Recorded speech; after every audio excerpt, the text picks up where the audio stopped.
Thunder down under.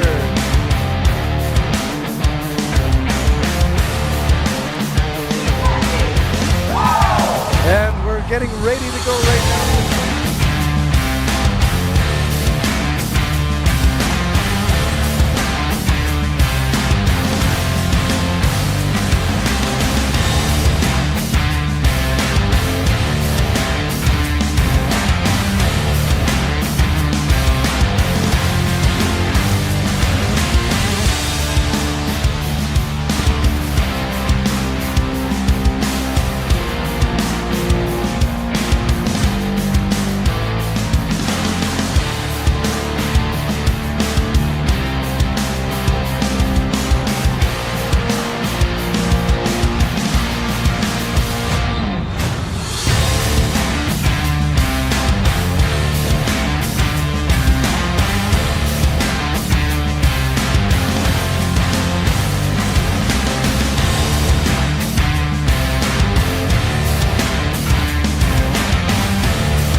Canada and the world. You're watching the 2025 Canadian Club Championships here in Calgary, Alberta.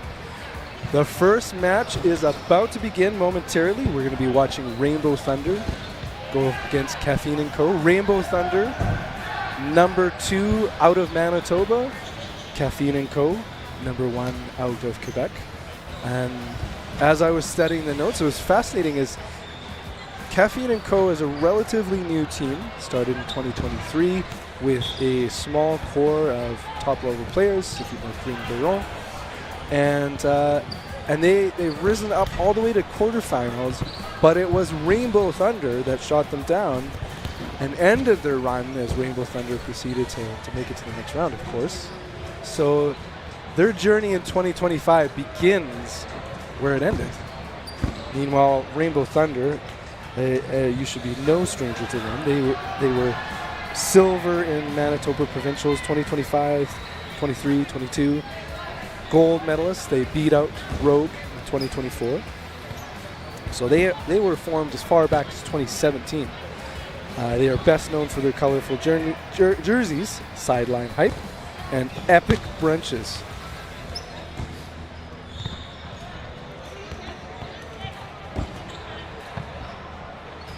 They had bronze at Nationals in 2023, as well as the thing in 2023 and 2024. So we're watching top-tier women's dodgeball here at the Canadian Club Championships as we begin a 3-day tournament. You've got Ben Johnson on the mic right now, hopefully joined by my co-commentator. Otherwise, you have to listen to me chat both sides of my mouth. But thankfully, the real talking is about to begin by the athletes on the court. Something I really appreciate about the kind of state of play for dodgeball right now, both teams have coaches. Rainbow Thunder, well known for their coaching duo. We've got Jamie Tapper as well as Kevin Harder. Kevin Harder has been alongside Amanda First on the gold medal co-ed 2022 team in Canada for Worlds. New to Caffeine & Co. having a coach. And so, folks, we are saved from having me talk to myself. And we're back at it here. The Armada is together. Hello. Hello, yeah. Welcome. Oh, you know what? We're live now, aren't we? We are. Excellent. You were joining midstream. I was rushing over, told my Uber, get going. Yeah. We have some dodgeball to commentate. Yeah. No, definitely. It was also a Lyft, so like, not even a proper sponsor. You know you won a brand war when it's like, yeah. I took a Kleenex to get here. Exactly, yes. Yeah. So you have a lot of experience against both teams, right? I do, and you know what, Ben? We could not start with a better story. I was thinking the same thing. I was just explaining that Caffeine & Co.'s rise ended at last Nationals, well, at Nationals.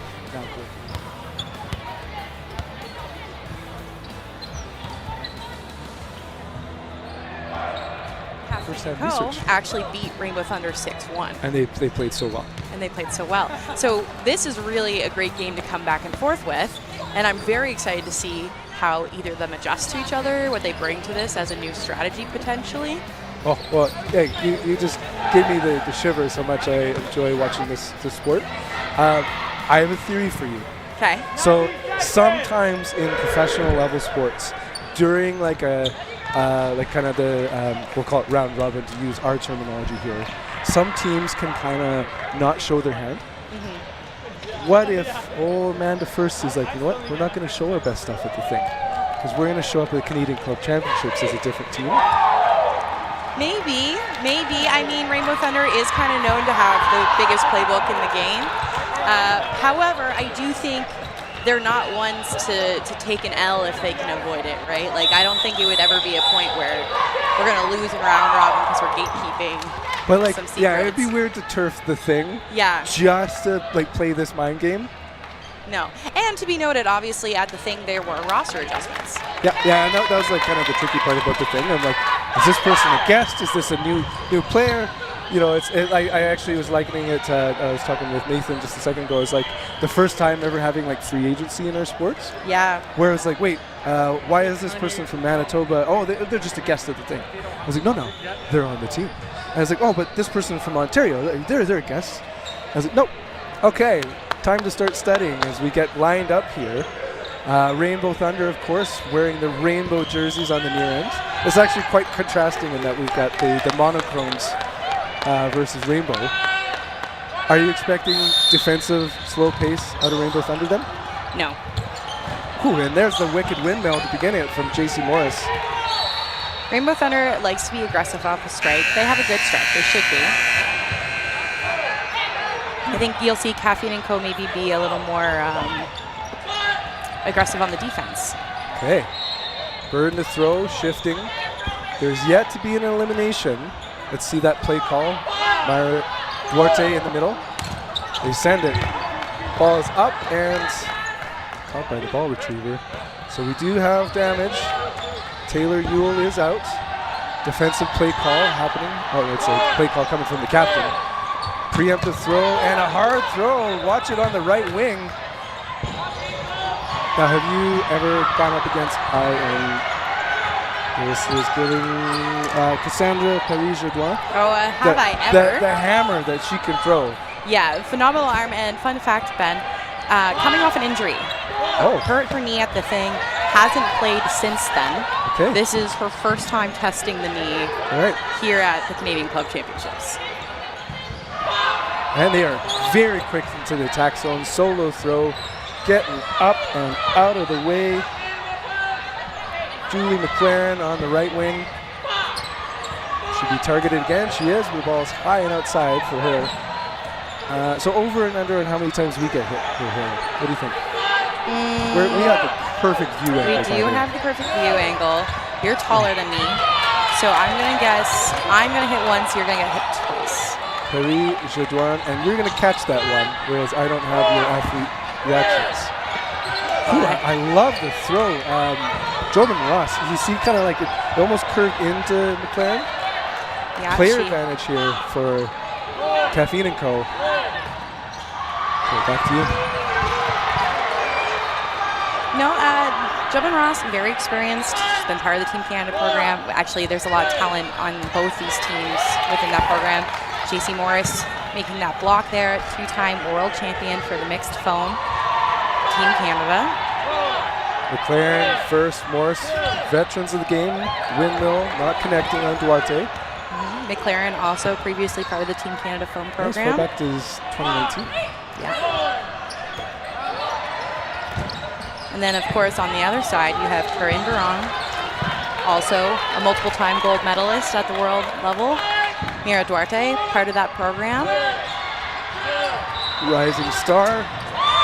And that's a great, did they invest 3 there, Ben? Yes, and it worked. And they've got the numbers.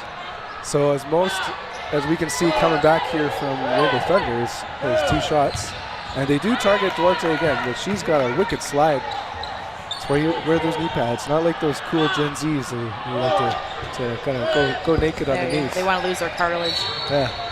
Yeah, I really don't mind Caffeine investing 3 balls in a 5v3 to make sure they get that player out, especially when they have someone like Duarte who's very comfortable taking that last ball, trying to bait things in. Oh, an attempted catch. Good to go for it. It's early in the tournament. Big smiles. Again, you got the player advantage right now, so it wasn't a high-risk move. Yeah, and you know what? A risky placement from first. It was right in her pocket, but she just couldn't close in on it. Great throw. 2 balls apiece. And the Rainbow Thunder send 1 wide of target. Quick in reaction. Good defensive work there.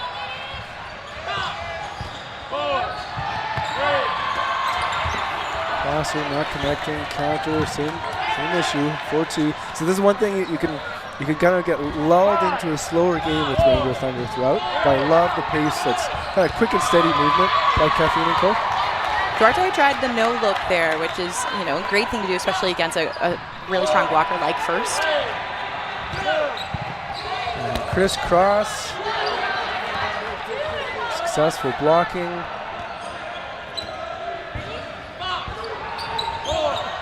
And 2 just staying in and staying alive. And they invest the 5th. Can Rainbow Thunder do some damage with this? Meanwhile, big rosters of both teams, right? Yes. Caffeine & Co., I believe, has 11 historically. Oh, they used to have 11. They actually had 1 player not come back. And Rainbow Thunder has expanded their roster. Nasty. Oh, that respect the windmill there as Forte is taken out. That was just Morris can pack a lot of punch. She's got great accuracy on long distance. I predict one of the 2 that hit me will be from her when she's on the other side. On the other side, yeah, that makes sense. Windmill also has the rising effect. Forte targeted, active blocking. Gil, Biron, Duarte, ready, set. Missing.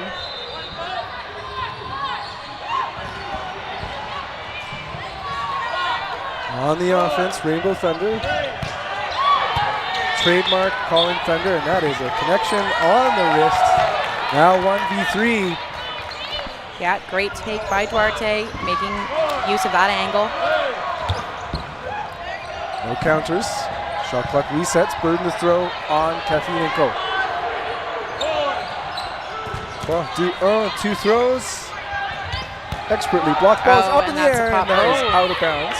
She uses the distraction well. Yes. Now 2v1.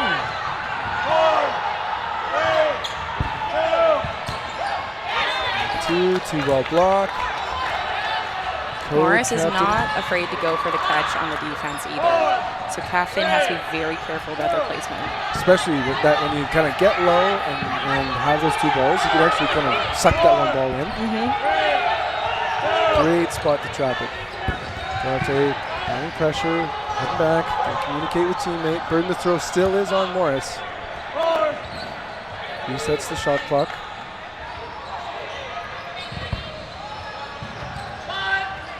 Play call time now out of Caffeine and Co. This is going to be hard to take her out.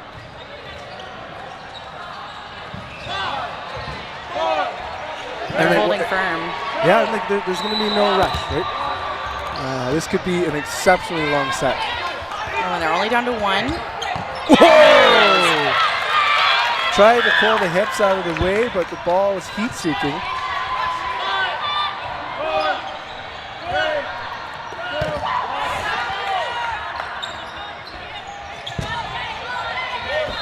Strong arms galore, dangerous defenders.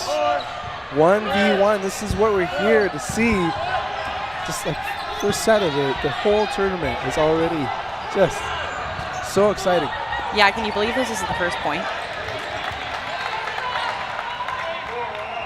Also a shout out to like when the strength of schedule is really good and you just like, oh, key matchups like this. Start to build rivalries. Burden to throw is on Caffeine and Co. Duarte. Ready, sets, delivers. See Duarte feeling a little more of the tiredness. She's getting nervous. Yeah. Bringing the swagger, JC Morris. And not on catches, on hard hits in the catch zone all 3 times. Yeah.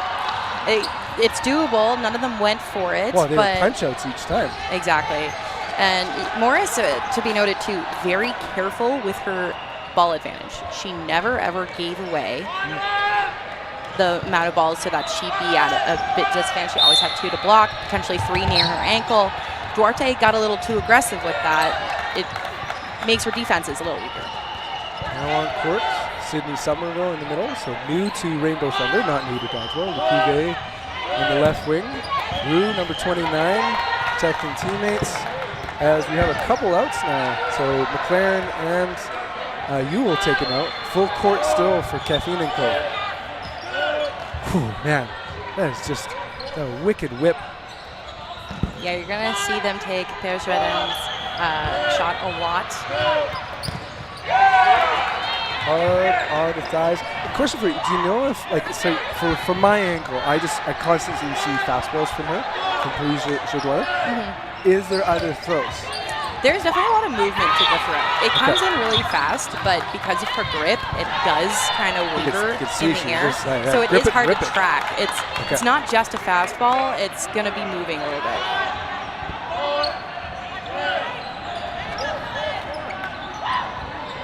Lee sends it back, resets the shot clock, burden to throw Caffeine and Co. After those 2 eliminations, we're now 4v4. And to be noted, Caffeine was in a really good power position almost that entire last point. Morris had to come back and claw back from a 3-1. Did she ever? 7-2, crisscross, but no connect. Ball apiece for Caffeine and Co. Golden Rush showing the third Duarte. The send 2, and Somerville is a limb. Somerville out of Ontario. I love the rainbow hair. A new era. Duarte, no stranger to Rainbow Thunder, a former road player. Several years experience in Manitoba.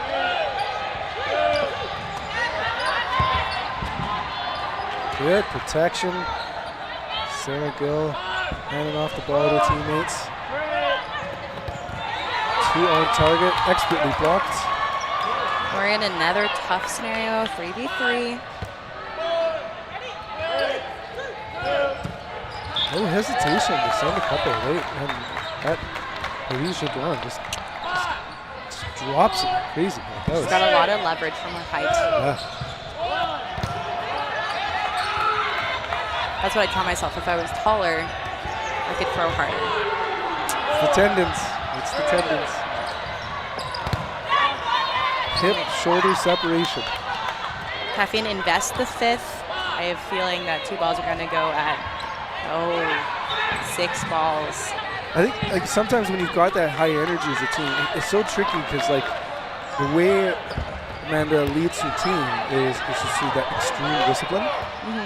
And I was noticing at the thing. They're just like their pace can kind of be unnerving if you like to hustle. You can get into a frenetic pace if you're not. Really curious, Ben. Rainbow Thunder just had 6 balls, but they threw 2 at separate targets. Versus kind of coordinating it. Absolutely, when the other team has no defense. Yeah, well, of course, an advantage there is that you pin the player down, right? Like we saw near us there with the 3 balls. McLaren had nowhere to go, and big hit. 3v1. No strangers, Rainbow Thunder, to 3v1. Let's see how Couvé takes it. Stays alive, sends one from the knees. No greedy fingers there from Paris-Jourdain. That's a tough throw to make from the knees as well. You lose a lot of power removing your legs. Speaking of height and power, yeah. You're not pulling power from the earth when you're doing that. You're just doing the twist. Jordan Ross hopping out of the way. And that's when we see multiple balls on target, getting it done. And we have a tie game. 1-1. Do you have an angle on the shot, the game clock? Oh, it's blocked by Kevin Harder right now. I think I saw 13 minutes. Yes, and we do have an interesting format with our game time. Oh, okay. That's we're just getting officially. We're within the final seconds to no block. This is why we see both teams lining up as such. So we're not gonna.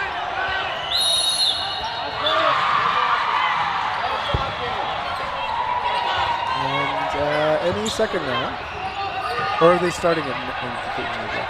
They're starting They're starting clearly. I've seen that one ball drop. Yeah. Oh, and the cross from Ewell. That's like when you can master the no-look, it's tricky because it's open shoulder, right? Like you have to release so early, it can be less predictable, but Somerville nails it. Duarte, known for just being able to flip-flop out of the way. Kind of sends your body in like 3 different directions when she does that, right? Mm-hmm. Hard throw, countering, but it's a trade situation as Biron gets a haircut. And now we're in a 5v4. And I think we're the first time seeing a player advantage on the Rainbow Thunder end. Into the pocket, catch. Brought in. So tricky when you've got a ball in hand, like to use it to your advantage versus having it ricochet off. And maybe a little high on the catch as good opportunity to take her out. Great shot by Paris. And we talked about that where she's happy to like from the knees pull it in like that. But when you can throw heat like that, it doesn't matter. Player advantage erased and then some. Caffeine & Co. Team to watch this tournament? Oh, always a team to watch. On the rise. Yo, who was missing in the first couple sets, is a limbed. Clausen now, final remaining player, sends one, and a hail of bullets coming at her, and it's the third one that gets it done. Paris-Jourdain, no surprise. Now, Ben, have we talked about the format of the actual structure of the game for this tournament? So traditionally, we tend to have like 2 10-minute halves or 2 12-minute halves. But the way that the games are today and for this weekend, until playoffs at least, is it is a 26-minute time block of running clock. Okay. And at 13 minutes, they will have no blocking. But all of no blocking actually eats into the second half of the time block. So your second half isn't a traditional 13 minutes. Half, per se. Yeah, your second half in quotations for the streamers at home who cannot see me. So realistically, your second half is going to be something a little more like 10 minutes, as we're seeing here.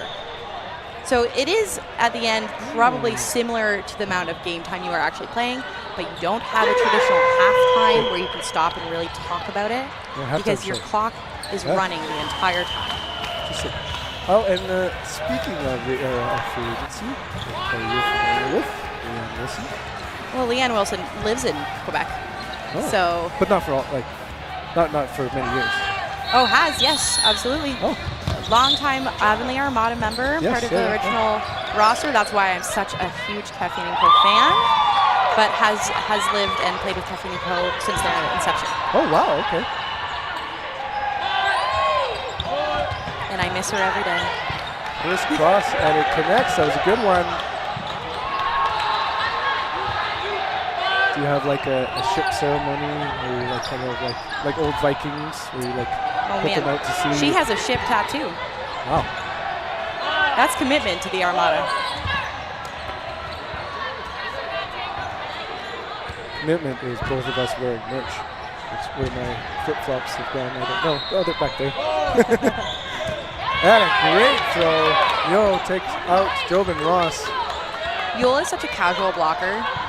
It's always like so close to the body, just a Minimum effective minimum dose. look, move, yeah. But she gets it there. And aggravating if you're on the other side, because it's just like, and dangerous, of course. Like if you're learning to block, I would say absolutely push that ball far forward. The same way a goalie goes outside of the crease to reduce the area for the ball, because the odds of it ricocheting into you are so much higher.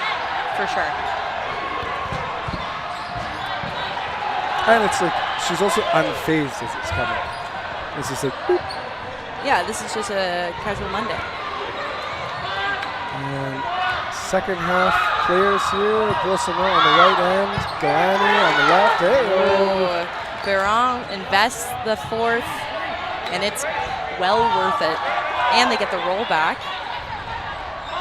Get the refund. Sliding, protecting. Great form by Biron. 4 players to 2. Ball burden on Caffeine & Co. Galani sends it in between targets. Well, testing out the mechanics. That's the thing when you're like in a second half player.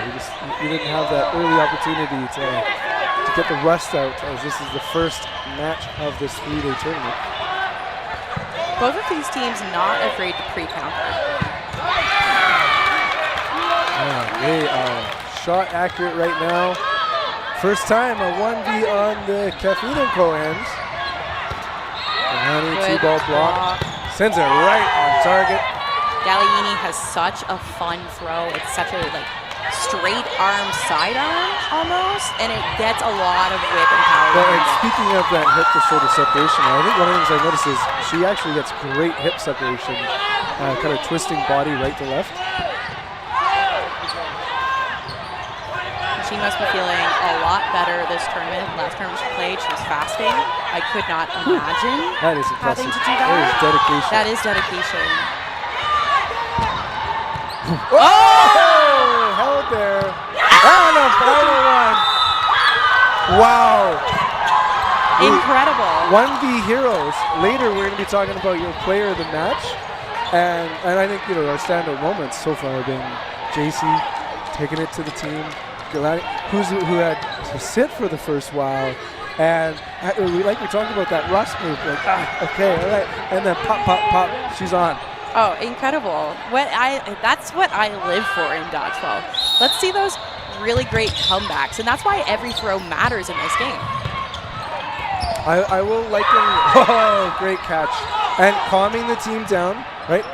Not getting into that frenetic state.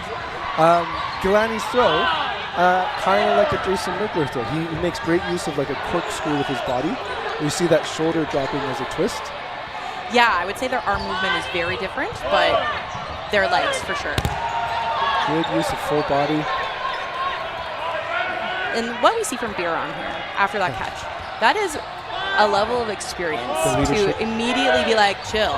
Because I'll have you know, the amount of people that make a catch and then immediately want to just run up and throw that ball because they're so excited after making a big play, often they get caught themselves. Yeah. Well, and kind of what made Galani's play work so well was all eyes were on the attempted catch, which she could have been like, no. Just as like, I'm going to go after the final remaining player in this chaos. Yeah. To be calm in chaos is just such a next level advantage. So watch out. So Bolsonaro, ball in hand. They're making a play call right now while they can. She's in the middle, number 2. Fresh arm for the team. And what you've kind of been noting before is a lot of coordination. So expect 2 on target. Ooh, yeah, it was Bolsonaro with the throw. Expertly blocked by Somerville. Yeah, Somerville's also a player, can be a big game changer. They can catch, they can hit, as we just saw on Biron. It's a very fast potential 1-2 where they make that hit, they catch the counter. And they're ready to receive. I think that's where a lot of players, if you come from like a throw sport like baseball, you have that early advantage of a hard throw, but an enormous disadvantage is a brilliant throw chasing after the shoulder of Paris Jodoin. So in a moment here, you'll have your chance of our pre-selected potential MVPs here as Duarte. And there is Somerville removing Duarte. Yeah. Early leaders, of course, J.C. Morris. I would certainly say Gallaini after that. Our 1v MVPs so far. Preemptive strike, Somerville putting the case on just in this set. Wilson now the 1v3.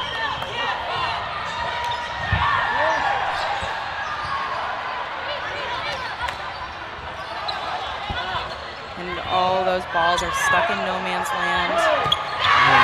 Really send them on target.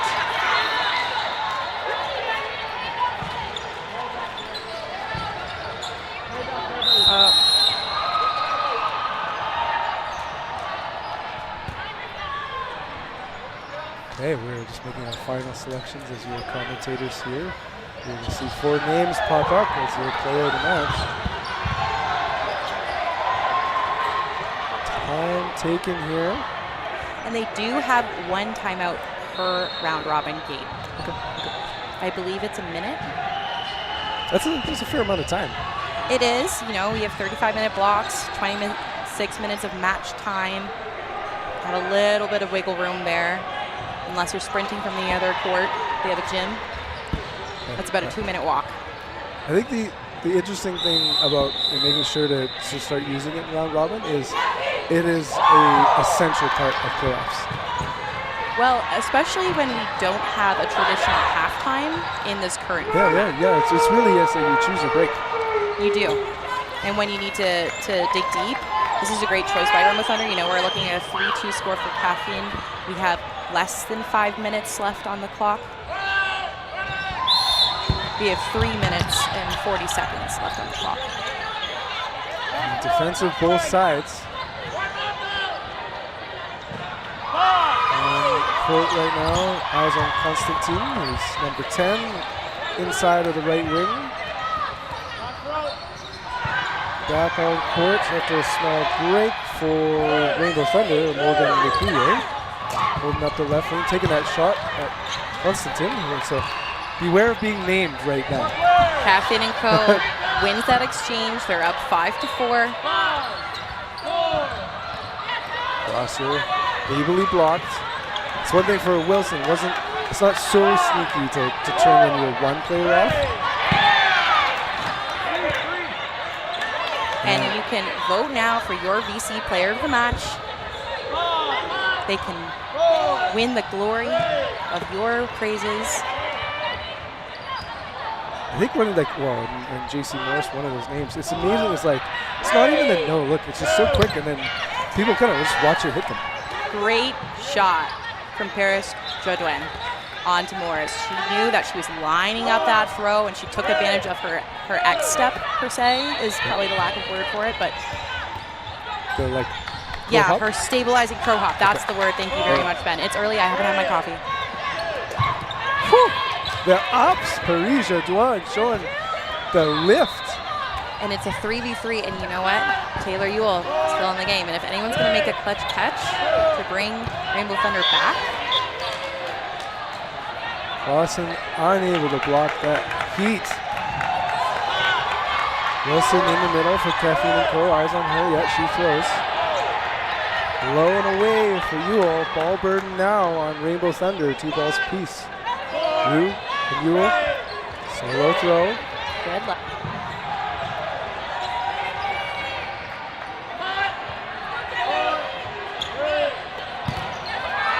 There's that minimum effective dose. That's what I'm talking about.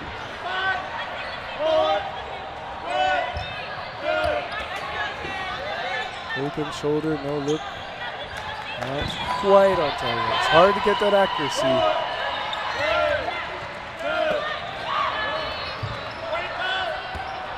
Shot clock resets. Bring the throw, Rainbow Thunder. Now we've seen Paris Jodoin take a lot of free throws. Does it happen here? It doesn't. Now, Would you want an over-aggressive wing if you're Kathleen and Co? Like if you do have a Yule up at the line, do you let Duarte cook? I would let Paris Dredouin cook on that particular shot because Yule is such a great catcher. You want the most off-center shot possible. Okay. That's my personal opinion. But she has to be confident about avoiding the counter that comes in. Oh. Okay, I had a terrible angle on that, but yeah. Speaking of a minimum, she kind of like pulled her elbow in and just got it. Good spin by Wilson.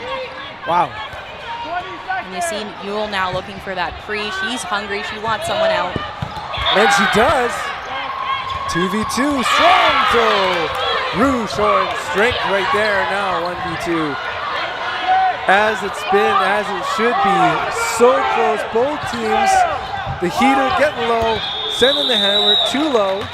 And we are at the end of the second half. And you know what, Ben? In this moment, I regret not putting Paris Dredouin as a potential MVP of the match. She's been making amazing hits this entire time. She has. And I think you often find that with players where like it's like all steak, no sizzle. Like it's like it becomes like a standard that we expect her to throw hard very accurately. Absolutely. Oh, Yule gets it done.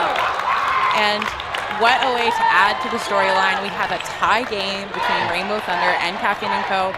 What a great matchup this is, especially to start the day. And I hope so badly that they see each other again in playoffs, because how fun would that be? It will be amazing. We are watching the 2025 Canadian Club Championships here. Signing off as a duo for now, Ben Johnson alongside Caitlin Sky. And next up, you're going to be watching Fury versus Cannoneers.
Welcome back to the 2025 Canadian Club Championships. You're listening to Ben Johnson again alongside Michael White out of Portland, Oregon. So, technicality. Now here, Michael, if we have you come join me here, get settled. We might want mouth guards here because we're going to be watching Cannoneers firing at us. And so you and I, we got to see a lot of teams at the thing in Seattle. Neither of these two teams, unfortunately, Fury no stranger to that level of play. And so, as we mentioned before, veterans going up against kind of these surprise up-and-comers of Cannoneers. I was going to say Fury's been around since around, 2016 is what I was looking into? Well, and kind of a lot of them have histories as sort of being some of the architects of dodgeball in Canada. Okay. And some have kind of shifted from being more the phone players to trying out cloth and performing in the world stage there, like GP Nguyen. We're going to see kind of Wu and Somerville. Somerville in particular got a hard cannon, but I'm reticent to use that term right now. So get ready for Parody, who's on the right wing with the headband. The speed. Explosive off the rush. I see. Nice wide feed there to start the match. I like using that space, really extending your opponent all the way to that opposite side off the feed, forcing them to look that way. Something I like about when we get to the national scene here is so like there's like kind of the devil may care attitude of the Cannoneers as a solo throw happens, not connecting, is sometimes you can kind of get the jitters of like, oh, we know about Fury. Like Fury's, they've been top dogs for so long, as McGee is around. But the attitude that the Cannoneers have is just perfect, where it's like, hey, we could beat anyone. Like we're having fun, and because of the unknownness, there's no advantage. Fury doesn't know necessarily what they're going up against, right? Well, it's always an interesting dynamic when an opponent doesn't know you and you don't necessarily know them. Some familiarity can carry through, but it's always interesting when you're kind of feeling each other out, especially early in the day like this. Good rhythm on both sides. Hard throw by Wu. I was fortunate to watch Fury in the last match I just reffed, actually. Yeah, it's a good match. They had a dominant 6-2 win, but I believe Tiro was pushing back pretty well. They had a 2-game comeback building from leading to the halftime. Fury was able to capitalize through that space, though, in the game with a commanding court presence. I'm curious if they'll carry that through as we go. Strong strategic team as Nguyen is eliminated. Wu, oh, he had an out. He was getting his next ball, but a great catch instead. Puts the player advantage back heavily for Cannoneers. Grant Freeman there on the right wing with the catch. I believe that's Brenner Bourget. Yeah, Kevin Brenner Bourget on the left wing, sends it hard. Counters happening and connects. Ethan Somerville, watch out. Yeah, you mentioned he. Lefty arm? Yeah, I was gonna say you mentioned he was a cannon, but I noticed he's a lefty as well. Double entendre there. And that messes with your brain when you're defending, right? You have to be ahead of it. It's the only way, really. If you're not thinking consciously about who's throwing at you and which arm they're throwing at you with, you're just relying on muscle memory. It makes it really hard. Not to say some people don't have that skill set. Some people are that good. They can react either way, but it's a very difficult skill to develop. 2 cent crisscrossing, no connecting. Freeman stays alive. Oh. Somerville unable to pull it in. Great posture there. Got under it, just couldn't quite reel it in. Byron Sang with the throw. Getting nice and low. Pushing up against his opponent. Andre says, give me another one. I was going to ask, that's how he pronounced his last name, Landre? He didn't give us phonetic pronouncing. So you get to hear all the francophone last names. I took French in high school, so I mean, that's a different combination.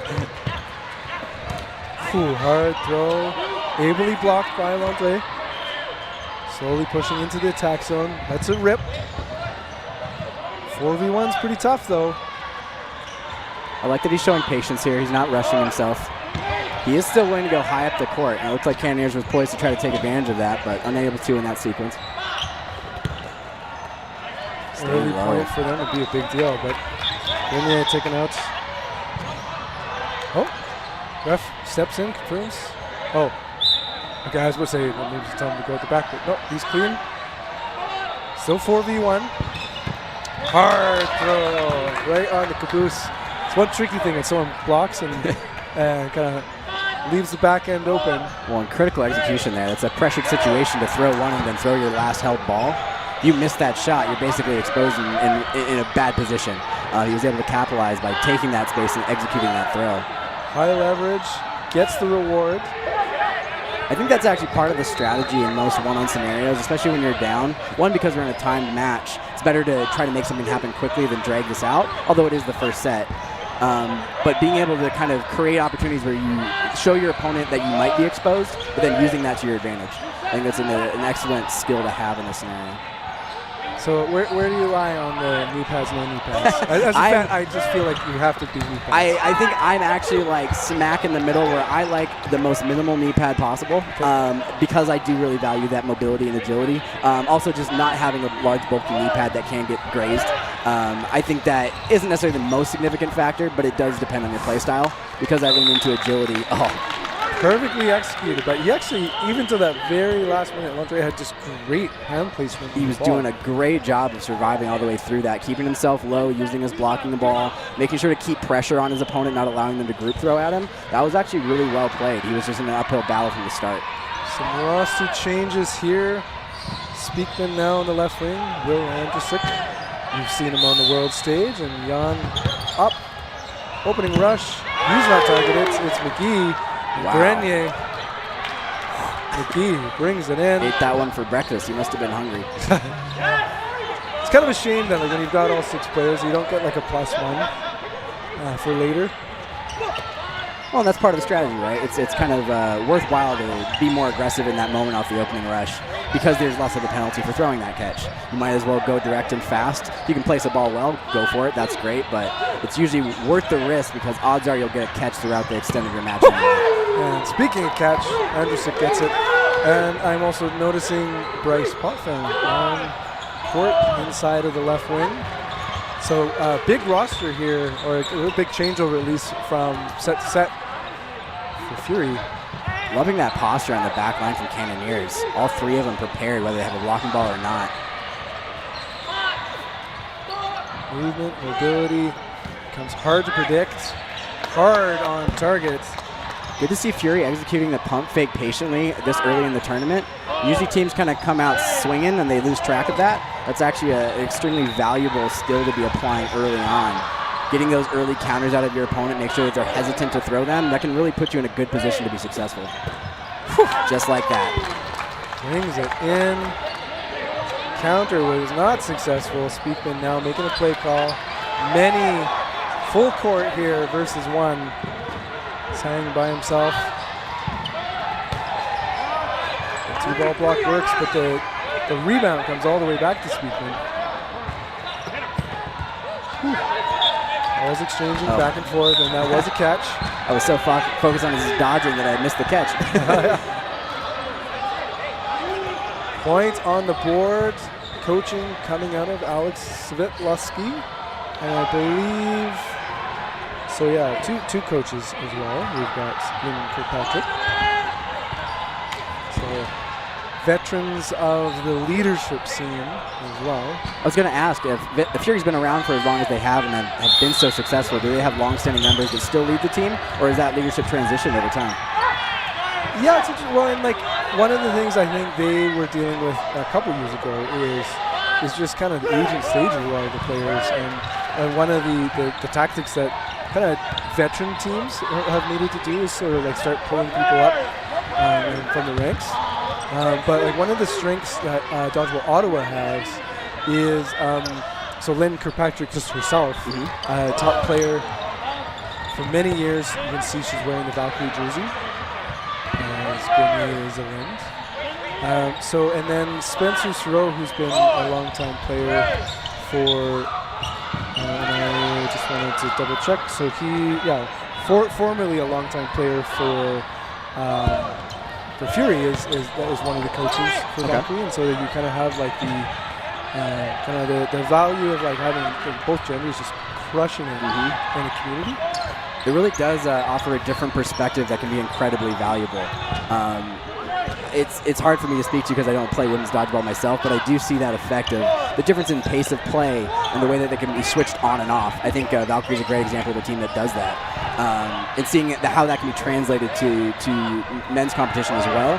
I think men's competition tends to be aggressive all the time. Muscle first, right? Yeah. Exactly, and I think we're starting to see that transition over time of the strategy playing out and intermingling, especially with the combination of mixed tournaments. Now 2v3. Advantage player-wise here for Fury. Now 2v1. Clarity taken out at the last minute there. Again, pressuring high on the court, willing to put himself in that risky space. Yeah, Chan just like couldn't get it like kind of everything set around him in time. It's tricky because if you want your kind of balls available, balls in hand, and that kind of quick taking the opportunity has been a strength for Fury so far. Yeah, they seem to be pretty comfortable in their rhythm at the moment. It'll be interesting to see if Cannoneers can do something to disrupt that. I believe that last set was opened with a catch. Maybe that was the prior. Oh, McGee's like point blank. That breakfast. Boss move.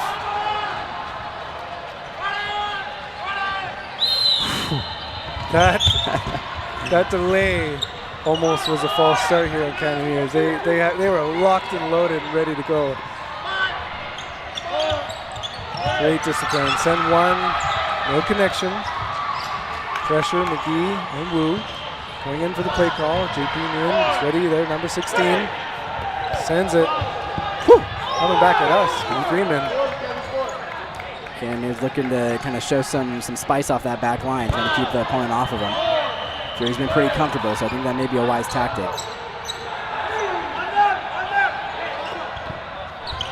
Chorney in the middle with the ball. It's not him, it's Brennan Berger. He's got the hard heat. McGee unable to pull that one in. Play call coming from the captain.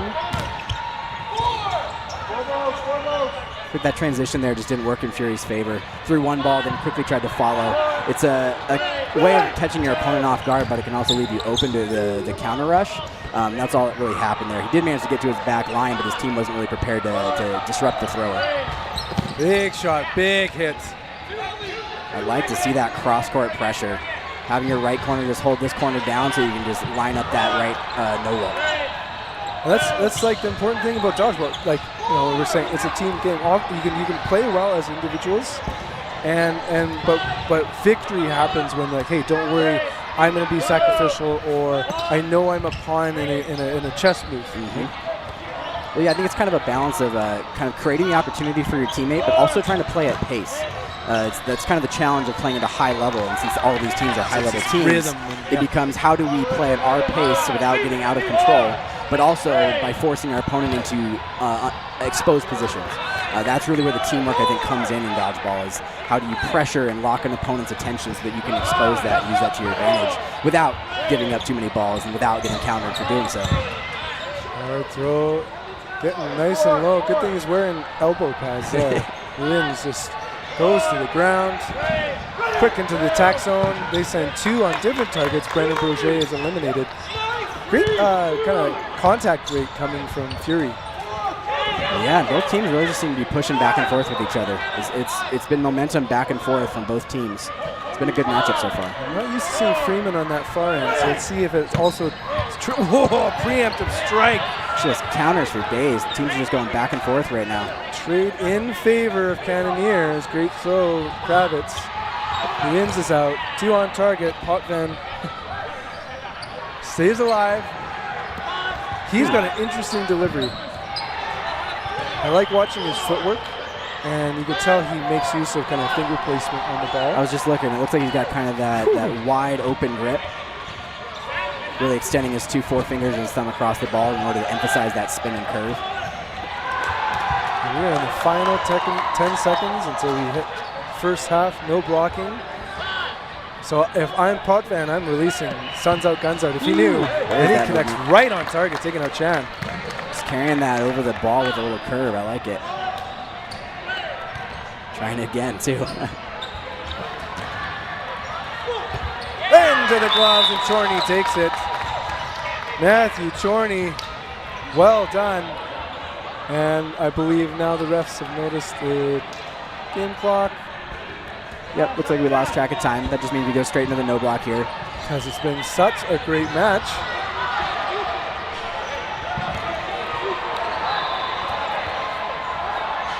How do you feel no block lends into both of these teams? Do you think either would have an advantage in this? It's like kind of what I was saying before.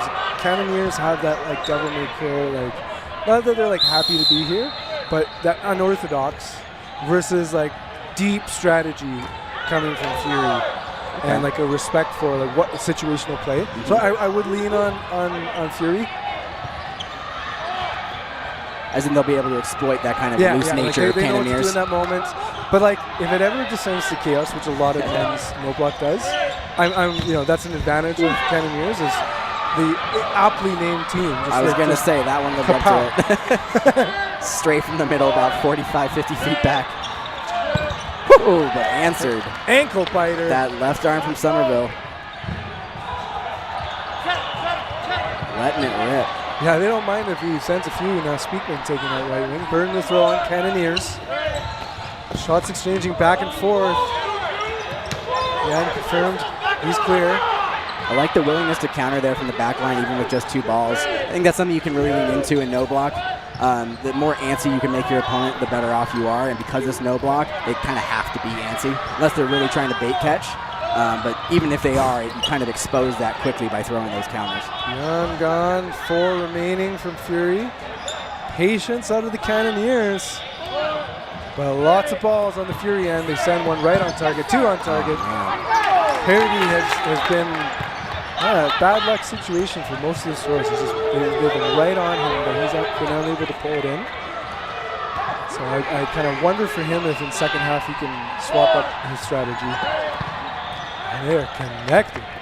Yeah, Fury taking full advantage of the ball control they were in there. Got 5 balls and just were able to capitalize 1, 2, 3.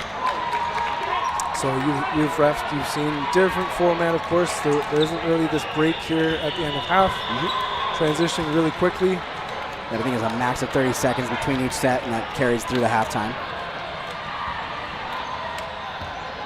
Close sets so far, though. 3-2. I believe it's 3 Fury, right? They've already switched the scoreboard. We really only saw that like 10 seconds of dominance there. Yes. Where it was like 4v4, and then they're like, you know what? We're done treating these equals. Pop. and it was just these near catches, like we saw from Cannoneers, that they're kind of vulnerable to kind of that straight shot to bring it in. Which if I'm Fury, like, and you got Slavsky there, like the advantage of a coach would be someone going, hey, I saw this happening. Feel free to take the hits. Like, we've seen a couple catches in Cannoneers, right? Well, yeah, if you're showing your cards like that, it's definitely something that you can recognize and use to your advantage. I do think there's some credit to Cannoneers, though, for trying that early. I think when you're in a major tournament like this, the earlier you can get comfortable catching on the back line, the better off you are. You may sacrifice some plays doing it. You may lose sets, you may lose matches. But if you can get it going early, it can be your best asset as the tournament carries on. I really appreciate what you were saying. It was like earlier we were talking like how to play as a team and make it chess and not checkers. The other element, like you're saying, is tournament play is not necessarily, hey, we need to win every set. And kind of getting those muscles going of like, because in playoffs, it's going to be backcourt to backcourt a lot. Chorney with another strong throw. Well, yeah, and this is a 3-day tournament. If you're going deep in the bracket, you're going to be playing a lot of dodgeball. So you really do have to be kind of patient from the onset. I was a little worried about Fury in that first set. I was reffing because they came out swinging. Both teams did. But they quickly tempered. It's actually really impressive to see how disciplined everyone's playing in just the second set of the tournament. It just went over and around Somerville. I don't know if he's got a shield defending them there, but it's just got the bubble shield out. Getting nice and low. Grenier showing great hip flexibility. Ups, Andrusik. It's like Fury's trying to play off of the back line, really using that to their advantage, playing off the counter. Cannoneer seems to be pretty wary of it, though. I'm waiting to see an adjustment. Same, perfectly thrown. I wonder if Nian's reaction was like, I didn't really think it was going to go in that way. Woo, there's an adjustment. That net just saved us. Oh, big rip, unexpected. Oh, Sang, sneaky. Brenner Bourget up to the line, didn't go for the intended target that I thought, whips it at Andrusik, and Sang ghosting behind him in the shadows. 1v3 as Chorney is limped. Shot clock counting down, and in the hip, Brenner Bourget. All right, well, we're tied up then. I was going to say that could have been a critical point. Getting that two-game leverage at this point in the match could have been advantageous. And now we're even up. So now teams can kind of play into their strengths and do what they want.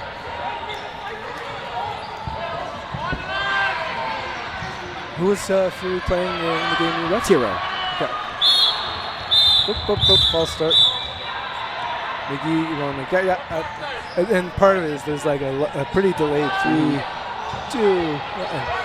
And if you're trying to get a rhythm on that, that's going to be difficult. So. Well, yeah, and I appreciate that it's intentional. The refereeing committee was very explicit about that. Make sure that we're not starting the match in any sort of cadence. We're trying to make sure that we're making sure teams are ready, and then carrying from there, allowing 1, 2, maybe 3 seconds before actually blowing the whistle, so the teams are forced to listen for it.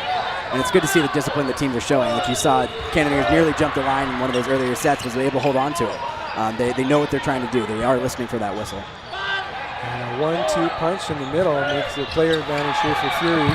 Back and forth balls exchanging. Worthwhile trade though for the Cannoneers, although now down to 2. Yeah, looking Somerville arm is off. Cannoneers looking pretty comfortable now the score is tied. They want to be aggressive and try to get ahead. But now they're back into a 2-on-5 it looks. Sam Chan, play call. 2 balls apiece. Whoa! Easy catch.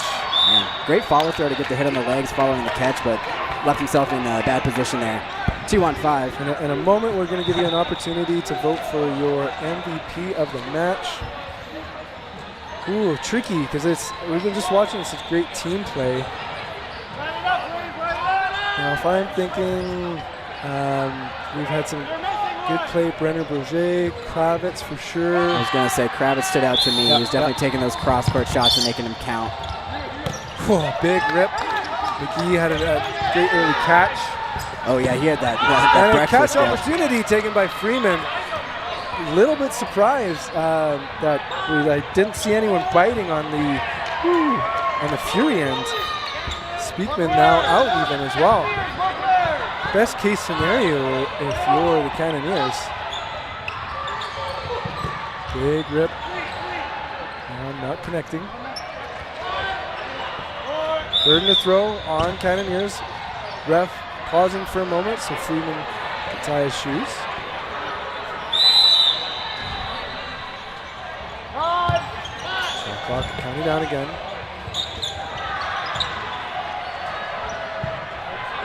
Tricky to pick your MVPs. I was going to say, I've got Kravitz standing out. Who would you say was working hard on either corner? Well, it was a tough first half for Purdy, so I'd go Brenner Bourget. Okay. I was going to say, I couldn't see names in that half because we weren't looking at him. Steady Eddie with his throws. I know their corners were working hard. They're trying to be aggressive off of those counters. He was right on the other one.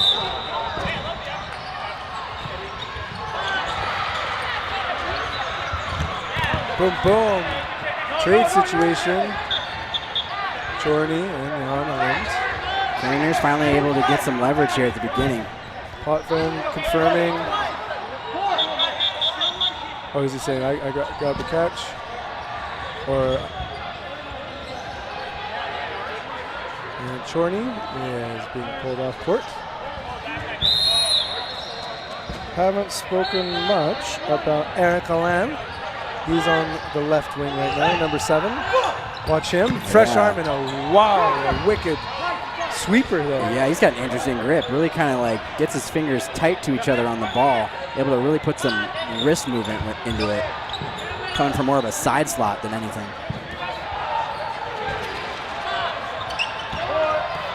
Cool. Man, the loop from Freeman too. It's like you don't always need to send the fastball in the heat, because if it's hard to tell where it's going. Well, yeah, both teams are really showing that they're capable of doing that, really locking that pressure down in the corner. So it doesn't come down to how fast you throw. It's more so about how you place it. Oh, are you kidding me? Oh, no. Is he saying balls hit? Oh, wow. Wow. Still, Paul Van, you can like see just like his pulse is like steady Eddie there. Like he is as calm as a cucumber. It was so weird. It looked like the ball just kind of floated to the back of his hand and he was able to wrap it around it at the last moment. And now's your opportunity to vote for the MVP of the match. We've got Kravitz and Berger in for the Cannoneers, and we got Somerville and McGee in for the Fury.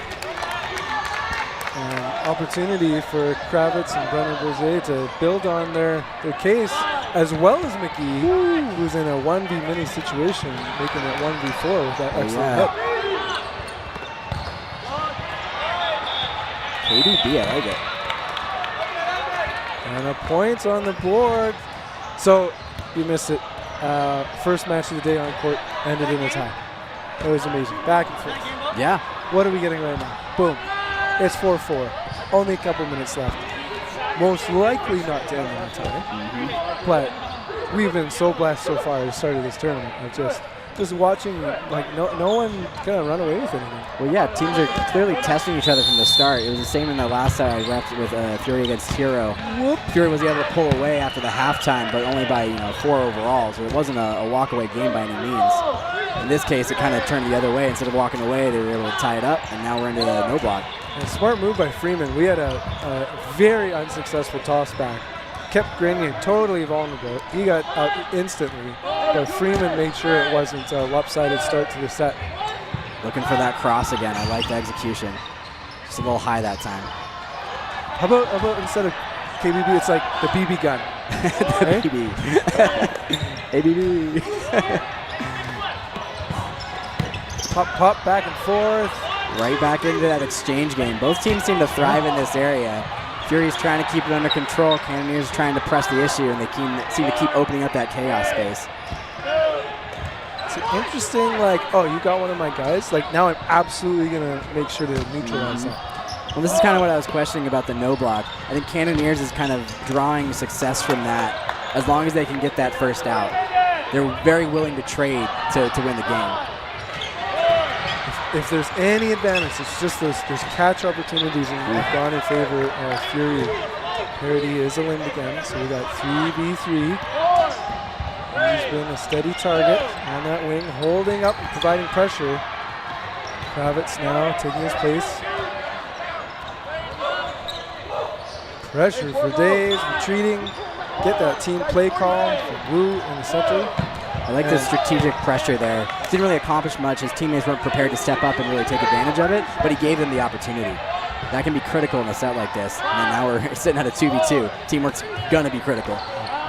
And Freeman, rising star, like he's got that looper that is so soft. That was definitely Body hit to first. ground, right? Yeah. Very quick though. I can understand why he wouldn't have realized. So like he's kind of like in baseball when you got a 2-pitch pitcher that's nasty on the differential. Like his fastball is good. That curveball is so slow. And now 1v1. Exactly what you're describing there, being able to turn it into speed and then be able to adjust that throw speed to the point where the player reacts early and then drop the ball underneath the blocker. And we are at the end of second half, so we're moving into no blocking. And a timeout is called. We can call a timeout whenever, one per match. Great opportunity because, well, like as even as this match has been, it comes down to kind of mano a mano. Well, yeah, 1v1. We saw Sang earlier on in a one-on situation. He had a few more numbers against Fury him. of balls against him, if you were to say. I wonder how he plays this out in the 1v1 space. If he's more patient and more aggressive going up to the Cannoneer style. Pretty aggressive from the start. And he releases both.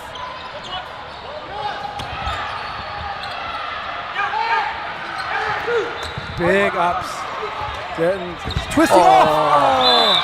Just a bit of a fumble. He actually used the lateral motion and then just kind of stumbled back there at the end for no real reason. Kind of a little button mash moment at the end. It's just unfortunate there. I like to see the aggression though. He's willing to come out, throw all three balls, live and die by the catch. He knew he was a survivable player. He had agility to lean on. It was an unfortunate way to close it there, but definitely a skill set he can prove through the tournament. Well, Michael, it's a break from you. We were watching Fury and Cannoneers, yet another great match. And so next up it will be Tyro, no strangers to you versus Ascend. Yep. So I got a little opening view of Tyro, the first set that I repped, and then Ascend I did a little research on. It's an interesting team as well. And your co-commentator will be none other than JP Marin. Awesome.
All right, this is Michael White coming back to our third set of the opening day of the Canadian clubs, if that's what you want to call them, the club championships. I'm here with our next commentator. JP Nguyen's, what's up? Opening rush coming out swinging with Essex sliding in to get his balls. Looks like he got clipped. Weirdly, it's a little bit humid in here, so I wonder if at some point it's going to start affecting the floor. Maybe it has already. Well, yeah, I hadn't really considered that yet, but that could be a very real possibility. A little bit of condensation goes a long way on these courts. That was a nice underhand by Rajano there, Andrew Rajano. Mainstay in Dodgeball Toronto community. We got that underhand. I'm always looking out for that. This is the corner playing on the right for Tiro.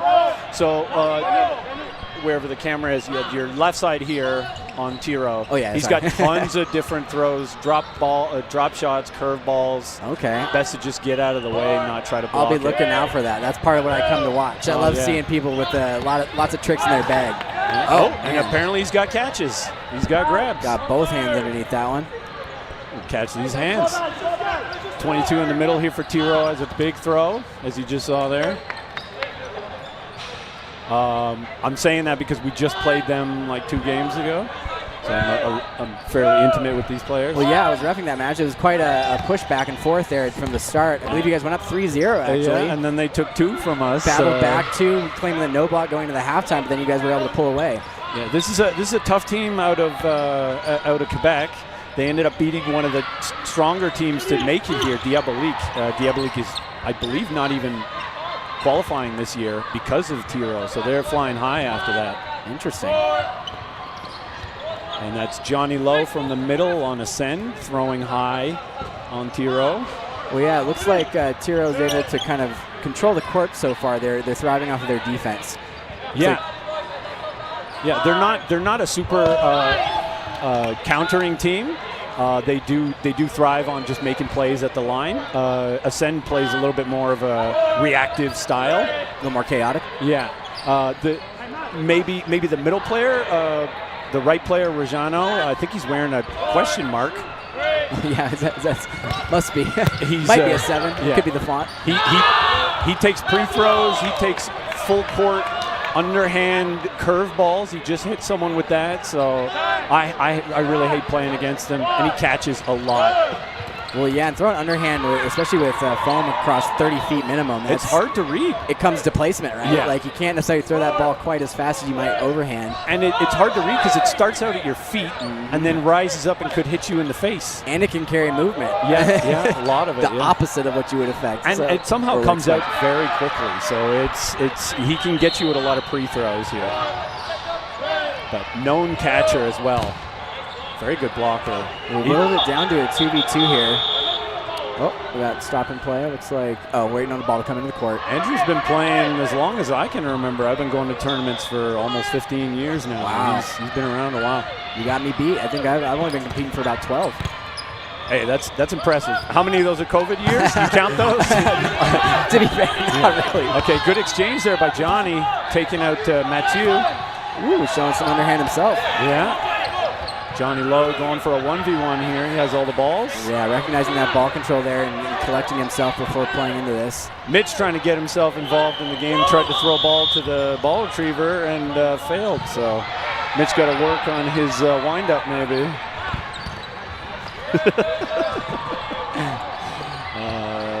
Yep. Okay, well, I hope the audience didn't hear that because our friend Mitch said some colorful words. No, there's a spirit in the background. Look at that. Curveballs aplenty, and I like the hustle there on that dive.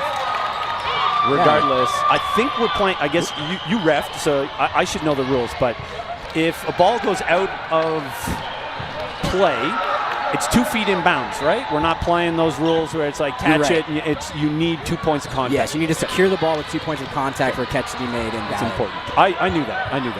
Well, yeah, with all the rule sets that go around. Yeah. I mean, I was in those ref committee meetings. They've done a great job of making sure they've covered everything, but man, there's a lot of things that have gone back and forth over the years. Yeah. But we seem to have a good feel for what we're supposed to be doing now. Estic tries again on the rush. He slips again.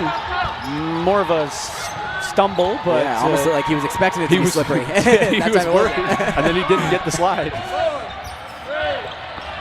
Another underhand here by Lau. That came up my head. That's why we're sitting down over here. Yeah, And that's just low enough to protect us from that one. That's why I'm sitting, not because I'm lazy. All right, looks like we've got Tiro collection ball control again, trying to play at their pace. Getting a cross in and a pressured throw off the right side. Off 2 targets, 2 different targets. Trying to press in and target their opponent. It's a bold strategy to throw 2 balls at 2 different targets when there's 6 players on the court. Very true. It comes down to efficiency, right? Or there was a misplay. They were True, supposed true. to throw at someone. Nice dodging by Estic. He's a rising star in the Toronto community. I was going to say, I was doing some commentary and watching reffing at the Thing down in Seattle about a month ago. Yeah, he had a Estic great- was playing with Future for that tournament, I believe. Or no, sorry, St. Elite. He was elite. Yeah. And he had a great showing. He really surprised me with a lot of his plays, catches, throws. Ended some very close one-on situations. Yeah, it also helps that Danchenko was pumping his tires the whole time on commentary. But yeah, I think he got some MVP votes on that one. Oh, for sure. He made some plays that earned it. Yeah. And so he travels well, it looks like. So he's still very new, but he's got a lot of good throws. You can see right there. Well, it's interesting. Yeah, it means he stands out more on this team from what I can tell, and he seems to be getting targeted for it. Tiro's trying to kind of create mix-ups. They were throwing in some leads and follows there, trying to get a ball on him, but he's done well enough to survive after that opening rush. Yeah, they stopped throwing at him there. They tried to take out Andrew because of his Rajano because of his throw. And then Estic takes one out. Yeah, so they're really starting to show their teamwork now. Yeah, Tiro missing a lot of shots here. They got to dial it in if they're going to win this point. Tiro coming high up the court, pretty unafraid of the rush coming off the back line. That may change here quickly if Ascend can recognize it. Yeah, Ascend has not taken those chances as they did in provincials. Maybe they're playing it safe a little early, but they do take a lot of rush counters and just standing counters. As you can see right there, a rush counter by There Estic. it is. It hit both. Underhand on the didn't see right, the other overhand on the side. left. Ah. Both well-played shots. Yeah. I like to see that switch flipped, going from kind of passive on the back line, conditioning your opponent, and then For taking sure. advantage of that comfort when you get him in that space. So much of dodgeball is just switching up what you're doing. You can't do the same thing over and over. If they think you're going to throw 1 ball, throw 2. If they think you're going left, go right.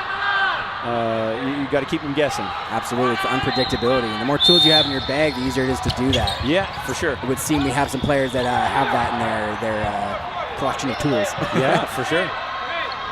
Tiro has a fast rush, so they elected to throw there, but now they only have 2 balls. Oh, Roland, a nice pickup from provincials. He looks like a little happy that was not caught. Those ones are the worst when they just wedge in there and it's an accidental catch, but it still hurts all the same. Probably more. Tiro's showing a little more aggression off the back line there. Yeah, Coming out of the middle even with a cross court. Yeah, I think they're doing what we call lockups. So if Estic throws, then the person across from him is going to throw. In that case, Roland through, so middle on the other side through. Gotcha. So responding to your opponent in quick transition. Yeah, it's easier to just be like, you have one person to worry about. If your guy is thrown and you're still alive afterwards, take a shot. If it's there. Keep it simple, make it work. Yep. And that one was a single throw, but then Estic saw something, tried to get a sneaky little throw afterwards. That's Tuan Nguyen, and another Nguyen, a real Nguyen. Great toe shot there from Estic on the left side. We're noticing here, okay, well, I was going to say the accuracy here for Ascend, and then Johnny Lowe skied one. But accuracy here for Ascend and also dodging is making it so that Tiro is like having a hard time getting bodies out here. Another close shot there from Estic.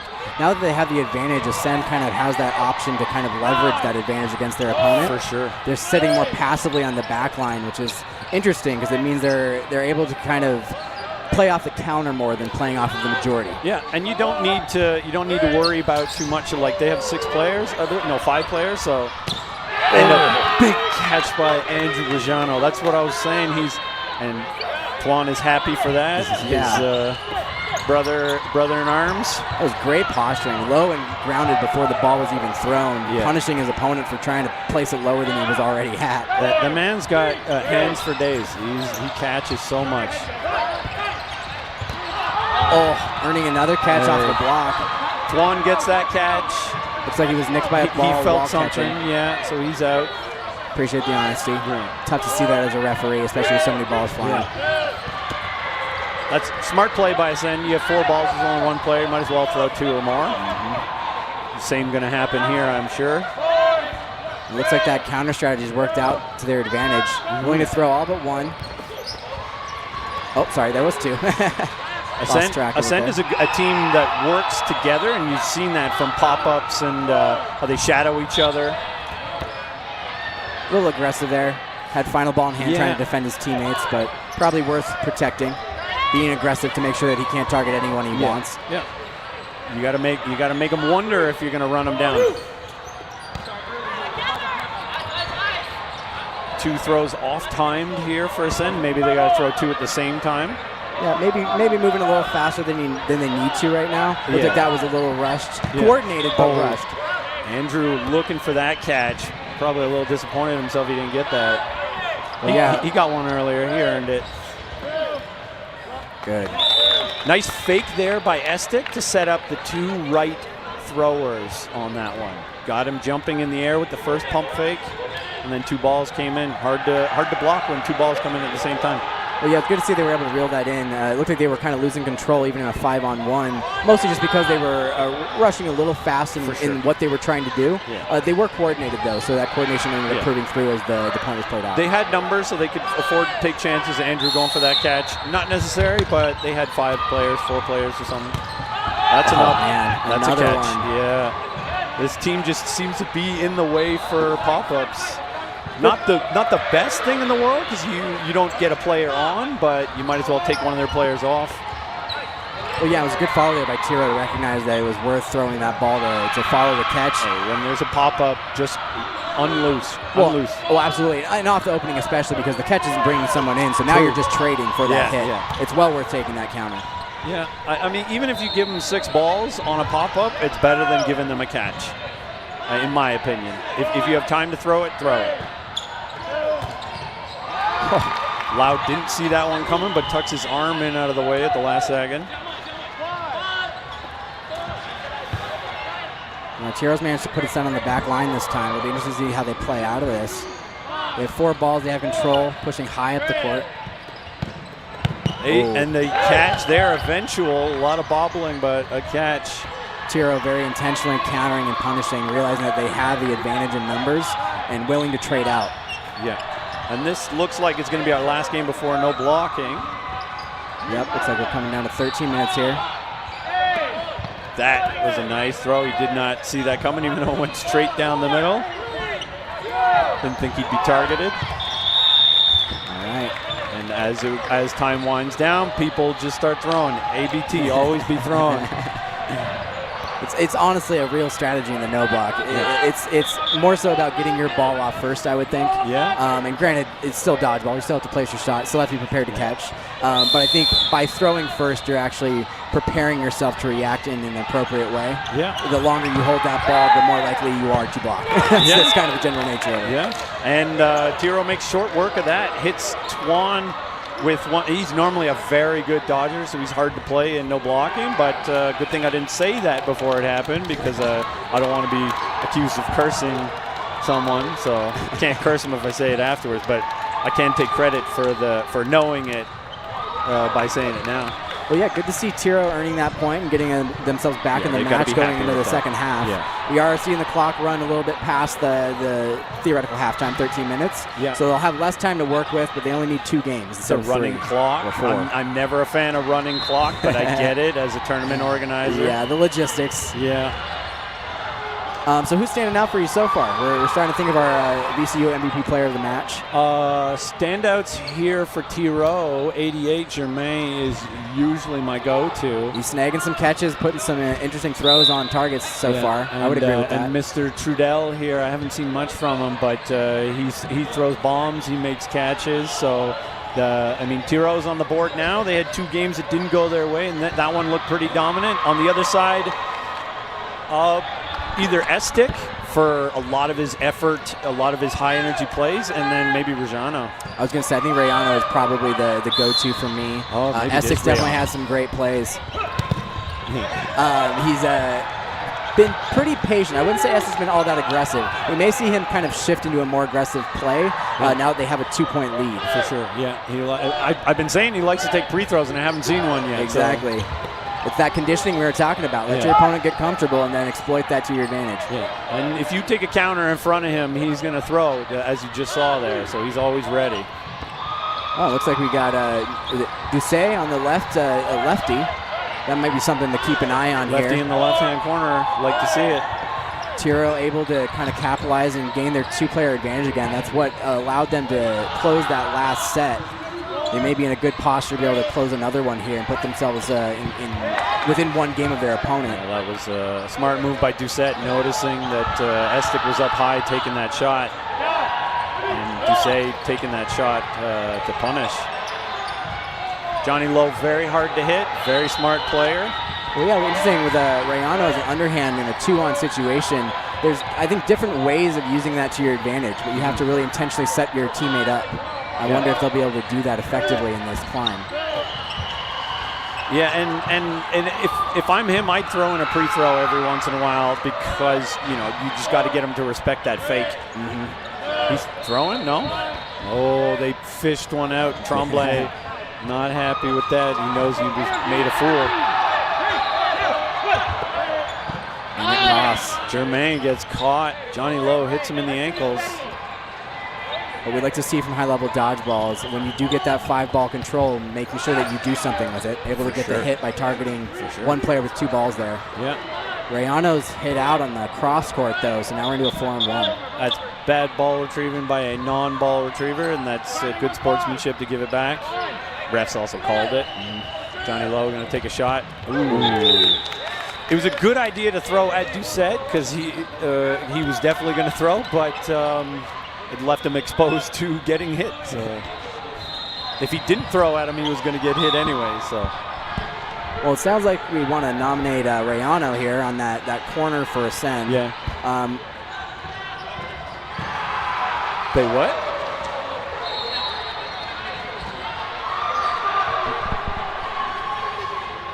Of course, we'd like to shout out the Rushdown podcast. I've actually was just listening to a couple of their most recent episodes. I believe the last one they produced was on Logan Garrigue, if I'm saying that correctly. Have you ever listened to the Rushdown podcast?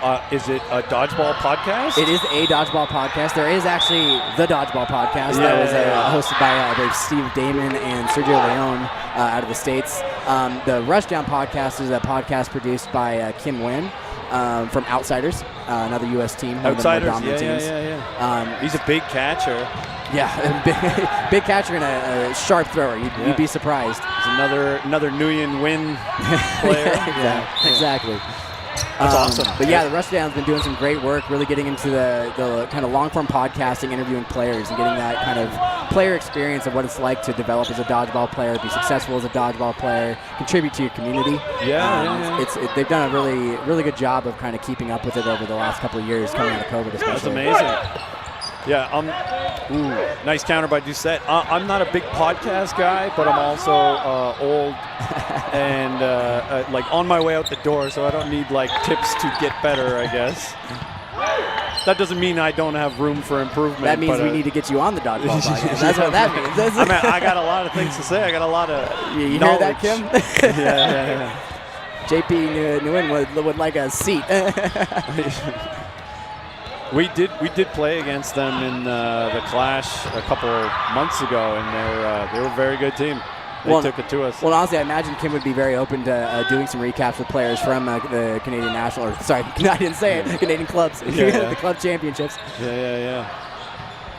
Hopefully one that we win. I don't want to go over a loss. Ooh, Trudell went over to cover Doucet, but he ended up getting crossed up from the other side. He did not expect that. All right, well, we're putting in our nominations here for the VCU MVP Players of the Match. I've got Rayano and Doucet down, in my opinion. Is there anyone else you'd like to nominate? Yeah, I'm going to say Germain. I wish he got a hit as I said it, but he didn't. Germain and Estic, I think. I would agree. Yeah. Estic's been very consistent for his team, short of that opening rush, which was most so unfortunate. Maybe slipping just because of the humidity in here. Yeah. He's getting at least a kill per round, too, so nice to see those numbers. Well, he's typically a closer from what I've seen of him. He's typically on the court for a long time. He looks difficult to target and get off. He can play a lot of positions, too. Yeah, very adaptable. He's actually been playing out of the middle from the start of most of these sets, but then sliding the corner as necessary. Yeah, and that's one good thing. They're very fluid on this team. They've got a lot of people who can play corner and just also slide into middle. Well, yeah, and they seem to know how to play off of Essex's lead. Yeah. And obviously he knows how to do the same when his team takes the initiative. This will be a good test for both teams here. Now, it's 3-2, but it's a 3v3. Time's coming down to about 6 minutes left, so this match, or this set could be critical. Yeah, they're only down, Tiro's only down one here. Balls collide. I don't know why that play is so fun, but maybe it's the smashing sound. But I think it's the timing, the rhythm, the synchronicity of it. It's right? almost two deaths, but instead nobody gets hit. Ooh, nice shot by Germain. That was nasty. Outside drop shot, straight into the ankle. Earning that MVP nomination. He might be carrying some votes here now. Let's go, buddy. I got my money on you. Let's go. Wait, we don't gamble. We don't. Unless you gamble channel points on our MVP. I don't know if we have that on the board yet, but vote for your MVP if you see it. Channel points don't mean much, but bragging rights if you win. Well, yeah, we still got about 5 minutes left in the match. Oh, good. Get So your votes in. voting is now up. We got about 5 minutes left here, so there's no rush. Got some time to kind of see what these players are capable of in the final games of this match. And after playing against 22 here on Tiro, Casey, he's got some nice hard throws and that underhanded sidearm almost, little whip shot. Very, very comprehensive throws. They're both good targets. If you're on Ascend, either one of these guys can go. And for Tiro, I'm going to say, that means they lost. They were supposed to throw and they didn't. Oh, yeah, it looks like there's an unfortunate sequence there where they... Probably one of the worst things to happen in a game other than lineouts is not throwing on time and giving up all the balls. You feel like such a doofus when it happens. Yeah, I lost track of what was happening with the count there. It didn't seem like anyone was feeling rushed in the moment. It's not nearly as loud on this court, so I'm surprised that happened. Right side. Yep.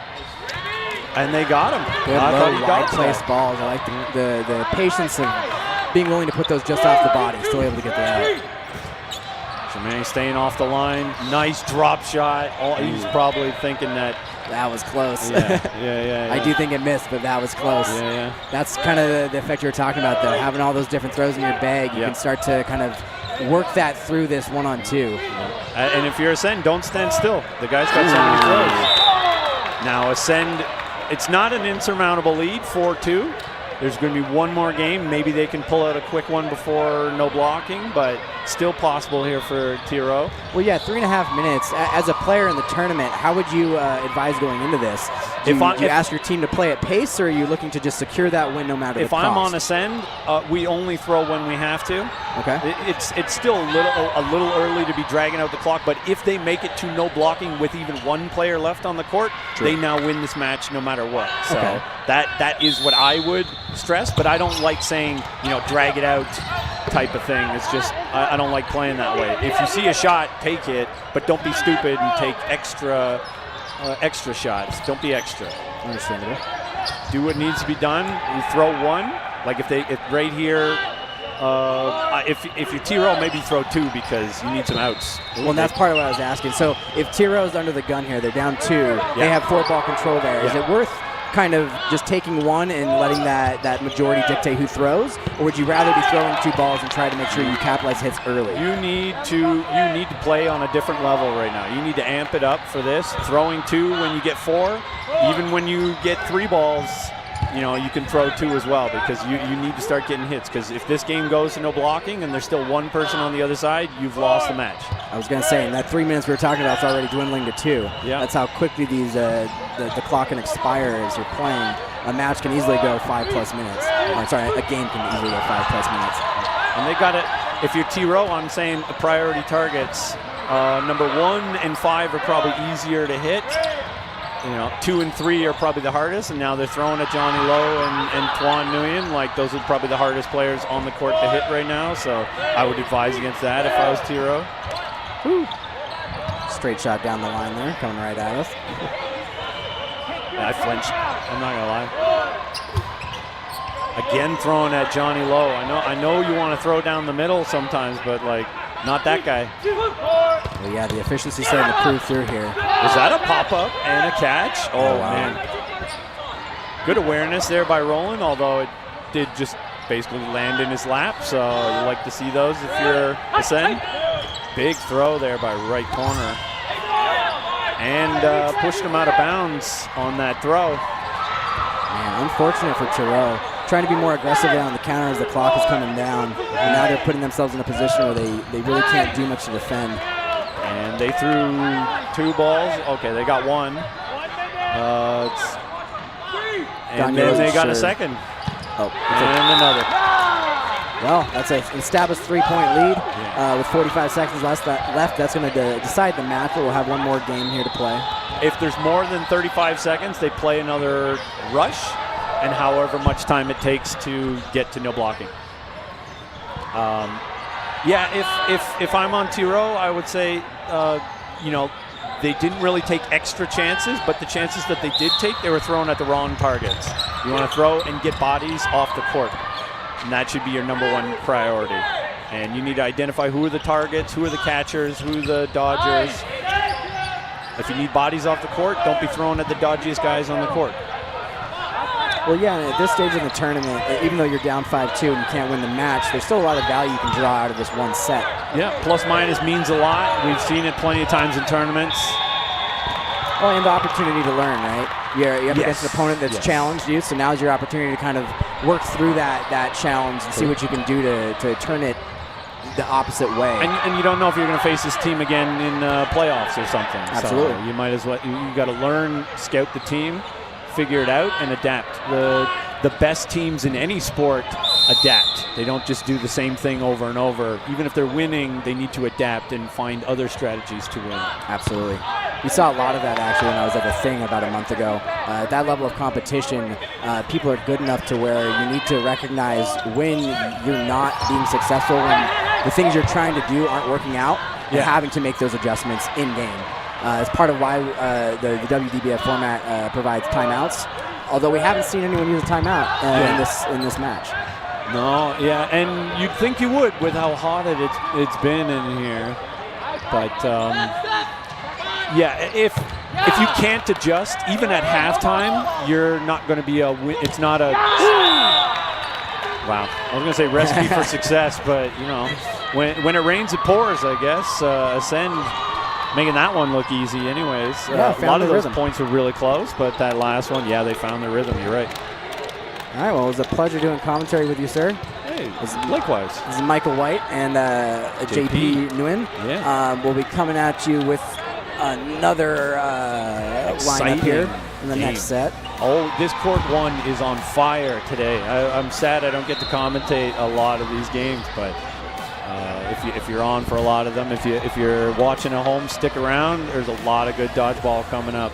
Well, yeah, looks like I'll be sticking around for the next one. We got Caffeine & Co. versus Valkyrie coming up. Valkyrie, one of the top women's teams out there, as I understand it. And Caffeine & Co. got a little bit of notoriety for themselves as well. Yeah, Valkyrie's been flying high. They've won a lot of tournaments recently, and they're out of Ottawa, so a big shout out to them. That's where I'm from. We rep them. So, but Caffeine & Co. is also a great team coming out of Quebec.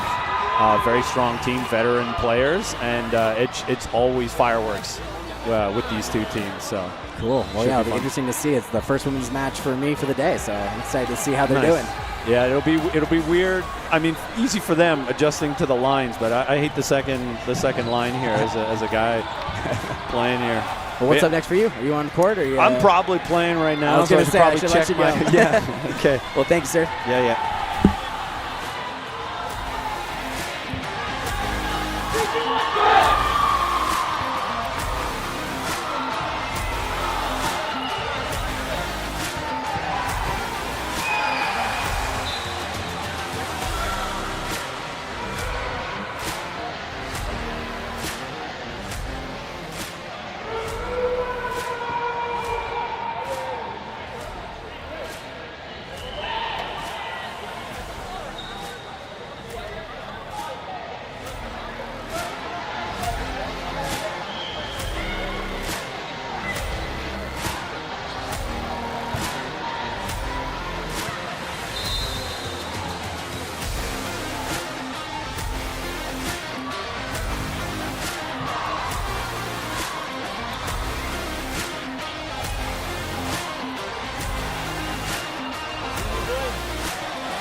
again. This is the 4th set of the day of round robin. This is Michael White here from Portland, Oregon, and I'm doing commentary here with Kaylin Sky from Prince Edward Island. All right, so we've got Caffeine & Co. versus Valkyrie. My understanding, Valkyrie is one of the big names to look out for on the women's side, and Caffeine & Co. has some notoriety to them as well. What kind of a matchup are we expecting here?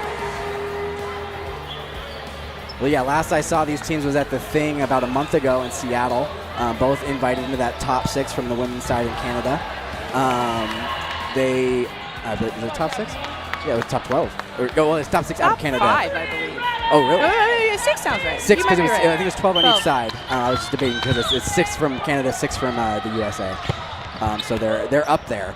And Valkyrie ended up winning that tournament, though with only 3 of their core roster players. So I'm very interested to see what this team looks like. Valkyrie, a very well-established team, often in the top 2, if not on the off year to the top 4 at the Canadian National Championships, now the Club Championships. Caffeine & Co.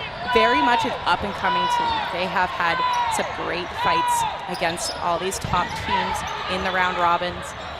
And actually, I believe at a Toronto kickoff has faced off against Valkyrie in the final as well. Oh, wow. So there's a bit of a rivalry building here. Absolutely. And we have many participants in the Team Canada Foam women's program on both teams. Well, yeah, a couple names I'm loosely aware of. I believe it's Mira Duarte on the Caffeine & Co.'s right corner, our facing side left. And then we've got Flanagan, who wasn't present at the Thing, one of the captains of Valkyrie, as well as one of their more consistent corners, I believe. Yeah, and Biron just eliminated there, part of the women's program for a long time, multiple-time world champion, Paris Jadouin, also part of the mixed foam world championship team. And we see now it's down to a 2v2. We have Curry and Presenti versus Duarte and Paris Jadouin. Well, yeah, this matches open up at a pretty accelerated pace so far, quickly going into a 2v2. Has that been what the tournament's felt like to you so far today? Has it been fast-paced or has it been more controlled? I fully expect these teams to, keep a high-pressure game, keep a high-pressure pace, but it's going to be very controlled choices. Great shot by Paris Jordan, closing the point. So Caffeine getting that first one. But you know what Valkyrie's main skill is, honestly, the thing that I think gives them the edge to be a top team over and over and over again is their adaptability. Yeah, I got an impression of that from seeing them play at the Thing. I was actually reffing the women's the women's final. It was Flex versus Valkyrie, and there was definitely a moment of shift early on where it felt like it was pretty equally matched, and then there was a turning point where Valkyrie seemed to find their control, their rhythm, and emphasize that throughout the rest of the match, sort of walking away with it as the points rolled by. Yeah, they have some great analysis. Kirkpatrick here, ball retrieving on the back line. Such a knowledgeable player at all times. So her brain's always going. She's always analyzing. I was going to ask. I'm aware that Shade Berkeley was the head coach for the women's team this last go-around for Worlds. Yep. So that leadership extends beyond Shade. That's one of my first questions, being that they only had 3 core players with Valkyrie, Shade being one of them at the Thing. With this kind of refortified lineup, they have more leadership today.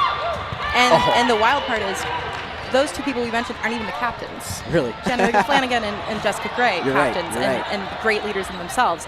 And over here on the Caffeine side, we have Corinne Duran, long-time veteran, but you also have Jana Gagliini, and they've taken up this team. And oh my gosh, Brosino goes for that, but we are now in a 2v5.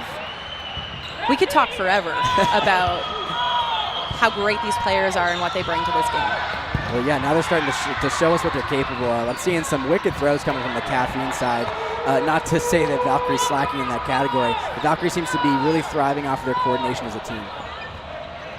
That transition, exactly what we just saw there, where they're setting up 4 balls in the front line, taking their throws, but then not backpedaling from that midline and allowing their opponent to run them down in transition. They recognize that they have control of the court because they have numbers. Oh, and that's a pop-up, but Berkeley not able to run it down, and great coverage from Duran. Now we see the 2 captains from Caffeine whittling this 5v2 down to a 3v2. Yeah, it's starting to make their effort show here. It'll be interesting to see how Valkyrie approaches this. Great placement from Curry. She knows Baron's a great catcher. She put it right on the outside of the right shoulder. Love that weak side pressure from the left corner of Valkyrie. As soon as the side from Caffeine approached the midline, she immediately approached the opposite side to spread her attention. As soon as she committed to that throw on Shade, she was able to exploit that opportunity. Yeah, strong pinch from Valkyrie. And now we have a 1-1 scoreline. Are either of these teams particularly aggressive off the rush? I believe I saw Valkyrie doing a lot of feeds, but kind of switching off of that often. Sometimes taking advantage of it, sometimes not. Valkyrie is a very strong rushing team, and particularly their strike from Baird, Veronica Baird, is very deadly. But, you know, Caffeine, a lot of speed, especially out of Duarte, Jobin Ross. They have that ability for sure, too.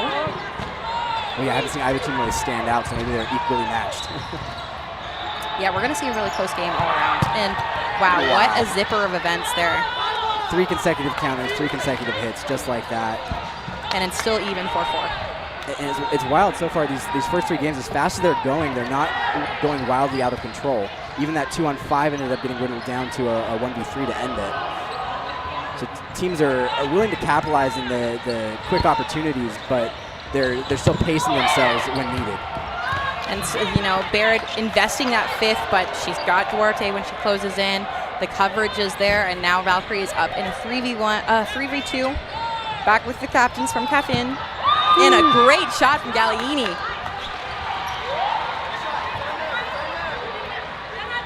Yeah, noticing here, Flanagan's a lefty. Something I try to keep an eye on because it's easy to forget. If you sleep on a lefty, you can quickly regret it. Not only a lefty, Mike, but a lefty who blocks with their right hand. You'll watch, she'll switch to her right hand. I just saw this, yeah. Because she's turning her body to throw that cross in that pass sequence, and then prepared to block with her right hand as soon as she's, being countered. It's an interesting thing to notice. I've never really paid close attention to how a lefty might block in that transition space. It's specifically due to her baseball background because her catching hands would be in the right. And now we see Corinne Baron in a 2v1. She thrives in these kinds of scenarios. But Flanagan running her down. She invests the ball. Well done to protect herself in that transition. Having to throw both balls, but having 3 in reserve. So no real issue with doing that as long as she survives the play.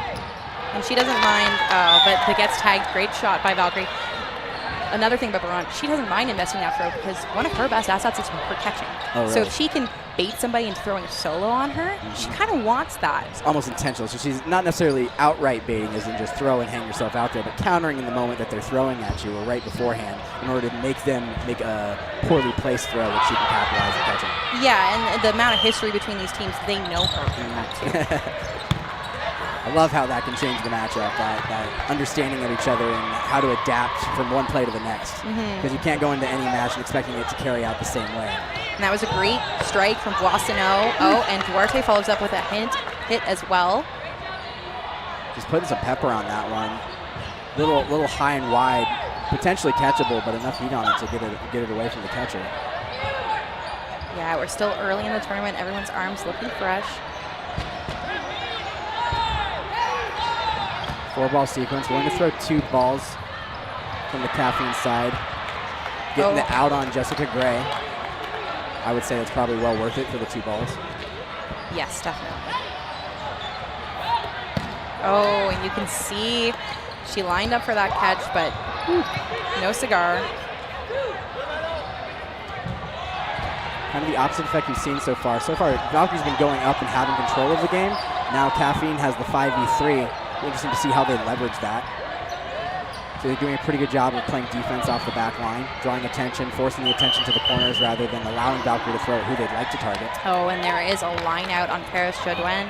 I think you're going to see Valkyrie make a defensive play here. They're talking to each other. And Curry is hit out. Howie takes a shot. So does Berkeley. No harm done. Aggressive throws there from Valkyrie. I would have expected to see a little bit more patience. Not that it was a bad thing.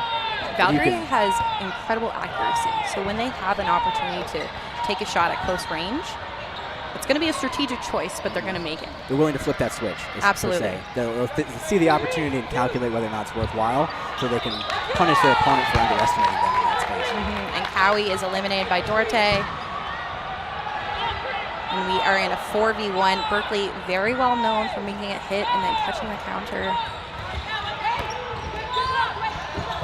You can see she's looking for it. Duarte showing the patience, knowing her opponent.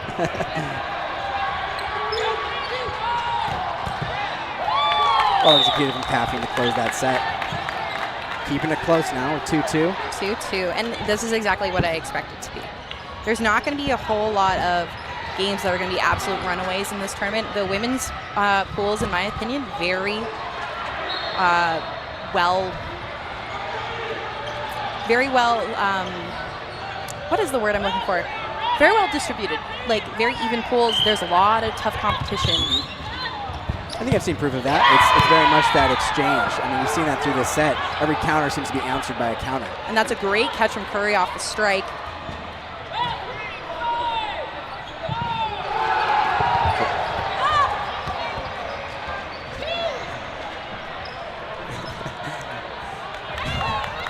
Another aggressive opening here from Valkyrie, finding their lead again. This seems to be the challenge from Caffeine & Co. is how to work through Valkyrie when they're down players. Off to a start there, though. They got their first out.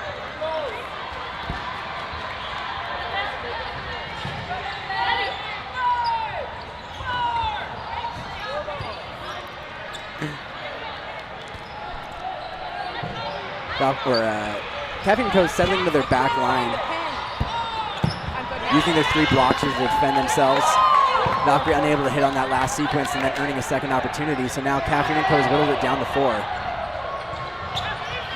And they still have ball advantage. But yeah, Flanagan lining up for that shot in Paris Jodwen, but Galaini punishing her for it. We got an exceptionally timed counter. She couldn't have really thrown that earlier, maybe a little bit, but good recognition from the Caffeine side to counter that. And so risky, too, because when Flanagan gets down on her knees, she's a phenomenal catcher. So great placement from Galaini, who is removed by a team throw from Valkyrie. And now Duarte is in a 3v1.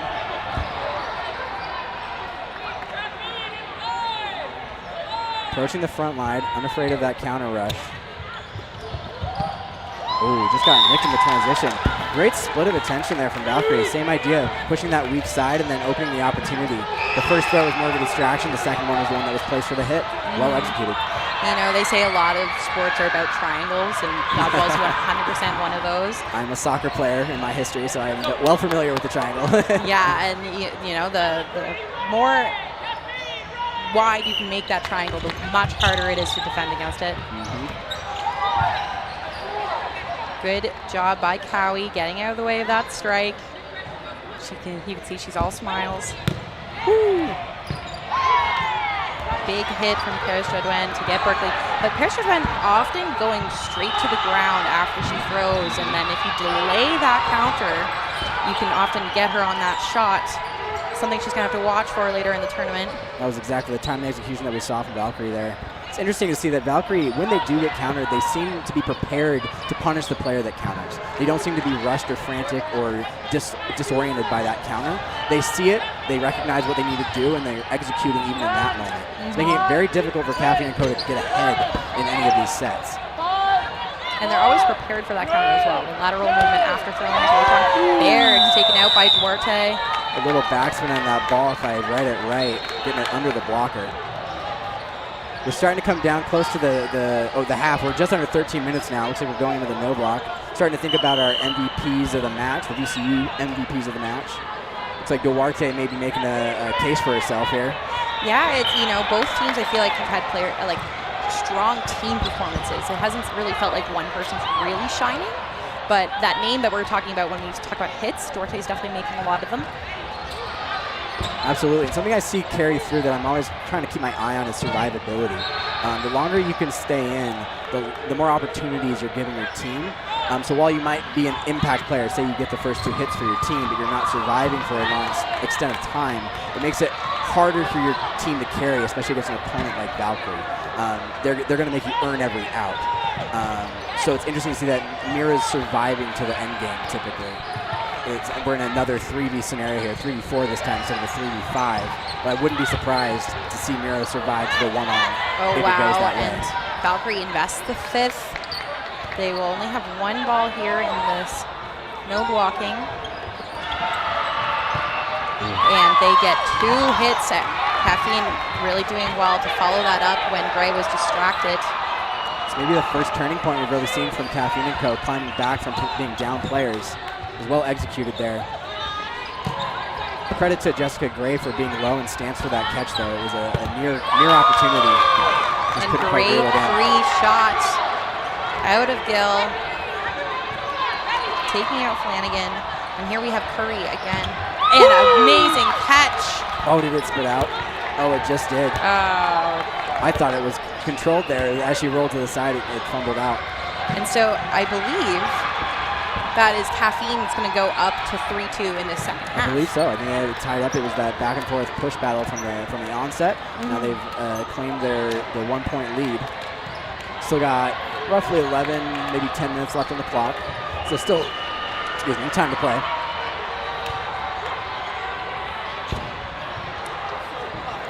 Well, yeah, I was half wondering if the score was correct, but I didn't keep a close eye on it. There's a water bottle obstructing that right side for me. This is a great question. Curious to see. They did, yeah.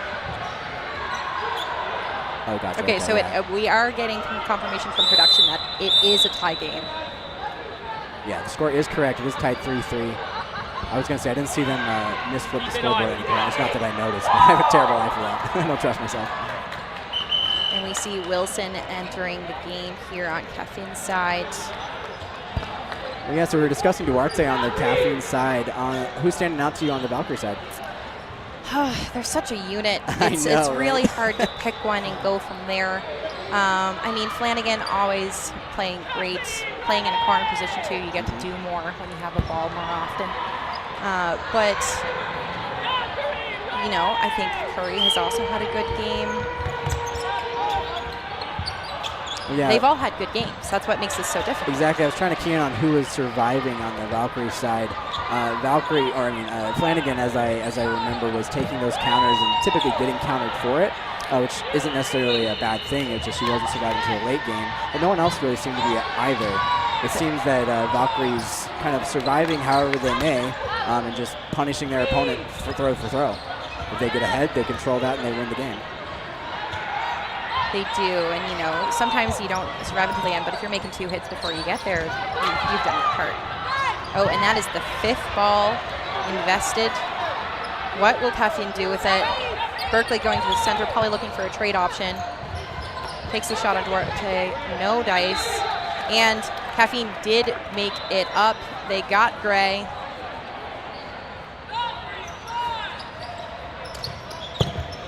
Great shot from Boissonneau. Good attempt there for the catch. Got the ball where she wanted it. It was a nice firm throw. Coming at a little bit of an angle, maybe not quite square to the ball to make the catch easy.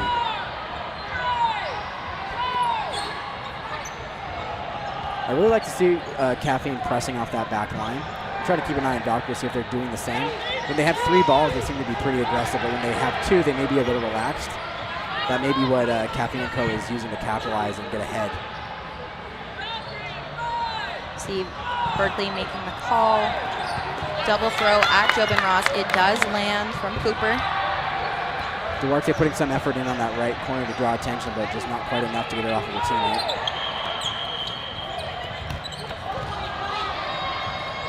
Caffeine looking to take throws in transition. Maybe willing to take a little bit more risk here, trying to get this 1-point lead. Good block from Boissonneau. And she takes the shot. Baird takes the shot back. Wilson with a strong block. I see Boissonneau making the call. Yeah, seeing that last throw reminds me, I believe in the bio, Valkyrie claims to have 4 lefties on their team. They do have the most lefties in They've the got game. Baird, they've got Gray, or sorry, Flanagan. Is Gray also a lefty? Great shot from Duarte, taking out Flanagan.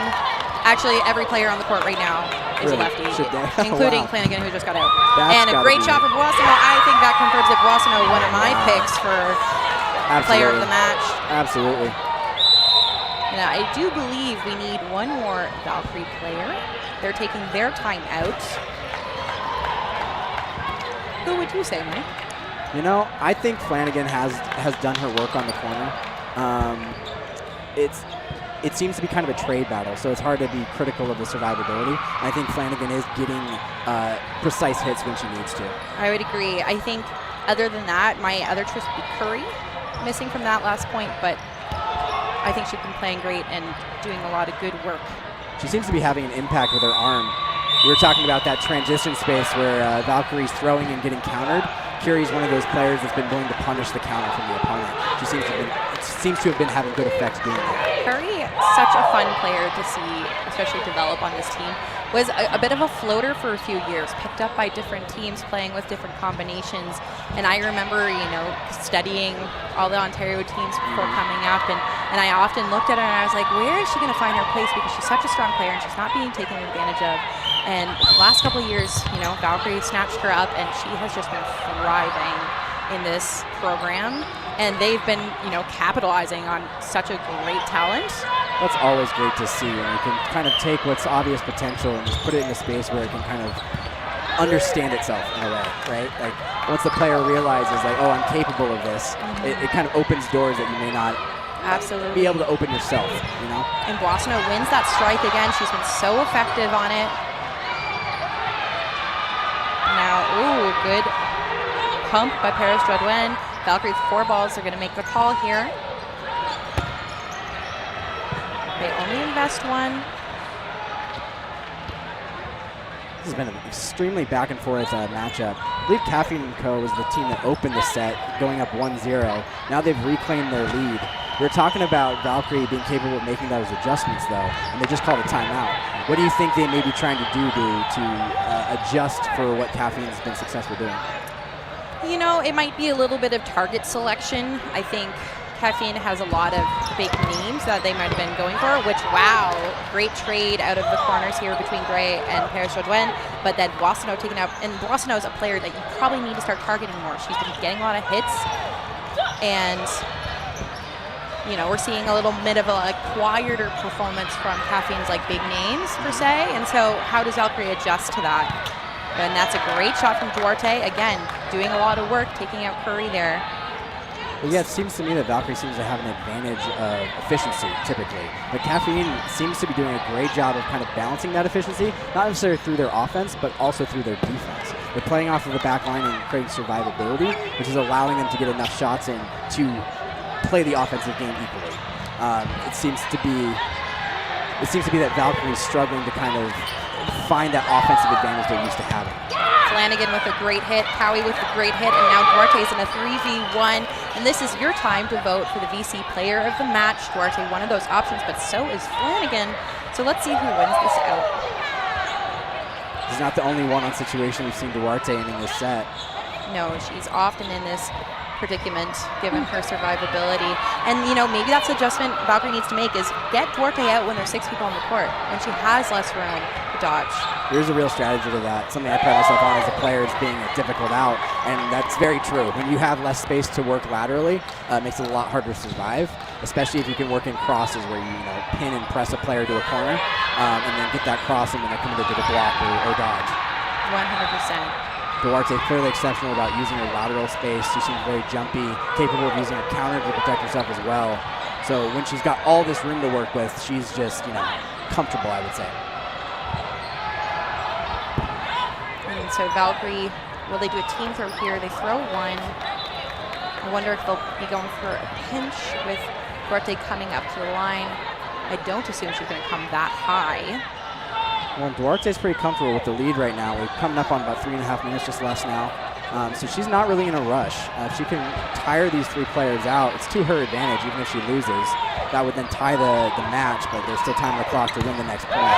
Great block from Duarte after that dodge.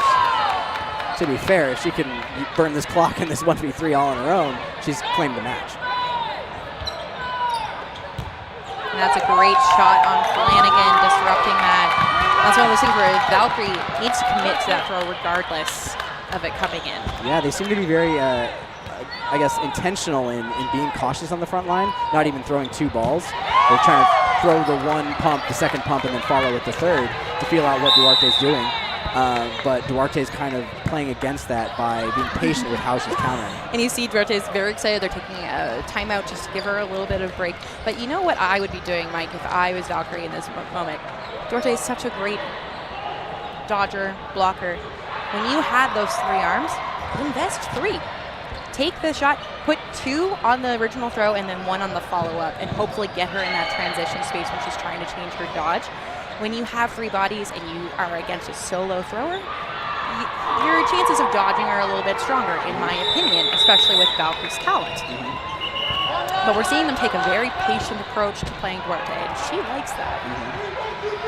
Well, yeah, Duarte's doing a good job of using her counter to protect herself, but that's kind of what you would be exploiting as Valkyrie. As soon as you see her commit to that counter, that's your green light to say, okay, all 3 of us have the green light to throw. Yes, and now they're in a 2v1, so how are they going to adjust to that? Yeah, now Duarte being able to work more vertical space on the court, and does so, gets close enough to clip the shoulder of her opponent, taking this to a one-on-one, and she's in no rush. Still 2 minutes left on the clock. She's got the lead. Cowie, a formidable survivalist as well. Great blocker. Staying low, forcing Duarte to really target her. This could be a battle. Oh, it will be a battle. 2 minutes on the clock. They shoot at the same time. Great block from Cowie. It's interesting, both players right-handed and posturing to the far right on each side of the court, trying to keep their space from each other, feeling out this matchup.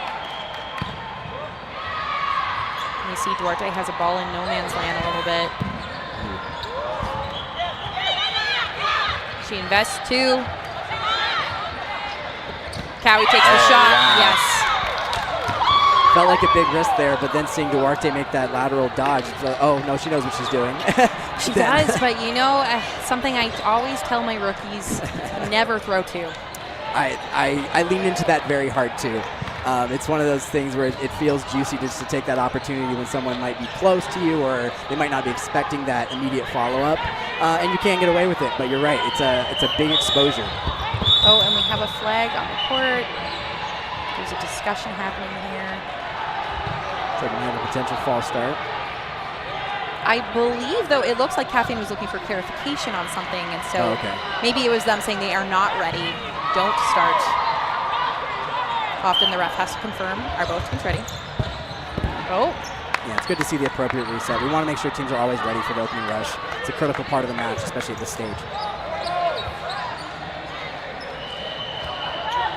We see Caffeine with 4, Boissonneau making the call. Oh, and Flanagan with a great cross, and Paris Jadouin. Galaini does take the shot, but misses. But Gray is eliminated from Valkyrie's side. Oh, and Curry invests. Duarte tries to punish, but it's actually Cooper who punishes Duarte.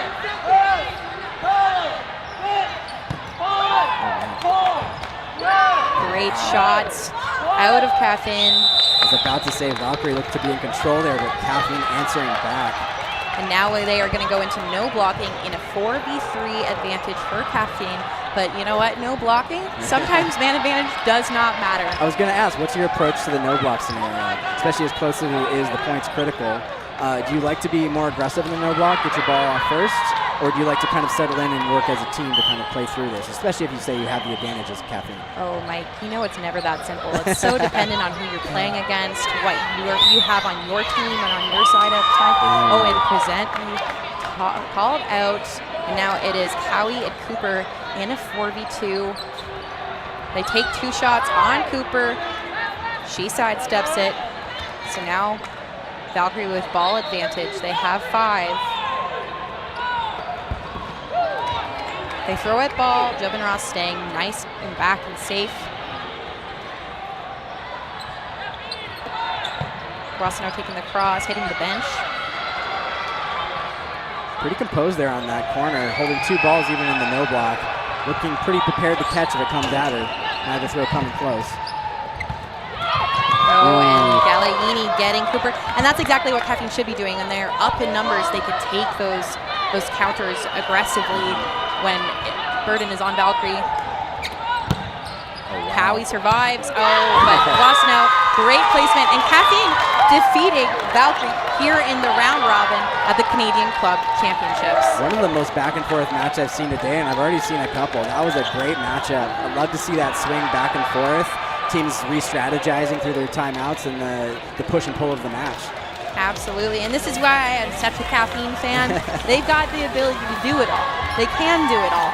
And it's so exciting to see them take out a team like Valkyrie. So formidable, so strong here in the round robin. But here's the thing. Valkyrie, they're just going to let this fuel them. And the next time that they see Caffeine, it's going to be a different game. We're going to see a different Valkyrie. And I'm sure the rest of the round robin, they're going to be thinking about this, and they're going to let it light that fire. Absolutely. The round robin's not just about winning, it's about learning. So if you're going to take losses, you got to learn from them. Absolutely. And Valkyrie, as you said, is very capable of learning. So it'll be interesting to see how they respond later throughout the day. For sure. And so that is Caffeine versus Valkyrie. My name is Halen Sky. My name is Michael White.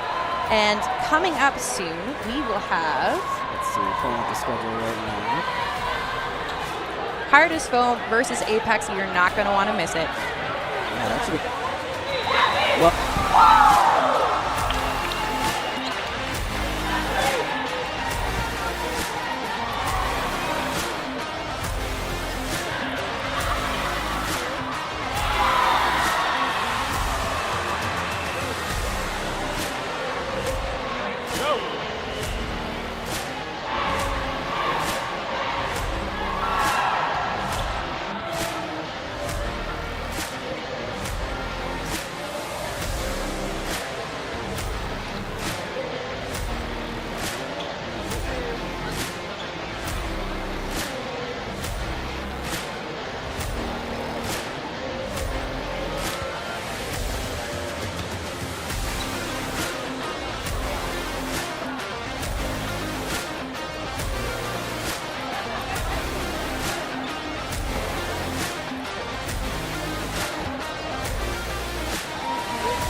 Hello, everybody, and welcome to Dodgeball Tot Live. We are here in Calgary, coming to you from the Canadian Club Dodgeball Championships.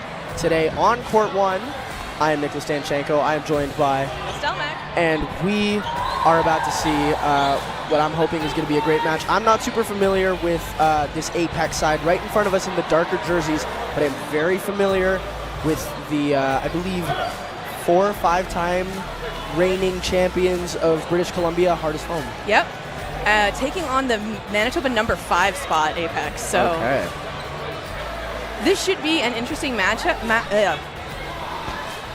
Interesting matchup here. Thank you. Starting on the Hardest Foam side, from left to right, looks like we're going to have number, I believe, 26, Sam Coe, followed by Captain Canada himself, Byron Wong, number 4. I like number that. 8, Cody Burke. Number 89, Pete Decker. Number 14, Chris Valance. And then And they are off. So we'll get to those lineups very shortly. If you don't see them already on your screen, it looks like Hardest Foam with that burden to throw. Ref calls it. Decker takes a shot at McKay. Goes in between. Looks like it almost clipped Decker, but we still have the 6v6 lineup. Coming up again to the line, Hardest Foam ready to take those shots. Moto Sandoval with a block, but it hits him in the hand. 4 balls in hand now. Apex coming up to the line. So, interesting fact here about Apex that I'm reading. This team holds the record for the most ties at a Nationals with 5 ties last year. Very, very interesting. Wow.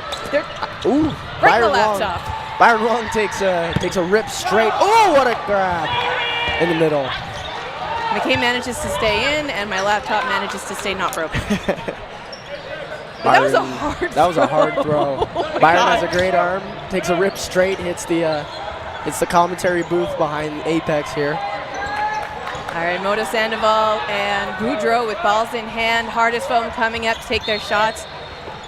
They honestly, that is just an intimidating lineup on the Hardest Foam side. All massive arms. Everybody knows how to grab really, really well. Yeah. This team is definitely one of the strongest in Canada. I believe they were silver medalists last year. Yes. So they definitely know how to make it far in this tournament. They lost to the Manitoba number 1 team, New Era. New Era. And it was the first time an Ontario team didn't walk home with gold in men's. Yep. Yeah. So I think a couple people are going to be a little bit bitter for the... Yeah, definitely Ontario's going to try to get back into it for 2025. Big teams. Moto on Sandoval the managing to hit lineups. out Decker. Sorry. All good. He was going for a catch. He brought it in, but didn't quite connect at the last second there. So it's down to a 2v3 situation right now. Ooh, Winnier's Big going cross for court. it. 3 balls on the Hardest Foam side.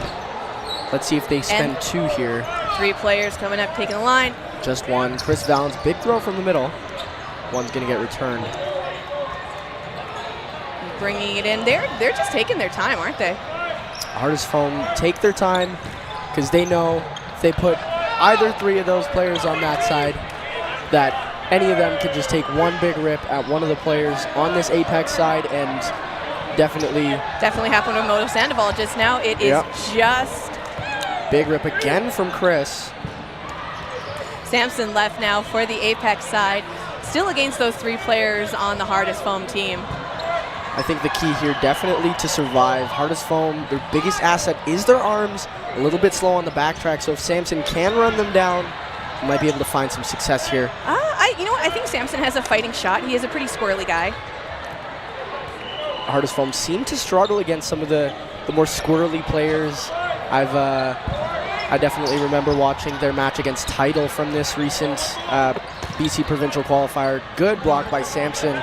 I would honestly love to see Tometto be last on the court against some Hardest Foam players, because speaking of squirrely, you're going to love it because you said you're not familiar with them. That guy's got moves. Oh, and Samson almost lining out there, managing to stay just on his tippy toes. Oh, it was. Oh, and they're going to call the line. I didn't think his heels were down. Honestly, I didn't think it either. It looked like he just kind of did like a zigzag, but manages to stay on his toes. Yeah. A lot of these Apex players have been riding that line pretty hard, but they've done a really good job. So many lineouts in their first match of the day on Court 6, which is the other stream. So many. Hardest Foam are going to start this game up 1-0. Defensive rush on the hardest foam side from Sam Coe. A little bit of a Interesting choice. a stumble there from the old Apex side there. Ooh, good hit from Cody Burke. Taking out Boudreau. That's going to give, oh yeah, and he's a Team Canada player. I didn't know that. Ooh, good I'm cast by Valent. not sure if he got activated, but Boudreau was on Team Canada. All right, so he should be familiar with some of the guys he's facing. Very, yes. Obviously, Byron Wong, Pete Decker, Chris Valence, I believe Sam Coe as well. Speaking of all of those players, they just made very short work of the Apex lineup. We just have 3 players left now. It's going to be Tran, Samson, and McKay left. And they're coming up. Decker takes a shot, goes wide in between the middle of Samson and McKay there. It's going to bring that 4th ball in for Apex as they come up to the line to take on the full lineup of hardest foam players. Someone's got to throw. Big free throw from Byron Wong. It's going to connect on Tran. That counter. And he gets the ball back. Hardest foam are going to have a 2-ball defense here. McKay takes the shot, and Ooh. McKay on the hands. Sam Coe, good counter. Samson again in last. Let's see if he can get a few hits here. Takes a big cross-court Samson. rip at Decker. He manages to stay up, and he double checks if he's not close to the line. Goes for Decker. Decker manages to block. 2 big cross courts here. Very interesting, taking 50-foot throws. Yeah, Samson just hiding at that back line. Oh, and and Valence with the follow-up is going to take Samson out. Nice snipe on his toes. It's going to be 2-0 for hardest foam. I don't think it's very hard for hardest foam for this game. I'm sorry. Well, to give some of the Apex guys some credit, they are looking good. Their movement. Oh, false start here. No, ball wasn't on the line. Oh, Jason. was Mergler. Jason Mergler. He was Calling just, a false just kind start. of like sauntering over to the hardest foam side, even though it was the Apex's side. All right, now we're clean. Clean start. Quick rush. No ball spent off the rush. I'm surprised that hardest foam are playing this rush game defensively. Honestly, I think that's a good move from them, especially because like they've played 2 rounds now. They've got a feeling for the Apex side. They know what they're able to do. They know how fast they're able to eliminate them. So they know they don't have to expend that much energy. Yeah. Something I also noticed right now is that Boudreau's been their main target. And honestly, he's the only player from this Apex side that I do Ooh, it looks know. like Tameta does manage to take out Ko, though. Hardest foam 5v4 with 3 balls. I'm assuming Pete's going to take it from the middle. Nope, it comes from the right corner, but Pete takes a counter. Jason Mergler calling a bounce on that shot on Decker. It's going to be a 5-on-2. Yeah. As I was saying earlier, I'm the only player. McKay with the catch! Brings Boudreau back in. Hardest foam's main target. Let's see if he can be a little bit of the difference here to get Apex their first point in this game. And takes out Cody Burke. Yeah. See, I think the reason why Boudreau is probably the major target on the Apex side is he's lanky and he can take those hard shots from the back line, and that's gonna be the tricky thing for hardest foam. Definitely, players like him who have a good arm but move really, really well I see hardest foam struggle with those types of players later on in the match. Oh, like you said too, they have problems on the retreat, so they have to force themselves to come up to take those shots because I don't see a lot of them throwing from the back line the way Boudreau does. Pete Decker goes for the trade. Apex are going to be up 2-1 against, I believe, one of the other captain of Team Canada from this past Worlds, Chris Valence. His 3 balls. Only 1 spent from the Apex side. Boudreau trying to be shot. sneaky. He keeps going and staring down McKay there, but Boudreau is like, no, just keep paying attention to him. I'm going to hit you. Again, they come in, and it looks like Boudreau's going for it this time, right into the net. A little bit wide on that shot there. Gets down just in time to go underneath Boudreau's ball. Boudreau gets out of the way. Ooh! I always love seeing that move. I remember the first time I saw it, Joel Jodoin, or Jodoin. I apologize if I mispronounced his last name, but that's a ooh! Right on the tip of his toe. Gets the outside of Boudreau's foot. He's not happy with himself right now. Honestly, though, he put up a good fight, so. Definitely a good fight. Lots of good throws on Valens, on target, making Valens work for this. Big block from McKay. McKay throws a little bit short there. McKay left with one ball. And Valens takes him out. Valens catches him in the air. That's something that Hardest Foam are really, really good at. They're really great at getting players to bite and then taking advantage of players that are in the air and kind of lacking a little bit. Hardest Foam 3-0 here, still in this first half. Boudreau is going to take a seat. Interesting how Apex all just kind of bunched up on the opening rush there. I don't know if you saw that. Yeah. Attacking rush for Apex. Ferreira and Willier are both taken out in that opening exchange. And number 23 here on Apex as well. Seg.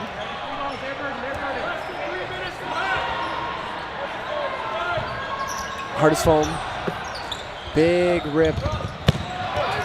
Right as Samson gets eliminated, he still takes the shot anyways. Still takes the shot. I would say that's not a bad shot to take if it was a little bit earlier, because the ball did die.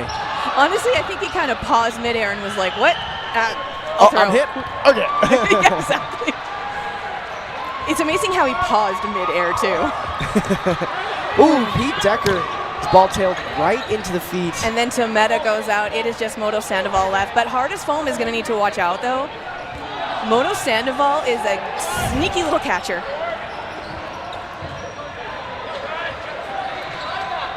He does have burden, though. He's going to have to throw.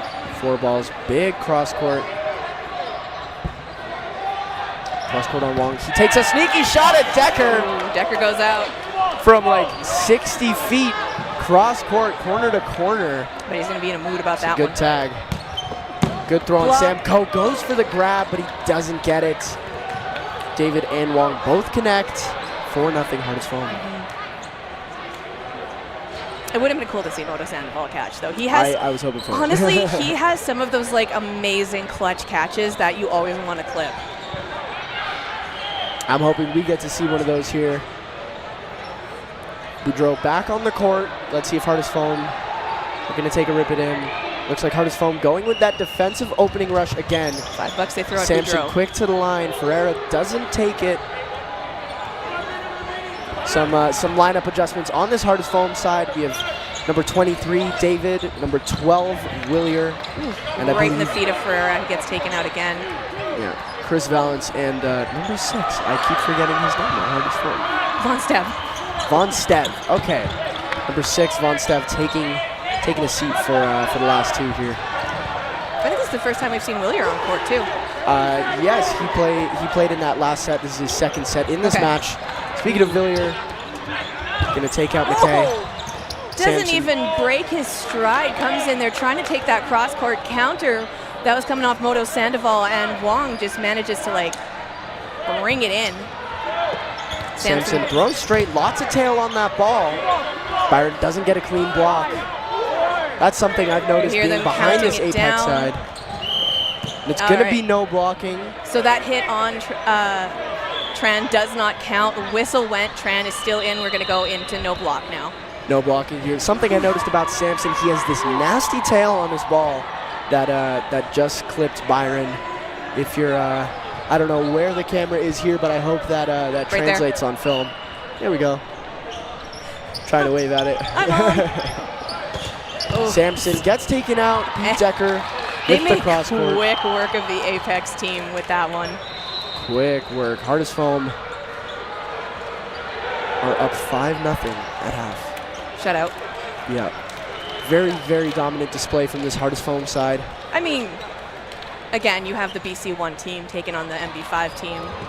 And they lost against the MB1 team last year, so Yeah, that's true.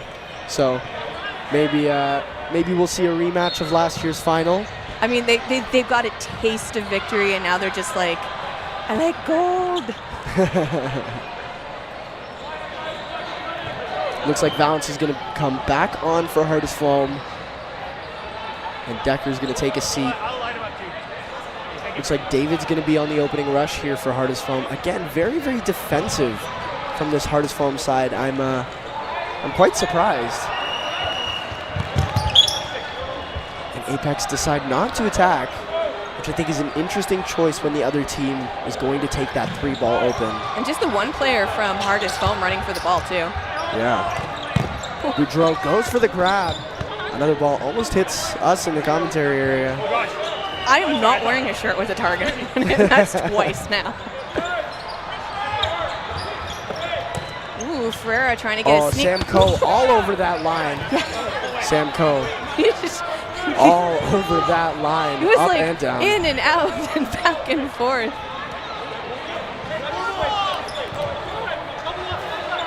Hardest Foam with 5 players. Oh, what a grab! There's that tomato I was talking about. What a grab on Von Steb. Honestly, like Tometa, his playstyle, the only way people have ever described it is Greninja from Pokemon. He is just a jumpy little bugger. Love that. Absolutely love that. Great catch here. It's going to put Apex at an advantage here. And Boudreau going for the shot on Wong. Wong managing to get out of the way of it. David does get eliminated though. Apex now with that advantage. Willier blocks that shot from Samson. Ferreira gets eliminated though. Ferreira also tries to take the rip after he gets tagged. It's going to leave Hardest Foam with 5 balls. A very, very dangerous position for this Apex side. Boudreau with the 1 ball in hand. They're going to throw 2.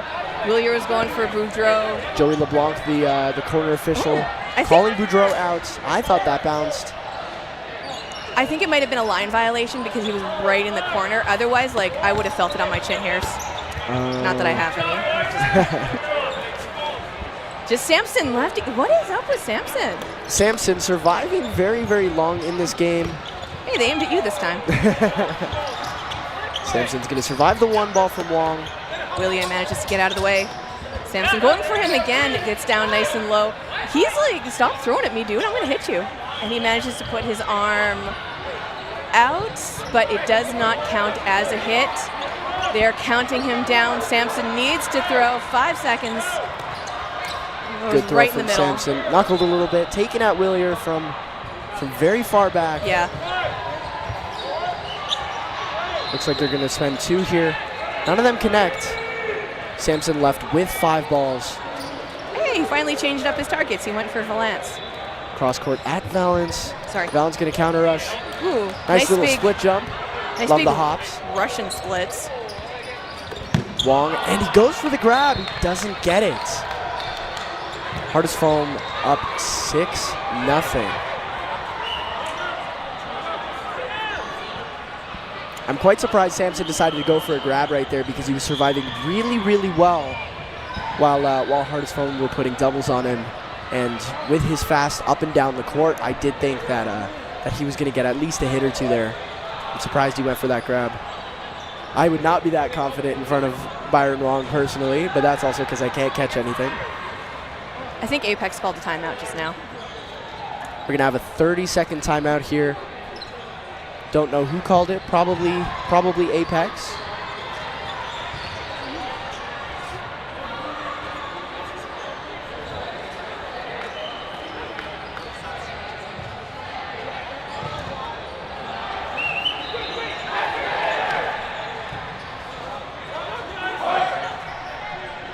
We're going to line back up here. Apex and Hardest Foam.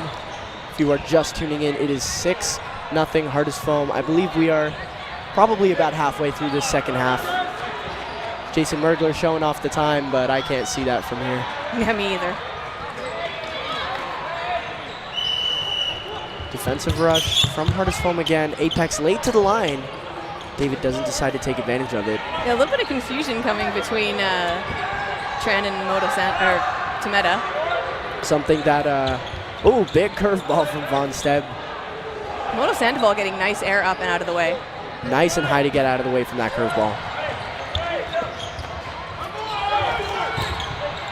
So definitely on this hardest foam side, they have been dominating this game. Who would your two MVPs in this match be for hardest foam? Ooh. Oh, and a double. Samco and Von Stepp taken out. It's gonna be 4 against 4.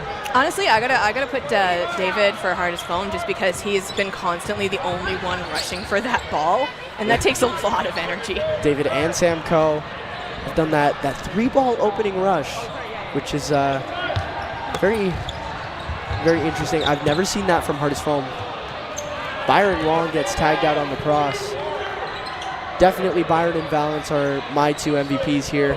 Both captains of Canada getting big hits. And you're very, very familiar with this Apex side. Who would your choices for MVP be? I mean, Tameta just for that one awesome catch alone. And then Samson just for his staying power, because he's been the last in so many times. Yes, That's Samson who with I the would pick. great survivability in this game, for sure. And Boudreaux for having such a good attitude for being hit out so often, maybe. I don't know. That would be my top 3, but we'll leave it up to the chat to decide. Valance takes a big cross court. So we're Only down. Valance and David left on the court for hardest foam. Let's see if Apex can close out one set here. Big cross on David, and he gets tagged out. Valance alone. He was going for it, too. He's like, ah. Valance spikes a ball. Jason Mergler with a warning on Valance for an invalid throw here. Ooh. Definitely at this tournament, if you didn't know, Dodgeball Canada decided to crack down on invalid throws. McKay was struggling to get out of that way after he was caught at the center line there. Valance was just rushing him down like a bull. Valance misses every throw at the line there. Ooh! Big straight from Chris Valance. Right in the ankles on Sang.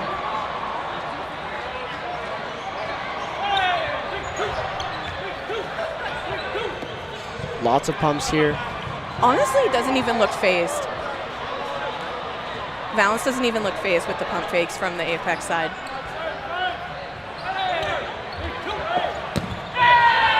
And Valance gets tagged out here. Apex closed their first set in this match.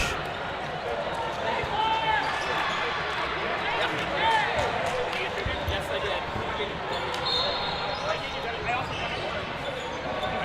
6-1 for hardest foam. In just a minute, you guys are going to get to vote for your VC MVP of this match. There will be 2 options on the screen. 2 for hardest foam and 2 for Apex. Cast your votes. And that was the first point for, while we were talking about voting for them, Apex just got their first point on the board. They did. Good for them. They were able to capitalize on an advantage that they did have earlier in the game, but they made the mistake of giving this hardest foam side 5 balls, and hardest foam are going to kill almost any team when they get 5 balls. It's interesting because I think when I was saying that he wasn't phased by their pump fakes from the Apex side, he didn't take them seriously after he moved positions, and that's how Moto Sandoval got that shot for the point. Still with the full lineup for the hardest foam side now. 3 balls in hand. They're going to have that burden to throw. 5 against 4 here. It's going to come from Decker. And he takes out Sang.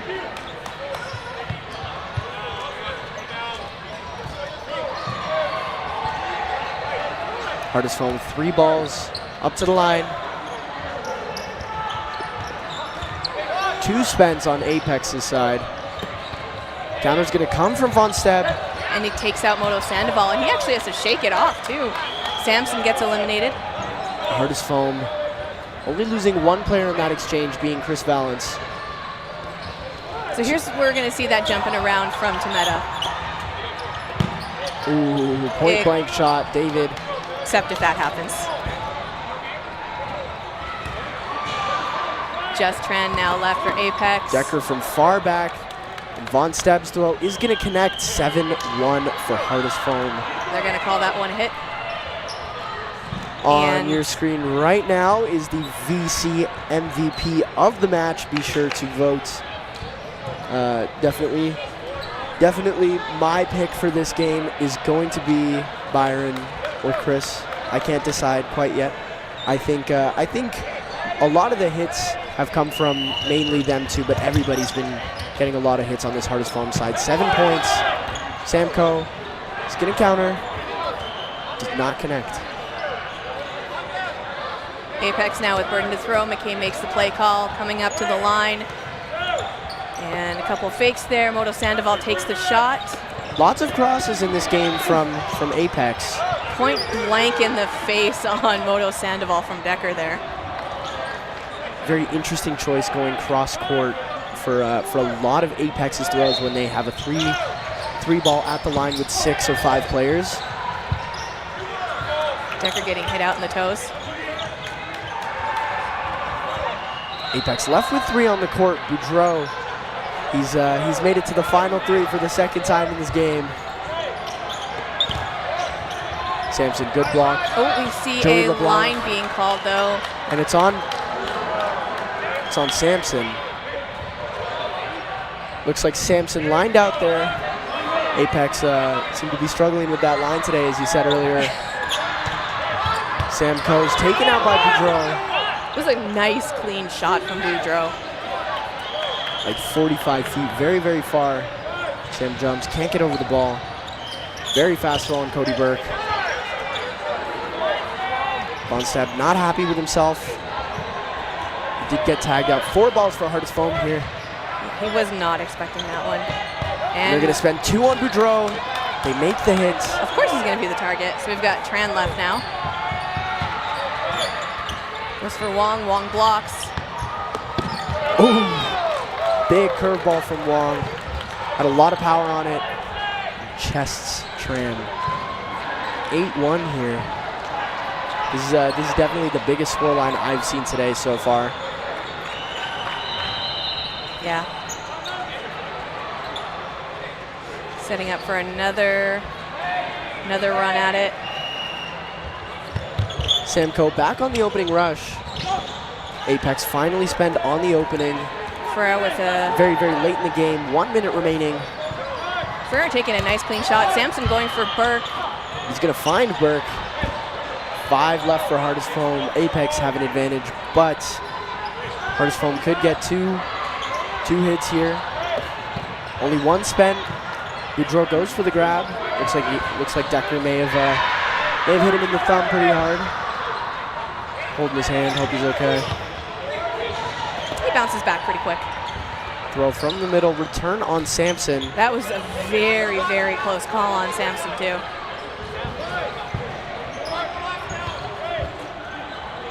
Another throw from the middle from Apex here. Bounce is going to go straight. Oh, and it's a grab. Off of Ferreira Sampson makes and the into grab. Sampson, yeah. Ball travels all the way across court. A very hard throw from Valance. Boudreau tagged out again. He As just soon can't as he stay walked in this back in. game. They have his number.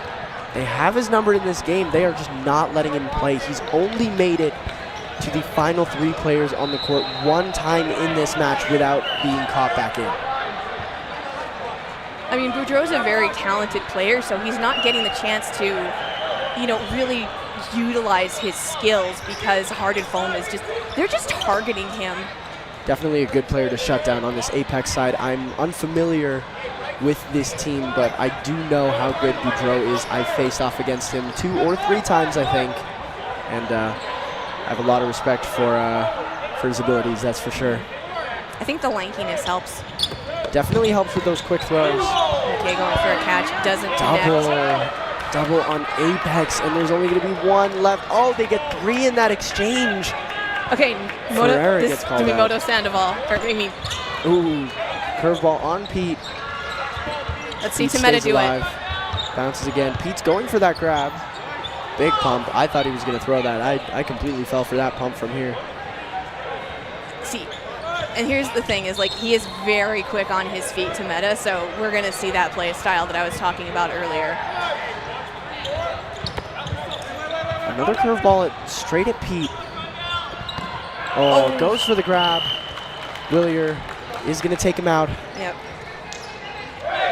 He was going for it too. He had it, but it just Unfortunately, it was just too powerful of a throw. He wasn't able to connect with it. We are not going to see a no block situation. The point differential is just too much. So it's going to be 9-1. That was no block, yeah.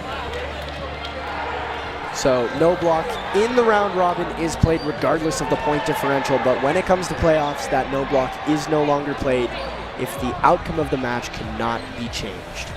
So good game from both sides here. Apex just couldn't seem to get into a rhythm, only got 1 point on the board, and Hardest Foam 9. And honestly, like, both teams, their lineups do not change. Like, I have not seen them change in a very long time. But again, Apex, compared to the talent in Manitoba, they were in that 5th position. So Hardest Foam, they just, again, went a little bit harder. Hardest Foam are going to take home, I think, the biggest win of day 1 so far. I'm assuming they'll definitely be topping their group. I don't know who else is in that pool. I believe they also beat Ascend 7-1, so they're definitely going to have the point differential today.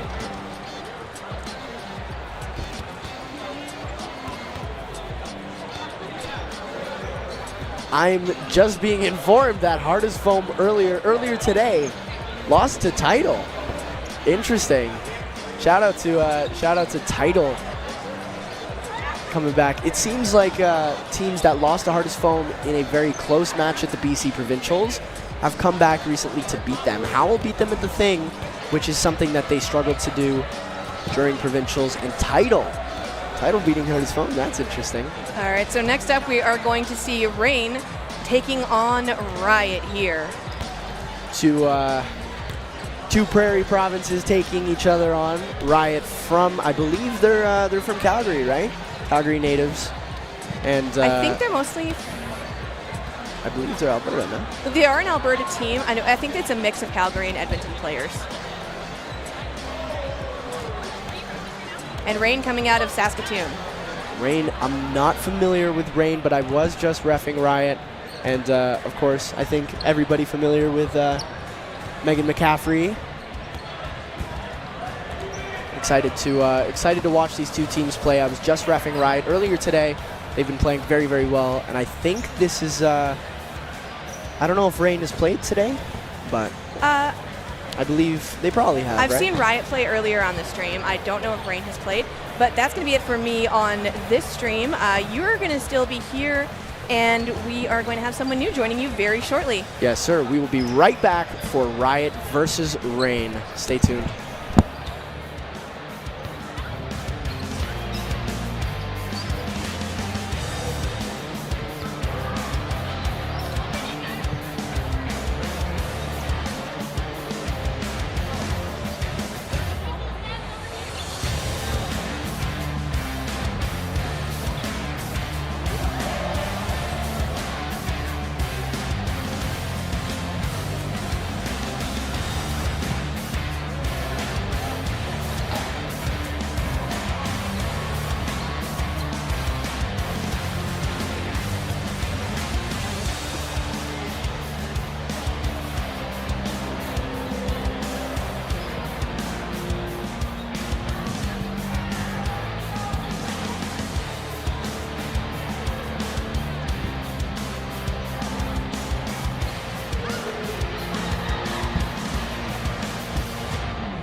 Hello, everybody, and welcome back to the Canadian Club Dodgeball Championships here in Calgary. We have an all-prairie affair here in front of you. We have Riot from Alberta and Rain from Saskatchewan.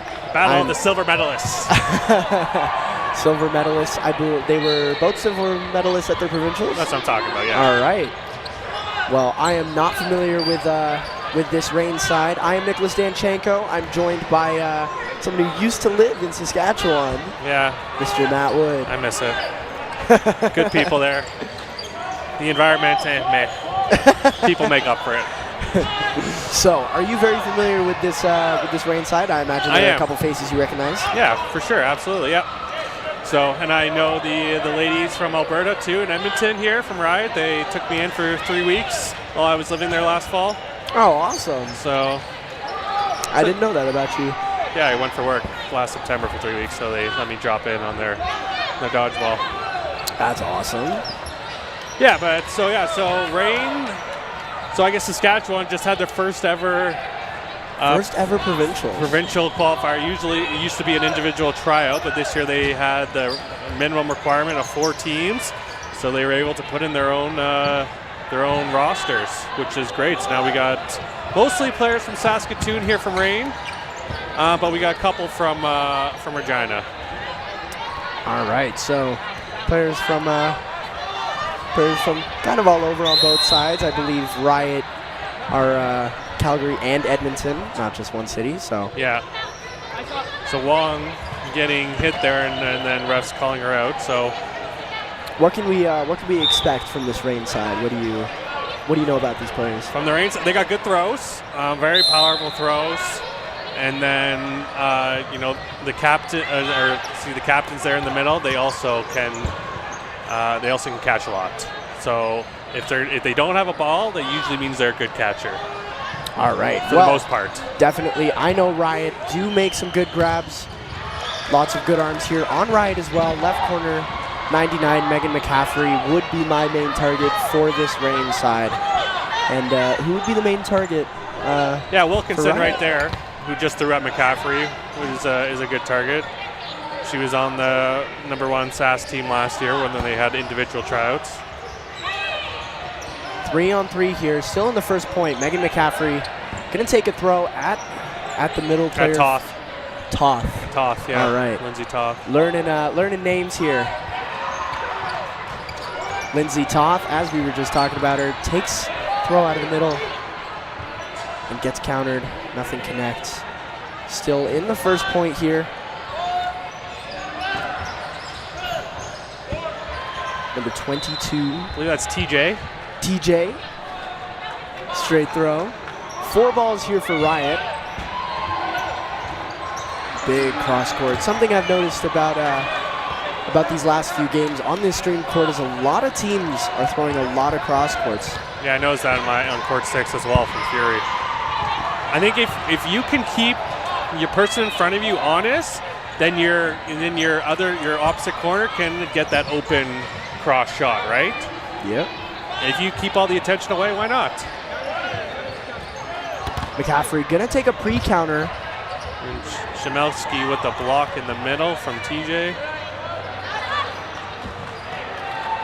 3 balls on both sides still. Pre-counter from Shemelski does not connect. Megan McCaffrey going to run down number 7. Dodges 2 balls. Yeah, excellent dodges there from McCaffrey. 2 are going to be left for this Rain team. 2 balls spent. Spent well. Gets the hit on number 28. We got 3 now. Three guns on the right side. Megan McCaffrey very fast. Good block. Very interesting. The ball was facing up. Managed to lift her arm to block it. Very awkward angle to block a ball at. It's going to take a rip at Megan McCaffrey, who's running her down. Free shot here. Ooh. Gets McCaffrey. McCaffrey tagged out. 1v1 now. Shemelski against TJ.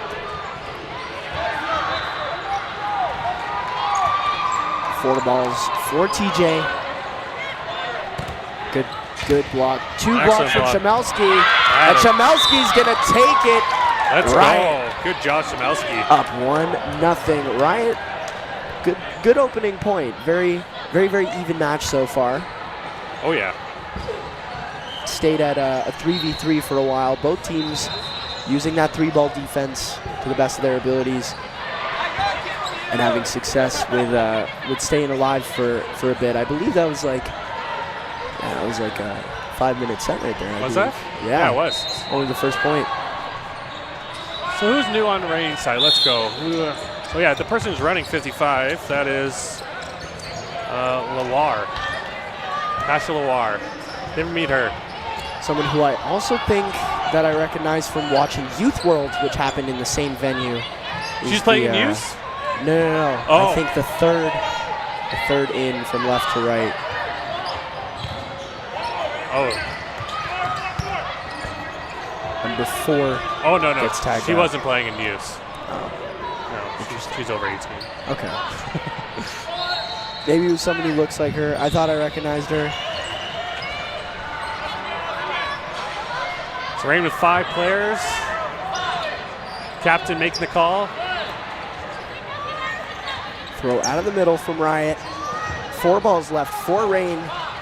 It's only a 5v4. They need a hit here. 2 balls spent. On Jeffries. Well, Jeffries tagged out.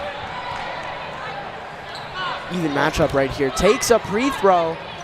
Good block. Oh, did I hear a whistle? No, I think that was the other No, court. I didn't hear a whistle. 2 balls spent. Oh, and number 22. So we have. Gonna So line out. you are right. There's someone who is youth. It's Hannah, but I don't see her on the roster here. All balls. Rain take too long deciding where the throw is going to come from. Riot's going to have all 6 to play with here. 5v4 advantage. Riot can definitely get at least 2 hits out of this. 3 balls spent, no hits. Good survivability from Rain. So there was someone at youths. Yeah, it's not on our roster sheet right now, though, so we're going to have to do more investigation. But the person you're talking about, Jamie Pascal, she's been played on this house program for a while. The adult program. Okay. Yeah. My fault. I apologize. Yeah, you better. 2 balls spent on Rain's left corner here. Nothing's going to Loire. connect. Loire staying alive. Loire doing a great job at staying alive. Seems like she's been the main target for on Rain's side. Megan McCaffrey going to survive a double as well. No one's really getting their hits, though. Everyone's playing good defense. Commentators curse. Okay. Commentators curse. Sorry, Henschel. God. Why do I talk? Riot up 5-3. Good player advantage here, but Rain gets to play a 3-ball defense. Yeah, they're sticking on that back corner, waiting for their chance to gather balls on the Rain side. 4 balls for Rain. Lots of balls spent here. Long with the hits. Loire is the only player going to be taken out in the exchange, and Riot are going to end up with 3 balls. Long straight throw followed up by McCaffrey. McCaffrey Kulic connects. with the out. Good hit from McCaffrey. Big Long. cross court. Long looking for that catch there. Chmielewski pushing up high. Doing well to bait those balls in. Number 4 with a nice little split dodge there. Spitzmacher. Spitzmacher. Walker. I like that last name. I like that last name.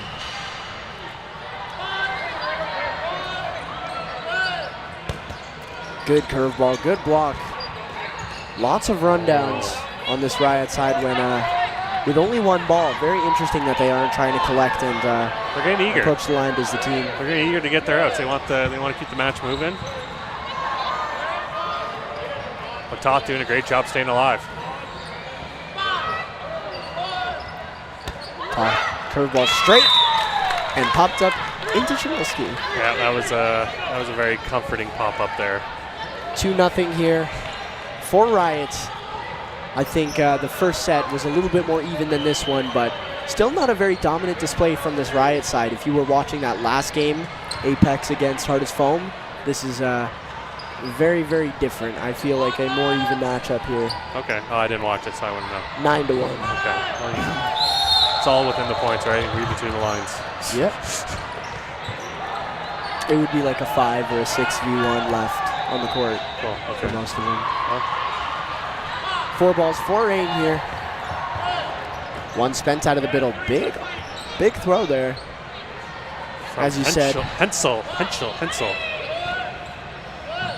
As you said, Rain do have some good arms here. Ooh, double. Harrington looking for that ball back, and she gets it with the pressure.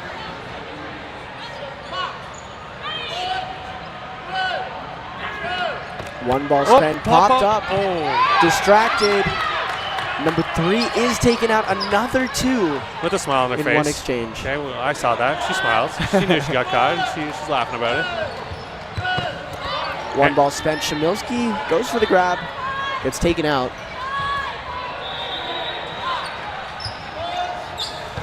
Dwyer!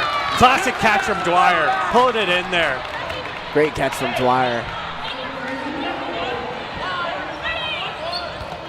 2 spent, 2 good blocks. Staying alive really nicely. This is the second time she's been last alone. Did Dwyer get that? No. No, hit off the ground and then into her knees. Another 2 spent. Oh. Is that? Oh.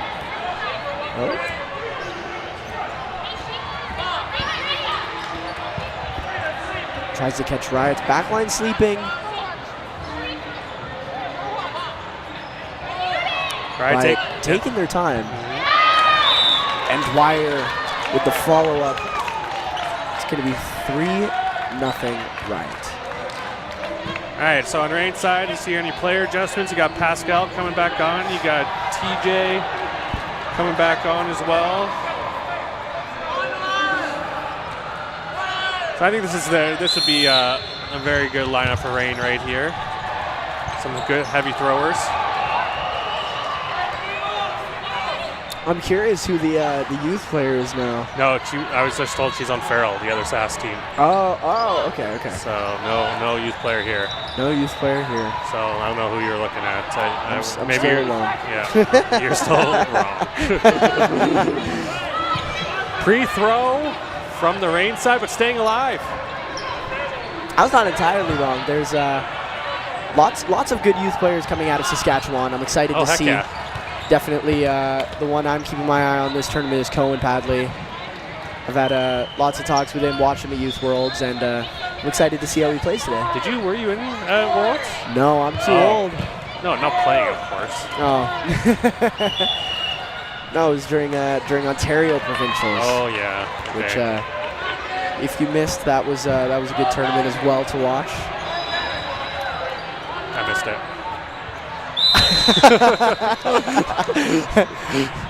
Rain with 3 balls here. They're going to have the advantage. 1 spent on Dwyer.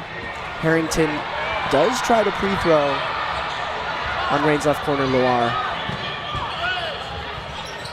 Big cross court. Almost connects there. 4 balls here for Riot. Big pre-counter. Yeah, from TJ. Excellent pre there. Taking one out. 15 seconds left till sudden death. Wait, isn't that 13 minutes? Is this Good grab. A catch and an out. Are we in sudden death right now? No, we are. We should be. Are we? Maybe. Okay. There was a catch there. Nobody stepped off for Riot. A catch was made. Harrington is going to take the out there.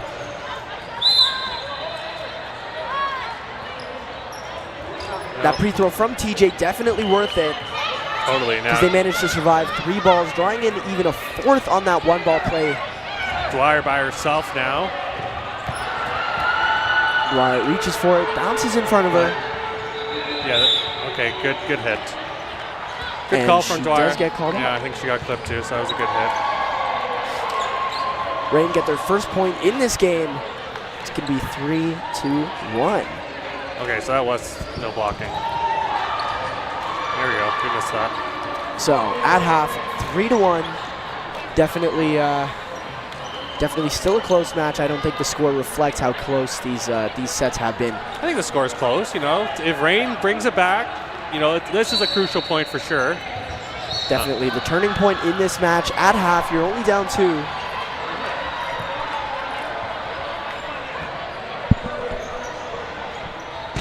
Rain doing a great job at staying alive, and that pre-counter was everything in that set. I think that turned everything because the next throw was a triple on their left corner, Loire. Yeah, totally right.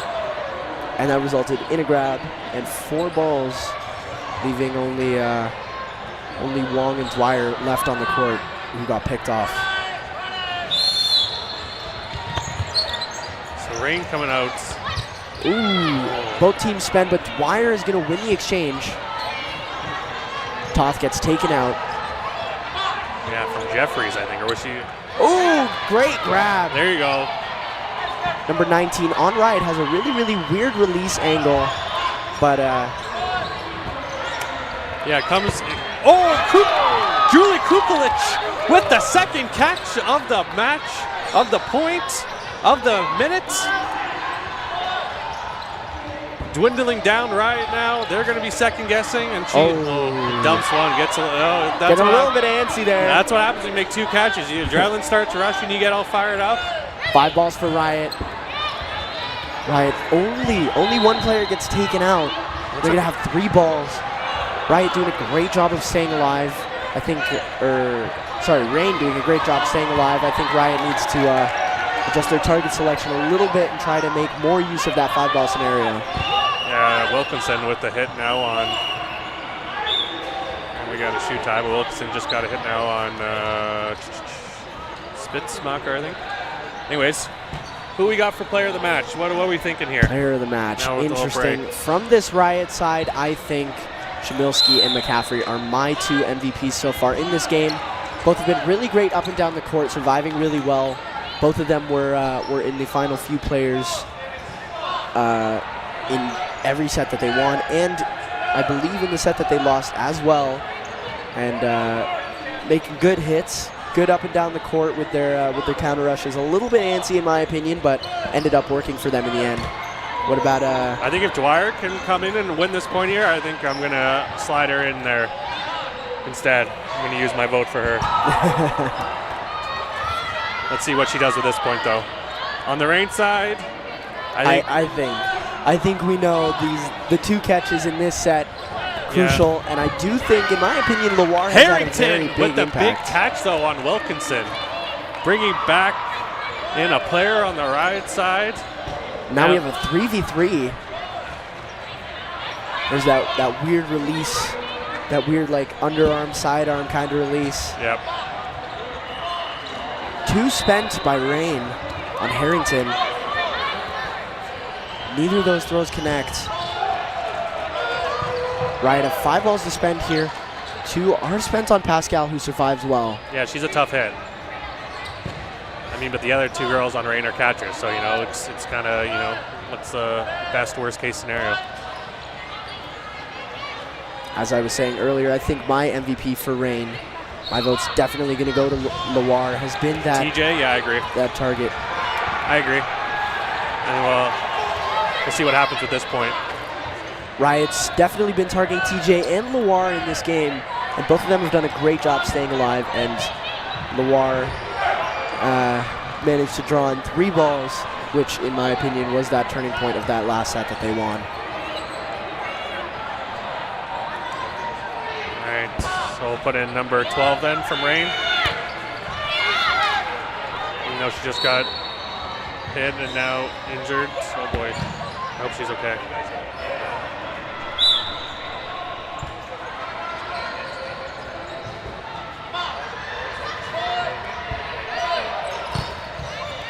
Oh, and Pascal gets hit there from Dwyer's cross. Dwyer definitely vouching for her MVP vote right there.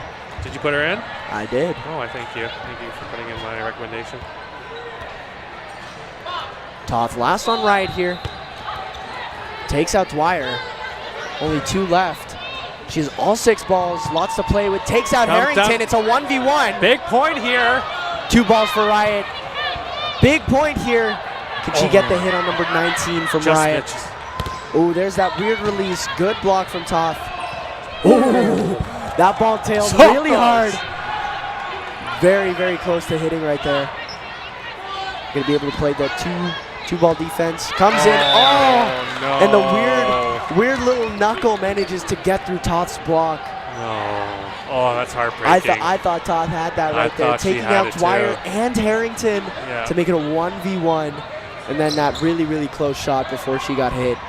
It's 4-1 Riot. Yeah, about just over 5 minutes left. Tough to come back, especially with this pace of play right now, so they're going to have to pick up the pace on the Reign side. Reign definitely need to pick up the pace here if they want at least a tie. Every point is crucial for their seeding here. This is, I believe, Group A for the women. You are correct. Nobody gets hit off the rush. Oh, good Smocker with a huge Spitzmacher. throw. Snipes on the toes from Spitzmacher. Lots of ball spent there. Jeffries with a huge catch. Jeffries, great catch. On your screen right now is the VC MVP player of the match. You guys get to vote. You got 4 options, 2 from Riot and 2 from Reign. Cast your votes now, folks. Jeffries being able to get out of the way pretty well Jeffries, there from top. big dodge.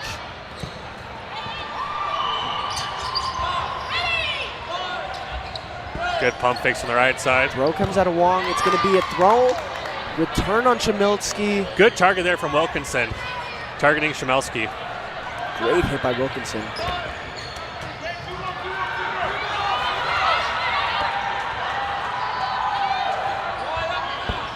Also, if you haven't subscribed yet to Dodgeball.live. Oh, excuse great me. catch. Henschel with the catch, sneaks it in there underneath the ball. Henschel saying you should subscribe to Dodgeball.live. Hit that subscribe button. Let's go.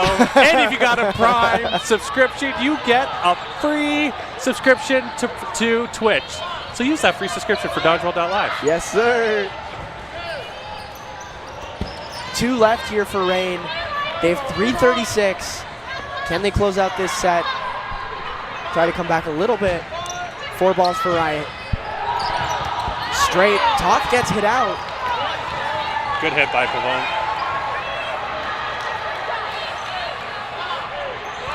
Big Slow. task ahead though. 4 from the Reign side. Slow up to the line. Pavone Yeah, okay. takes someone out with her. But Wong is a 3v1 in front of her. Reign needs to finish this up quickly. Lawar, the only one with the ball, survives. Wilkinson passes the ball off to Pascal. Lawar throwing there as Long was throwing cross court. 2 balls exchanged there. That's what we like to see. Shutting down those cross-court shots. Lawar survives. Pascal with the counter. They spend 2. I would have liked to see all 3 balls there on the Reign side. You know, gather balls, throw. If you're going to throw all of them, throw all together. Oh, and the pre-throw doesn't connect. Now they're Wong down to no taking balls. her time. She's going to try to kill some of the clock. 2:25 left. You got to go for a catch there. Got to go for a catch. Lawar decides to pass the ball off to Pascal. She's going to try to... Ooh, I thought that was going to be a throw. Again, faked out. There we go. And Lawar gets the hit. A risky solo throw. They got 2 minutes left, so it's not impossible. You got 2 minutes to sudden death, but you got to get that point before sudden death. That's what it comes down. Gotta get a point in 2 minutes here. Gotta get a point here before no blocking. 1:45 till no blocking. Lots of throws exchanged here. Everybody's going to survive. I mean, they still got time. They threw all their balls there, got 1 back, but 5 balls for Riot. Let's hope. Oh, only 1 spent. Good decision here from Riot. your mid's got to be open now on the Reign side. Mid's got to be open, ready for that catch.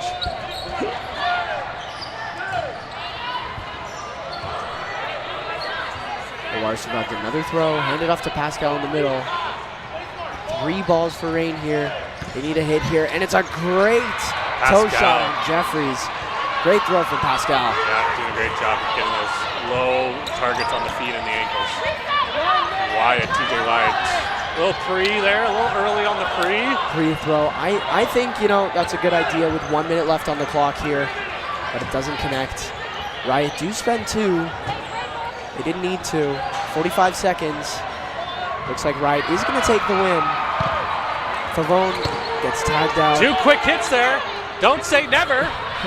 Commentators curse. If they win in 30 seconds, could go to no blocking.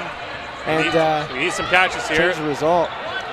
Dwyer, and they get the ball back with 23 seconds and 3 balls. Good counter from Loire. They only have a little bit of time. They've 15 seconds. Can they connect? All Riot has to do is stay alive here to maintain this victory. Harrison with a good They got 2 balls left, 2 players, 5, 4. Oh, 1 hit. Oh, they need the second, and it's no blocking. So close. Oh, they were just 1 player away from the comeback.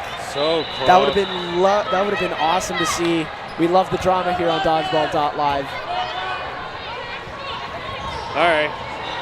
Hey, good for Rain to bring it back. Great fight from Rain. I did not expect them to get that close, and they take Harrington out right away. Every point matters here in this round robin at the Canadian Club Championships, and Rain barely lose to Riot. 4-3. Very, very even match. You got any final thoughts on both teams? No, Rain played great. I think Riot was, in terms of experience, they are the better team, but Rain, showed what they got as a first-team club playing together, so good on them. That's fantastic. First year here from Rain, very, very promising. I'm excited in the future to see them play. I think one of the issues with both teams that they faced throughout this match was when they had 1 ball or 2 balls, they would spend a lot of their time trying to rush counter with the single ball instead of trying to regroup as a team. Totally, I agree. Yeah, and that just comes with experience. Sending you hearts. I'm sending hearts to him. I don't know him, but who? Viper and Hyper and Valkyrie, a big women's match here. BC1 in Ontario. I gotta go see a guy about a dog. He did say Viper. Stick around, everybody, because we have a big matchup in women's dodgeball right here. We have Ontario 1 taking on BC1. Valkyrie versus Hyper next on Dodgeball.live.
Hello, everybody, and welcome back to the Canadian Club Dodgeball Championships in Calgary. We have a massive women's matchup here. BC1 Hyper taking on Valkyrie. I am Nicholas Danchenko. I am joined by Halen Sky out of Prince Edward Island. Yes, sir. So we have two teams from opposite ends of the country, both first in their provincials. Let's see how this game fares out. I'm really excited for this game. I am too, and you know, both these teams have a loss, which is Really? going to fire them up. Yes, Hyper lost to Rainbow Thunder, Valkyrie lost to Caffeine and Co. Wow. And in my opinion, like you said, two powerhouse teams. Like, we have a ton of talent. We have multiple world champions on either team Multiple, yes. in the foam division. So Both mixed and women's, I believe, as well. mixed and women's, Yeah. absolutely. It's going to be a really great game. We have solid programs. A lot of these teams have been together for a very long time. They're very familiar with each other. They've played against each other before. Last Nationals, Valkyrie definitely want to do better here. They came third, but for Valkyrie, they want to win every year, and I think they're very capable of it. Hyper, in my opinion, have had a couple disappointing Nationals, from my knowledge, coming 9th, 8th, and 8th in recent time. So they're definitely hungry here. They have a new addition, Cynthia Lee, who has a great arm, very, very good at surviving. World champion now as of 2024. I think she's a great addition to this team, and they can really make it far. Also Definitely picked up better than 9th. Janice So, Janice who So, plays with Hong Kong at right. the world level. Yes. So two huge pickups, and I completely agree, Nick. Like, Hyper is a team that has lost in quarters, and it's always a team that feels like it should go farther. When I play Hyper, I'm expecting it to be a very tough game, and I fully believe they have the talent to take it. So having these two pickups, what's that going to look like? And I'm very excited to see, because the firepower on this team is tremendous. And Valkyrie is also a team that has incredible accuracy and arm strength. And so we're going to see a lot of really fast throws. Very similar sides here, both big arms. Both teams can catch really, really well, and both teams survive really, really well, regardless of catching. Both seem to play pretty high speed, like to use those big arms.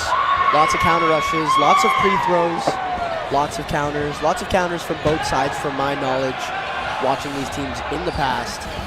Yeah. Very, very excited for this one. BC, very much a province that loves that free ball game style, where they're going to throw one when they have four, so they can keep three for a defensive play. Valkyrie a little more reliant on those team throws. They love to make a team play. So I'm very interested to see how those styles are going to match up. Yes, very East Coast versus West Coast styles here. Lots of BC teams use that single ball while they have four balls, but Valkyrie sometimes even like to use three when they have four balls. Big opening, Pelletier taken out. 6 on Valkyrie's side. They have four balls, let's see. They only spend one, going a little West Coast. Interesting choice, because they're up players. Real Leaf, big throw out of the middle. Yeah, you're going to see that all day from her. She has an absolute cannon.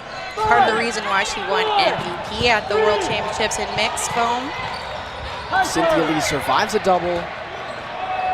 As we said, Valkyrie are going to be looking to spend 2, and I think Cynthia Lee is going to be one of their biggest targets. If not, probably Riel. Jenna Flanagan, great block.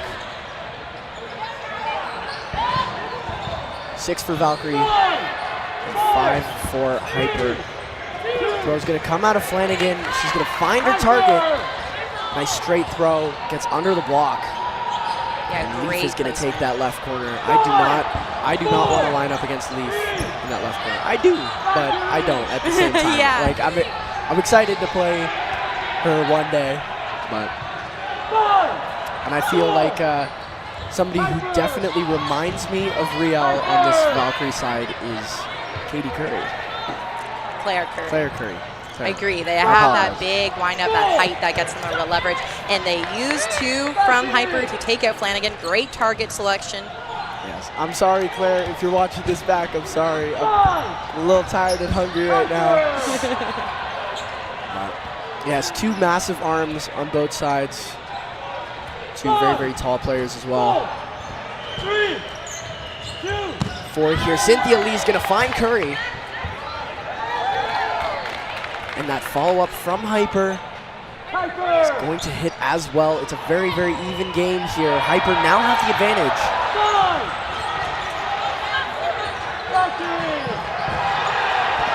Player to watch on Hyper too that probably doesn't get as much attention as she should is Field in the middle.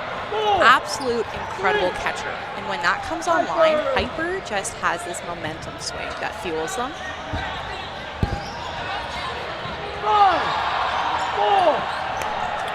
I flinched there. I'm not going to lie to you. Maybe you guys saw that on camera, but balls have been coming straight at the commentary area all day. Veronica, straight throw on Leaf. Does not connect. Still a 4v3. Good survivability from both sides here. Throw out of the middle. Veronica shuts it down. Oh, and they Cynthia gets low. Veronica pops up. Nobody can grab it. Lynn Kirkpatrick also taken out in this exchange. And I was just about to say, Nick, 4v3s are so fragile. It's kind of whoever makes the first mistake. Oh, and a triple. And Leaf you see, and Cynthia Lee connect. absolutely, and you see Valkyrie, they chose to invest the 5th. And Yes. suddenly, the ricochet of events, you see Baird and Kirkpatrick gone in the exchange with that ball control let go, and Hyper just capitalizes immediately. Hyper do a very, very good job at staying alive at the line. Definitely useful against a team who like their counters. Both teams going to go for a defensive rush. That is something I've also noticed today. There's a lot of teams are really playing defensively off this rush. Good, in my opinion. I think they're treating the club championships more as a marathon than a sprint, which definitely it is. 3-day tournament here on Dodgeball.live. You should tune in every day, see some action. Yeah, and it's also such a good sign of respect when you think, oh, this is going to be a really tight strike matchup. And we see Flanagan remove Leaf, high value. Hit. Big hit from Jenna Flanagan here. 4 balls for Hyper. Spend 1, connects with Sydney Doyle. Pelletier calling herself out. 4 balls for Hyper. 3 players, it's a 3v5. Hyper spend 1 on Shade Berkeley. She's gonna survive. Lee with a good block. You It's see Valkyrie. super low That's too. super Yeah. low. Valkyrie's getting a little more aggressive. Definitely. They're taking those pre-counters in the windup. They definitely don't want Hyper being comfortable at the line. Because if you let Hyper be comfortable at the line, they're gonna kill you. It's They have too good of arms. their arms and their movement at the line. If they can get a full step into that throw and process that counter coming in, they're very, very good at the line. Cynthia Lee, another big target hit out. I believe that was Flanagan with a big cross court again. Now Jessica Gray. Flanagan, 3 hits in this set. Definitely being the difference here. Yeah, and that was a very quick 1, 2, 3, closing the gap. And that's kind of how Valkyrie works too. They love to build off that momentum, take opportunity shots as they open up, and they kind of make mistakes avalanche. Definitely very, very good at picking on other teams' mistakes. Valkyrie, a very, very experienced side here. They know what it takes to win this tournament. They were champions in 2022, I believe. So definitely going to try to win this year, as everybody is. Leaf takes the on Curry. Curry gets tagged out by the follow-up. She's not paying attention. And a Sun double. reaches for it. It's going to be a double. Valkyrie catch Hyper's back line sleeping, as we said, taking advantages of little mistakes. Cynthia going all the way across the court. 3 very big dodges after a pre-throw on Shade Berkeley. And she knows that they want her in that situation, so she's using that opportunity to create a little chaos. Creates the chaos and manages to survive, which lets her take a solo on Jessica Gray. Doesn't connect. Ooh, that had a lot of power on it. Yeah, Cowie, no slouch when it comes to her throw, absolutely. And Leaf makes a great block. Oh! Sydney Doyle! Phenomenal catcher. Does what she does best. Takes a throw at Leaf. Cowie has to be one of my favorite women's players to watch. The movement is insane. I remember the Quebec Cup, I think 2020, I want to say 2023, the first time that I was facing off against her. That was really, really fun. She's very, very hard to hit, and she has a great arm to follow that up with. And, you know, hard to hit, great movement, fun to watch. Also, great smile. I was Always just having a going to great say, time. does it with a big smile on her face. And As she takes that leaf, it's going to be 2 players left for Hyper. oh, and it looks like Leaf is holding her nose. She might have taken a face shot there, too. These are foam balls, but when they're thrown at high velocities, they can still hurt. 2 are spent on Cynthia Lee. Doyle baits that ball in from Brooks. Brooks decided to spend there, but they still have 4. Let's see if they decide to spend another 2 on Cynthia Lee here. Only 1 spent. Throws back and forth. Gray and Lee both throw at each other. Maybe this is a Neither hot connects. take, Nick, but in this scenario, when you're up 6-2, why not throw all 3 on one target? Definitely something that I like to think about, especially with someone as good as Cynthia Lee, who's very good at surviving on 1 ball and even 2-ball plays. Sometimes that 3rd ball can be the difference, and you have 5 players to tank maybe 1, maybe 2 hits if the other team has all 6 balls. I do think that that would be a good play for this Valkyrie side right here. It's aggressive, but you kind of have the time to be aggressive here. You have the bodies to spend, more or less. Yes, with the time, the bodies, even the scoreline here, it's 1-1. Get a confident close on the point. Definitely. And a big hit like that can definitely give a team like Valkyrie some momentum going into the further points. And what great pressure from Cowie here, just creeping up and letting Brooks know, like, I'm here, you can't take that cross. As I said earlier, very, very annoying to play against. Very, very fun, but cannot take your eyes off her. Hyper has 5 balls. 1 ball put into Shade. The coach of that 2024 women's champion side at Worlds. Yeah, Valkyrie. Gonna take a rip at Cynthia. Big block by Cowie there. In the air, twisting her body to get that ball in front of the other one. And you got to think at this point, Brooks and Lee are probably starting to feel the exhaustion just a little bit. Definitely. They've been on for a while in this 2v6 scenario here. 1 spent on Brooks. Cynthia's going to take the counter on Doyle. Doyle blocks. Cynthia with 1 ball gets under the ball with Jessica Gray. 4 balls for Hyper. Valkyrie definitely making Hyper work for this. Something I really like about how Valkyrie... Oh! Pocketed by Doyle. 2nd catch in this set. As I was saying, something I really, really like to see from Valkyrie. Again, big movement, goes all the way across the court. Cynthia's very, very good at using the space that she's given. Yeah, not afraid to slide. And noted, Curry and Cowie switching. And that's what you can do when you're up players. Give someone a rest. Let someone else pressure for a little bit. Yes, for sure. Especially having a big arm for that cross angle is definitely very useful. Cynthia's going to go for a grab there. Gets tagged out. Not all a 3 bad balls move. connected. Yeah, when you are in a 1v6, you kind of want some help. Go for the Definitely. catch, lots of time on the clock. There's no reason to waste your energy and run it. Yeah. That 1v6 puts Valkyrie up 2-1. As I wanted to say about Valkyrie, something that may lead a player like Cynthia to go for a grab is that they're very, very good at letting the other team do more work than they have to. Taking those throws on the back line keeps giving burden to Hyper, which allows them to come up and then Valkyrie throw more counters, which means Hyper have to play this up and down game. And Kirkpatrick with the catch. Great catch on Pelletier. Yeah, complete Pelletier. Pelletier, okay. And, you know, Big hops exactly. from Leaf. Leaf takes out Baird. But Baird got Lee. It's a big hit from Baird. Hyper with 1 ball here. 5 balls spent. So, Right Leaf with the taken out. catch. Right, makes a grab, bringing Pelletier back in, but Leaf is going to be taken out. 2 balls were spent. She got out of the way of the first one, but the second one was right on target. She also lined out. But we are back into a 4v4. 1 ball spent each. Valkyrie looks like they're going to play this backline game again, making Hyper come up and down the court, which is definitely exhausting.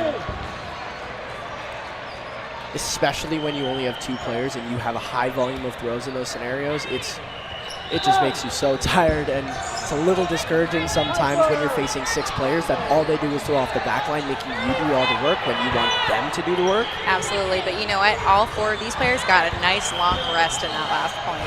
So they got some gas to spend, to burn. Straight throw from Cowie, does not connect. Very close to hitting Hyper's right corner in the toes.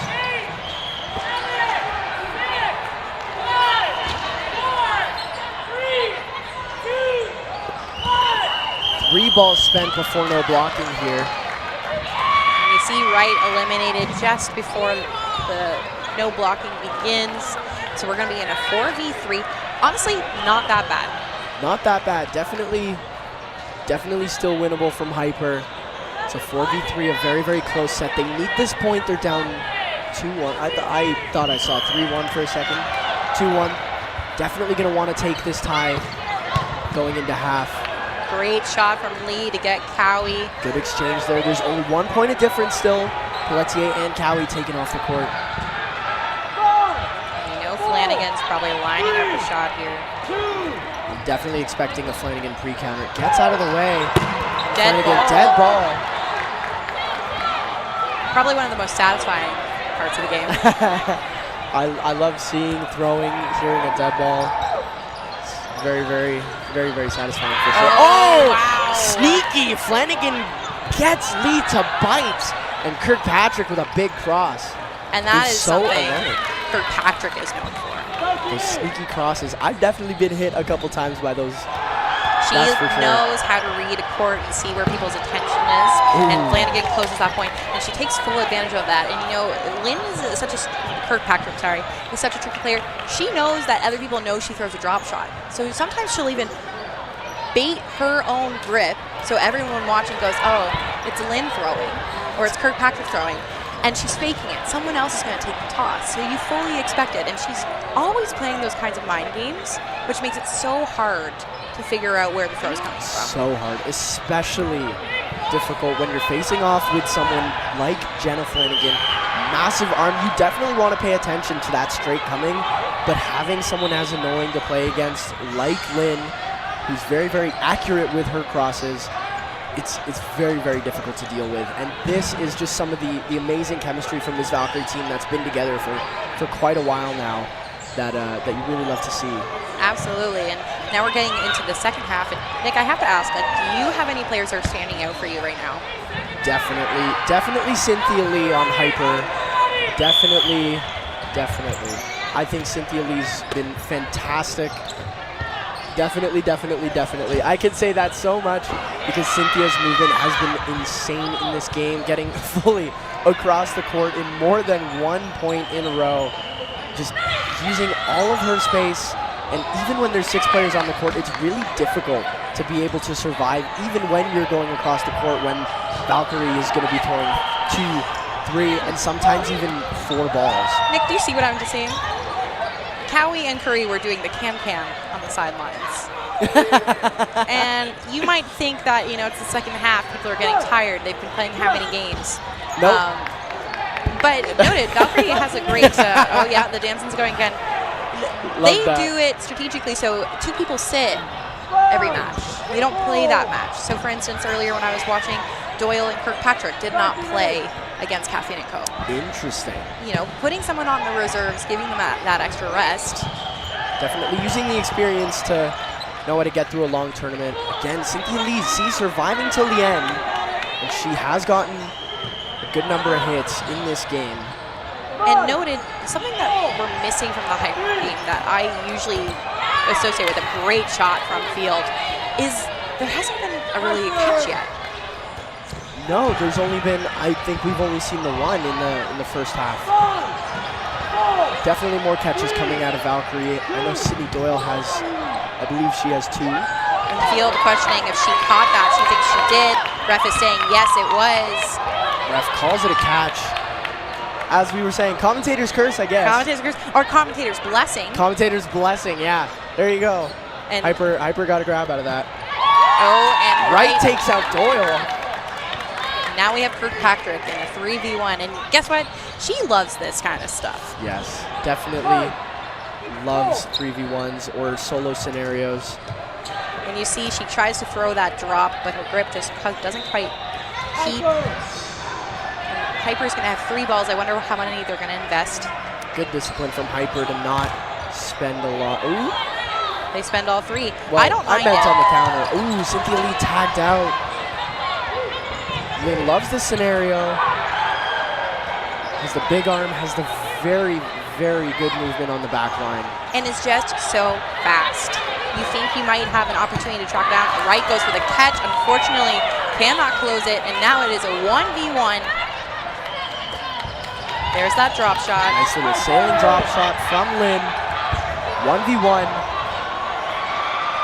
I'm assuming Lynn's going to go for a rush down here. There it is. Oh, decides to take the counter. Oh, and yeah. doesn't get called out on the line, but Lynn does finish her off. I do believe the ref was about to call it a line bio, was trying to. It definitely but looked like it. From here, I think she definitely hit the line there. I agree. But as we said, Lynn loves that scenario, that 3v1 where she gets to use her rundowns and take advantage of teams that might not be very, very fast on the backtrack. She uses her survivability so well to aid that really, really good arm and that nasty spin that she can get with that drop shot, and also a slider that I've gotten hit by a couple of times. Yeah, just such a smart player, and you know, Hyper invested 3 balls. Kirkpatrick's very hard to hit. I can understand the reason for that. But when you have no balls, you then have to make the choice, and people made the choice to go for catches. In those scenarios, it's probably best to just lateral, get more balls, try it again. You're up the players. Especially in a point that was probably crucial to this match. Not much time left. I think I'm reading around 6 or 7 minutes. Valkyrie's up 4-1. Cynthia Lee getting a little bit dumpy there.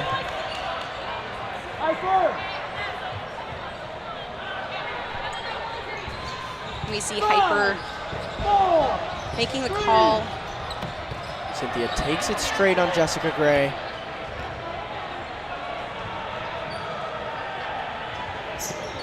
Four balls, only 1 spent from Valkyrie. 2. Shade's going to try to follow up. Cynthia tries to take out Sydney Doyle, but does not connect. Yeah, just a little bit off. Sometimes when you see 2 targets there, it's kind of hard to decide, and then you go in the middle. It's very tempting. That's how you see some doubles happen. Yeah, true. Leaf making the call. But is it the right decision when your team has 4 balls and the other team has less? Oh, there we go. Pelletier with the Curry catch. gets caught out. And that's exactly what Hyper needs in this moment. They're in a 4-1 score line. Not impossible, but very difficult. You're going to have to make some 2 quick points to try to get it into no blocking to tie it up. Shade, good throw on Cynthia Lee.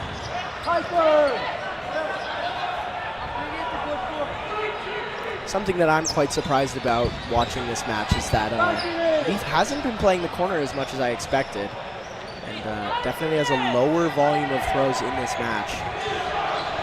Yeah, Leaf, a very strong play caller, was actually one of the main play callers on the mixed foam team for the World Championships. So that may be why they have her playing in the inside more. Pelletier makes a good hit on Sydney Doyle there. Valkyrie 4 balls.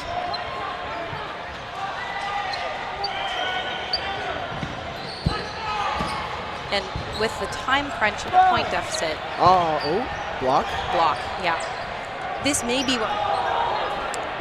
All right, on your screen right now is the VC MVP player of the match. You guys get to vote for your MVP. For me, it's going to be Cynthia, regardless if Hyper are losing. She survived really, really well. until, you know, the commentator's curse comes into effect. Love that. Leaf also gets taken out. 2 big hits from Valkyrie here. Yeah, Lee has been playing great. I think Doyle has made some really great catches at clutch moments, put Valkyrie in a very confident position. Flanagan also just unrelenting with that kind of pressure and power. That pressure, that power, and the amount of hits in this game. Nothing, it's something that just can't be understated. Like, being able to kill 2 or 3 players in a set is definitely going to put you in the running for MVP of a game. Shade calls herself out. Yeah, Berkeley Jessica saying, Gray I got alone. my fingers. Love the honesty here. So, and it's caught! Hyper win the point. They're down 4-2. I do not know how much time is left on the clock. 3 minutes and 12 seconds. I'm happy you can see that. I am not wearing my glasses right now. I cannot see that. Very fair. So if Hyper can close this before around 30 seconds, I believe, or at all. If they can close this before the time runs out, they can manage to get a tie in this game. They could even win this. This team is fast. Connor Cooper's going to stay alive. First time seeing her in this lineup in this match. Looks like this game, I guess commentators curse again. I didn't see Connor Cooper touch the court until this set. It doesn't look like anybody is going to be sitting the full match on the Valkyrie side for this game, which makes sense. A very important game. You want to use that squad depth in the different roles for sure. And Valkyrie is up, so if you want to rest some people, totally reasonable. And now Hyper in a situation, right, like they're feeling the crunch. They need to close this. But that also means you don't get desperate. Because that's often when you see people start to make errors. They start to dump balls a little bit more, aka throwing when you maybe shouldn't. Again, Cynthia moving very far across the court, manages to bait that ball in. But that's, I think, the 3rd throw in a row that she's taken to try to get a hit here. Ooh. Great hit from Pelletier, right on the shins of Curry. Folding Curry like a pancake. Big counter rush here. They spend a lot. Hyper end up with 2 balls. They spent 2 there. They may have even spent 3, but they do get Presenti. Connor Cooper is going to take. Great shot on So. Looks like So was going for the grab. Ooh, big hit on Wright. And talk about selling it. I'm sure Wright didn't even see that cross court as a possibility because Kirkpatrick and Flanagan had such great fakes coming at her. Definitely keeping the eyes that let Connor Cooper take that shot openly. Definitely didn't look like she was expecting it to come out of the hands of Connor Cooper.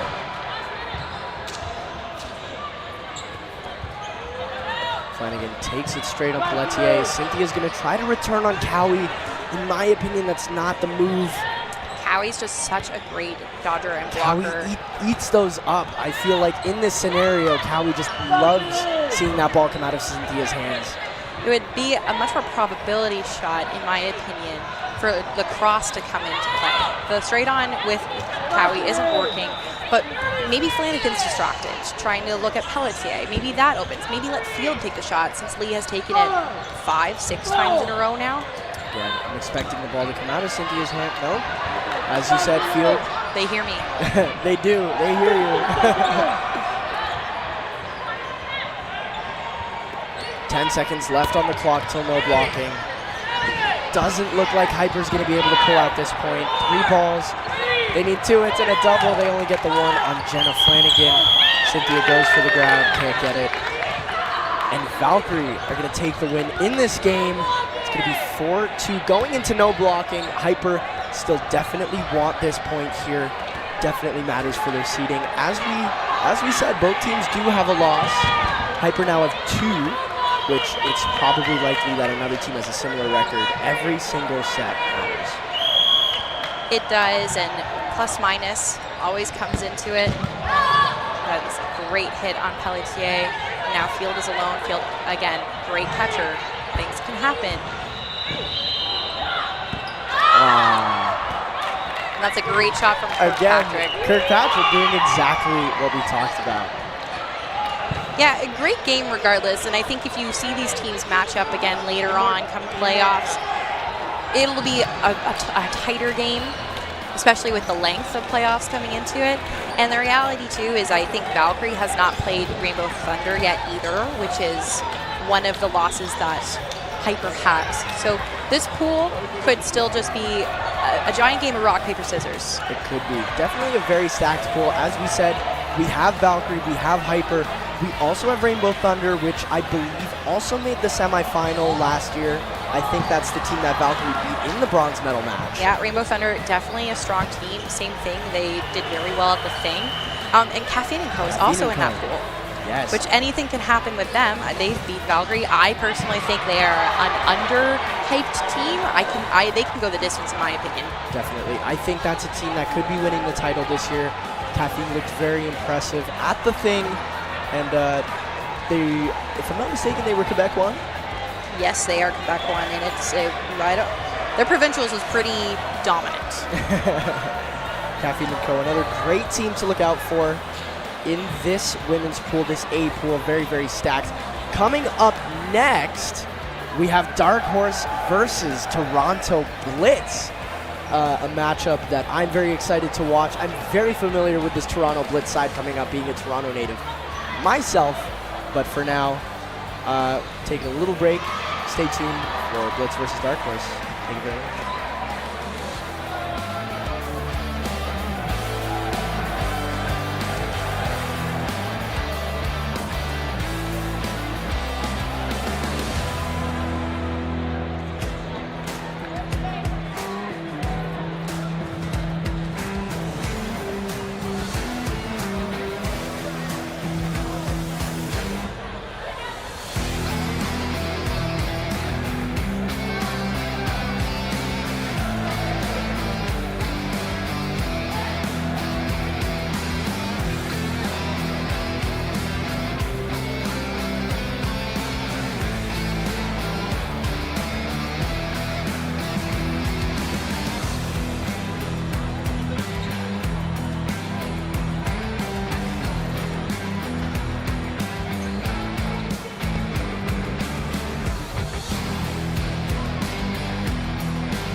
Hello, everybody, and welcome back to the Canadian Club Championships here on Dodgeball.live. We have a Dodgeball Canada Club Championships. It's the Canadian clurbs. Club is a drink. It's the clurbs. It's the clurbs. I am Nicholas Danchenko. I am joined by Sydney Somerville. and we have an exciting match here, a matchup that I've never seen because one of these teams is brand new. We have Toronto Blitz in the red and black and Dark Horse in the all black. Brand new, but also returning. Most of these players have been in and out of nationals for quite a few years. Yes, Toronto Blitz did just qualify as a brand new team from the Ontario Provincials. I believe they came fourth after losing to Fury in the bronze medal game. Yes. A team that a lot of people did not expect to fail to qualify for this tournament was Northern Touch. And you have a couple players on this team that are picked up from Touch. I'm pretty sure, if not the whole lineup, at least 5 of these players on Toronto Blitz right now are from Northern Touch. Yeah, are or have played on Northern Touch in the past. Yes. I am pretty familiar with Toronto Blitz, as I imagine you are, but It looks like one of their players from Provincials didn't come to nationals. Patrick D'Agostini looks to be absent.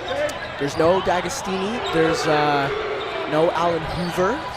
Didn't know about Alan. He was just there for the boys in Provincials. That was it. Yes, and I believe the third player that is not in this lineup is Malik, Yes. the ex-Maverick. Yes. Nice cross over on Tyler in this right corner for Blitz, left corner for Dark Horse. Dark Horse, we have 2 Schmitz and Ashley Bend coming out. It's a great toss for Josh. Schmidt tags out Hutchinson. There's going to be 4 balls for Blitz. They have a 1-player disadvantage. Definitely want to get a hit here. Big throw from Carr Harris. Nice movement from Schmidt over here. Something, one of the few pieces of knowledge that I have on Dark Horse is about their right corner, Ashley Bend, one of the best young talents in Canada. Yeah, but how old is he? I want to say 20 or 21. I'm not quite sure. I think you jinxed him. You jinxed him. I jinxed him. Commentator's curse. I said he was one of the best. Gets tagged out right away. It's a 4v4. Big toss, and Nice you know, I grab. can't even say I'm surprised. Not at all. I would say nice grab, but that's pretty, like, you know, a nice David grab doing is David just David things. doing David Yeah. things. That was a bounce over here. Yeah. Dongan and Carr Harris are taken out. That was popcorn. Yeah, even bodies for both sides. 3 balls and 3 balls. 3 bodies, 3 bodies. Nice block from 47 on Dark Horse. 47 Schmidt. Joshua Schmidt, I think. Oh, Nice double on double. Blitz's left corner. It's going to be 2 ex-Northern Touch players, Vincent Tang and Chris Prasad. Little high ball. I believe Vincent was one of the recent pickups from Touch who didn't qualify. He was indeed. And he's going to be the only one left on the court as Prasad gets taken out. This is a familiar stance for him, though. We've seen this from him quite a few times. He's Schmidt- very dodgy. Schmidt and Schmidt against Tang. I just noticed that. So they are brothers, just to confirm. I would not have guessed that if they had different last names, because they look different than each other, to be honest. You don't always look like your sibling. I don't look like my brother, I hope.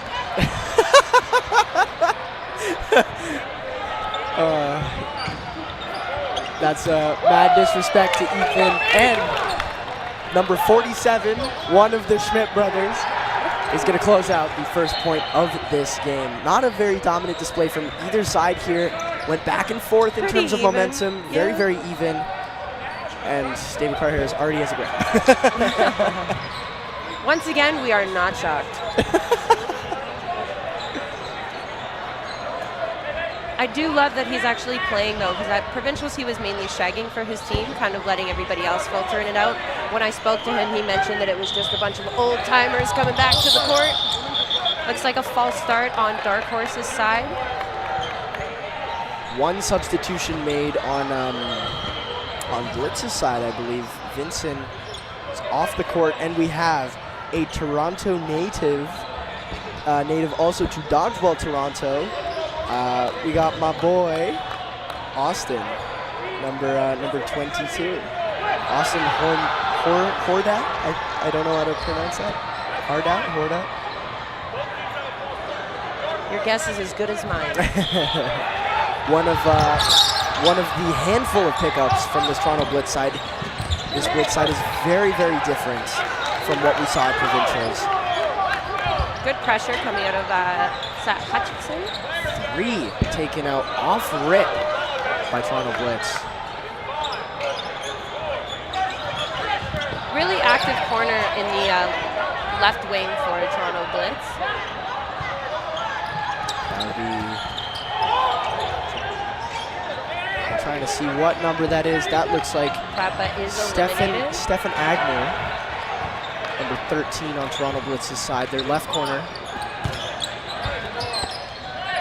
That's their left corner. Or left corner from the camera.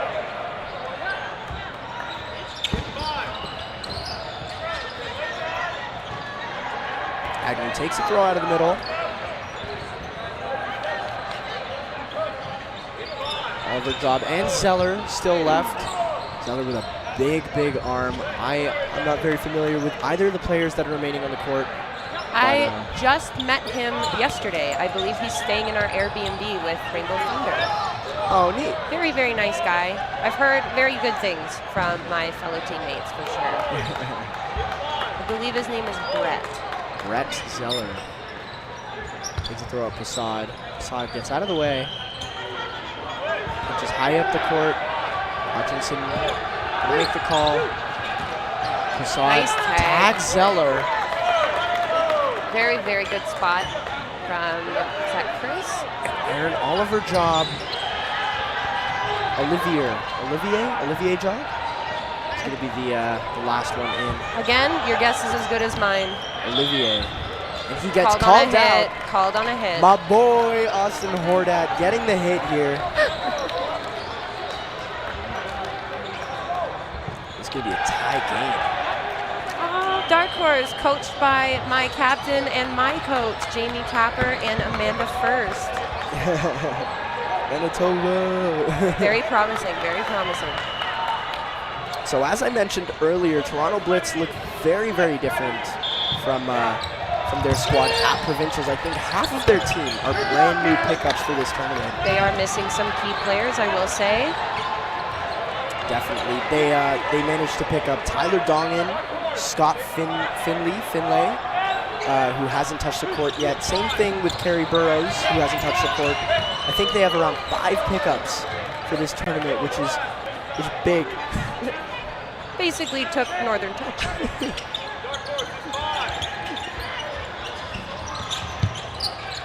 He's very quick over in that corner. Yeah, number 15, very, very scrappy, very squirrely. Randy Hutchinson is becoming one of my favorite players to watch in this Scrappy game. and squirrely reminds me of someone I know. I wonder who that could be. I have no idea. 4 left for Blitz against 3 for, oh, And I Hutchinson stand gets corrected. taken It's out. a 3v3. 3v3. Commentator's curse. Being very, very active in this match. Austin, good throw. Oh. 2 balls returned on Carr Harris. He is eliminated. Looks like he might have gotten skimmed off the top. Prasad and Hordat are left. Very interesting release from Olivier Job. With some really great air over there. Austin manages to block it. I believe he's somewhere around like a 31, 32-inch vertical. Very, very big hops from Austin, number 22, who did get tagged out. Unfortunately, your he's boy not has using been them again. eliminated. Yep, not really using the hops right there, but Another sidearm over on Toronto Blitz. It always hurts my elbow to watch. For a lot of players, it seems to be more comfortable than just a normal overhead throw. Such a weird release, and you get so much power on that throw, too. It looks like a submarine, almost kind of almost similar to Jen Ritchie. His release, it's kind of similar to her sidearm. It comes underneath and kind of floats. Definitely has some backspin on it. Schmidt getting hyped up here. Goes 2-1 for Dark Horse. Back and forth game. We saw Dark Horse take the first point, Blitz take the second. Now it's back to Dark Horse. Looks like they're riding with a very similar lineup. Number 13, Volhart. I'm trying to read the Volhart. Volhart. I think so, yeah. He's coming in for, it looks like, Olivier Job. Eldon came in for Olivier, I believe, actually. I think Eldon was, good catch by your fellow B&B mate, Brett Zeller.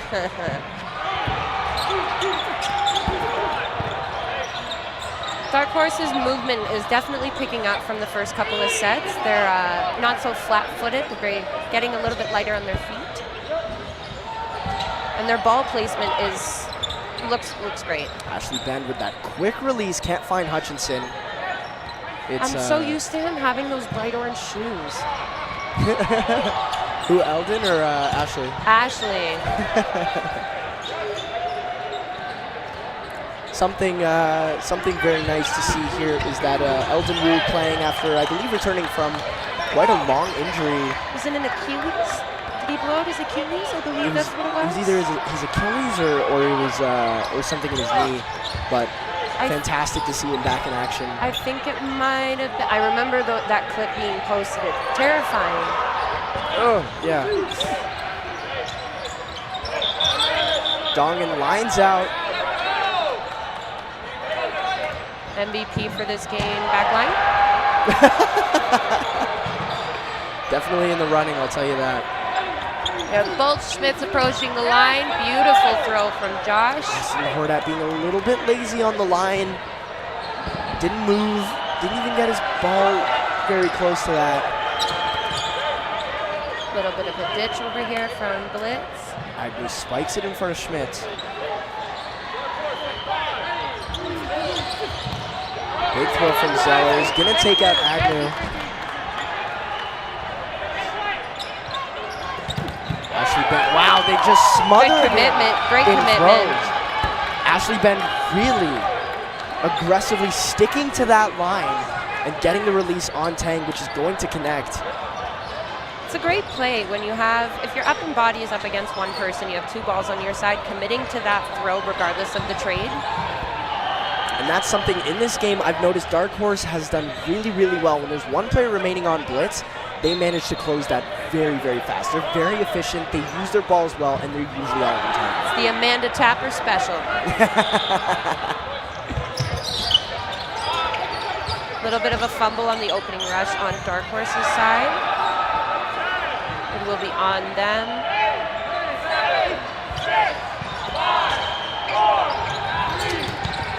Lots of throws here. Elton gets tagged out. Double from the back line. Harden and Eldon Wu are both taken out. Blitz with a big advantage. 6 against 3 going into no block. Score sits at what, 3-1 right now? It is 3-1, so Blitz are going to want to have this point before half.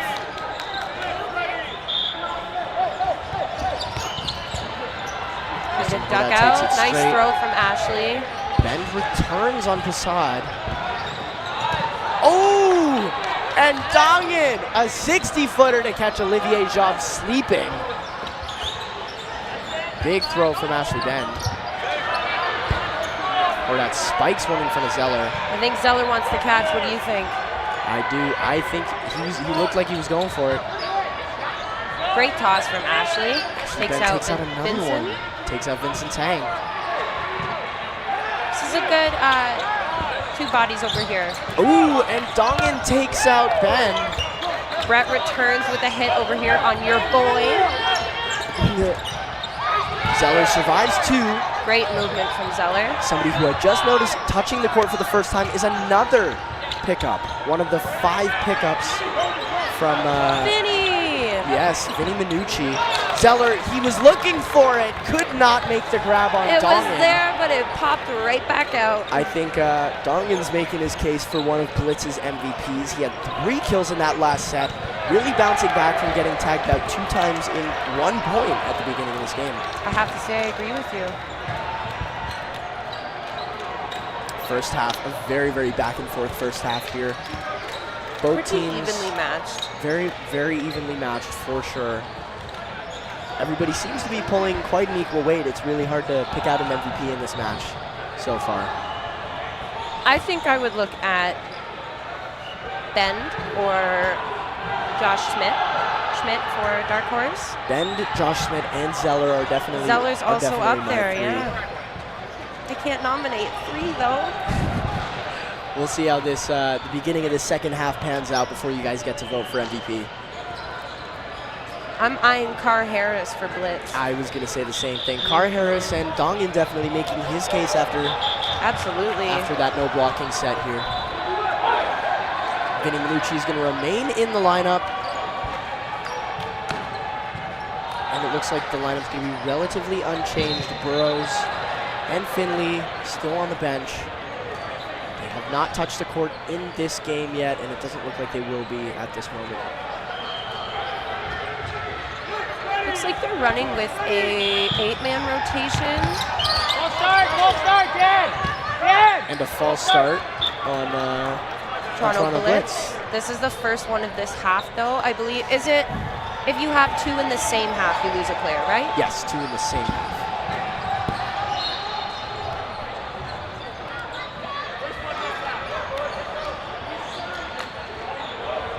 Okay, get a redo here on this opening rush.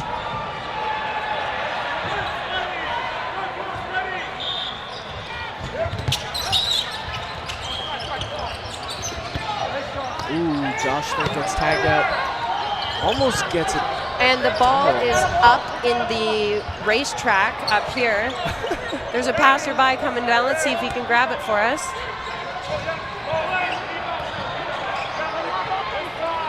Looks like plays stopped for a second there. It is on Dark Horse. Vinny Minucci makes the pop-up grab. Austin Hordat coming back in.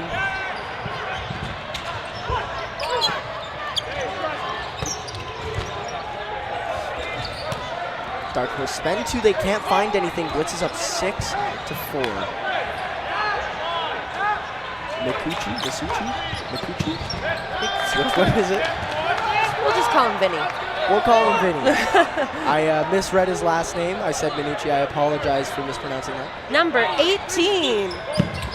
Ooh. Solid hit. Solid hit on Hutchinson, who didn't have enough time to react to that ball. Looks like he was looking at something else. Good movement from Olivier Job over in that corner, number 24.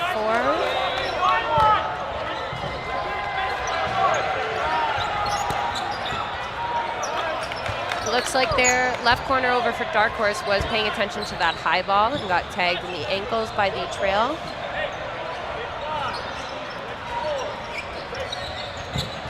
Dongan returns. Good counter from the Northern touch man. Ooh. Dongan doesn't again. miss. Olivier Job has that really, really weird release, that unexpected straight when he's looking cross. And he has to wrap his arm almost entirely around his body to get that release off to go straight. My arm would go with the ball if I tried that.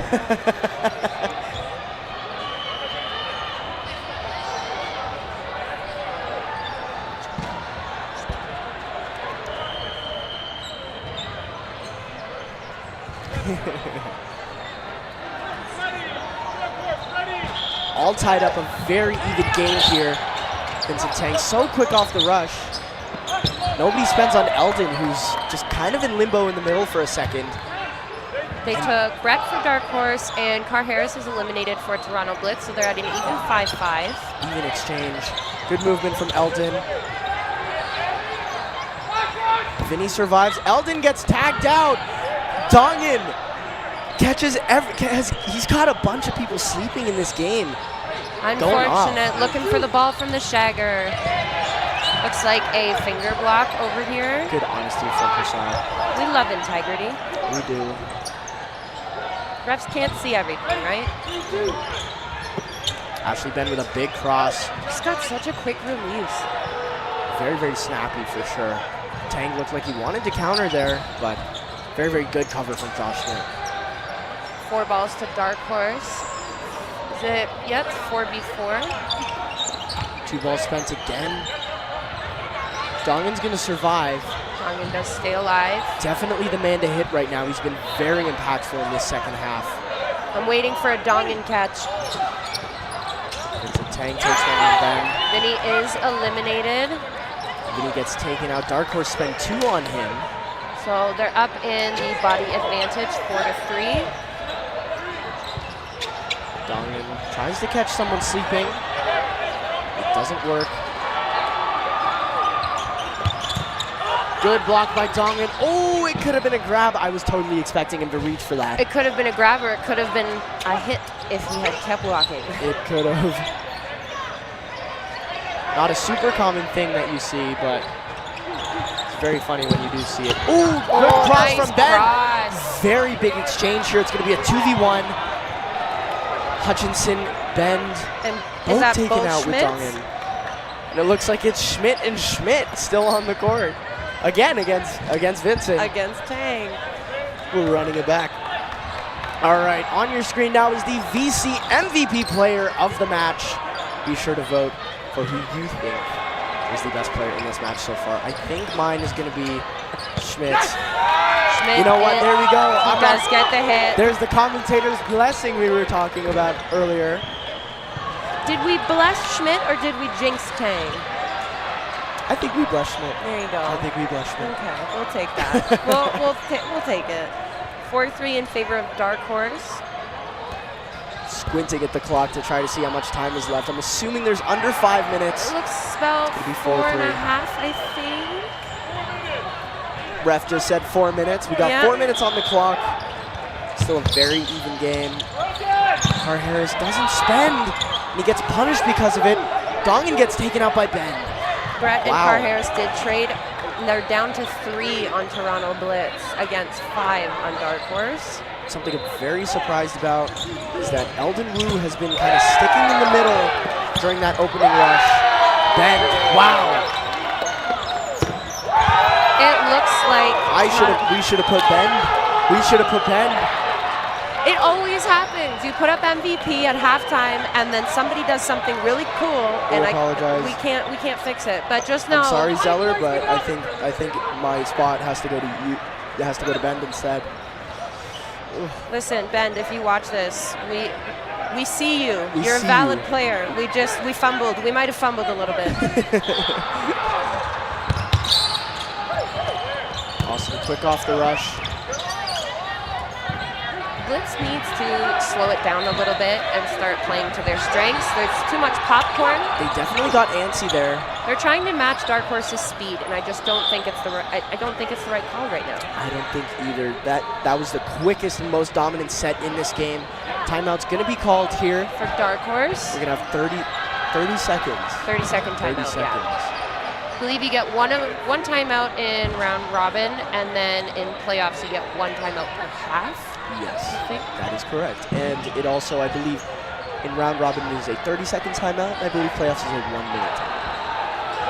I have no idea, but that sounds accurate. That sounds right. We'll go with that. Dark Horse look like they could pull away here. Something that I really noticed, especially in the second half, is that Eldon has been very, very close to that line, and nobody's taken a shot at him off the rush. I know he moves really, really well, but when you're 10 feet away from someone, I think it's not a dumb take. Well, I would agree with you, but I would also be afraid of the quick release from Ashley over here in the corner, because if you're trying to feed Eldon, you've got him right behind. Very interesting. I don't think I've ever seen this. 2 players, 2 balls in hand. Oh, yes. I am familiar. That scared me. That did scare me. Ashley Bend apologizing to the commentary area, smiling at us from back there. Eldon is eliminated by Dongan. A very, very interesting strategy, but I respect it. I see the idea here. They're pushing for the grind. They're up 2 points. They have about 2.5 minutes left. They don't need to force anything. They're in a really good spot right now. Dark Horse in a great spot, and they're using these 2 balls for these 2 players to keep the rest of their players on that back line, which takes 2 players away from the vulnerability of being at the line and taking a throw. Because both of these players, regardless if they throw, they could throw both of them and they still have a ball in hand to survive with. As long as you can move laterally at the back of the court, the play works. Great block by Dongan. I love that. I know how difficult that is to do when you hop up and you're coming down. Gravity's pulling you down and someone tosses a ball at you. Not an easy block to make. Missing wide on Zeller.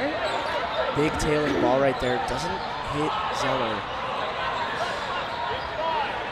I think Blitz is just looking to push another point out of this.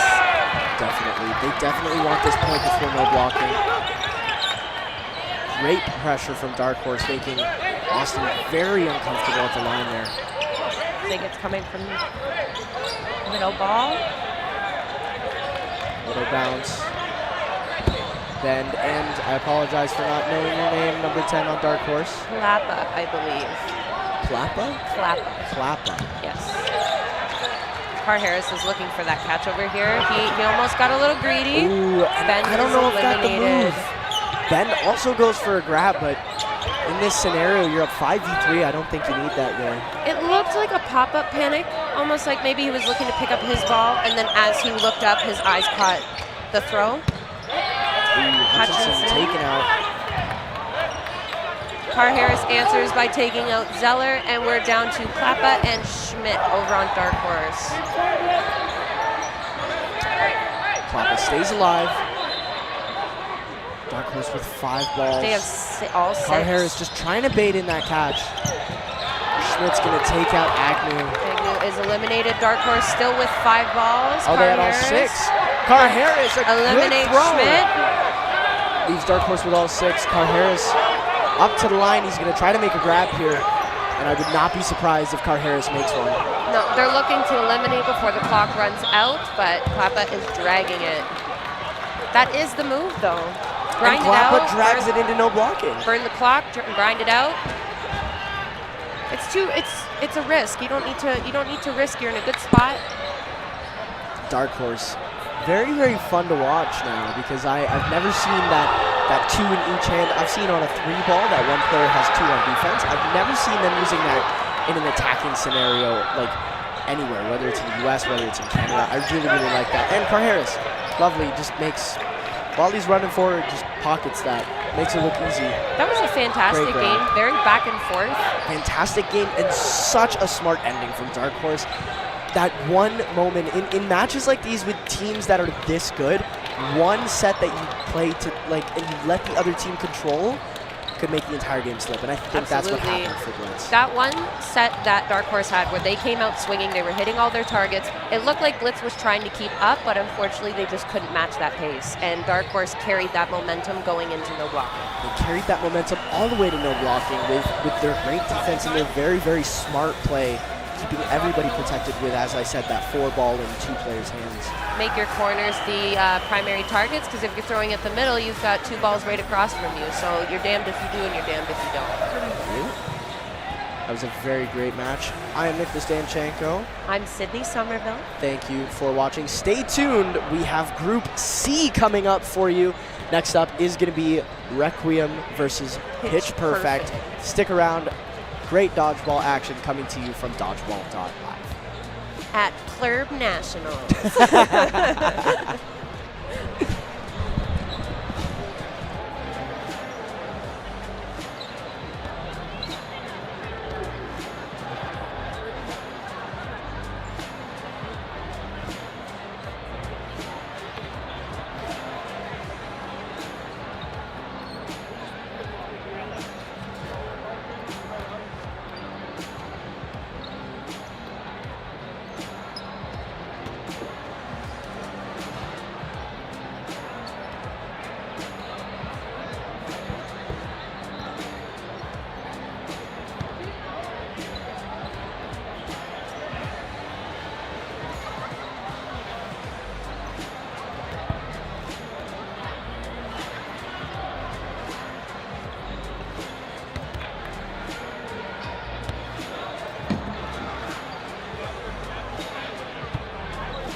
All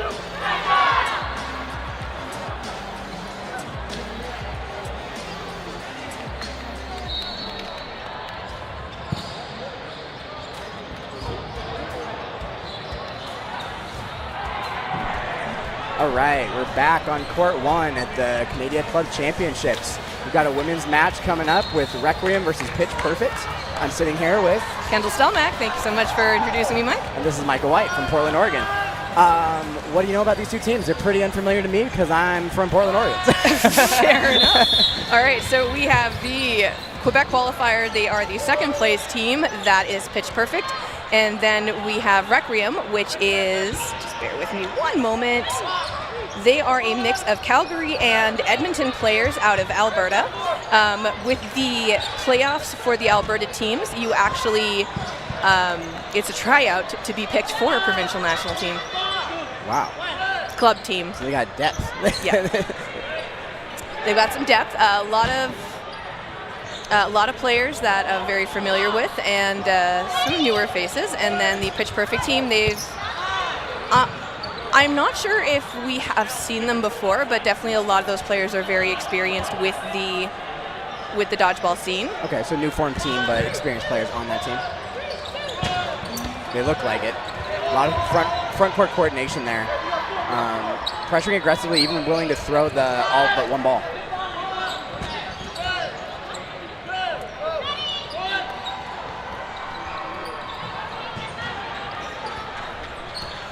Let's see, so we've got Requiem settling into the back line, always looking out for defense. Looks like they're pretty passive. Left corner's doing a little work to draw some attention, help cover a teammate. Nice shot right up in the air. Yeah, good response there. That corner just put some work in against them, so that's a good response to take out their offense. Very aggressive at the front line.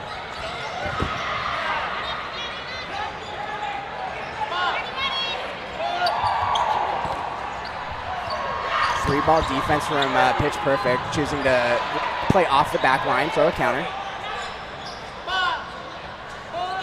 It was Annie Charlebois in the center there who made that.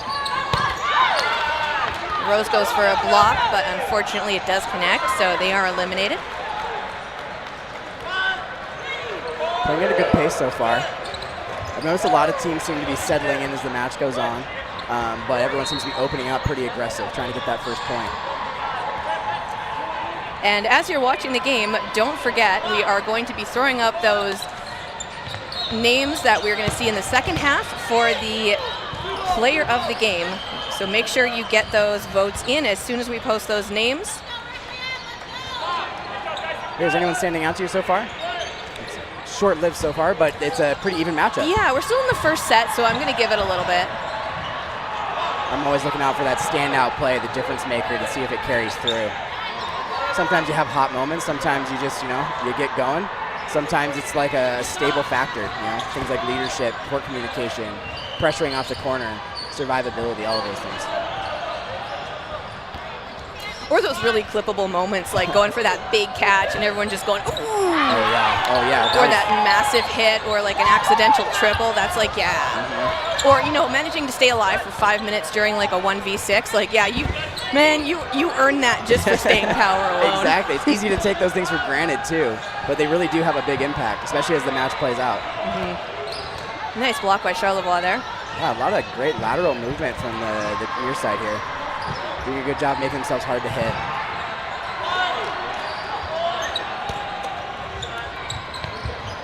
Aggressive rush off the back line. All three willing to throw.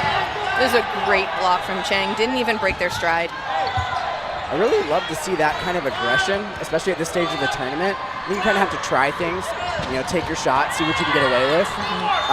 And then, being willing to rely on that one-ball defense.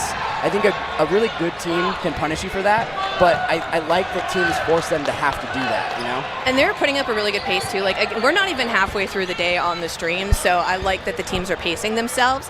I think, a lot of these players have been on the national scene before, so a lot of them know each other, know their play style, so they know what they're about. Ooh, Jubenville gets tapped out there, but they got some big air while they were trying to do it. It's just Cheng left now on the Requiem side. against the 2 players from Pitch Perfect. We've got Charlebois and then can't see the jersey number. Charlebois 19 on the left. Yep. That's the, yeah, my eyes aren't quite working either.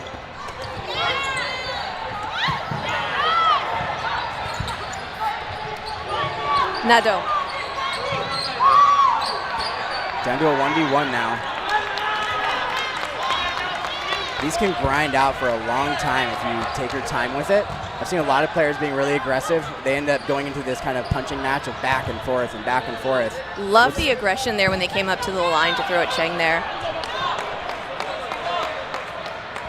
Looks like they're being pretty patient. I like to see this. It's kind of a tug of war kind of moment, the way they're going like back and forth, but there was a line out, I think. Unfortunate. Oh, there've been a few of those today. Like, I was on this court for the Apex Hardest Foam match. If they weren't getting hit out by Hardest Foam, they were lining out. Oh, man. It definitely is an adjustment. Every tournament, every space you come into, it kind of takes time to acclimate. Yeah. And we're still only in the first half of day 1. So it doesn't surprise me to see that happening still. And like I said, we're not even halfway through the first day. Exactly. Ooh, Chung going out right off of that opening rush. Absolutely beautiful hit there.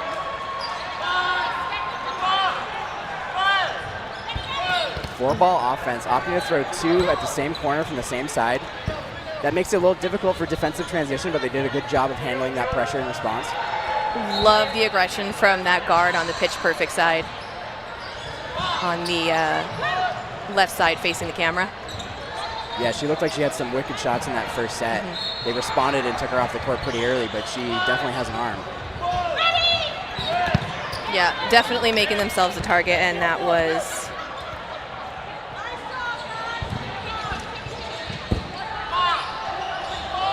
trying to see the number on their jersey. So hard.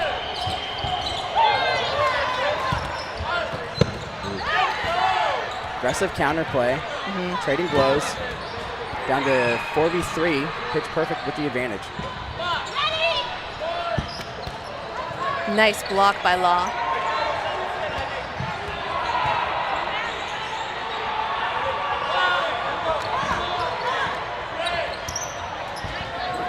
Great shot. That was scary good accuracy on the toes of Klimzak there from Law. Yeah, I couldn't quite tell if they had enough time to kind of coordinate amongst themselves. They're waiting for a ball to come into the court, and she just saw the opportunity. Plus you have to worry about the count too, but I mean, great aggression and great footwork.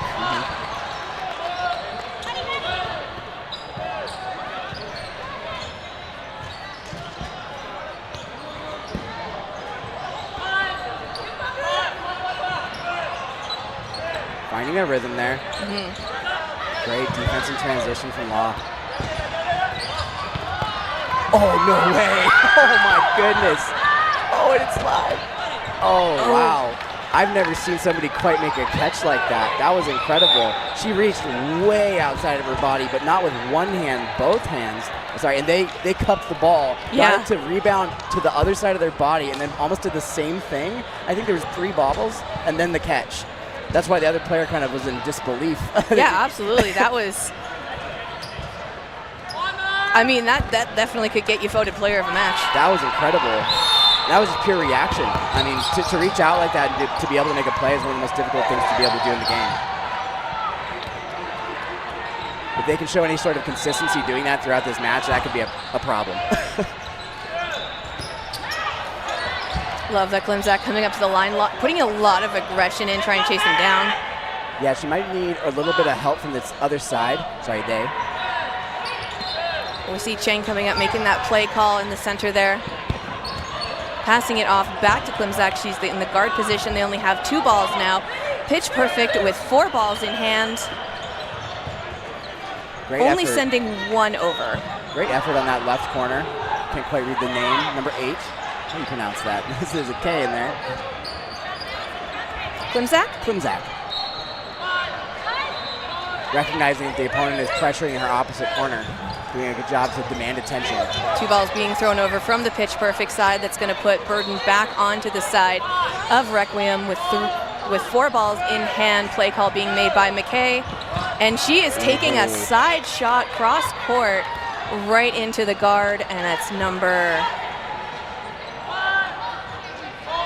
That's number 14 on the Pitch Perfect side.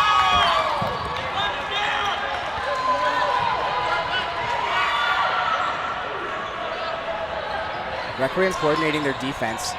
Looks like they coordinated that rush. 1-2 shot there on Martel. Requiem taking out another player on the Pitch Perfect side. It's down to a 4v4 now. Burton to throw on the side of Pitch Perfect, and it looks like Cheng gets hit out. Explosive group throw there from Pitch Perfect. I've never really seen a team coordinate a throw and then explode quite that aggressively to get the out. It's almost like a response to the pressure that Klimczak is putting on him just to get ahead of her counter, not even allowing her time to throw the ball. Burton to throw is on Pitch Perfect. They throw one ball over, waiting for the ref to count. He is counting down again. That Burton to throw. Klimczak coming up, ready to chase them down again. 4 balls in hand. 3 players now left on the side of Requiem. Davidson makes the play call. Very close set. We're seeing a 4-3 matchup here. Both teams are kind of pushing and pulling, trying to find opportunities to find success on offense. Blocked by Klimczak. Second shot going up over and manages to grab it in her hands while staying in line. That's going to bring another player back for Pitch Perfect now. Seeing game-changing plays left and right. Just a high degree of commitment from both teams so far. Honestly, some amazing clutch catches coming off of the Pitch Perfect side. They have Burton to throw. Ref is making sure they know the count there. Looks like they were going for Klimczak, but they decide to throw at Davidson instead. Davidson getting another ball, 4 in hand now. Requiem needs to make a throw. And they decide to go right for the center on Pitch Perfect, but it doesn't connect. She gets down and low just in the last moment there. Right over Klimczak's head. Returning fire with 3 balls in hand. So it looks, again, it's a bit of a back and forth right now. Yeah, great pressure from Pitch Perfect on the offensive line. They're really protecting each other, allowing the player to get the throw off safely, but they're having trouble connecting. It's really a battle of efficiency right now. Nice pace match right now. And it looks like Klimczak gets eliminated, but the Pitch Perfect player manages to stay in. Just Davidson now. It's a 1v5 after that huge clutch catch from Pitch Perfect. And Davidson is good. They're calling it ground. They did lose control of their ball, so they were vulnerable for a moment there, but now they have 4, just sending the 1 over. Nice big block as they retreat, trying to get the ball in hand. Yeah, and I can't quite make out the clock. Is that approaching 13 minutes? You might actually see this go in the no block. I believe how so. Davidson chooses to play this. And they are still tied at 1v1 right now.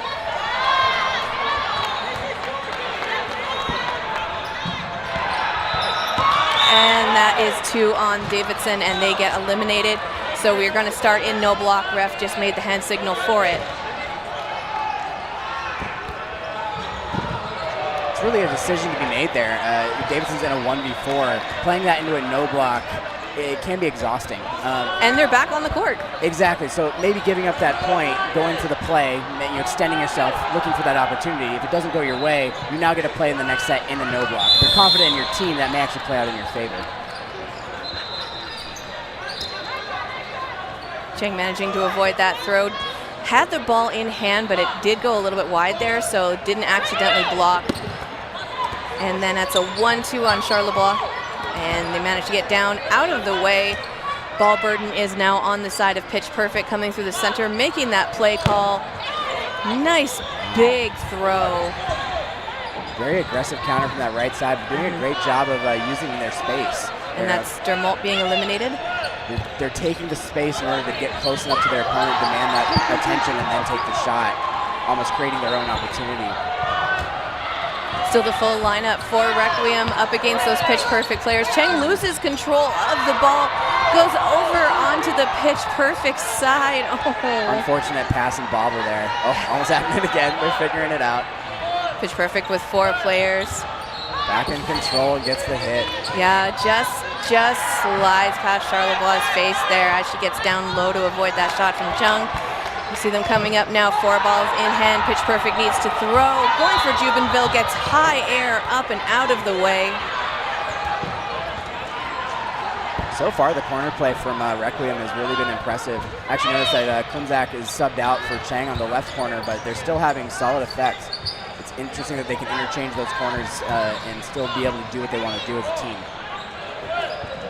Nice shot from Rose.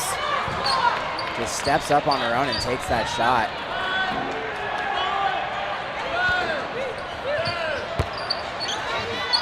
Chang really aggressive on that corner. She got away with it earlier. She knows that she can beat her opponent to the throw, and if she does, it's a high likelihood that she'll get the hit first. Well, I mean, she got that great catch last time, so definitely you want to keep your eyes on them at all time.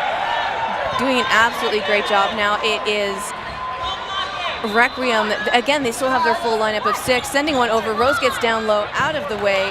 Player from the Pitch Perfect side gets low, managing to get down, avoid that counter shot there. Still the 2 players. Again, throwing at Rose. Rose gets eliminated. They get eliminated, but a catch! Oh, that's going to bring the... Huge swing. Accepting the trade with the advantage, but then making the catch to turn the game into a 3v2. That's their second catch. They had that other catch earlier. And it's going to bring Dermont back. 3 balls in hand against the 3 players for Requiem. So they're slowly whittling them down. They go after her. Dermont gets eliminated. After coming back in, it's still just the 1 player for Pitch Perfect. And a catch! Oh, and a catch from Chung right after they made their huge catch. Chung comes in and catches them out. We're going to see the team switch sides very shortly. So at this point, we're going to start thinking about names for player of the match. Again, a lot of big catches there on the Pitch Perfect side, but there was an amazing catch by Chung on Requiem.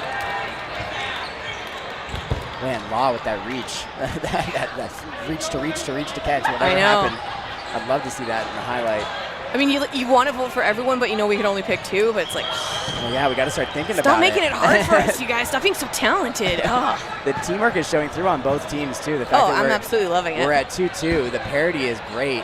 It'll be interesting to see how these teams adjust and open up the second half. I don't know if the response will be to be more aggressive or will be to settle into the teamwork, because they're both finding good effect out of both. Mm-hmm. I think if I'm going to have to pick 2 for the Pitch Perfect side, I'm going to go for Law, because they had that amazing catch, and then Allard as well. Like, they had those 2 clutch catches, absolutely beautifully done. I got to give it up to Jubenville for the amazing just air that they're getting. Also, I kind of want to see a battle of the pink hair. Oh, right. I was admiring that earlier on in the match. And then, again, there's Chung with that clutch catch right at the end to get that second point for them.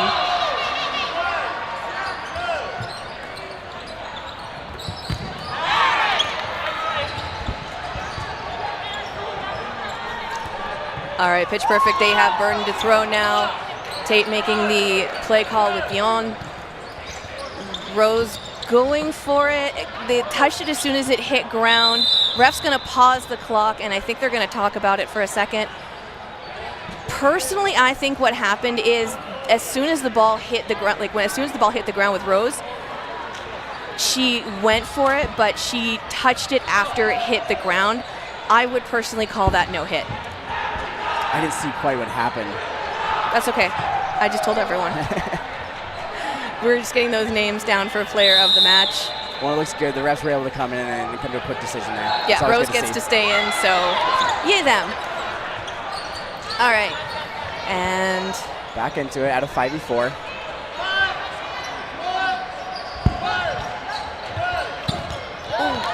Catch and a hit there. Davidson gets the catch, and then I think it's Nadeau. They threw that counter shot and popped him right in the face. Nadeau with a nice block. Tate making the play call.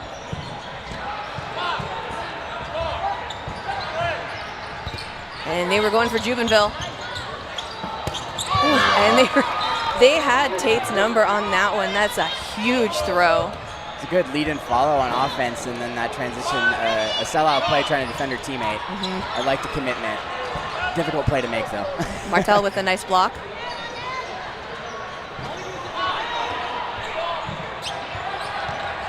Going up and over into the ball retriever's hand. Nadeau gets now down nice and low to avoid that shot from Jubenville. Yeah, Pitch Perfect not very wary of the rush that Requiem has been applying throughout the match. Ref counting them down, they got a throw, and right at the last second they take that shot. It is just Nadeau left against 5 players on the Requiem side. It is a 1v5 situation right now, and they are going for it. Takes a shot at Number 8, Klimzak. that's Klimzak. Yeah, it was a great throw from Nadeau. Good footwork getting out of the way, but they send 3 balls over, and that takes out Nadeau. That's going to put it now 3 points for Requiem against 2 for Pitch Perfect. I wonder how critical that lead's going to be as we carry on to the match. Pitch Perfect calling a timeout right now. They're going to discuss some strategy. What would you want to see? Like, what do you think they're talking about right now on the Pitch Perfect side? Well, it seems to be the majority of the success, as I'm seeing it from Requiem, is really playing off of the back line. When they're set up in their defense, they're exploding off of that back line and looking for opportunities to create offense. Okay. Instead of waiting, collecting, and then communicating a grid throw from the front line, they're playing off of their back line. I haven't seen Pitch Perfect really do much to respond to that, so I wonder if that's what they're keying in on. They haven't, Like, definitely a little bit more aggression, rushing the line. Yeah, potentially. There's different ways you can address it, but they've been pretty successful even with that. So it may be a minor adjustment. It may not be something dramatic. It's just something that they all need to focus in on. It's got to be a team effort at this point in the match. And much of it is physical, it's psychological too, so you got to be able to read the other player, and they are off. There goes that whistle. Beautiful pitches on each side there from that opening rush. Great teamwork on both teams. No shots taken, but Requiem comes in, and it is just Klimzak who takes the shot. They were going for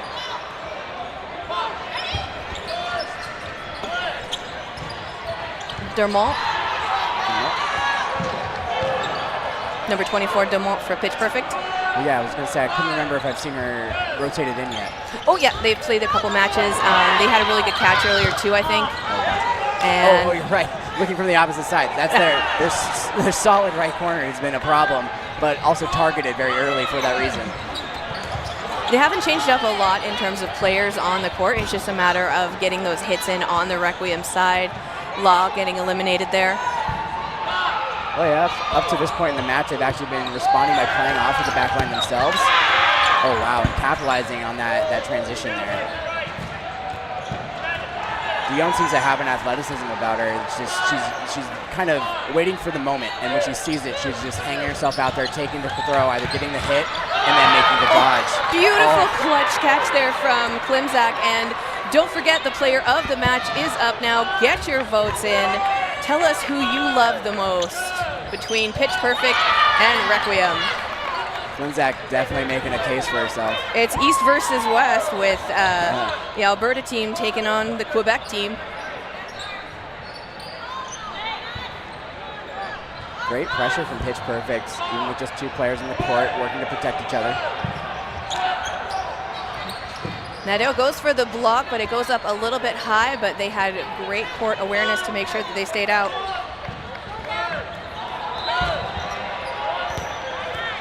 It is just Ford and Nadeau left against the Requiem side. Interesting, Cheng looked like she was settling her team there. Instead of rushing off the back line and playing the strategy they've been working with for the most part, they wanted to collect and calm themselves. Well, I mean, we only have so much time left on the clock, not to mention they are leading by the point. Again, you don't want to exhaust yourself too much, especially because this venue is very warm. Oh, yeah. So I think, at this point, with that point advantage, they want to run the clock. Yeah, it's great recognition of the situation you're in. You have the lead, clock is coming down, you're not really in a position where you need to rush. I love that Cheng managed to see both of those shots there, and they got out of the way just in time. And they were going for Ford. Ford with a big, beautiful block as they got down nice and low, sending another ball into the hand of Nadeau. Thank you, ball retrievers. They have Burton to throw now with the two players. They go for Jubenville. Jubenville manages to avoid it, takes a cross-court shot at Ford, and Ford avoids it. That's going to put Burton now back on the side of Pitch Perfect. Oh, no, pardon me. Burton's going to be on Requiem's side. And that's a disarm on Nadeau, trying to go for another block. It is just Ford left.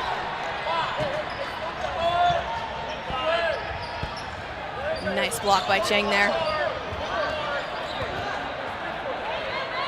Well, yeah, the longer this takes, the more critical this point becomes.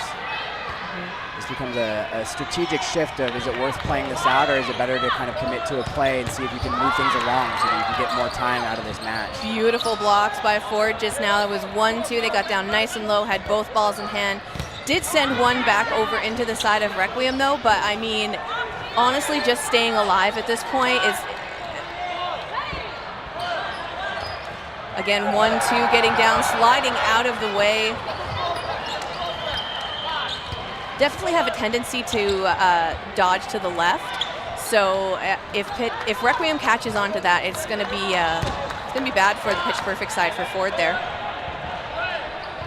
Yeah, it'll be interesting to see if they make that sort of adjustment. I was actually waiting to see Requiem start to make crosses when they were in the 3-on-2, and it was actually pitch perfect that started taking those shots. Oh, man. She goes back, she gets down, she sees the one, and then she tries to get a catch as they send that second one. It doesn't quite work out, though. A frustrating point there for pitch perfect, but they're still in it. They just need to get this game closed quickly so they can go into the no block and potentially tie this match. We've got about 1:37 now left on the game clock. Requiem is up by 2 points against Pitch Perfect, but honestly, like, I'm absolutely loving what Pitch Perfect has been doing. No, yeah, they've been playing great as a team, and not afraid of kind of challenging Requiem in that trade space. They're not shying away from that kind of head-to-head competition. It just hasn't quite worked out for them to the point of the lead. First couple balls being thrown over now by the Pitch Perfect side. That's going to give burden over to Requiem. And Charlebois coming up. Looks like she's almost trying to tempt them into giving away their other ball. Very intentional play there on the corner. Ooh, I love how Gilbert there got in and was trying to sneak attack that one shot. Dermalt does get hit out. Gilbert comes up to the line, decides to retreat because Requiem does have that burden to throw. They take the shot. Goes a little bit wide out of the hands of Gilbert there.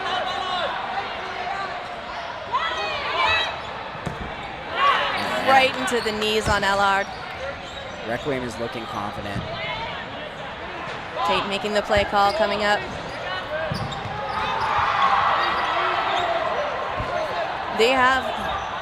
Requiem has the burden to throw, but Pitch Perfect, they were trying to bait them into throwing. Yeah, they're just trying to instigate that chaos for an opportunity to make something happen. They were trying to pre-counter any counters from that burden. Again, coming up to the line, making those pump fake throws. Gilbert takes a shot.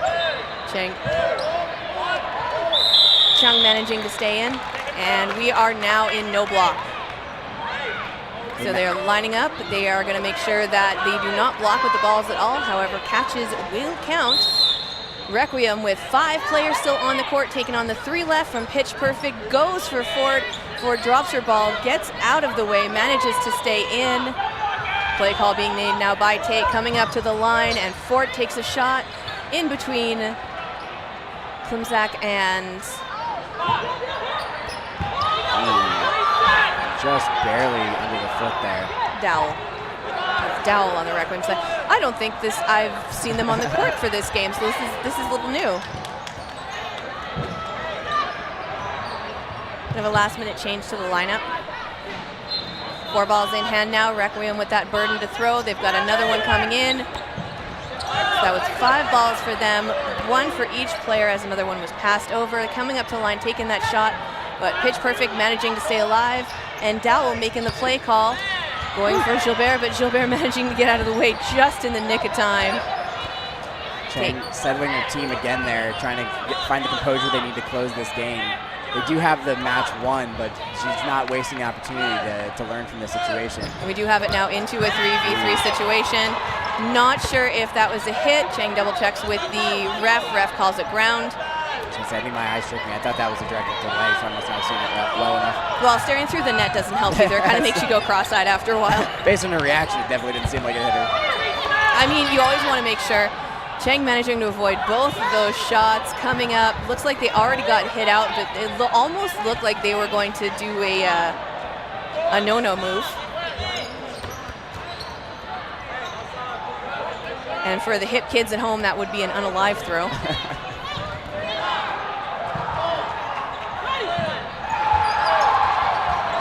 Ford was going for it, calls it ground though, so Ford manages to stay alive.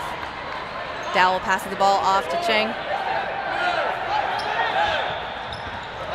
Oh, did not see that one coming. Chung gets hit out right off of the chest, tries to let their teammates know.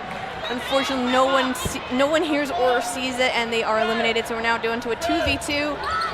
Oh, it was so close between Tate and Cheng there. Almost thought that was going to be a double elimination, but holy did they manage to get out of the way right in the last second. Dowell comes up ready to take the shot as they change position. Cheng going for a catch. Doesn't make it. That's going to take it down just to Dowell now. Pitch perfect with 2 players. Still Ford and Tate. They're going to be staring him down, ready to take those shots. One ball in hand, pops up and over, and they dive and scramble for it. Not quite though. So that's going to give Pitch Perfect another point. That's going to be the end of that one. And Requiem takes the win. Yep, 4-3. I like that they were able to get that last point. I think it was more representative of how that match actually went. Yeah, and the points matter for these round robin games as well. So we are, Requiem is definitely going to take that going into their next game. Speaking of which, we still have that player of the match, so don't forget to get those votes in.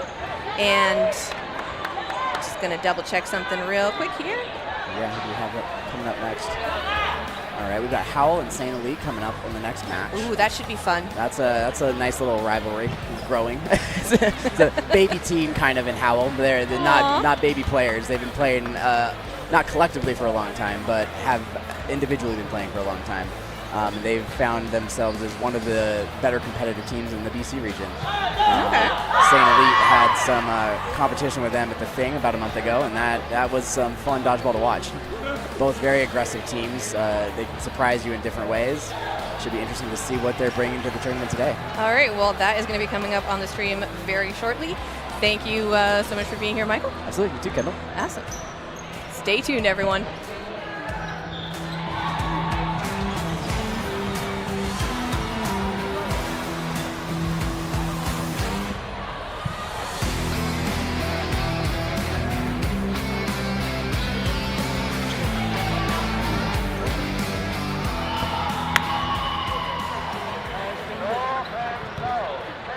After a tumultuous start to 2025, Canadians and Americans seem to be putting their differences aside, all in the name of one very important cause, beating Austria. On June 28th, North Americans will forget their trade disputes and metric system debates to settle things the old-fashioned way, by playing dodgeball. This gathering will be a first of many in the Canadian cloth circuit, a place where Americans and Canadians come together over their mutual love of air conditioning and their mutual hatred of losing to Austria and England. This tournament will take place in Leduc, a mere 1,150 kilometers northeast of Seattle, or about 11,500 football fields if you're American. The top finishers will travel to Alberta once more to compete for a cash prize at a championship in Calgary. In this magical place, it isn't about who says Z or Z or Dunkin' Donuts versus Tim Hortons. It is about these great nations challenging each other so they can beat the Austrians. In a world where even the availability of eggs is uncertain, dodgeball is making international relations somewhat tolerable, even fun.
players are trying to contribute to the court, so the block line.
Welcome back to the 2025 Canadian Club Championships here in Calgary, Alberta. You're listening to Ben Johnson. In a moment here, Michael White will finish his break meal and we'll be underway.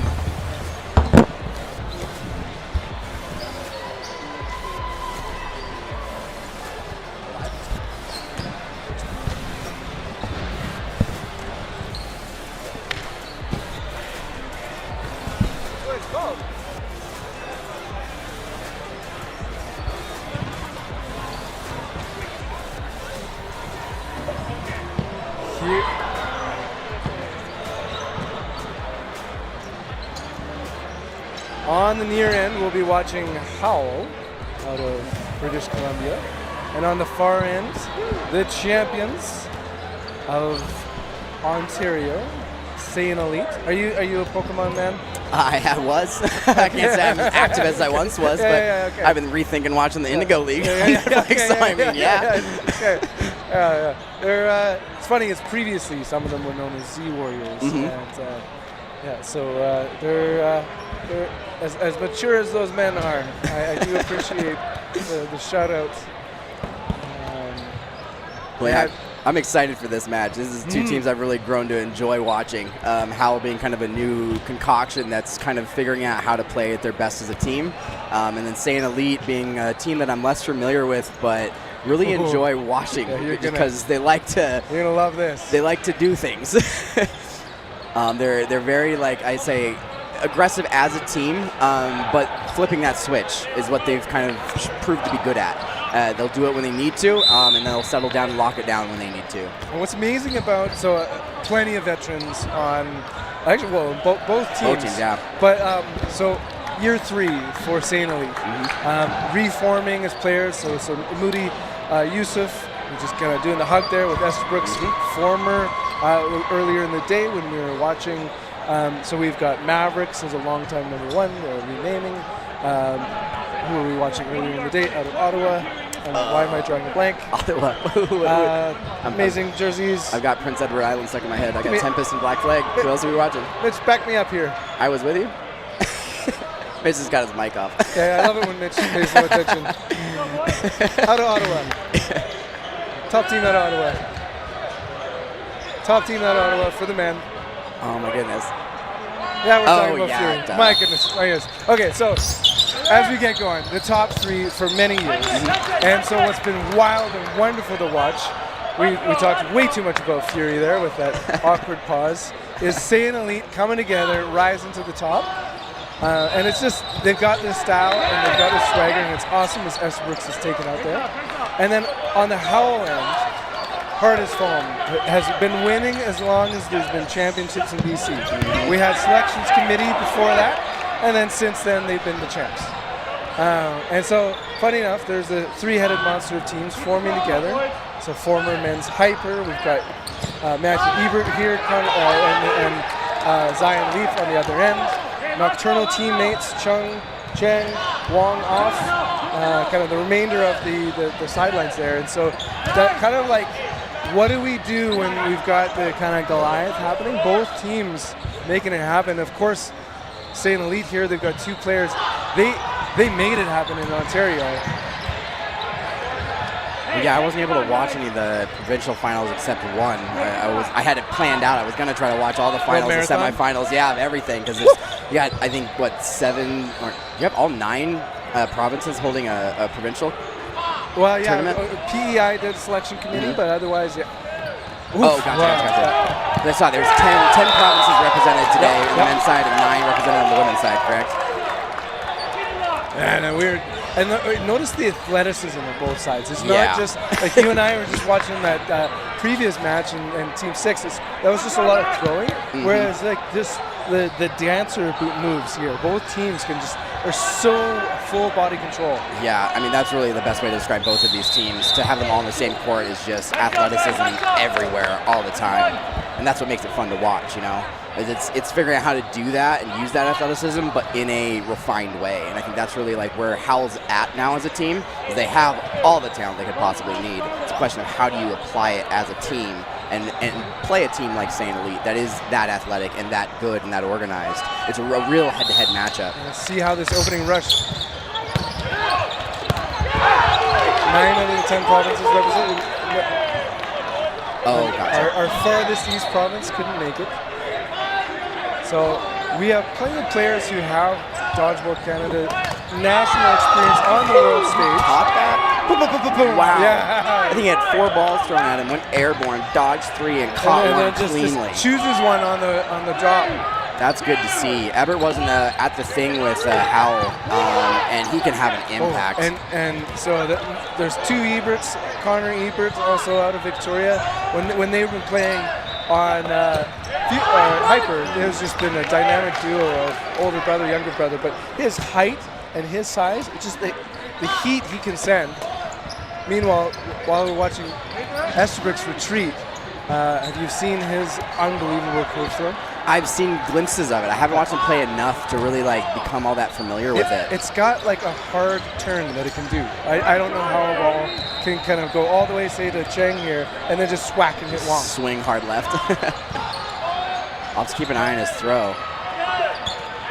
Crosser, ably blocked by David Cheng, who's been on Team Canada. It's something to Kalen's credit. Estabrook is kind of as lethal as he is, as much respect as he garners from his opponent. He does a really good job of kind of using that to influence them without having to throw. So when he does throw, it becomes very potent. Something I admire about competitive players, especially athletic players, that can really do a lot, they can move a lot, demand a lot of attention. I think that's really the best use of that skill set rather than just throwing the ball. As good as they are at throwing, it's just, you can get a lot out of that if you do it right. Big rip, way too high, thankfully not in our direction as Dongan. 4 players v4, 1 point already on the board here as referee counts it down. Big rip, big hit, counter, Guam getting nice and low of Captain Josh Sakura, number 11. But yeah, I imagine surviving in that transition space for both teams is going to be a challenge throughout most of this match. Both these teams like to pop off of that back line and capitalize, so you got to be ready for it. If you're not, it's not going to go well for you. Big rip, getting nice and up. I see that out of Sakura, just moving around the court. Dance move. Very fluid. Rhythm. Big shot.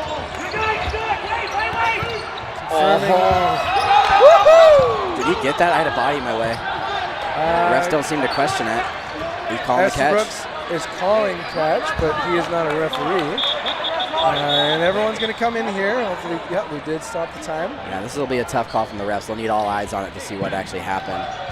Well, and the rule set used to be control and landing with 2 points, so it could be just the moment you see him put hands on it. Yeah, and we try to make sure that we can establish clear control of the ball, and when it's that momentary, that's really difficult to do. But you don't want to say it's not a catch if you can see that it was controlled. Just as soon as it contacts the ground, the ball becomes dead. So if you have an established control, it's technically a double out for having contact with the ball and on the ground.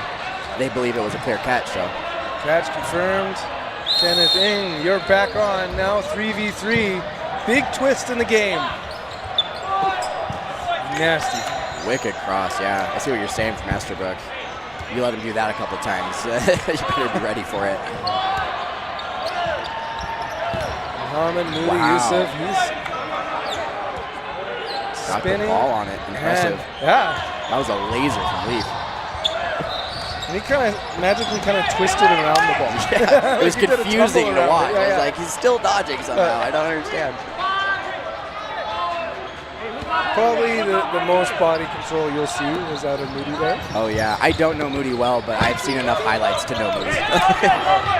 And now it's him versus 2. Watch out for Zion Leaf on the right wing. And now Chung eliminated. It's 1v1. Next generation versus the pride of the last decade here. Chung may have been a little too eager to go off the rush there. He tried to explode off the back line, but Moody was able to just get a quick shot in and pass his blocking ball. And Leaf has plenty of movement in most of his throws. And he's very patient in the one-on scenario. And that is the vet, takes it. Yusuf. Moody's showing that he's got something special there. To do that to those 2 players in particular in that way is impressive. Those are not easy guys to hit, and he found that clear opportunity basically off of his own rhythm, just by creating pressure and then reactively reading the opportunity to throw, and did it cleanly twice.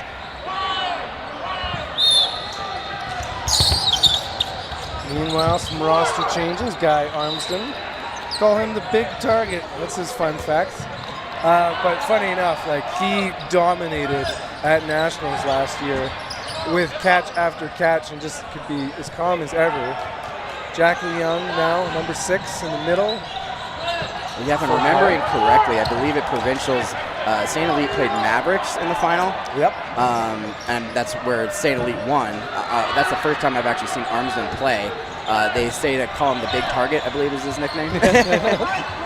I'm excited to see what he can do. I do remember seeing him snag some catches in that provincial final. So Yeah, happy to hang back. yeah, Also on court, John Wu, number 28. a very dedicated role player. He knows he can throw and he knows he can catch, and he does both. Of course, those of you that watched the thing a couple weeks ago saw Cody Dan Foley holding up the right wing. A lot of changes actually on both rosters now. I'm kind of going through it.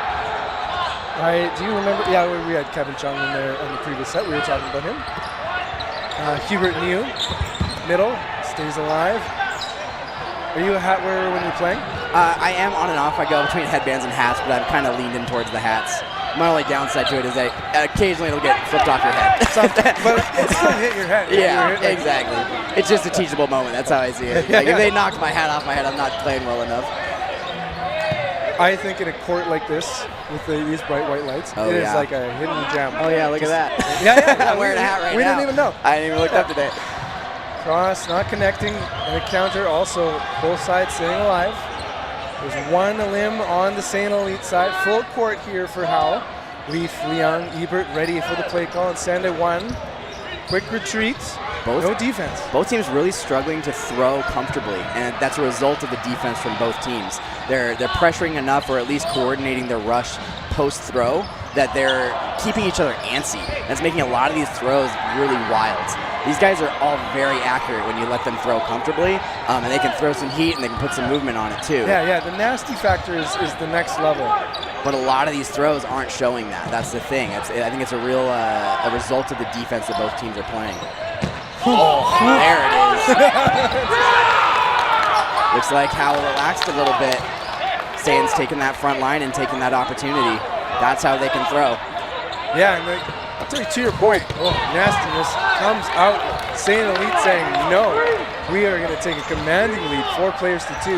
We did have moments there where they were, Howell just kind of hanging back. Yep. It's so hard to maintain that level of defense because it's required from your entire team, right? At least anyone holding a ball, but also the way your team postures, right?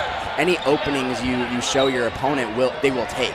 So you have to be set up defensively as a team at all times. And that starts in the transition. If you play and throw a ball on offense, you have to be prepared for that transition defensively, and then you have to be able to maintain that pressure rather than settling back to your back line after that transition. And that's exhausting. That's where we see, especially in these 1v1s. I was worried that first 1v1 was going to get dragged out because I know how patient Leaf can be.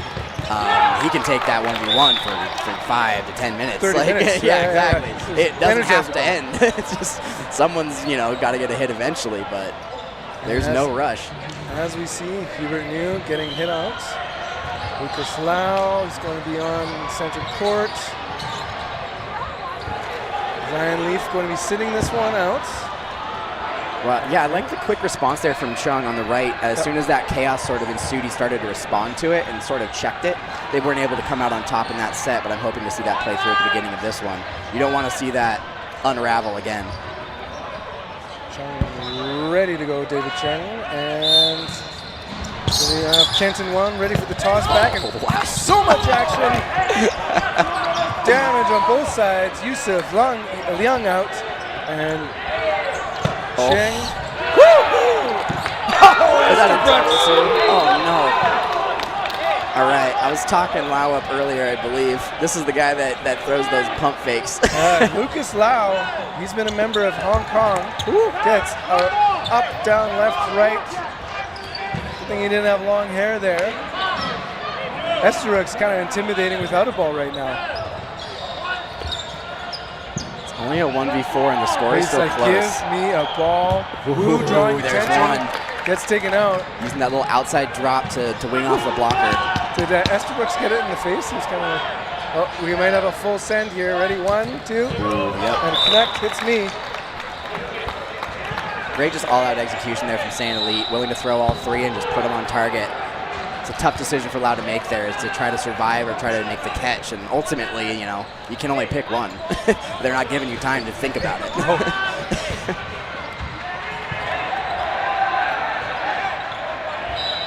John Wu now taking that inside. double ball, toss. And they are so quick at it. Yusuf on target too every time. Leaf eliminated alongside Young. But a lot of St. Elite, leaving 3 remaining. Yeah, this is a battle on the rush right now. I've never seen a match open up quite like this. Both of these teams are extremely fast. Hal is notorious for that. But St. Elite is fully capable, and they're showing it right now. Most teams kind of settle back when they're up against an aggressive rush team like this, to where they can kind of like settle into defensive control. Yeah, versus like double down. Yeah, but right now it's 3 to 1, and there's no reason for St. Elite to back off. But this time around, up and not catching. Man, what a dive. Howell's getting ahead 4-3, but now falling apart. Yeah, the vibes. We are at the end of the first half. Wow, that's already 13 minutes. that flow. Just a beauty in motion here. Hubert again, final remaining Howell, at least for now. Man, this just gets me amped up for the full-length sets, the 20-minute halves, man. Yes. 13 minutes is flying by. Foley with a quick hit. Chased him. Foley's looking sharp ever since that right to left cross he threw earlier. That seems to kind of helped turn San on, and I imagine that's going to continue to roll. Cody's not the type to go hot and cold. He's the type to just go hot and stay hot. Cody Dan Foley, a veteran of dodgeball. Many years a top-level USA player, and the last few years in Canada, and making it to Team Canada himself.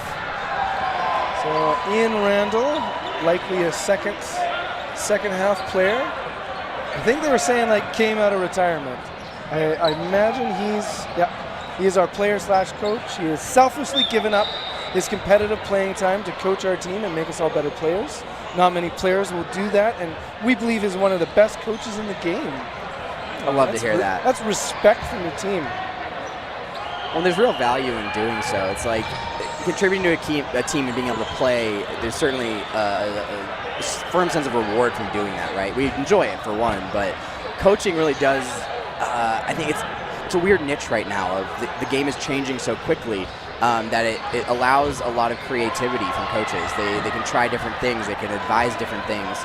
They can kind of encourage their team to really flex their strengths, but also check themselves and respect the opponent that they're up against. Must have been a timeout called, yeah? Yep, looks like it. I'm not sure which team called it. I would guess Howell, given that St. Elite's up 4-1. Yeah. Maybe that was just a long half. I mean, no, should only be 30 seconds, right? Yeah. You're right, yeah. At first, I was like, normal halftime chat. Yeah. And I was like, wait, that doesn't exist anymore. Not for round robin, anyway. I'm actually clear on that. Do we have a 5-minute halftime for playoffs tomorrow? I'm not sure if there's actually been a specified time. Wow. See, the crazy thing is, even though they're bringing the aggressive, Yusuf pushing without even a ball in hand. But what's amazing is Howell had such an advantage. They're at the line, they're hitting right away. But it's almost like it's okay for a second wave to happen. Yeah. To be like, okay, we'll still get you. I think it's one of the developing strategies, actually. The rush, everyone so focuses on the speed of the first runner and feed. But I think there's a lot of strategy to play out of that. You can, like you said, accept that first throw. If they hit, they hit. But you can then respond to that. You have a choice in how you respond to that. So the faster team doesn't necessarily have much of an advantage. But that's dependent on how you choose to play it. So either you can relinquish that advantage. Oh my God! And he pulled him in!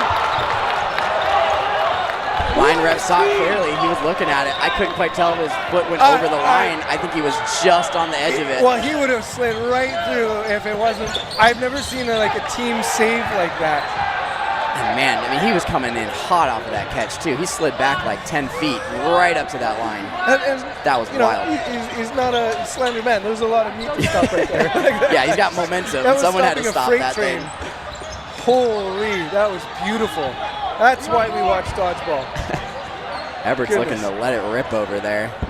Well, thinking about our VC MVPs of the match, I think Yusuf might have a claim to that one. Wrote his name down right away, and we put an exclamation mark on it now.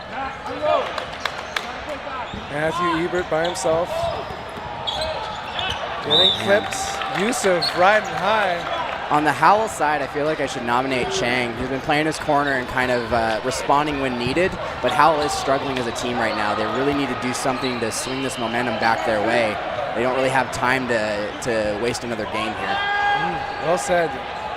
And it's what started as kind of like an amazing dance pair between these two teams. It's just been a clinic since by St. Elite, but so fun to watch this opening rush melee. Neither team backing off, but a lot of missed throws this time. One out on the Howell side. Really taking out S. Brooks with a defensive play call. Into the gloves of Cody D'Antoni. Okay, Cody. Okay, Cody.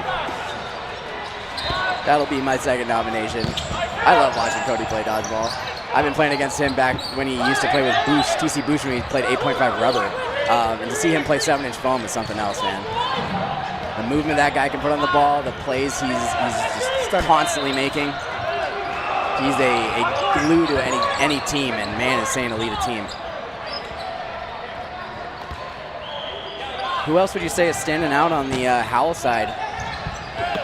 It's been tricky because the strength of St. Elite is they've been taking out both wings pretty easily. Hubert's been a survivor, Hubert New, a couple times. True. And you kind of have to remember that first set where they took the point, which True. feels like some serious time has passed since then. Well, yeah, it just doesn't seem like, I mean, the exchanges that have happened have been so fast, it's hard to remember who actually got those hits. Like, it's been wild. So, like honoring kind of Cheng there, who's been kind of a frontline hero. Big rips. Good hit. Taking out Dongan. Looks like he never skips a workout. How much time do we have left here? About 6 minutes? Maybe a little more than that. Can't quite see the clock. They got to win at least 4 games here before that clock comes down to the no block. Armsden holding up that right wing, putting pressure, and he's targeted Hubert.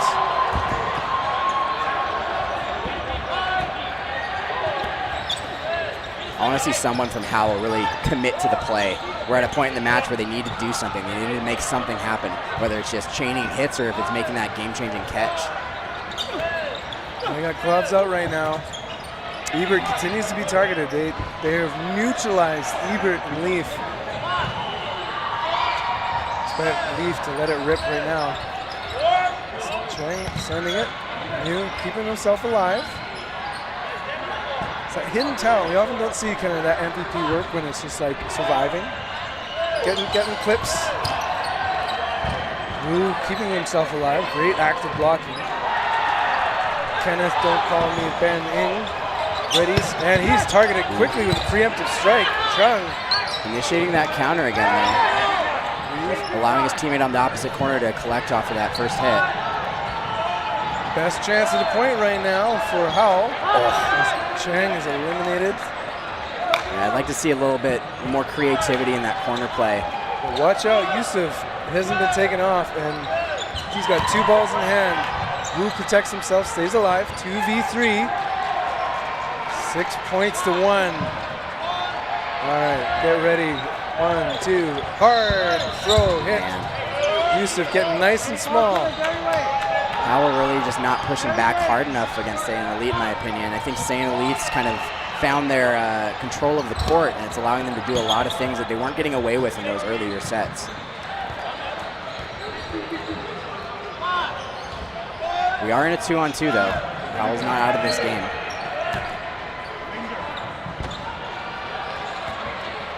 Not fixated on Yusuf, which is smart. They're trying to take out Wu, so they have that player advantage. Active blocking. Remember, Yusuf ended that 1v2 earlier with that quick shot he just took. Managed to take out Leaf.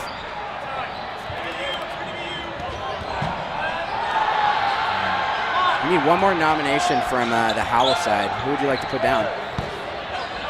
We've got Chung in off that right corner. I think he's been putting in some good work.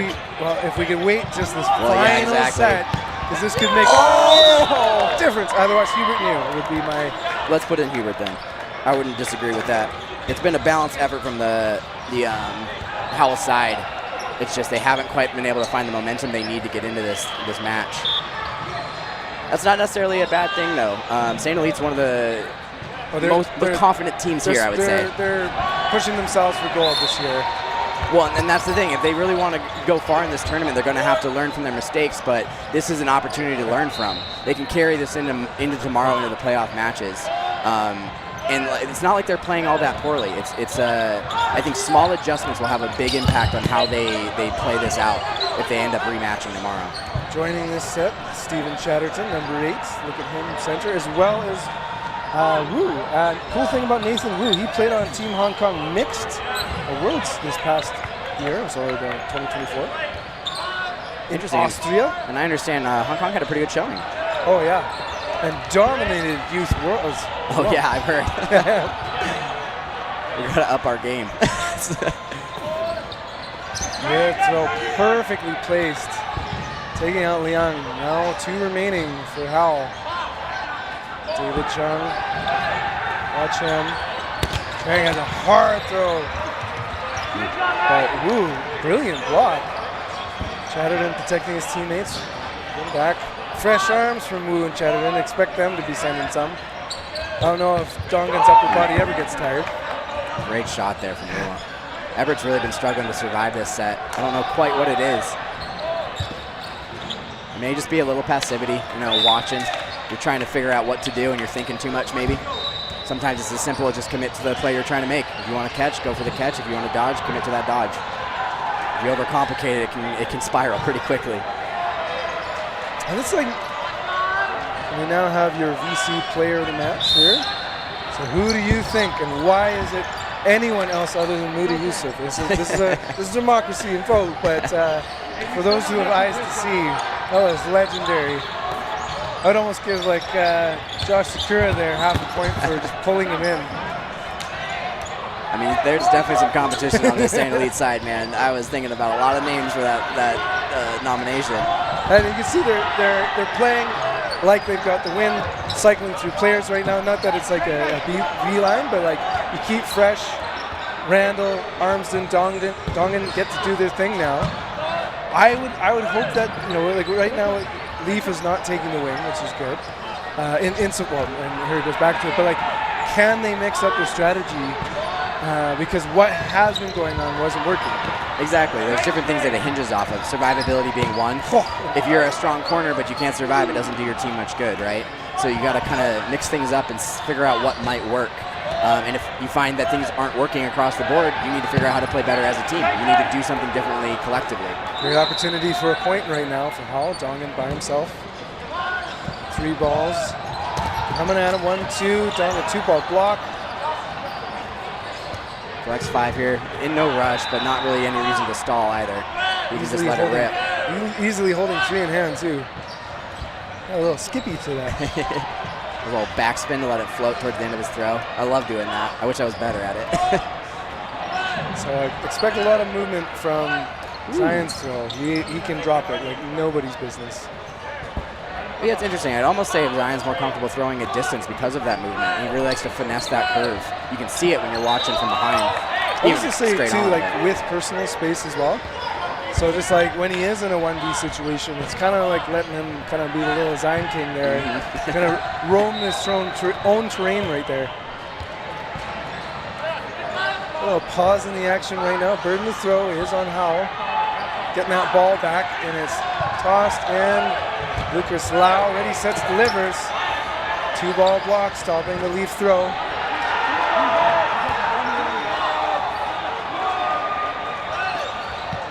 Lau keeping elbows in. That way those greedy fingers don't take them out. And speaking of being taken out, Hubert, a potential MVP. Yeah. Let's see. You have a chance to vote for the VC Ultimate Player of the Match. 2-8. That's important if you're Howell. Point differential might matter in that, like that mid-bracket placement going into playoffs. Wu going by himself. Gives one up to the opponent. Whoops. But no damage though. Survives. Clear proof that it was the right choice. Like, it's not worth scrambling over a ball that you couldn't pick up. Let the ball go and reset, and you're able to collect 4 from doing so. Big shot. Tradesies. Both big men are out. I say I haven't actually seen Chatterton play. Interesting to see how aggressive he is, especially facing off with Everett on that corner. Burden to throw over to Howell. Ready, set, deliver, on target, taking out Armston. Now 4 players, a ball apiece. St. Elite ready, set, and deliver. Sakura sends Spinorama to keep himself alive while Wu protects him and taking out David Chang. I do like what Howell's doing here. I'm seeing communication on the back line when they had 2 balls in defense. They're not just passive and static on that back corner. Ooh, and that's not passive and static. Just big rip taking out Wu. And that ball rolls to the other side. Well, yeah, and I think that's the kind of the ingredient they were missing. They needed to put a little more pressure on their opponent. I think they were doing that early on in the match, but at some point they relaxed a little too much and it kind of ran away. But that's kind of the nature of the team you're playing. St. Elite's a team that's never going to back off. So, I mean, you have to push back. It's hard to do that, but that's the nature of what you've got to do, right? And there's like the 2 types of relax. They kind of got cold and passive, right? But it's good to see that they're showing that they're aware of that here. They're playing through this last point to win to prove that that is effective. That's how they prove through to what they want to do tomorrow. Or later today, for that matter. This is not the end of the day by any means. Getting nice and low as Leaf. My goodness. Incredible mobility out of Josh Sakura. Wow. Wow. Sakura's movement. I'm being told this is Sain's first match of the day. I don't understand, but that doesn't surprise me. I didn't look at the schedule that hard. I was more worried about where I needed to be. Congratulations to the St. Elite. As we're starting in this midday block in the day. Very intentional scheduling today then. I like that. I like to see that teams are kind of strategically coordinated to where they're not resting and sitting and resting and sitting. Well, yeah, to that end, the next game we're going to be watching will be St. Elite going up against Mavericks. So a repeat of Ontario Provincials. And I hope Mavericks had just played, because otherwise it's kind of back-to-back matches we know for St. Elite. Yeah. So tune in and momentarily here as we get to see more magic coming out of Ontario. Awesome. Looking forward to it.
Canadian National Dodgeball Club Championships, where you just saw a false start. My name is Nikisha Suku. And I'm Sydney Somerville. And we are your commentators for what's probably going to end up being a very spicy match. This is Ontario 1 and Ontario 2 replaying each other for, I believe, the first time since their finals in provincials. This is the type of matchup that you see in playoffs. This is going to be a lot of heat, a lot of speed. Actually, quite a few of them are teammates from Team Canada Men's. Yeah. This is going to... I think Sayan just played here. I'm not sure what the outcome was. I know we just saw the Mavs beat Melee. So both teams coming fresh off of the game. Both. Okay, and so Sayan actually won the last game as well. And Mavs won against Melee 6-4. And so both teams coming off. They're both warm. Both play a suffocating style of dodgeball where for defense and offense. So this should be a very interesting, fast, athletic game. At some point, it's going to pick up pretty fast. And we are welcoming Miles back to the Saiyan Elite lineup. He was, I believe this is his last year of competitive dodgeball. He was playing with Northern Touch in provincials. He was an original Saiyan member and left to finish out his season with his brothers, but unfortunately they were unable to qualify, so Saiyan welcomed him back with open arms. And Dongan is a great player. He fits right into Saiyan Elite's lineup like he never left. Absolutely. And we're also Moody Youssef playing with Saiyan this season. Oh, so Murray almost making a huge catch there. You need to have 2 points of contact firmly on the ground when you make the catch, but unfortunately he kind of fell out of the line there. He's dancing about it, but the refs are going to discuss whether he made that catch and was in the court before he fell out. Catch and then fell out of bounds. Okay, so catch counts, victory dance counts by Merkler. He did touch down after that catch was made. Fair. So you do have to have 2 points of contact. Chenko with the offense there. Estabrooks with the return. I'm liking this matchup of Dachenko and Estabrooks against each other. It's a spicy one. Oh. Snow trying there for a team catch, unable to execute. And we've got an advantage here of players for Saiyan. I think Danchenko and Estabrooks throw extremely similar. It's almost a mirror image over in this corner.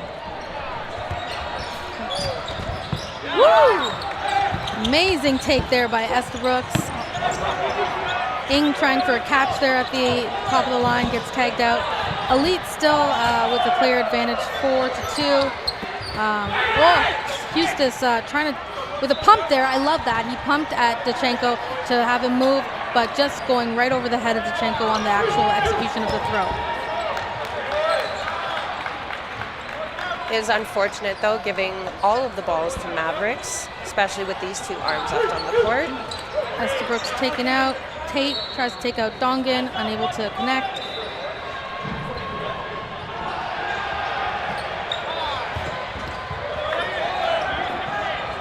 Attempt there at Dachenko, unable to connect. Man, I wish I could move like that. Don't we all? Still player advantage here. Lots of experience and talent left on both sides of this court.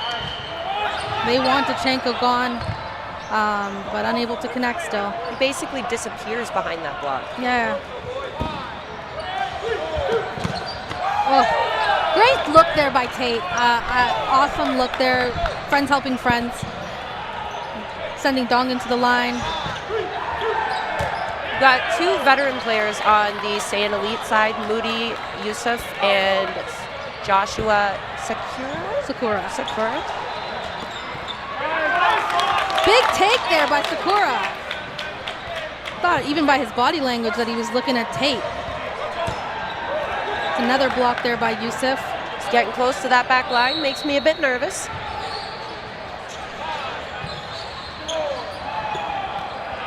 Although, again, we've seen this many times before. Spencer Tate is usually fantastic at closing these 1v2s. He finds himself in this scenario more often than not.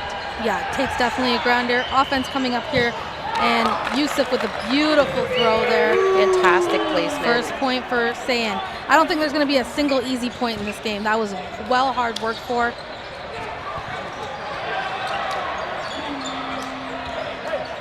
See if there's any changes to the lineup. I don't know, was Dan Foley on the original lineup? I believe so, yes, Okay. he was.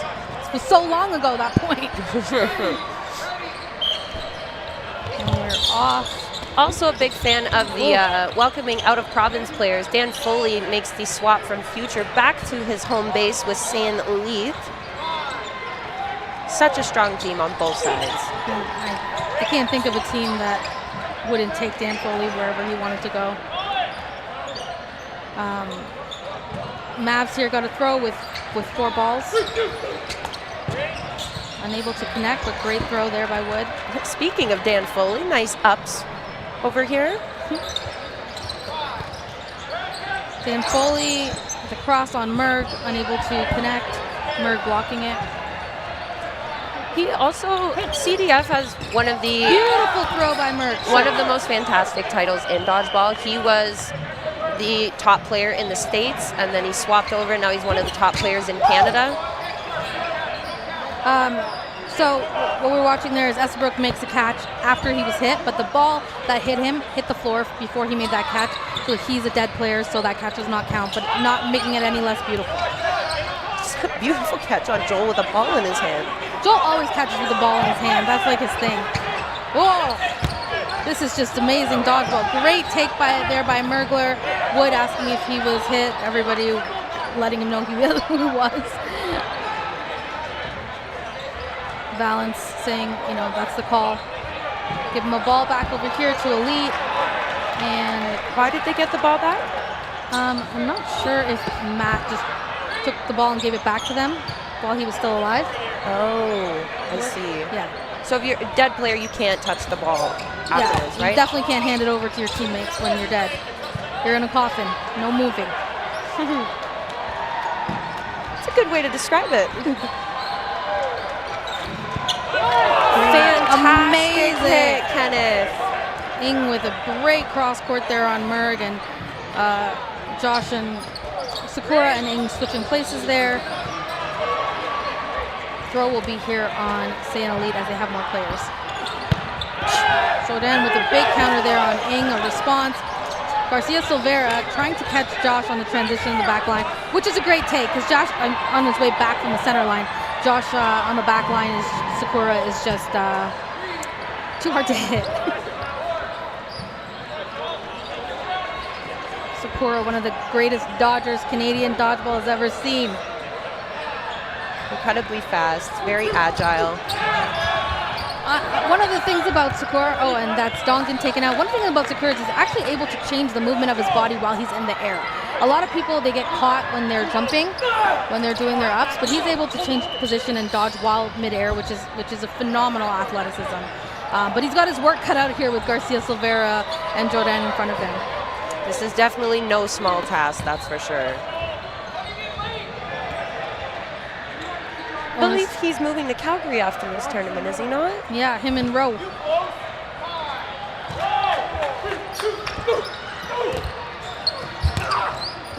Ooh, that's the movement we're talking about. Great defense here by Sakura.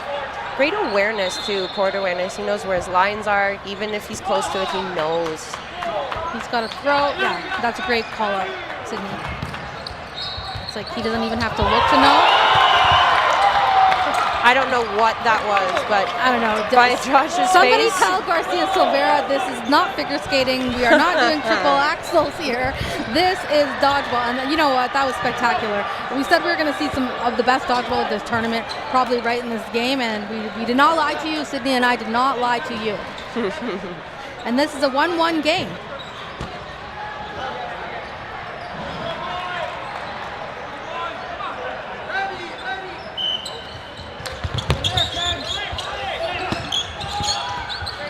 Moody eliminated right off the rush. Fantastic take for Mavericks. And it looks like both sides opted to keep the same line on. Actually, Tate is off, so somebody's in for Tate. O'Brien. I believe, yeah, it was O'Brien. I think that was swapped in.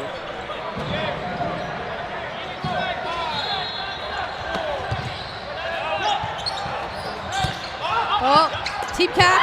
Oh. Nice try by Estabrooks, just a little fumble bumble.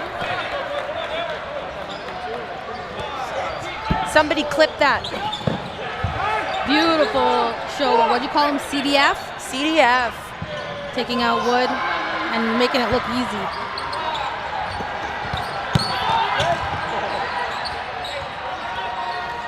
Houston Sakura taken out. I'm afraid of mispronouncing the name.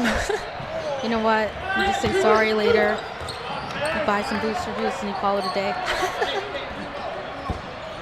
3v3 here. Fantastic matchup too. There's no obvious target on this court right now.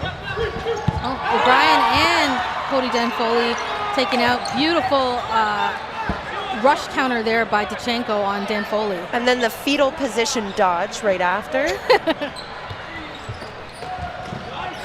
Great defense there by Ing. Loving those fresh pink kicks too.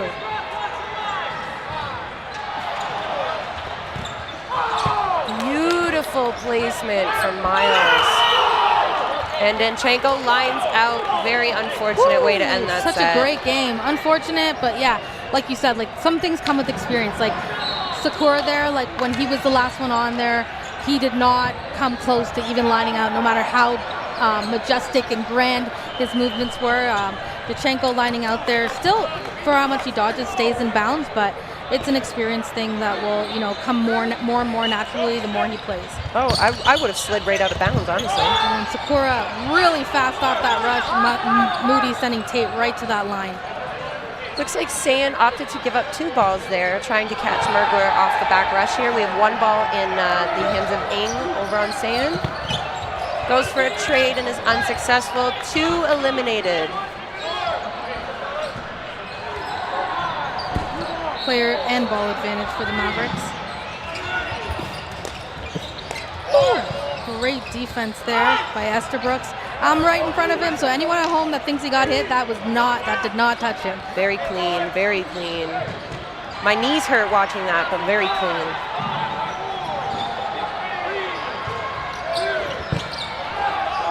CDF. And Estabrooks tries to take a cross court there on Thompson, but he was ready for it. Garcia Silvera calling the play. Thompson ball going high there. Estabrooks getting so low that he wasn't even aware that Mavericks threw 2 at him.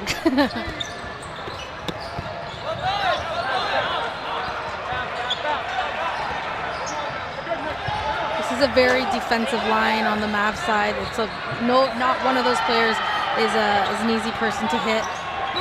Great pressure there by Thompson and able to get out of the way of Moody's ball on offense. Thank God for that, because he would have eaten it.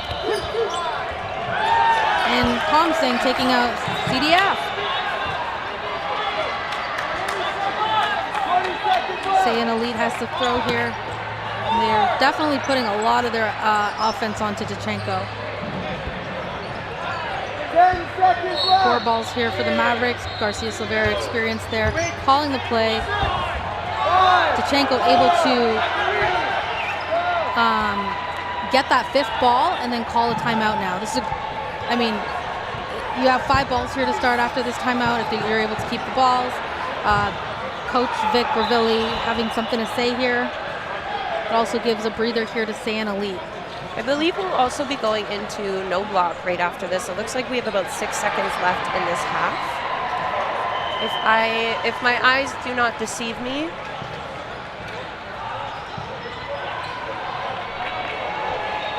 Fantastic dodgeball so far. Very evenly matched game. High pace. High risk, high reward.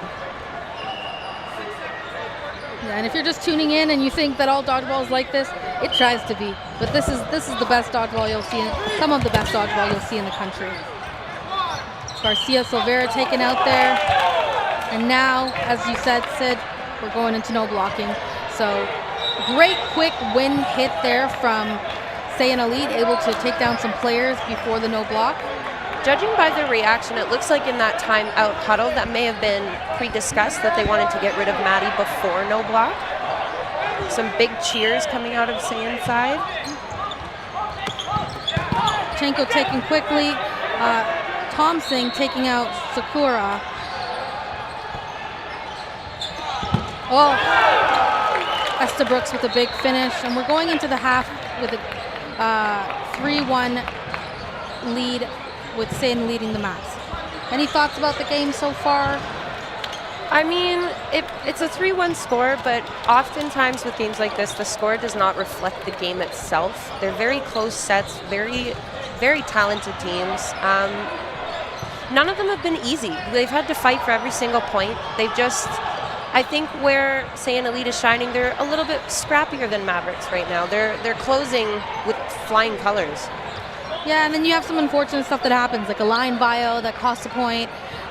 So it is just like the luck of the draw when you're playing at this level. But yeah, Sayan Elite is a slightly bit more dominant on like the scrappy plays. Yeah, and that matchup between Nick Tkachenko and Kaylin Estabrooks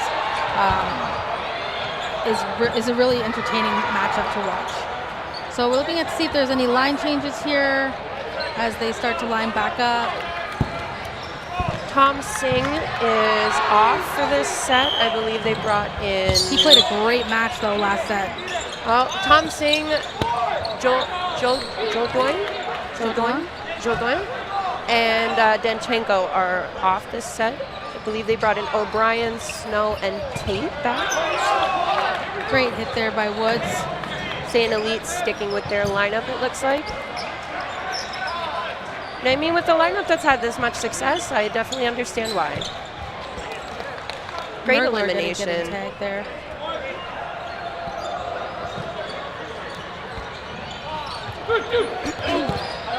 Ooh, that was a beautiful hit there by Wood. Bonus here is on Sayan Elite. Big cross court. Didn't even think it executed, but I guess it did. By Estabrooks. Had to be the lightest skin. Yeah, tagged out by Woods.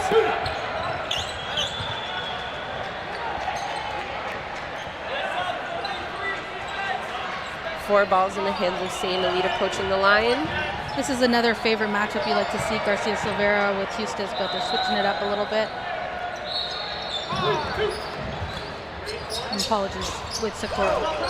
This one goes flying over. Didn't like what I had to say. Field goal. Mavs with the player advantage here. It's bound to happen, though. These were brand new this morning, but after all the gameplay and everything, they're bound to lose their integrity for sure. The balls? Absolutely. Oh, that's some switch outs. I'm just glad I got to play with the new ones before the men got a hold of them.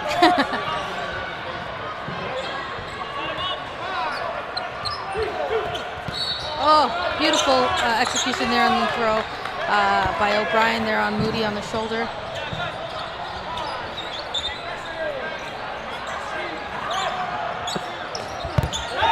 Thinking for MVP for Mavericks and Sayan Elite. Who's caught your eye? Let's see here. For me, on the Mav side, definitely Dachenko's been putting up a real fight. And how about Sayan? I gotta say that matchup with Estabrooks has given a lot of tension there too as well. So I'm gonna go either Dachenko or Estabrooks. What do you think? Who are your picks? I think for Sayan, I'm looking at Miles or Foley, Dongan or Foley, and then for Mavericks, probably Garcia Silveira. Yeah. Oh, there we go. It's got to be Garcia Silveira. It was a sign. Great feedback. Great feedback. A lot of what Garcia Silveira is doing is also managing play calling and quarterbacking his team as well. So some of the times you're coming up there, he's not executing, but he's letting us know like what are the best moves here. Having been on Team Canada for so long and been a play caller on that team, his experience and his ability to be strategic is very, very high. Oh, hit there on Dan Foley. So pretty soon you'll be able to vote for your player of the match. VCU player of the match. Esther Brooks with a big task here. Gets under, big block. Great effort there by Wu to shag that ball. Little heel click there. Oof.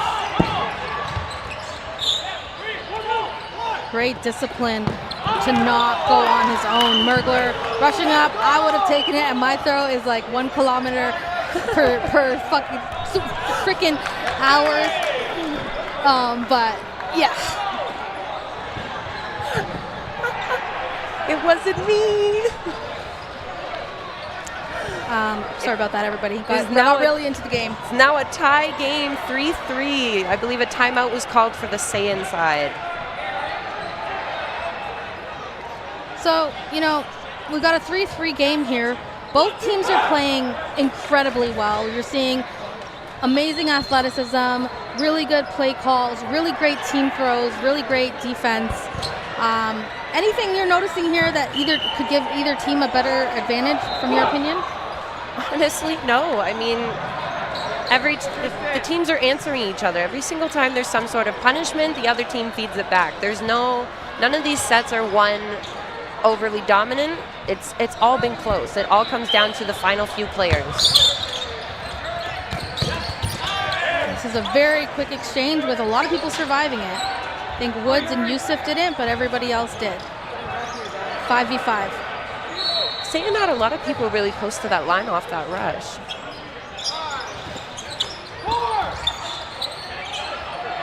Just missing CDF.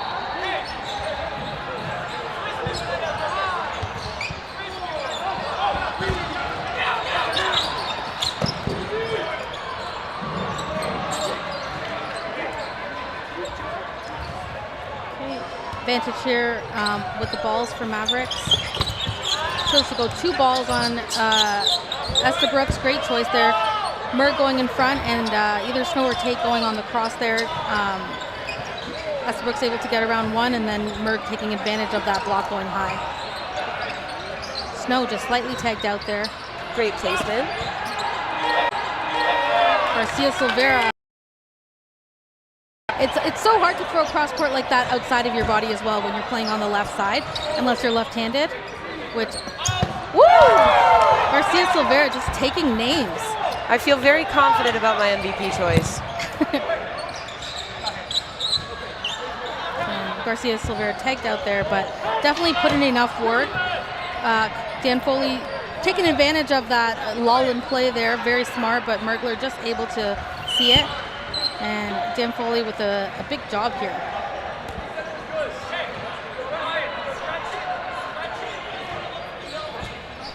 Not sure what's happening over here with the refs. They're discussing something.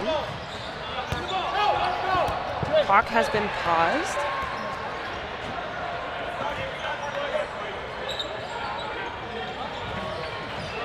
And I will say, like, as this clock is paused, the roughing has been great this game, right? Like, firm calls, you know, I'm seeing what they're seeing, to be honest, and it's been great.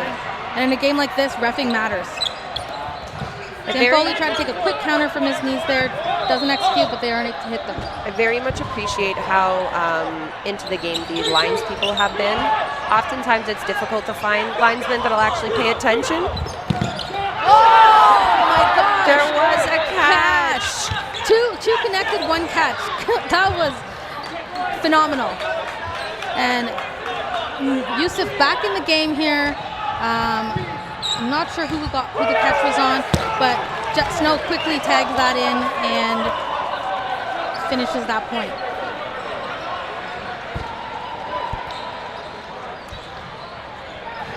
Just about 4.5 minutes left in this half of the game. That was a big point. Winning that point, the first point or so after a tie, is such a momentum booster. We're off. Woods throwing off the rush, but Ing able to block. But they're saying the block came down on him or tagged him or something. His own team calling him off, Coach Randall calling him off. Don't forget to vote for your VCU player of the match. Got a neck-and-neck race between the 4 selected players. Let's see if Garcia Silveira is gonna solidify his. Whoa, great team throw there by the Mavs. Or Getting will it rid be of Dan Foley with that catch after a 4-ball attack? great catch there by Wood. That was a monstrosity. Always happens after we've already posted the MVPs. Always. That's how the cookie crumbles sometimes. I think with teams like San Elite and the Mavs too, it's like not who's the MVP, but who's the MVP right now, right? Like it can be anybody at any time on teams like this. Like, you know, Snow's a star on Monday, Mergler's a star on Tuesday, right? Like that's just the name of the game when you have teams with this much experience. And Mavs taking 2 games pretty quick here after the tie. It's like 3 minutes left in the game. And opting to keep the same line here, fresh, hot momentum line. Sands bringing in Wu. A fan favorite, of course. Absolutely was a fan favorite. Has been for years. Garcia Silveira tagged off that opening rush. If I'm San Elite too, I'm getting rid of Garcia Silveira as fast as I can in this match.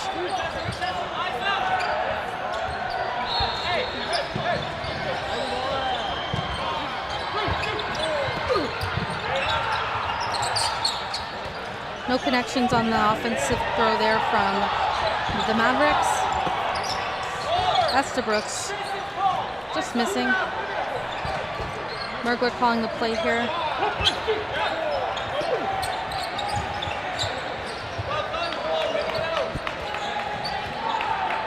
I'm nervous. I'm like sitting in front of my chair here. Edge of the seat.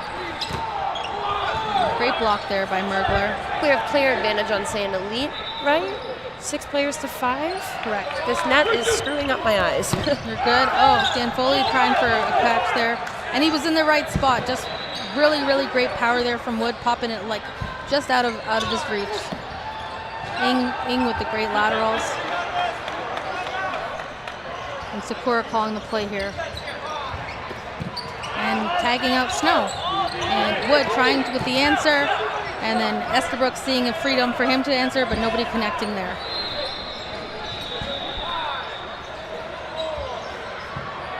A minute and a half left in this game. Realistically, Sand would be looking to close this set out so they can push for a tie game. Everybody's safe still. Mergler calling a call here. Not sure if it's going to be a 1 or 2 ball play. 1 ball play, but safe. It's a good call. They're in a good spot right now. They don't need to rush or force anything. Safe, but looks like they might not get that ball. Yusuf taken out on the back track there, guarding that ball. As well. Now a 4v3 swap to the favor, in Maverick's favor. If I could get words out. Great shot there by Eustis, but just in case, Wu with the double tap. Eustis' offense looking really good this second half. Eustis Sakura. Big hit there on Wu by Mergler. You could hear that back in Edmonton. I told him to impress me. He is not disappointing. Nice try there, Ing with the attempt at the catch, and Mergler hyped up, taking out Sakura there. Now Mavs kind of running away here with a 3-point lead with 1 second to no blocking, so it's going to be no blocking here. So this is a Mavs win, but will it be a 6-4 win or will it be a 7-3 win? That's what we're deciding here because we're in the round robin. Point differentials matter. I think they heard me when I said that this game wasn't dominant on either side because they came back hard. And I think in the beginning, Sayan had a more dominant first half. And then once the Mavs started to gain some momentum here, it was after they tied, it was just a little bit of, they kind of ran away with it. Now this can look very different when we get into playoff territory in their 40-minute games. Sand swapped up their entire line for this no block. They brought in Armsden, Randall. Major catcher in Armsden. Wu and Chatterton, I believe. Major catcher in Chatterton. Yeah, this is a great no blocking lineup. And we got 2 Woos. We got WU Woo and we got double OO Woo. And double OO Woo has some of the best swagger in the whole country on that dodgeball. I think he formerly played for Hong Kong, and the style is just outrageous. I believe so, yes. Great hit there. Oh no, hit the ball. It's nice to see at least like all the smiling and chatting back and forth on the court. Beautiful catch by Armsden. Armsden doing Armsden things. Yeah, it was light work for Armsden.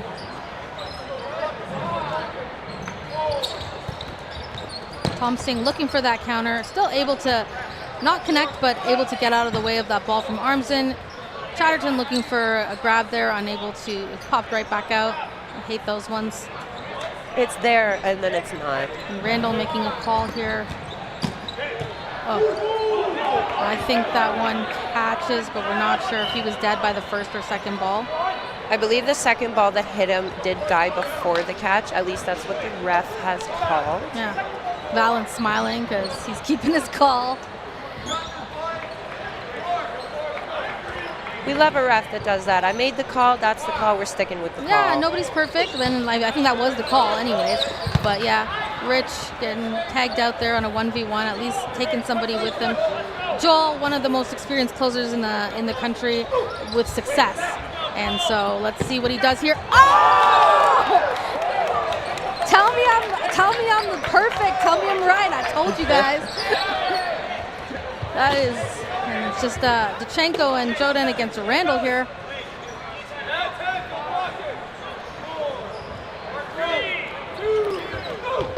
And team throw there ends score 7-3.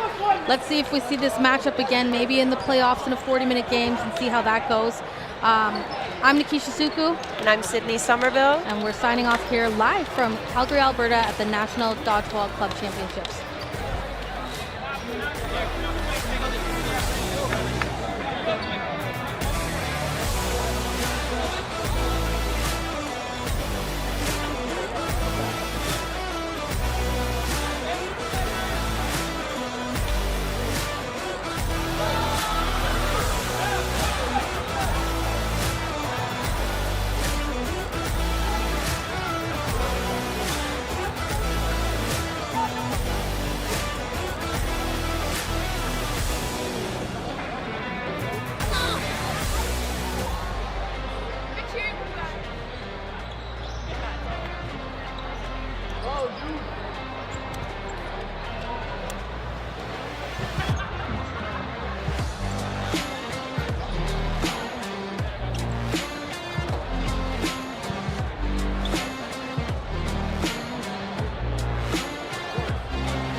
All right, and we are back. We are watching Royals take on Dark Horse. I'm Kendall Stelmack, and I am joined here by someone who just played his butt off. I played 2 games in a row. I am so tired. It is very hot. But you looked good doing it. Oh, okay. Didn't feel good doing it. It is very hot in this gym. But you know what? We're here. Canadian Club Champions. First one. Yes. It's very exciting. The event formerly known as Nationals. It was. A very beautiful city of Calgary. Absolutely and a nice stunning exchange weather, off the start. Royals bringing it in. Just a 1-for-1 off the rush right It looks like they are in a 5v5 situation right now. Big throw from Maximus out of the middle there. 5, 4, 3. Royals being the #1 team from the Quebec province, and Dark Horse being the 2nd place Manitoba team. So it should be a pretty even and energetic matchup. Yep, that young, handsome guy just tried to take my head off there. Ashley. Oh, what a handsome kid. Can I say he's a kid? He's younger than me, right? As long He's as they're gotta younger be. than you, Yeah. at least by 10 years, then yeah, they're a kid. I don't know if it's 10 years. Okay, how long have you been playing dodgeball? I've been playing dodgeball since 2018. Okay, he has not been, so he's a kid to you. Okay, cool, thank There you God. go. All right, and that was a nice block there. I love these Royals jerseys. I remember them from last year. They are quite nice, and the letters are so crisp and clean. They're very so easy to big. read. Big hit out of the middle there onto Maximus there. First-year Team Canada vet. Also a young man. Just down to 4 now for the Royale side as Dark Horse comes up to take the shot. It looks like Schmidt took out Josh Walsh. And Ashley Ben just took out Martin Dutil. Oh, screen. Oh no. Olivier Job losing his footing just a little bit over by the line there. Down to 3 now. The line is lava.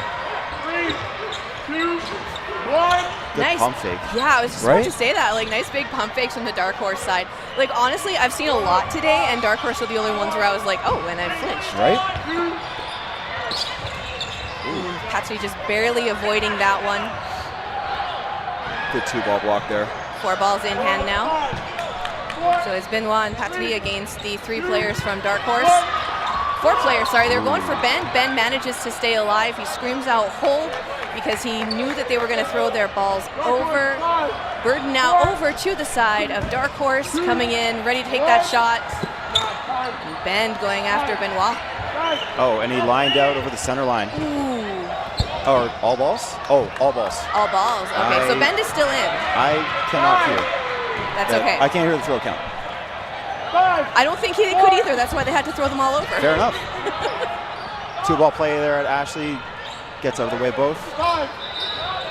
Ooh, racing in. Too many balls there. Olivier Job getting nice and low. He's one of those players who has a lot of range in his movements, and I think that Royals are going to have to watch out for that. And a triple onto Robinson there. It's just Benoit left now. Burden to throw on Benoit. See if Dark Horse spends a few balls here. Only sending the 1. I think that was a good tactical move. And But throw the trade. Yeah, they counter with the 2 throws Ashley afterwards. with a good trade there. When you're that good, you just basically have target written on your face. Yeah, that's fair.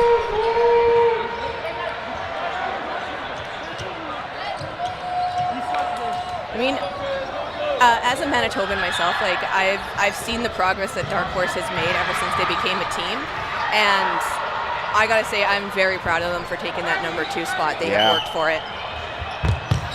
You know, they had their first year with Mergler after he had moved over there. Yes. And then now Mergler's playing with Mavericks again. He went back to his home team. He did. Got homesick. Yeah.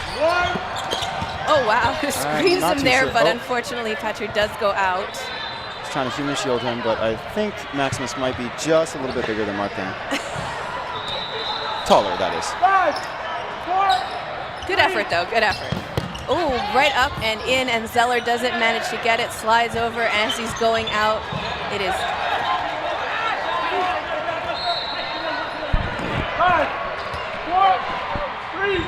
It is just Schmidt and Ben left now.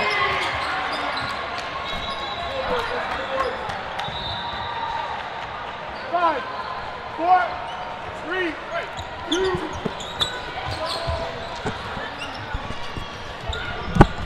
That's Josh Schmidt. Ben Schmidt's 5, goggles. 4, 3, 2, 1.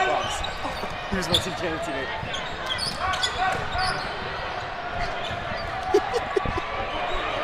All right, so we are down to just Ben now. We had to take a moment to figure out which Schmidt was which. 5, 4, 3. Oh, Ben going for the catch, unfortunately doesn't quite get it. And Walsh takes the kill on that one. These two teams from being from different provinces seem to play each other a lot. Yes. I think Royals practices in Manitoba quite a few. They go to pretty much every Manitoban tournament that they can. They definitely love to come to the Go tournament. Oh, what a fun tournament that is. I think that's run by Amanda First. Yes, it correct? is. And I like it because I don't have to pay for a hotel. That's fair. Home court advantage. In the beautiful city of Winnipeg, Manitoba. Let's go with that. I've been there 6 times. No, so I love Winnipeg. I keep going back. 4, 3, 2. I mean, I still live there, so obviously there's something about it.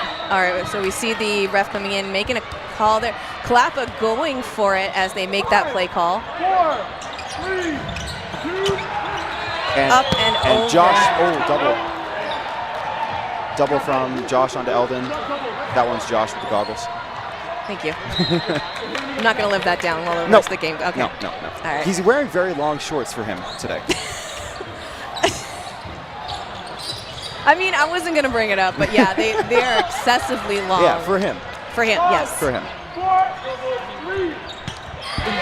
Oh, my. Patrick going for the block, unfortunately, does go down a little bit on the ball, and it looks like the ball needs to be replaced as well now. All right. I mean, the real unsung hero that takes the most punishment during these tournaments are the balls. They are the balls. They really are. Just a couple of them are already kind of squishy. We're midway through the day. Yep.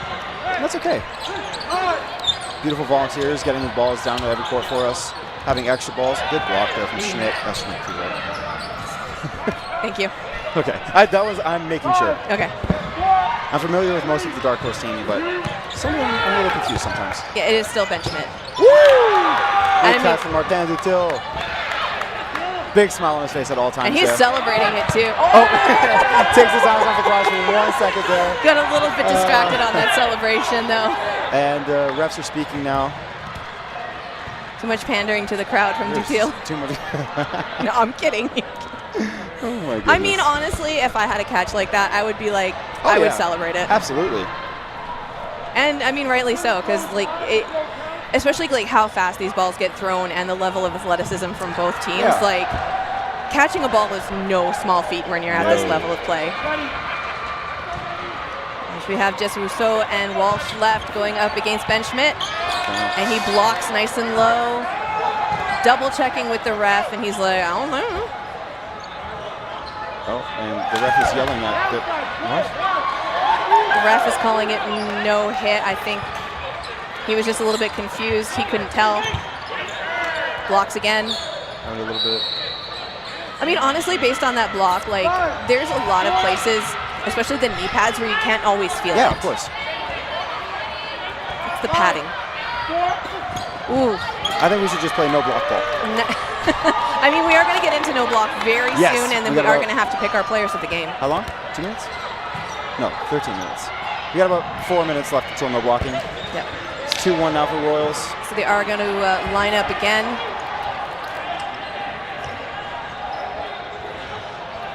Again, Royals coming from that #1 spot in Quebec, so kind of nice that they are still managing to keep control of the game. Coming in, and Josh Schmidt makes the play call. Big hit there from Ashley Bend. And there goes Dutil. Josh Walsh is also eliminated. Both corners from Royals eliminated in the same play. This is what Dark Horse is known for. They're 2-5 deep. Oh, he's already dead. Yeah, Blanchette goes out, and then again, Patry takes that shot, but like you said, he was already out. It's just Rousseau, Patry, and Duty left. Two Patrys. Sorry. 2 Patrys. The 2 young ones. It's very hard to play against that Dark Horse 2-5, really high pressure. It's very hard to play against it. I don't think I've successfully done it once. Aaron has killed me every time. Nice throw there from Patry, but they managed to get out of the way right at the exact moment they needed to. Ben coming up, looks like he's going to take the shot. Patry takes the counter and then catches Big Schmidt. catch from Boris Patry there. I don't think, well, I'm not a ref, but Josh Walsh was not the first eliminated. I don't believe so. No. All right. But I also It's fine. don't necessarily pay attention. I just know that someone gets eliminated and then I move on. Walsh with a big block up going over the net. Into our headers. Rousseau and Patry changing up positions again. Walsh making that play call, coming in.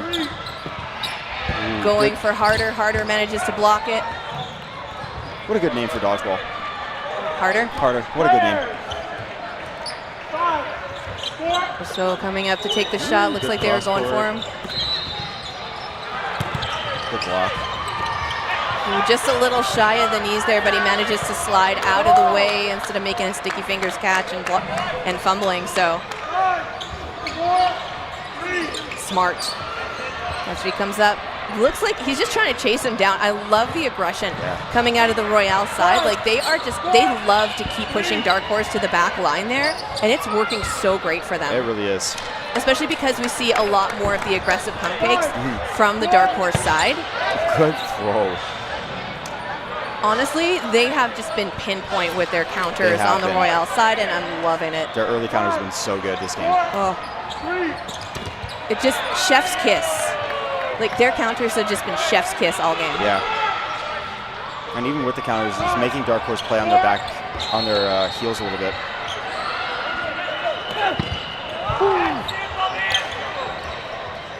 Big kill there from Boris. And Zeller gets eliminated now. It's just Klappa left. Good block. Honestly, like especially with Klappa, he is such an unassuming, quiet guy. Yeah. And he has done like so many 1v4s, 1v5s, and just he can. Oh, he throws a curveball. It's got a bit of a curve on it. Yeah, he's definitely one to not count out. Oh, good serve. And yeah, even though he put his foot behind him, it did get him on the foot. But honestly, like I've seen him do it before, but he's just like one of those really unsuspecting players, and it's like, oh, you're still here, and then all of a sudden, like, oh, he does a 1v5. Yeah. And then he goes back in. He doesn't even take a break. Golf claps. Snaps and claps only. We got a timeout here from one of the teams. I'm not too sure who called it, but either way, both teams are going to take that timeout because use it or lose it. It's most likely Dark Horse. They've lost the past 3, and I think the score is 4-1 now, or 3-1? I have a bunch of Royales in my way. I can't see the score. As do I. That's okay, though. 3-1 with, almost had it there. The deer's in the way. That's okay. We'll get the time here in a minute. I'm going to pull up, see if I can get the chat down. We are going to go into no block very shortly, so we are going to have to vote for those players of the game. So who are your favorites so far? I'm certainly going to have to turn the sound off of my own. Go for it. Okay, it is 3-1. Royales are currently in the lead against Dark Horse. We got 42 seconds left of the first half. We start no blocking.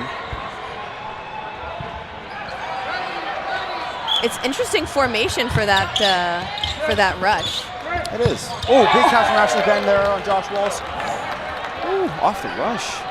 He took that very well, considering how clutch that catch was. It really is. Josh is one of their biggest arms. Oh. And another grab from the Royal side. I think that was Robinson there.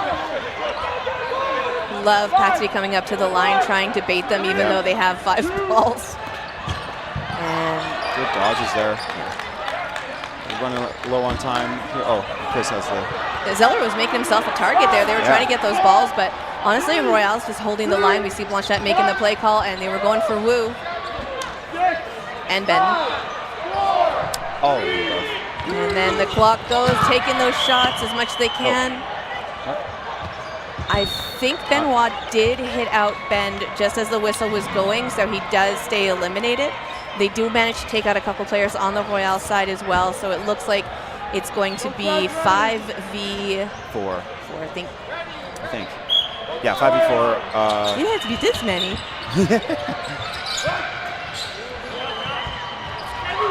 Should go get another can of energy drink if I can't count at this point in the day. Schmidt getting out of the way there. I need a Red Bull and some electrolytes for sure. It is hot in here. The humidity is... It's normally dry in Calgary. Well, I mean, there's a pool across There's the way. also a pool. We are in an indoor facility with a giant Olympic-sized pool. It's a very lovely That's a good venue. catch. Amazing football toes. I don't even know what to say. That was fantastic. It's just tombstone right to the ground, and all he could think about was that catch. That is dedication. But there's oh my goodness. a catch right catch. back. Oh my goodness. This is a catching fest. Especially because we're in no block, too. That makes it even better. It does. It just means the game gets going, and we keep to watch more dodgeball. We do. Woohoo! Oh. And Ben skimmed there by one of the balls. Eldon or Aaron. Patsy gets eliminated off a 2-shot. Josh Schmidt moves my favorite dodgeballer and how he moves. His laterals are just so nice. It's the short shorts. It gives him a range of motion. It really is. If they were shorter, he'd make a catch right here, but... If they were any shorter, we'd have to put a black bar over him. Benoit managing to avoid that one. By Eldon there. Oh, woo. Oh, wow. Olivier Job reaching for that ball. Patsy decides to get him as he is distracted, but he manages to see it coming and hop out of the way. And up and over Olivier Job trying to catch, and then Wu gets eliminated as well. That's going to close the gap now. No, sorry, that's not going to close it. It's going to make it a little bigger. That's not going to close it. I saw them as they're changing the score. I'm like, aw. But I mean, Dark Horse still can put up a good fight in the second half. Like, especially Dark Horse is usually a second half team. They're very fast team. They use a lot of strategy. Like, they get a good read for the opposing team, and then they know how to adjust accordingly. Yep. And then you have Coach Jamie Tapper. I mean, she's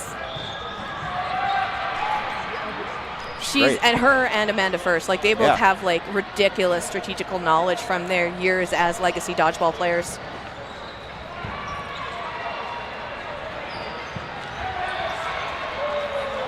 So for players of the game, who are we thinking about here? Because we have to pick from, and honestly, that's the problem, is it's so hard to pick because so many have put up this has been such a good game. It's been a really good game.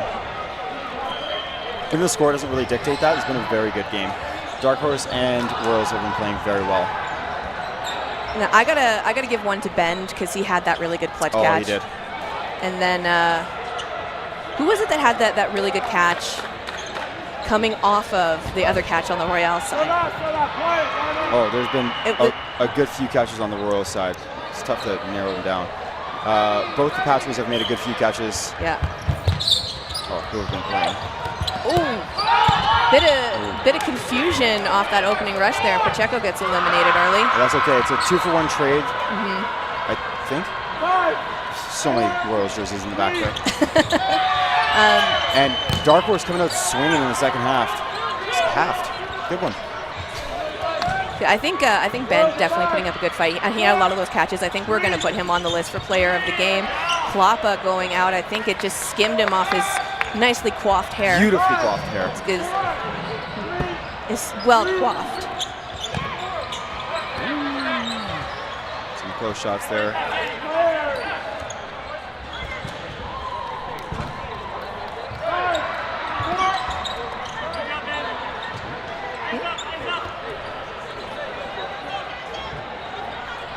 All right, as we work on that player of the game, we see them coming up to the line, ready to take that shot. Schmidt gets out of the way.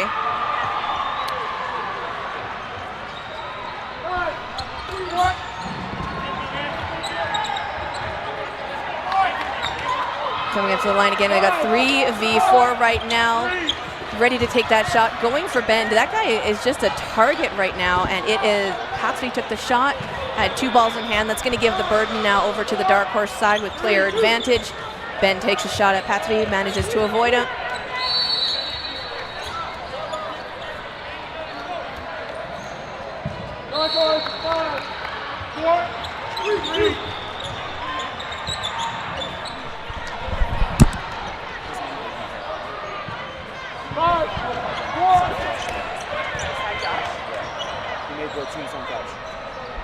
Zeller. I was just pointing him out to you.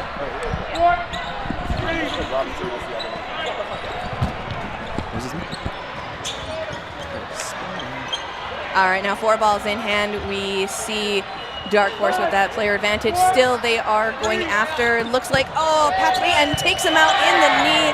Great shot from Ben Schmidt there, because there's a B on his jersey right in front of his name.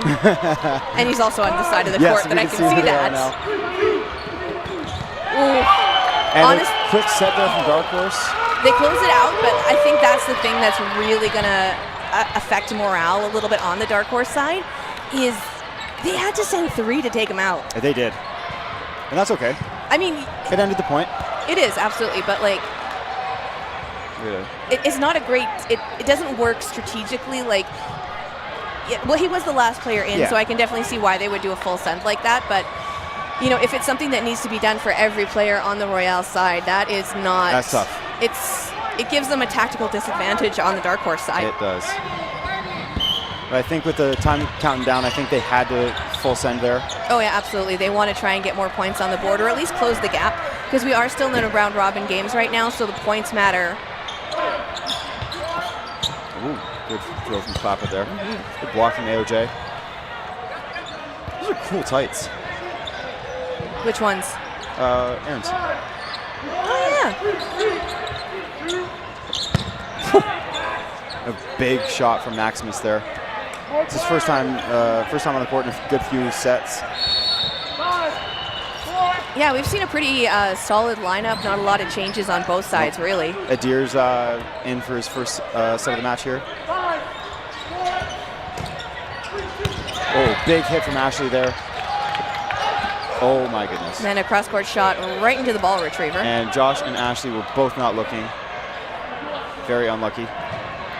Klappa and Harder and Bender coming up to take the shot. They go for... They went for Benoit, but he manages to stay in. Yeah. Klappa just double checking. They're like, you're good. Stay in. All right, and players of the match are up. Make sure you get your votes in. 2 for Royale, 2 for Dark Horse. Vote them how you want them. All right, 4 players left now coming up to the line. They still have 5 on the Royale side, so they got to take those shots up and over. Almost could have got a team catch off of Klappa there, but as Olivier Job is rushing the line, he gets eliminated. He does take out Adir there as a trade, which getting players down. I think we've got 4.5 minutes left. They just need 1 set they just need 1 set within 4.5 minutes to... Just a little bit shy of Benoit there. I love the little wiggle he did to get out of the way. Yeah, it was great. Klappa, Schmidt, and Bend here. This is Benoit, Dutil, and Rousseau. 4 balls in hand. Royals coming up to the line. They had that burden shot. They took it. And now we get another ball. So it's just going to be a bit of a tug of war back and forth with ball control, I think, because it's a 3v3 at this point. And sending 2 over. Rousseau takes a shot at Klappa, just barely managing to avoid Klappa's arm as he retreats. Oof, and Klappa returns fire, Goes for Klappa again. And that was very, very close to the sideline there. We don't want those lineouts. No, we don't. Those are too free. Schmidt goes to block, but unfortunately does connect with him, calls himself out. Ben does have a very nice, like, dipping throw. That one sailed so nice, but Kloppa got out of the way just in time for that one from Benoit. All right, so it's a 2v3 situation right now. So Royals do have player advantage. Kloppa deciding to take a shot at Rousseau. Let's see how Royals plays this here. They do have the lead. Nice return fire shot all the way from the back of the court from Bend as Royals were on the retreat after they took their burden shot. Yep. Still have player advantage though, so Royals need to throw again. I gotta say though, I loved it when Kloppa was going back and forth as Royals were coming up to the line. He was like, I'm over here, yeah. I'm over there. I don't All know, over the you gotta place. catch me. Nice big Oh my shot, goodness. but a bigger catch from Bend. Oh my gosh. Ooh. Whips it from the back line, and Bend gets it at the back line. And then another shot, and I'm taking out. Yeah. So we have just Benoit left now. What a swing there from Ashley. Yeah. There's that. There's that TSN turning point we were talking about for Dark Horse. There it is. All right, we see the play call being made now. Zeller in the middle, going after him. A big hit there. It is 4-3 with about a little less than 2 minutes left. Yeah, Zeller with that amazing tombstone catch earlier, and now with that amazing hit, closing the point gap even more. It is 4-3. Dark Horse is putting themselves on the board. They're there. Mm-hmm.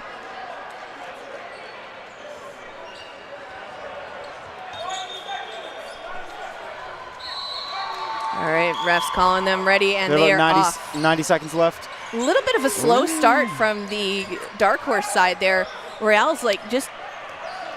I think that might have been a bit of a blunder there. Royals did throw off the rush when it was not their burden, and Maximus dies for it.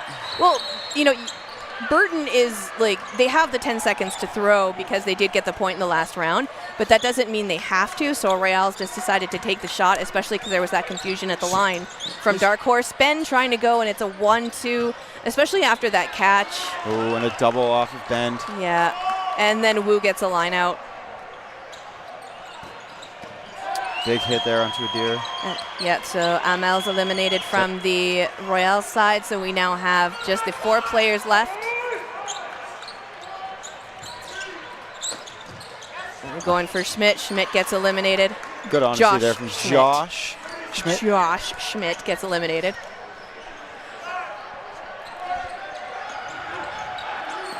Ooh. Josh Walsh just barely managing to stay in. And a great pre-counter there onto Kloppa. Big throw there out of the middle from Boris. Nice block by Ben Schmidt. Ooh, loses his footing a bit there, Zeller, when he threw, and then Ben Schmidt goes out. Oh, Zeller was going to try and go for the catch, unfortunately doesn't make it. Right, we are out of regulation. So the round is to end in no blocking. Yeah. I think the whistle went just as he was going for that catch, so Yeah. the hit doesn't count, so it is going to be Zeller finishing it off against the 3 players left on the Royale side. He does have a chance to tie it here. Ooh, he could. And because we are in round robin, it can end in ties. Yes. Tough task with these 3 Royals players, though. I like how he's staying at the back line, trying to go for the catch, but just gets right in the face, and he's upset with himself there. Taking a moment to reconsider his life choices, but I mean, understandably, he wanted to have that moment to close the gap, but Royals are going to take this one 5-3. Honestly, though, valiant effort by Zeller, and make sure you stay tuned to the chat so we can see who the player of the game is. And we're just going to take a look here real quick. And we just saw Dark Horse versus Royals, and now we're going to see Armada taking on Bloom very shortly. I think I'm playing right now. Well, you should probably go find your team then to make sure. Oh, no, we're roughing again. All right. Nice. Well, thank you so much for joining me. Thank you for having me. I'm sure we'll see you at some point later on the stream as well. I'll be back again for Royals versus New Era. Ooh, I'm just going to come watch that one. I love Manitoba and Quebec. Okay. Right? I mean, yeah. Yeah. Yeah. I just love Dan Holder. That's about it. Who doesn't? I love that guy so much.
All right, we're back on court one, looking at a women's match here between Bloom and Armada. This is Michael White talking to you from Portland, Oregon. I'm Erica Spitzmacher from Alberta, where we are. And we're about to open this match. Bloom gets a good hop off the rush. Yeah, that looked they quick. get 2 people out. Armada really able to capitalize. Well, yeah, it was funny. I was talking about that with Ben earlier. It's like the opening rush, the speed is a factor, but how you respond to that is actually potentially a bigger factor in that. Absolutely. That's a great example of them using that to their advantage right there. So Armada full power against Bloom's 4. This is actually my first time watching Armada play. I've seen Bloom play. I understand they've been kind of a transitioning team over the last year or two. Yeah, there's a lot of new faces on this team that I have not seen before. Yeah, I believe some of the players from Bloom consolidated onto Hyper. They're here and competing today, but Bloom has kind of reformed and shaped into the team that they are now. And Armada comes from Prince Edward Island, and they actually do a selection for this. So they do it like way back in November. So they've been playing together for quite a long time, preparing for this tournament. Dodgeball PEI does a really good job of helping out their players and making sure they have the support they need. It's not very easy to get off the island. Lots of money that it takes, so they're really good at supporting their athletes, and they have in the past done very, very well at nationals, finishing 2nd in 2018. Wow, that's awesome. Yeah. Well, yeah, I was watching was it Black Flag and Tempest earlier. You could see how well they know each other. They compete in a very similar fashion. Yes. I experienced that similarly in Portland, actually. There's a couple local competitive teams, and we have kind of our own style, the same way that Seattle has their own style, that BC has their own style. Yeah. I see the same thing with Prince Edward. Yeah, we were looking at the last game. We were noticing that the Ontario team was doing something that has only been done generally in Manitoba, and they're like, oh, now they're just like doing like sharing their knowledge across board. It's the creative niche of the sport right now. You can innovate, and then that can translate into other teams over time. This is kind of one of those spaces where people get exposure to that, and that kind of people adapt as you go through this 3-day tournament. Gross had a really nice block there. Bloom had 4 balls, weren't able to capitalize. Armada still full power. Yeah, they're holding their defense strong. It's tough to keep 6 players alive for that long. Yeah, they do move really well. Wow. Chappelle knocks the ball into Jen Rempel and then able to bring it in. Yeah, noticing immediately, you're right. The Armada team is posturing really well in the middle, and they're not overly aggressive on their corners, but they are pressuring from the corner. Yeah, Nick Barish has been throwing a lot of balls. Hasn't made too many hits yet, but it's definitely making Bloom have to look at her Yeah, constantly. leveraging that, right? She's kind of conditioned them to know that she's a threat, and then using that to her advantage on defense. Absolutely. That's high-level dodgeball. I love to see it. Yeah. And they're working through Bloom right now. They had a good opening, but they've already got it down 6-2. Oh, that 6-1 with a beautiful catch from what's her name? Rempel. Yeah. That's easy to remember. I love that name. Yeah, Mew taken out on Bloom. What's the leadership like on Armada then, if it's a selection committee that forms the team? I do believe they just pick captains. They're not listed on my list here, but I would imagine like Halen Sky or Jen Rempel would probably be their captains. They've been playing on the team the longest. Gotcha. So kind of a natural leadership that's kind of voted onto the team. Thank you. Thank you. So our captains are Halen, Jen, and Harding. Harding. But close. Yeah. Mitch is talking to us in the background. He can't, or they can't hear him. We can't hear him. We can hear him. They don't believe us that he's actually there. I'm just talking to a ghost, guys. I'm just talking to a ghost. It happens. We all have this friend named Mitch, but no one knows who he is. Yeah. Well, he did win the Dwayne Wazinski Volunteer Award last year. Well, there you go. He has put in People should know who he is. hundreds of thousands of hours of his own time. And I'm just going to keep talking about how Mitch is the greatest. But we have to talk about this game here. Well, yeah, we do need to talk about this match because it's a different opening now. That rush is even 6-6. Yeah, and Jorger, oh man, that was a mouthful. Well, yeah, I did get to keep a close eye on what happened in the close of that last set. It looked like in 6-1, it's tougher for me to do much with that, but that's something Mew is particularly good at, is those one-on scenarios. She's got a kind of a crafty, fast throw. She kind of carries the ball high overhand and then sharply releases it off of her wrist, so it goes high off of wrist, low to your toe. Sometimes she's a little wild with it, but when she's on, she's on. Mm-hmm. She can work her way through a team that way. That in combination with her agility and her posturing and her ability to catch. And Armada getting chipped away a little bit here. Yeah. Down to 3. This is kind of showing the strength of Bloom, I would say. They're a very well-controlled team. They know how to press on the gas when they need to. Particularly once they get ahead like they are now, they can leverage that quickly. Oh, Valance just getting disarmed, unfortunately. Yeah, that was a wicked throw from McVarish there. A little tailing curve at the end. Oh, wow, nice dodge, too.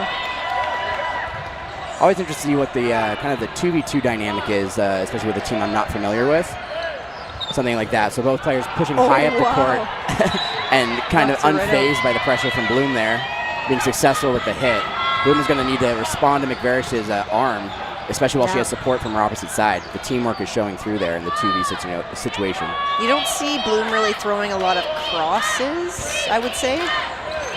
They kind of like group up and throw together. You see more often, I would say. I see that. That's a good read. Yeah. It's something to keep an eye on because I think that's one of the most effective ways to kind of pin and target a player is to throw pressure from straight in front and then throw a hard angle cross from the opposite corner. It's tricky to do though. Timing is a factor. It also comes down to how prepared that player actually is. It's a longer throw, so it can be more catchable. McVarish taken out. I think this is the first time she's had a sit. Wow. Yeah. She's been lights out. Good thing to keep in mind as we start considering our VC MVPs of the match. Dixon wasn't quite sure. I was going to say, no one seemed to react to it. Yeah. And so we'll be mixed 1-1. I'm curious to see if either team decides to try to really use the rush to their advantage. So far, we haven't seen a whole lot of intentionality with that, but Armada did get away with a 2-player lead. But that was actually in response to Bloom trying to use the rush. So yeah, and they were ahead in that rush, and like you said, it's all about how you use it. So either Bloom responds and tries to use that speed again, sees if they can be more effective. Big catch. Groves is out on Bloom. Point blank, got both arms around that. That was beautiful. Yeah, you got to throw a little bit higher, not right in that old pocket. Beauty. Well, yeah, since you're fairly familiar with Armada, what would you say their strengths are? What shines through for them as a team? I think their pressure is really, really good.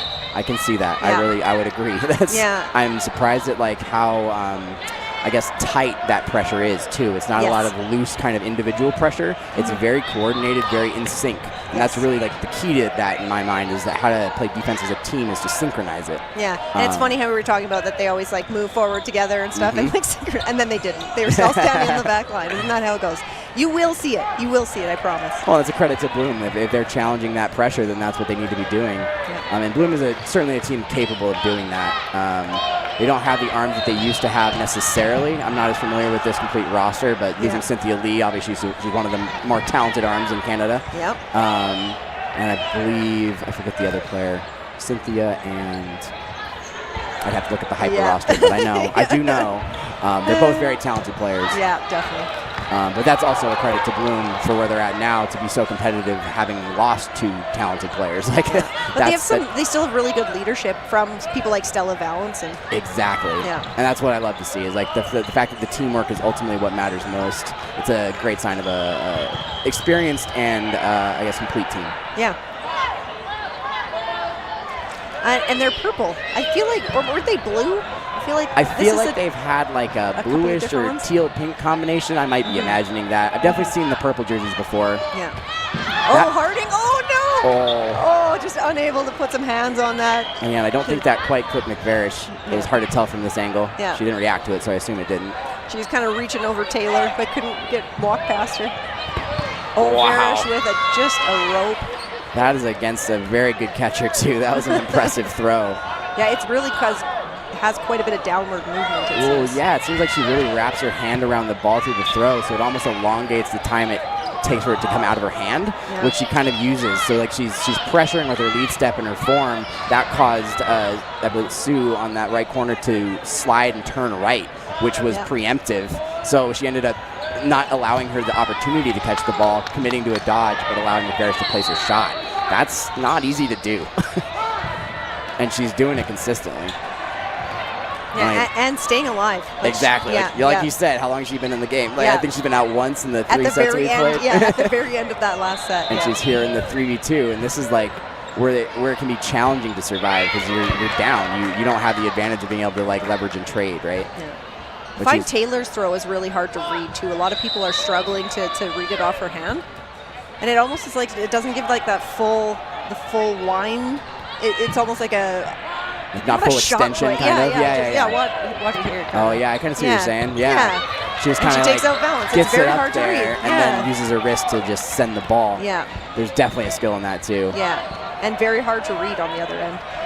My background is less so with foam, more so with rubber, so I'm much more used to throwing with my shoulder, so I know I'm very conscious of what it's like to throw a foam ball and have to use your wrist. So I really admire when players can do that, because it's not as easy as you think, right? Yeah, and Taylor doing an excellent job in that game, taking out the last 3 all by herself. So well it's played. working. It's working. It's a 2-1 lead now for Armada over Bloom. It'd be a good time for an adjustment. We were kind of talking about that rush. Bloom was quicker off of that last one, but they didn't have any successful hits, as I recall. Bloom looks like they have kind of a short roster, too. Is there only maybe 8 of them? Maybe?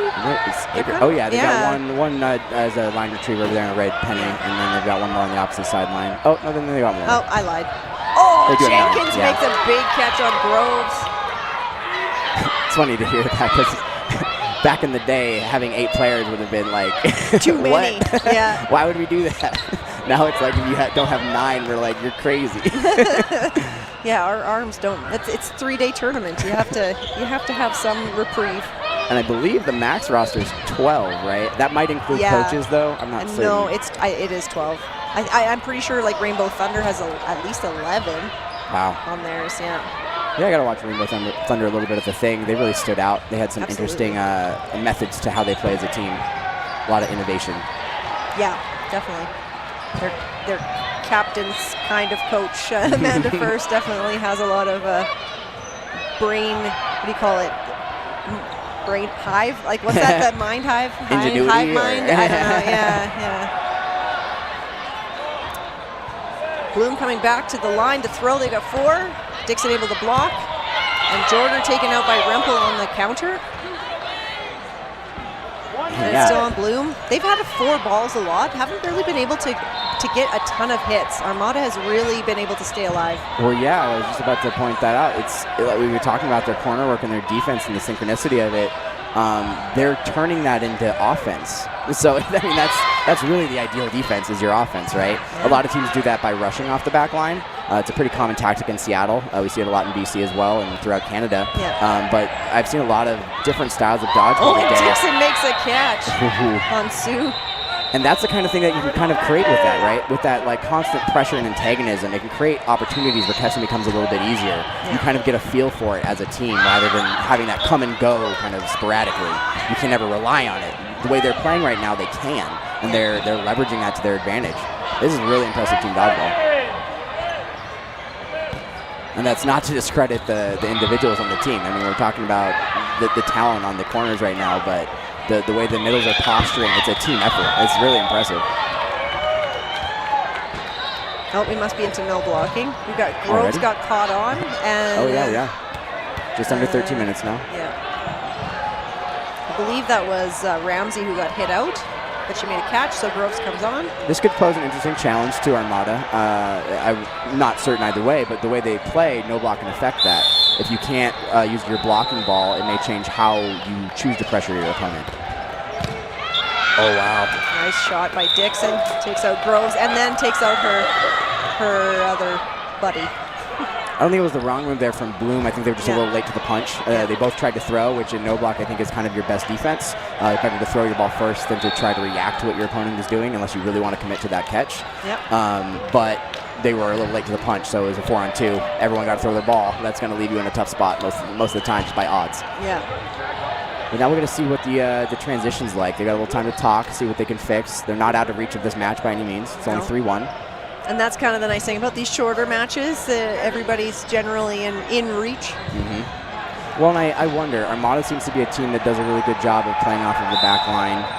So if they were down players, I would think that would still play into their favor because they won't have to give up majority. They can keep 3 balls in defense when they're down, and then they can climb back in from there. That could be a real strength. It could be kind of a pain for Bloom to maintain what they need to win the match throughout all of that. Yeah. But I'm still waiting on Bloom to kind of commit to being aggressive on that rush. The last 2 feeds I saw looked like they were beating Armada on the setup. They just weren't actually taking the throw. I would love to see Bloom maybe throw maybe some more angles. That too. You brought up that point earlier, and you're right. If you can successfully throw those crosses, it can elevate your efficiency as long as you can place your throws.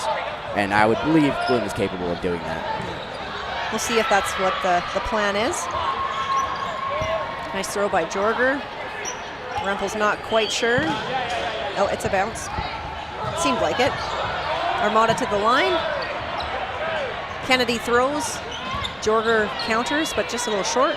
I like the idea, though, they're trying to play out of the transition space more so than at the front line. That last sequence, it looked like Bloom was pressuring as a team, but not getting a lot of a reaction out of Armada. I think that's another credit to Armada in the way they're playing. Those middle players are so stoic that it makes it very difficult for Bloom to kind of create the opportunity for someone to throw and hit. So that transition space might be a more valuable opportunity. Yeah. McVarish there was throwing a counter. Didn't quite hit. Was able to stay alive. Whew. There was a lot of going on there. Valance and Rempel taken out. She almost folded over that ball, not necessarily with intent, but just in the way she postured after she threw. That part was intentional, so almost an intentional catch there. Oh, Dixon getting hit out. I think this is nice for Bloom. They're kind of taking opportunities when they see them. Yeah, it's a very different adjustment too. All right, so we've got to start considering our VC MVPs of the match now. Yeah, this is a tricky one. 3 minutes to put in our nominations. Yeah, I would say McVarish, wouldn't you? I think it's pretty hard not to. Yeah. I mean, they've still got some time here, but it's going to be interesting, though. We say McVarish, but then you look at the rest of the team and think, and then everyone else? Well, what about this one? And what about this exactly. one? Taylor making those, like, multiple hits at the end of the last game. And that folding catch, I remember one of the middles. Yeah, Harding. Yeah. Rempel's been doing a lot of countering on the opposite corner. I keep hearing you call out her taking those opportunities. Getting hit out there. Bloom got almost close to full power. Yeah, Bloom is really playing well now in response off of this back line, really forcing Armada to approach them and then deal with what they're capable of. Now they're kind of in a position where they're only going to have 3 balls at a time, though. They can't throw 2 necessarily. They could take the risk, and they do. Yeah. Interesting. I like to see that. Again, they're stacked up again as well. Yeah, true. I think you're very right. If you can throw those balls from either corner, the risk that may play is that then the middle can be pinned if you don't get a successful hit. Yeah. But I think you can be prepared for that. It just comes down to the coordination within the team. Same thing like you said. Or maybe not even, like, it's so synchronous, like even a lead and a follow. Get the player to commit to the block with the first throw or reach or something, get them to react, and then follow with the second throw from the middle. Nice or from dodges the corner, and blocks by Chung. Let's see here. Let's get McVarish down on the list. Yep. I'd put Jorger from Bloom. She's made some nice hits.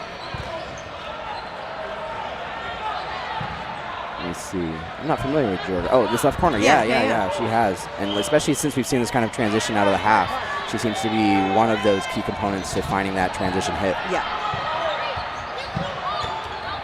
Oh, Chung getting hit on that block initially, but then just kind of hanging in for the last hit too. Doing a job though, kind of to funnel those throws towards her. She got hit by both, which is almost better than getting hit by just one, because that means you got 2 balls out of it instead of 1. The team still has the 2-player advantage, so that's actually kind of a sacrificial play to the benefit of your team. Maybe not intentional, but still for the benefit of your team. Yeah. But now, we're working on it. We're working on it, Mitch. We got this. I know. That Mitch bug is tickling me somewhere, and it's on my back. Yeah, so I would say Jorger, McVarish. I would say Taylor. I would say Taylor for Armada. Armada? And Dixon also had a couple of nice catches and hits too, but I think I'm going to give it to Taylor. Let's see. And then we need one more Bloom, right? Yeah, I'm scratching my head. I'm kind of looking for the leadership on Bloom, because I know they have it. Yeah, I would say like Stella Valance would probably be the leadership there. You can see her talking in the corner there, just let's do this. Yeah, I mean, even on the sideline, I agree. That's a valuable pick.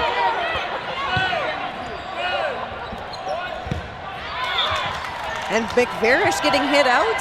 Everybody to the line there being really active. I think that was to Bloom's favor. Kennedy left on Armada. Nice throw. I like how she puts her whole body into that throw. That's very Malaysian-like.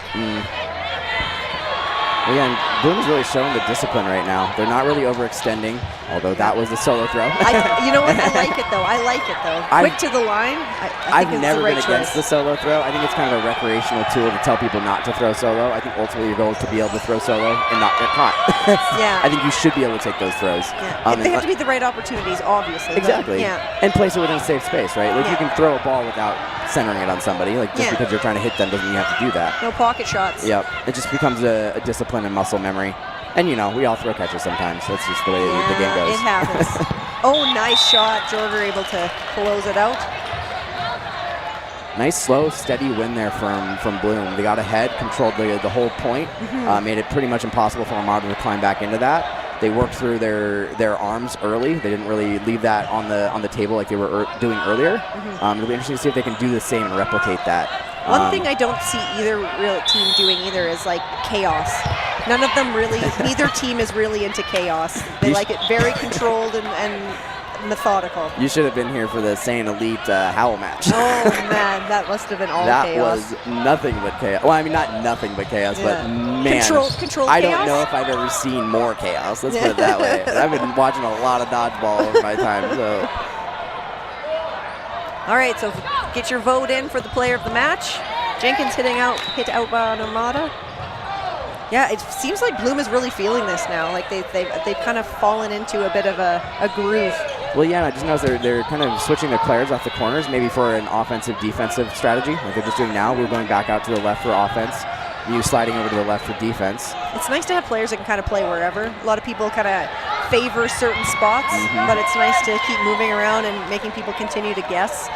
Well, yeah, 'cause, like everyone kind of has their strength, right? Like what corner do you prefer, or whatever you want to call it. Always a preference. There's lefties and there's righties, and there's positions that kind of favor those things. But ultimately, like I think the better dodgeball team will be able to slot their players into any given position, even if that's just by demand. If you're down to two players, one of you got to play right, one of you's got to play left. If you don't have your lefties in, someone's not going to be on the corner they want to be on. I mean, right? maybe they could stack up. That would be an interesting situation, right?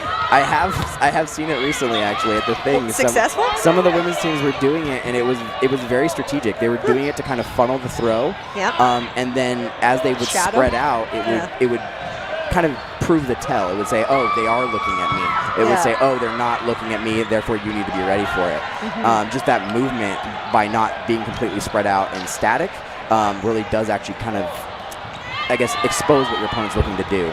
And granted, I think a good opponent can use that against you, look one way, throw the other. But that's challenging when players are adapting to that sort of strategy in the match. Mew taking out Dixon on the Armada side. Again, they're just kind of working their way through here. Yeah, but Armada's hanging on this time. They're close enough to where it's not as uphill of a battle. Oh, but there's that cross you've been talking about. Finally, that right side cross from Sue. Gosh, make me a coach. I know something. Made it look easy that time. Why haven't they been doing this the whole time? But trying to get Halen Sky out is going to be a tall task. You can't do the same thing twice and expect it to work the same way. No. So what do you do from here? Sky throwing kind of a Hale pre-throw. Hale, because her name's Halen. Oh, interesting. Yeah, I think ball was still alive there. I think that she would be hit. Oh, that's Not interesting. debating. Interesting. They believe the ball was dead before the throw was live. I thought that was a pretty good move by the Mew. A little aggressive, perhaps.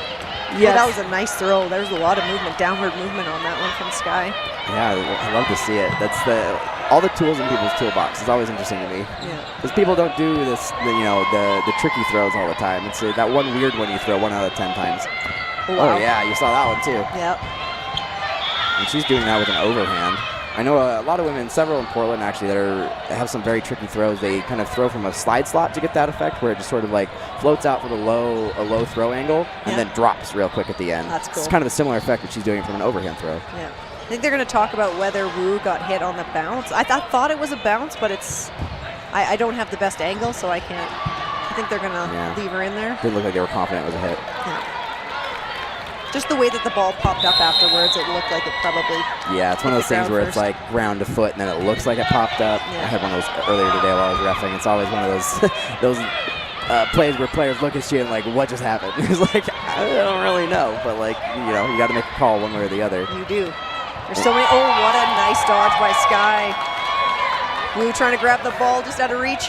Oh, Yeah. nice. Good leave. That was nearly a costly pass. Oh, again. Oh, wow. Did she Did she catch that? hold that? Oh, wow. Good job, Blue. That was a like slide down your body and just hold on for dear life kind of a catch. But She like got her arms over it and then Yeah. like, came back down on top of it. That Pounced. was impressive. That was a pounce catch. Mine. All right, we got a timeout here. Are we still voting, Mitch? Is voting over? Nope, still voting. So make Voting? sure you get your votes in for player of the game, the VC's player of the game. Yeah, still going. It must be coming down close to the end of the match. They got this timeout in because it's tied 3-3 now, so this next point may be critical. There's an opportunity to get this win before time expires and then go into the no block, allowing your opponent the potential to tie it up. But if you can take it into the no block let time expire and then win that last point, you guaranteed your win. Yeah. So there's kind of a dependent strategy on this. What would you do? Honestly, because this is round robin, I would look at it as a learning opportunity. I think it's better to play for the point and then go into the no block for the experience of trying to beat a full team in no block. Yeah. And dealing with that pressure, right? If it's kind of like a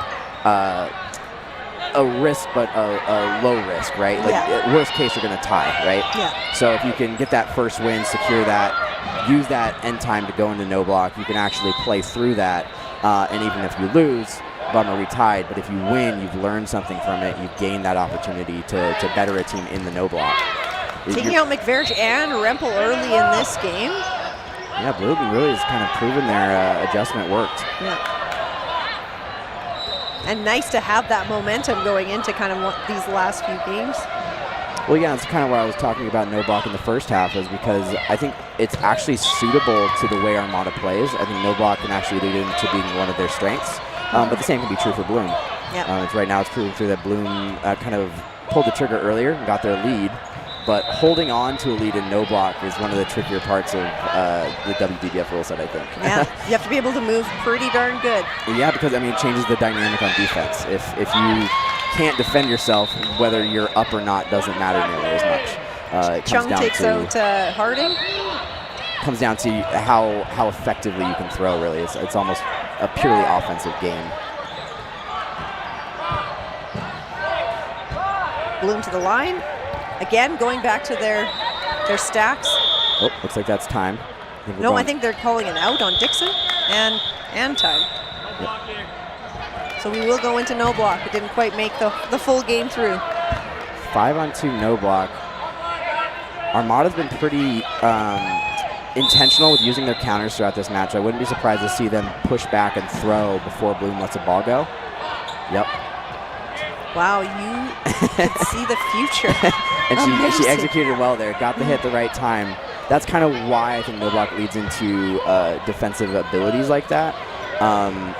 As soon as you can tell that your opponent's committed to a throw, you can let that ball go. And with little risk, right? As long as you get your throw off first, no block just means they can't block. They can't defend themselves with their ball. So unless you've got someone that's very crafty and knows how to bait, you should be able to do that. But to Bloom's credit, they may be the type of team that can do that. I've definitely seen Sue make some catches that way before. And down to the last, Jenkins on Armada. Kennedy, unfortunately, just putting her hands up a little bit. Oh, Jenkins throwing the underhand. I love it. I've been trying to learn that throw, and every time I see someone that knows what they're doing, I'm like, I have not learned that throw. Whoa, and she makes the catch.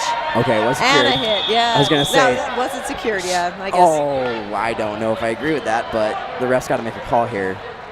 Oh, did she come in with a ball? Oh, I think that's what happened. It doesn't look like they were negating the catch. I think they were just saying she came in with the ball in hand, and that means that you forfeit the right to return a player. Yeah. That's so Bloom takes this match. Yeah. What a horrible way to end a game, but like a match. But a true bummer for Armada. They played exceptionally well. Yep. I thought they really carried the forefront of that match. It made it hard on Bloom, but Bloom made a very strategic shift there at the halftime and executed extremely well from that point on, all the way through the no block. Yeah. It would have been interesting to see if that catch had been made successfully, because I think that could have been the climb for a momentum swing there, but that's the nature of the game. Yep. Well, who do we have coming up next? That's an excellent question. I think Riptide and Triton. So we've got two. Wait, Triton's is from Quebec, I I think. believe so, and Riptide as well, because Riptide is kind of. Riptide's from PEI. I know that much. Oh, you're right. You're right. Yeah, Sorry, yeah, I was relating them to Tempest and I was almost Black going to say. Flag. I was almost going to say that Tritons were from New Brunswick, but that is the Axemen.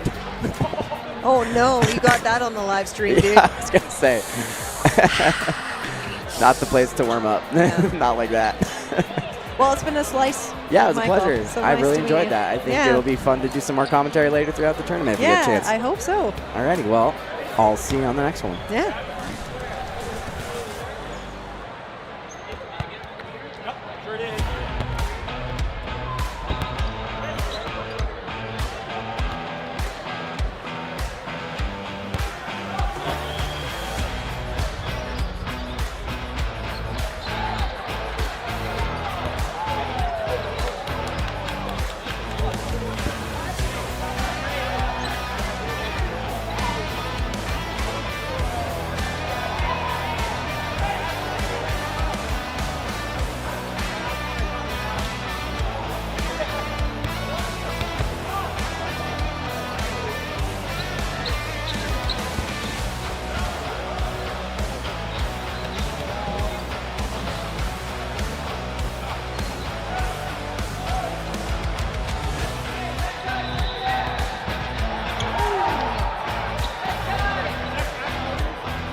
Well, welcome back to the 2025 Dodgeball Canada Club Championships here in Calgary, Alberta. You're once again listening to Ben Johnson alongside Michael White. Enjoying a fun competitive tournament today. We're seeing a lot of different kind of action. all the way from like the speed and athleticism of Howell and St. Elites to this last match I just did commentary for between Armada and Bloom. It's wild to see how different all these teams play. Like it's one of the best part of national tournaments is you get that kind of like uniqueness from one team to the next. 100%. And what I'm loving about this is where, this is the Saltwater Cup here. We got the Atlantic battle between Halifax. Hold on, why am I saying Halifax? Charlottetown and Halifax, sorry, yes.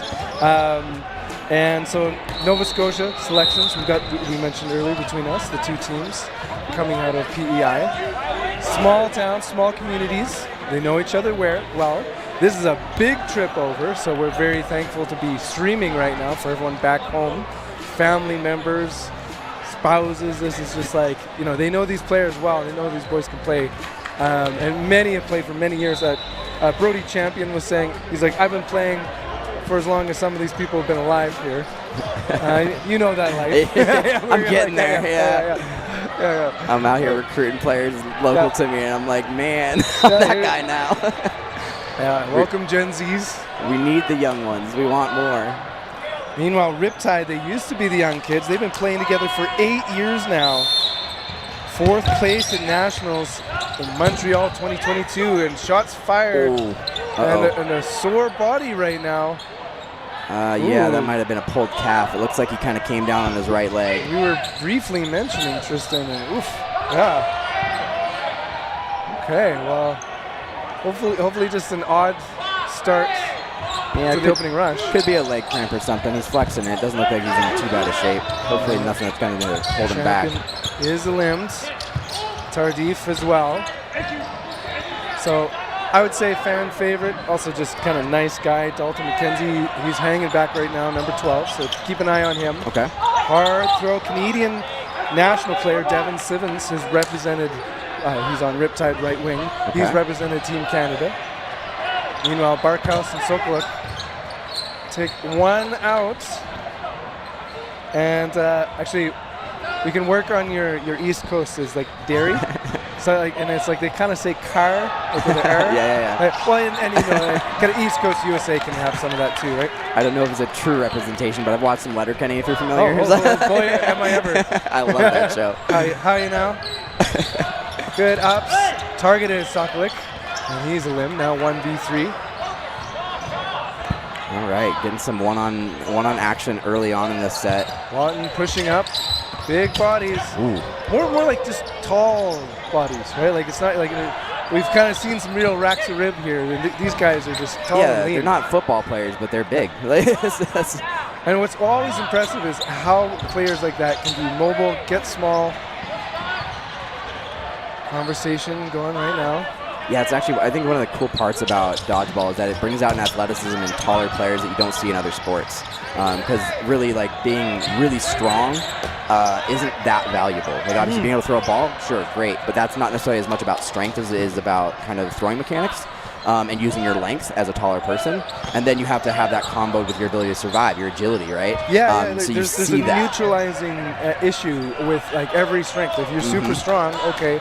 If you're super tall, like it's not like basketball or just like a pitcher's mechanic where it's like just a positive. Yep. You're exposed. And we're kind of seeing that. These guys definitely like look true to form in that way. Johnston with the great shot. That's Johnston with a T. Great attempt there. Got under both of those. Just had two come in at about the same time there. That's tough to deal with. Barkhouse.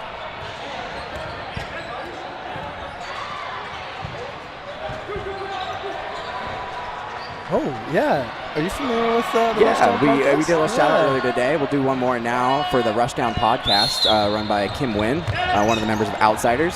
He's done a great job, I believe, over the last 2 years at least. It's kind of been on and off at times, but just coming fresh off the thing, actually, he's put out a couple of interview episodes recently. He does a long-form podcast inviting people in to talk about recent major tournaments, international players. He's brought in people from Worlds, I believe, last year. I think Kim made the cloth team. I think he played this last year with Team USA. So always interesting conversation. It's a great spectrum of players from new to old. Talked about some of the history of dodgeball to some of the things happening today and tomorrow. So it's a great listen if you're looking for something dodgeball related to get into. Pretty sure you can find them on Spotify, wherever the podcasts you exactly, listen to, yeah. all the podcast platforms. Play call now coming out of Ripside. Big throw, 1-2 punch. Watton taking out Champion. Play call. Now Tritons. You can see their coastal reflection in their name. A double to a save. Wow. Great reaction off the back line there. Derry pointing, shooting, firing on Tardif. Sutcliffe getting out of the way.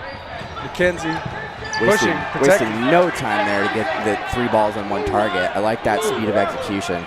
Also, Dalton's shoes, very coordinated, on brand. Oh, yeah, on that left corner. The blue and white on blue and white. The black knee pads stand out. Yeah. I think the whole team's kind of rocking that, or some of them are. Big rip. Unable to bring it in or block it is Strong, so now Sutcliffe holding back with Barkhouse. This is familiar from the last set. Wow, really aggressive up on that left corner. Yeah, and that's something is like they really let Mackenzie cook on his own there. Like one of the things I noticed most as far back as 2022 Nationals is there's almost like a 5-and-1 strategy that they let him be mobile on his own. Interesting. It's a unique dynamic to use in dodgeball because a lot of it seems to be like you want to get the whole team involved every time, all the time. But there is something there to that of like letting a player float, be the island, be the person that has kind of the right to do things creatively, and then let the rest of the team kind of manage the general coordination. It can open some doors that you wouldn't necessarily have from a kind of a strict huddle or a system that's more common. You've got to be very well coordinated to do it though, because it introduces a lot of issues. Go figure that the island province lets a player be his own island. Barkhouse again, last eliminated. 2 points on the board. I saw a 3 there and I was like, what's going on?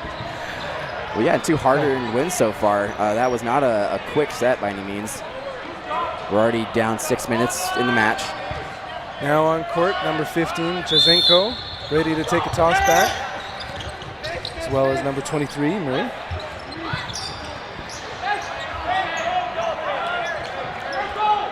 Burden to throw is on Tritons. They've got player less and an extra ball.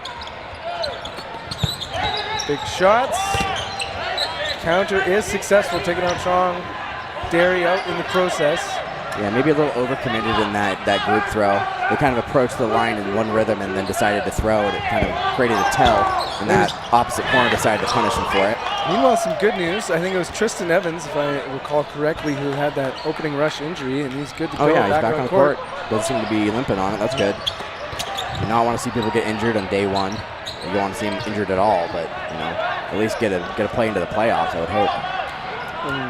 With a fantastic hair in the left wing, that's Harrison Jenkins. Woo. Now, he claims to have 280,000 followers on TikTok. For what? We did search his name, so I couldn't find him. So, Harrison, let's have that handle. As an limb takes out Evans. We see him walking normal, so that's good. Johnston now, ready, sets. It's his opposing winger that takes it. Counters. Great block, Tardif. Unfortunate to ground that one, but great follow from Tardif on the right corner.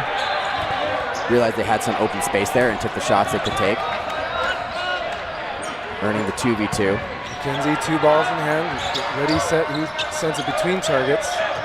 Murray unfazed. Probably wearing the 23. Bad ball? What are we stopping play for? We are missing a ball. Oh. No, we got 6. Why are we stopping?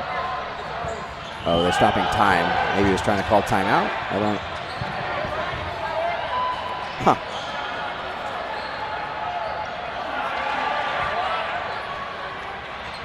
I'm not sure. Okay, well, we are resetting and beginning. Murray, Tardif, burden to throw.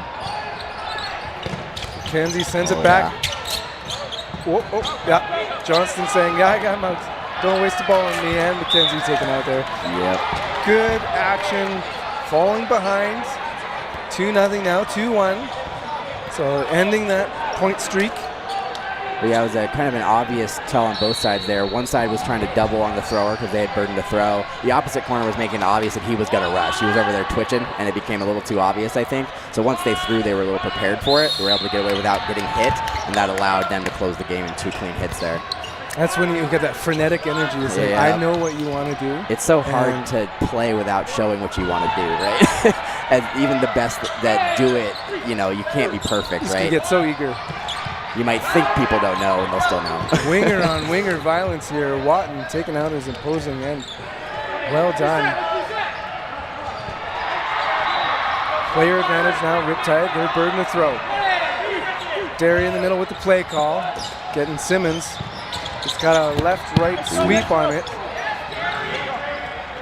Trade situation. But yeah, not willing to just run away from that mid-court space. I like to see it. You need to push back, especially when you're, you know, holding a one-player advantage. It's best to, you know, keep your opponent on their heels. Don't let them just step up and throw the ball for free from the front line. Play call, all four players with the ball in hand. 1-2, connecting on Evans.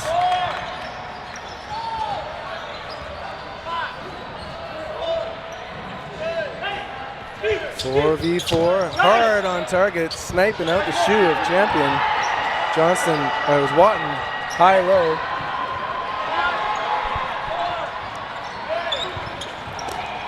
Solo. Kenzie slow to retreat, sends it back, in and out of the hip pocket of Murray. Yeah, it was a good attempt, got his hands underneath it. Just a little too close to make that play. Oh, wow. That's athleticism right there. Watch the back line. That's the tricky part of having long legs too, right?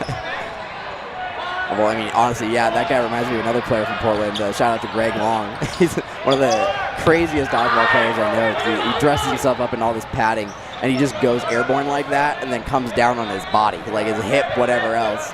And he's been doing it for so long now. I don't understand how he's not more broken. It's wild. Chizenko now versus 3. His burden to throw with the extra ball. Watton getting nice and low, actively using his ball to protect. Didn't need it that time. Johnston with the play call over to Simmons. Remember, Simmons got, whoa, Chizenko, preemptive strike, sends another one. It was a little low, he's open for a target. Johnston sends it right perfectly. Feeling a little too good after that first one. That was a beautiful shot. I loved how he kind of postured his body to tell the left side he was looking at them, but then threw the ball to the right with that little outside break. That was well executed. The second shot, maybe not necessary, but I don't think it wasn't worth taking. It was just giving up all 3. That put him in a tough spot. And he was sold out for the catch and perfectly placed outside of elbow. Evans and Derry, quick. No one's throwing. Burden to throw will be on Riptide as they were the last point. Ooh, just nicked in the air. Going upstairs, but he's taken out. Not really seeing separation yet, but if Riptide can walk away with one more game here, they might start to kind of pull away. See, the advantage they have is they're happy to keep that pace up that they have. Derry out. They really haven't changed their tempo. They've been very kind of controlled, but explosive when they need to be. I'd say that of both teams, really. Oh, that's a double tap.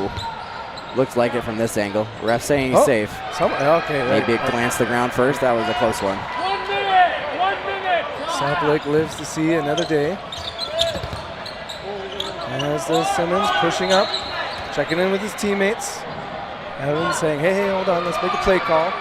Sharing it with the left side of the court. Pump fakes. 2 on target. Tardif getting nice and low. Ball is up and ably caught. McKenzie thinking about throwing it, getting that ball instead. No chance to cover that one. That was unfortunate. Oh, not a shadow catch. Almost like it sped up as it was passing and hitting Simmons. Just took the shadow out. That was impressive. Saw the screen opportunity there and just let it rip. Shot clock counting down. Murray saying, here it is. Brilliant slide. I'd love to see this turn around for him. I'd want to see this get a little more competitive. Oh, Mikhail Tardif is being questioned. Did he slide out? Oh, maybe he had 2 points of contact for the catch and then went out of bounds. Okay. It was too cool of a slide. He didn't have a teammate grab him. There's a shout out to St. 8 there. I couldn't even remember. I was thinking about that after the match. Who was it that saved Moody's life? Because Moody was playing hard, and somebody just, grabbed him by the ankle. It was like, no, we want you in here. Don't go anywhere. Sokoluk has been a good survivor so far. Now he's in a 1v situation. We are at the end of the first half, so he's in a troublesome spot. No blocking for Riptide men. 3 balls, and he lets it go in the gloves. That's what you do when you're well behind, because now it's 3-2. Fresh Strong on board. High commitment, high reward, accelerating the pace of play, and he gets another drop. Brilliant out. Unique throw style, right? Like he's kind of taking advantage of his stature and kind of sending the high-low 6-12 curve. Sniping on the shoes. Dirty inside break. And then the Dirty Dairy gets it.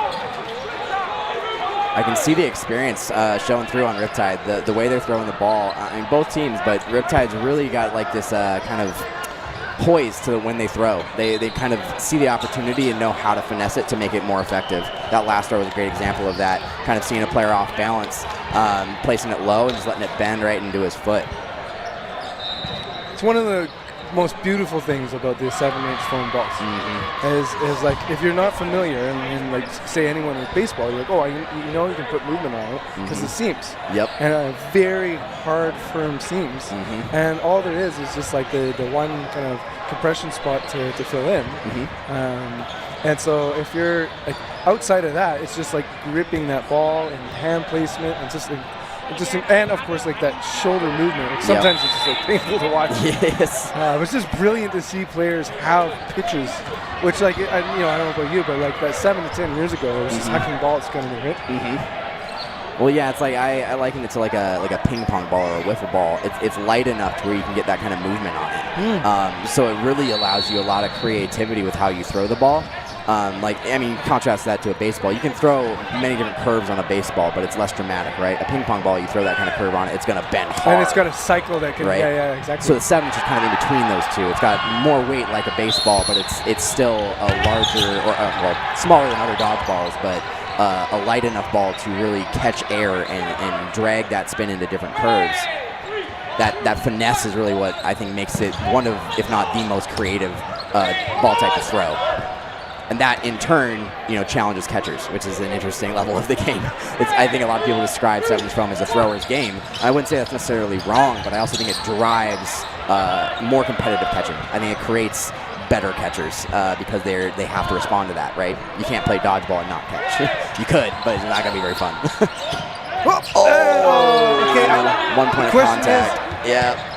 He had 1 foot in, secured the catch, and then stepped with his other foot out of bounds. At least that's what I saw. Oh, maybe didn't demonstrate control is what we're saying. Yeah, well, because he could have been flying off court, and he's not technically dead. The question is, was he bobbling the ball? Well, so that's per the 2024 WDBF rules. For this tournament, we're playing the modified 2022 rule set. So we're playing 2 points of contact. Okay. Thank you for clarifying that with me. Yeah, we were very strict about talking about that in the ref committee meeting. We got to start talking about our VC MVPs now. It looks like we've got about 10 minutes left in the match. We've seen a lot of action from a lot of different players. It's going to be a fun one to nominate. Now that we're looking at the back of Riptide, get a little different view. Evans. Man, that was a swing and a miss on a catch attempt there. Both hands on it, and it dropped down and hit in the toe. He's going to want that one back later. Tardif on Tritons has had a strong performance. We've had survivors out of Barkhouse, Sokoluk.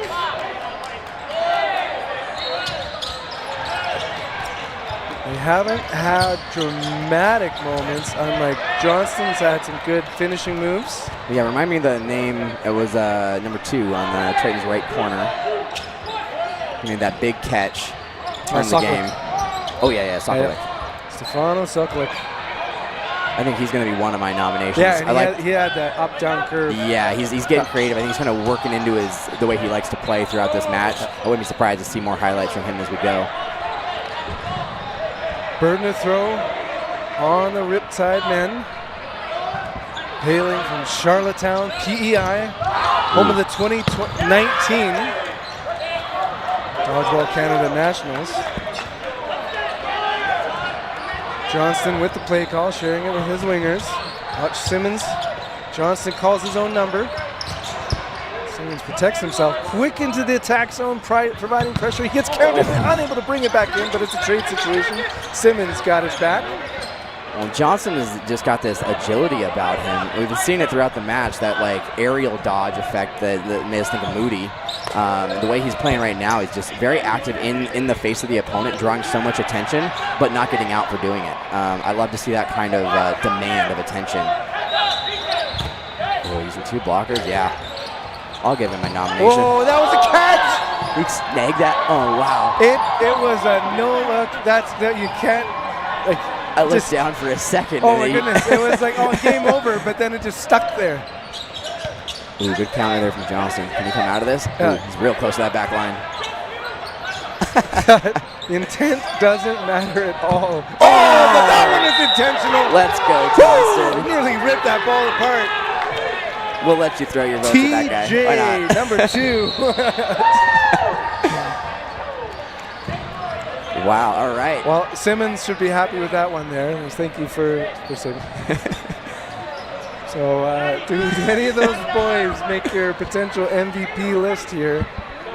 Gotta come up with 2 more. We got UC player Sokolik nominated for Triton, and then we got Johnson nominated for Riptide.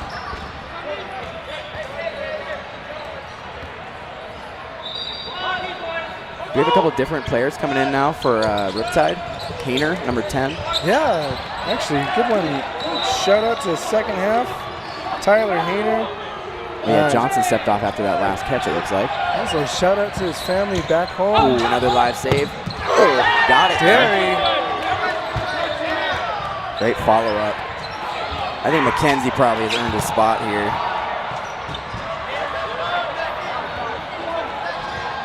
He's been putting his body on the line, getting pop-ups left and right. Papa Tyler off court. Oh, and we had number 13. What's number 13's name with that game-changing catch he just had? It was unfortunate they lost the set, but...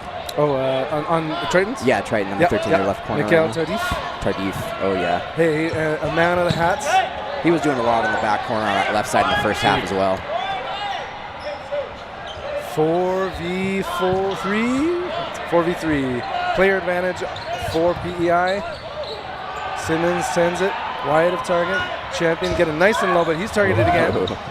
Gets his hips out of the way. McKenzie thinking he might have an opportunity there. He's got that sniper's eye. He keeps taking those shots, and he's just missing by hairs. Keeping them honest there as Evans is limbed. Simmons pushing up quick. Slowing down to talk to teammates. 5-1 commanding lead right now.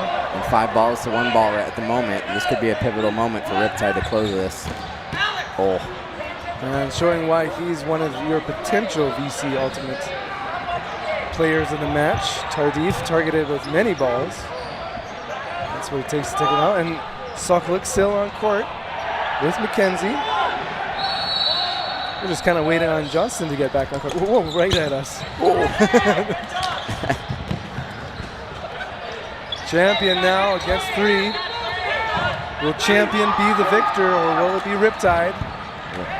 A little disjointed there. Looks like they were trying to get coordinated. But that one delivered. Nice finish from McKenzie. That plays into his strength. Is that upper quadrant? That's his island. I was just thinking about that. I was like noticing how they play. All these guys really like to get in close with each other. They like to kind of not necessarily create chaos space, but just kind of like approach their opponent before they throw. They want to get close and then finish. They don't want to just throw from the 50-foot rip. Yeah, and you're not seeing them take 3-4 seconds to get up. Yeah, right? yeah, it's very intentional. They've put themselves already it's like they're on deck. Yeah. That's a good way of putting it. It's this constant rotation of in your face and deal with it. Well, Joey LeBlanc on court, number 9, with the headband, sends it on target to Jenkins. Watton, number 6, also on court beside Hayner. Big shot, and he gets a rebound there, a refund as they like to say, and snapping out Barkhouse, number 10. Good on-target throws right now by the PEI men.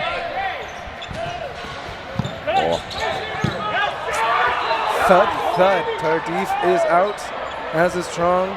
LeBlanc, fresh arm, ready to go. Squares up against Hayner and Watton. Playing a little desperately now from the Triton side, but they got a smile on their face. I like to see it. And a line out. LeBlanc wasn't even targeted there. Sokoluk, your potential MVP. Time to vote. Wow, what was that? I can't believe he blocked that. That was a weird one to see from this angle. I want to see it again. It just seems so fluid, like he wasn't going to throw. Yeah, like I've seen that style of throw before, but I've never really understood it. It's one of those ones like when I try it, my arm's like, we don't do that. Yeah. And then you see somebody like that do it, and you're like, but they do that. And it's like a weird rising effect from putting backspin on it, which I guess makes sense. It's like he's skipping a stone. Like it's not a window. Yeah, kind of. It's like it's catching the air and just bouncing off of it once, just like floating up. Sokoluk readies on defense. Player advantage on Ripside. And they clip him. Papa Hayner celebrating with teammates. Oh, wow, these have been some interesting teams to watch. While you still got a chance, you got about 2 minutes left. I'm going to get your votes in for the VC MVP. Seeing some new throws here from number 34 Jenkins on the left, so keep your eye on him. He won't be in the vote, but he's entertaining. Let's put it that way. Absolutely. Not Johnson's back on the court as well. He's the acrobatic player that we've seen from the Riptide side. And his case, his two are a limb from Tritons. Slow walk by Barkhouse. Nielsen, haven't mentioned him yet. He's actually, he helps his wife's family harvest maple syrup once a year, so does that feel very Canadian to you right now? feels pretty Canadian. And who doesn't appreciate that? I love maple syrup. Ooh, some nasty movement by the LeBlanc throw, taking out Watton. And that's a process. You got to collect a lot of sap to make syrup. We're going back to that. Johnston is eliminated. Hayner for now holding that right wing. Both sides ready, Burden to throw Tritons. Good rip. Ooh. Joe H. Zinko. He's holding up that right wing for the Tritons. Reddy's with a defensive play call. Expect some movement out of him. He's pushing forward, but he was targeted by McKenzie. Counter right in the gloves of Hayner. Great move by him. I was waiting for Hayner to make a move. He was playing very patiently off of his teammates from what I've seen. And then when he finally got his opportunity, he took that cross, got the out, and they got the catch that came back at him. Send it on LeBlanc. Now Sokoluk again. Final 30 seconds of the match. Up, down, left, right, stays alive. Evans sharing with Jenkins, so does Jenkins do a little weird throw? Oh yeah, I'm looking at it. He's got a grip on that we ball. watch him set the pitch. 3 balls, 3 players. Are we going to see a full send? Oh, nasty throw. Yeah, I didn't see much of that drop from this side. You clipped my foot. Final seconds, counting down. We are going to be at the end of the second half. He's throwing that almost like a kind of a 45 softball pitch. He's kind of letting his body hang out over his plant foot and then whipping his arm at not necessarily a straight down angle, but carrying that backspin around the left side of the ball. Oh, that's creative. We have the perfect angle at it, too. Yeah. Well, now we're seeing Sokoluk's drop from this angle. I like that, too. So now he's switching it Snowcone style. Look at that. That was beautiful. Not necessarily a fast throw, but using that slow curve to just break down on top of a bigger body. And that's what is brilliant for is he might be protecting himself well, but it just goes and hits the shell. And it's harder than it looks to control that because putting spin on a ball is one thing, but then placing it at depth, at distance, that's you can do that. It has all to day land long. where you want it. Exactly. So well played, both teams. The Atlantic battle here between the Tritons and Riptide. Moving on in the DC Club Championships here. We're going to be switching back to the women's bracket, watching Sirens and Rack Attack. I'll be excited for that one. I got to watch Betty Mack play with Valkyrie actually at the Thing. Came out as our MVP, so I'm excited to see her play with her home team on home court. On home court. and the compliments around her. So that'll be a fun one for me.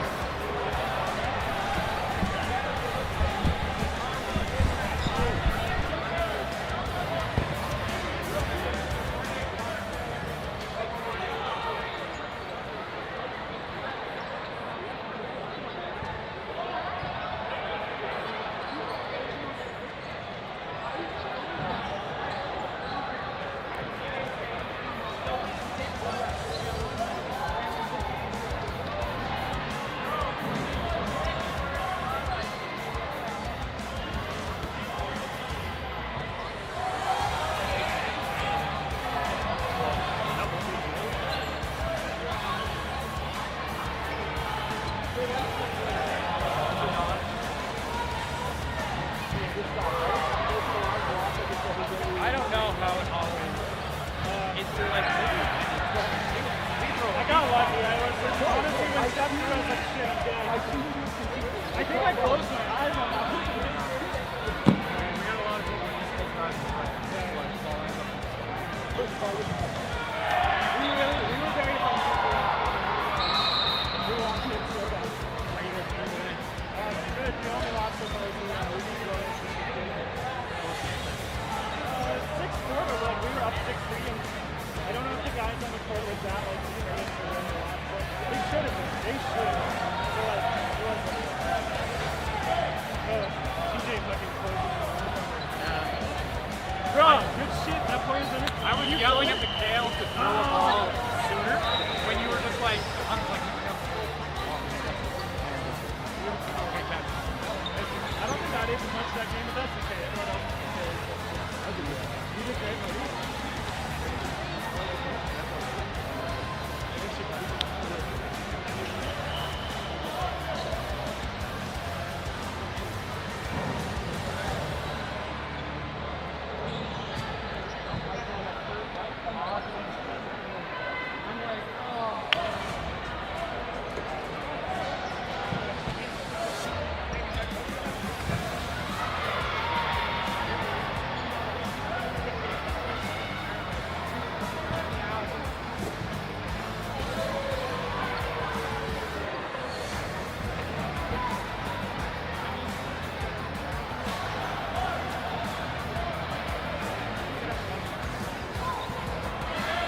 Welcome back to the 2025 Dodgeball Canada Club Championships in Calgary, Alberta. I'm Erica Spitzmacher. And I'm Michael White.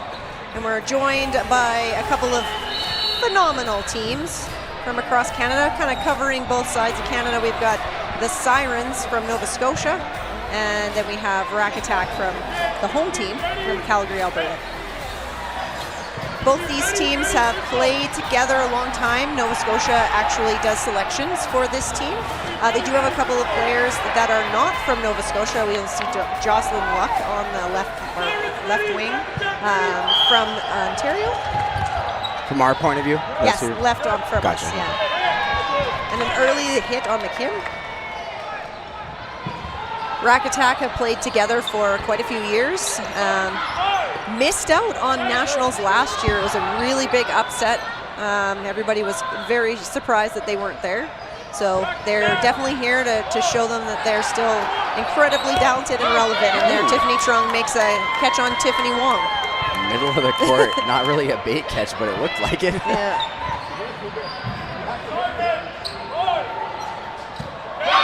Another catch. Man.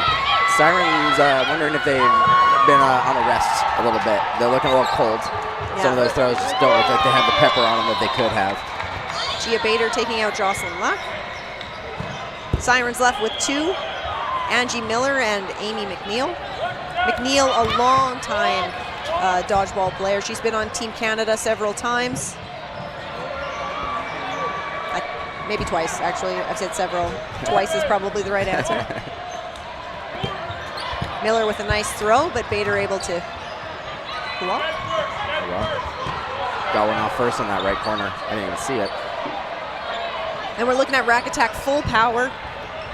Oh, I don't think I'd want Yvonne Scher just coming up on me like that. She waited a little while, waited for Vanessa Hun to come back with her, but... It seems a little silly, but honestly, I think that's kind of the wise way to play that scenario. Yeah. Like if someone's staring at you like that, let them look like they're going to get up first before you throw that ball. Yeah. And she executed perfectly. Just kept a little wide off body, make sure it's, not something that she can react to. Clean kill. Or not kill, out. Yes. I hate using that word. Yvonne Scher, also a Team Canada member. She was on the squad last year but didn't get activated. And this is a new player for Rack Attack right now with the ball on the left. That's Jenna Anderson. You may recognize her from Rainbow Thunder. She was from Winnipeg, has moved to Calgary in the last year. Okay. And looks like she's a lefty. Yes. I guess you're correct. Always got my eyes out for the lefties. It's interesting to see how they adapt and play. Owen Bader making a bit of a lofty throw there. Jocelyn Luck making the catch. And now it's in favor with the amount of players is in favor of Sirens. Full power. But yeah, it looks like they came out to a much better start after that first one kind of got shook off. I think they were just getting warm. Ooh, we got like some fan signs. You're in Trina's arena, so Trina Tran on the right wing. Great throw that she has. We got Amanda Sugden on the left wing, number 88. I love it. We need more of that. We need more banners on the sidelines, guys. Yeah. Get on that. Hey, it's your home team. You got to make the banners, right? Get all your fans out. That's actually something I haven't really talked to anyone about. Is there a lot of, home court mentality in Alberta, in Calgary especially? Not really. I don't know. I wouldn't say so necessarily. I feel like it's almost a foreign concept to dodgeball because it's such a diverse community and it's like it draws teams from so many different areas. But at the same time, I think we're starting to see that sort of thing grow, that almost like hometown representation. Teams are kind of solidifying more to their region, more to their locality, rather than, forming teams from 7 different players from 7 different provinces, those kind of things. It was actually kind of great in this same venue. The World Dodgeball Federation hosted the World Youth Open. Oh yeah. Just a couple months ago. And so we had a local team represent there who had actually never played dodgeball before. They was like, okay, we're gonna come because it was an open. Yeah. Loved it. They all had so much fun. They learned so much. Did Hong Kong come and beat them fairly badly? They did, but they learned so much and they had so much fun. So we're really practiced. looking. Yeah. I heard they were practicing against the Canadian women's team, weren't they? Yeah, they did come out. Against Rack Attack, actually. Yeah, oh, yeah, perfect. Yeah. Oh, yeah. Hong Kong is incredible, though. Their youth program is unreal. Well, and they had like 3 stages too. They had like 18 and up, or 18 Yeah, there under, was 3, or like yeah. 16 to 18 kind of there as a was category. three different age groups. There was under 12, under 15, and under 18. I love that. Yeah, it was awesome. There was six countries that were represented here. It takes me back to my beginnings of dodgeball, but well, that's a long tangent. Yeah. How old were you when you started playing dodgeball? Oh, I mean, I was a kid the first time I started like playing just in dodgeball, school but and stuff, when right? I really Yeah. got into it, it was a tournament experience. Yeah. And like to be a kid going into a tournament dodgeball environment, like you said, like you're gonna learn a lot. Like that's got to be fun for somebody 12 years old to go into that kind of a competitive space. That's so different than anything else they normally experience, right? Oh wow! And Jocelyn Luck takes out Hun. Wow. So we'll match it up here, 1-1. Yeah, Sirens came out a little cold, figured it out, kind of just worked their way right through rack attack, which is not an easy thing to do, as I understand it. No. And that was kind of the thing. I haven't seen Sirens play in quite a while, probably since like 2018. Oh, but wow. they, yeah, I'm like, this is not Sirens. This is not what they normally look like. So it looks like you said, they've warmed up. They're ready for it. This will be a great game. I anticipate it to be very close. Interesting having Gia Bader on the wing. I don't see that too often. Amanda Sugden has actually put in a lot of work this year and is deadly on the wing. More so offensively or Offensively. both offense and defense? Both. Oh, she'll catch everything. Oh, gotcha. Her Okay. cross courts are unbelievable. Hopefully we'll see some of that in this game. Yeah, I was going to say, I'd be curious. I've been impressed by what Bader's been doing defensively on the left corner. Yeah. I don't think she's been utilized a whole lot for offense, so that's not a knock. It's just No, what yeah, she's exactly. doing defensively is having an impact. Yeah. Oh. Oh, and see, I built her up so much, and then she missed that catch. Come on, Sugden. Come on. First out, first in. That's what I always say. Oh, and Tran gets knocked out. Gia Bader actually just had a baby a few months ago, and here she is Wow. already playing. She didn't play at provincials, but she was on the roster, so she can come here. I'm hearing that more and more often these days. I think that's just incredible. Yeah, she is incredible, obviously. I mean, all the women in this tournament are incredible. That's why we're here, right? 100%. Like, this is everyone that's really good at dodgeball is here right now, at least in Canada. Oh, wow, what a nice shot by Luck. Just a nice toe tapper. So we've got Hun, Trung, and Shear. And then we've got Miller on Sirens. Oh, Trung was like, maybe I'll grab that one, but good leave. We've got Luck, Wong, Miller, and number 10 on the Siren side. That's McKay. Wong hit out. That's also another Team Canada representative from the women's foam team that took home the gold in Austria in 2024. She is terrifying, I find. Like, just watching her facial expressions. Yeah. That's kind of my favorite thing about dodgeball. I was kind of telling everybody on my team, I'm like, dodgeball is just half acting. You just really have to sell it all the time on your face. And it really is. Yeah. It's so funny. I'm starting to do shout outs to my local community because these conversations keep inspiring references to people like this. The next shout out, I guess, is Matt Steele from Portland, Oregon. I like to call him a villain because he's always got this like evil smile on his face. Oh, no, So he's just like giggling and grinning at you while he just catches you left and right. Yeah. And he's got a sharp counter too. So he's just like, he likes just like kind baiting of you breaks into people's it. ego. Yeah. That's and he's amazing. smiling the whole time. Yeah. Sugden with the throw, but Miller able to kind of do a crisscross applesauce on the floor. Get around it. They're really focusing on Sugden. It seems like they're really kind of moving on to that the right wing. Mm-hmm.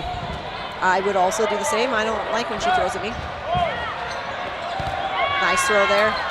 A really nice block. Yeah, using that lateral movement, but still having to use her blocking ball because they were able to track her.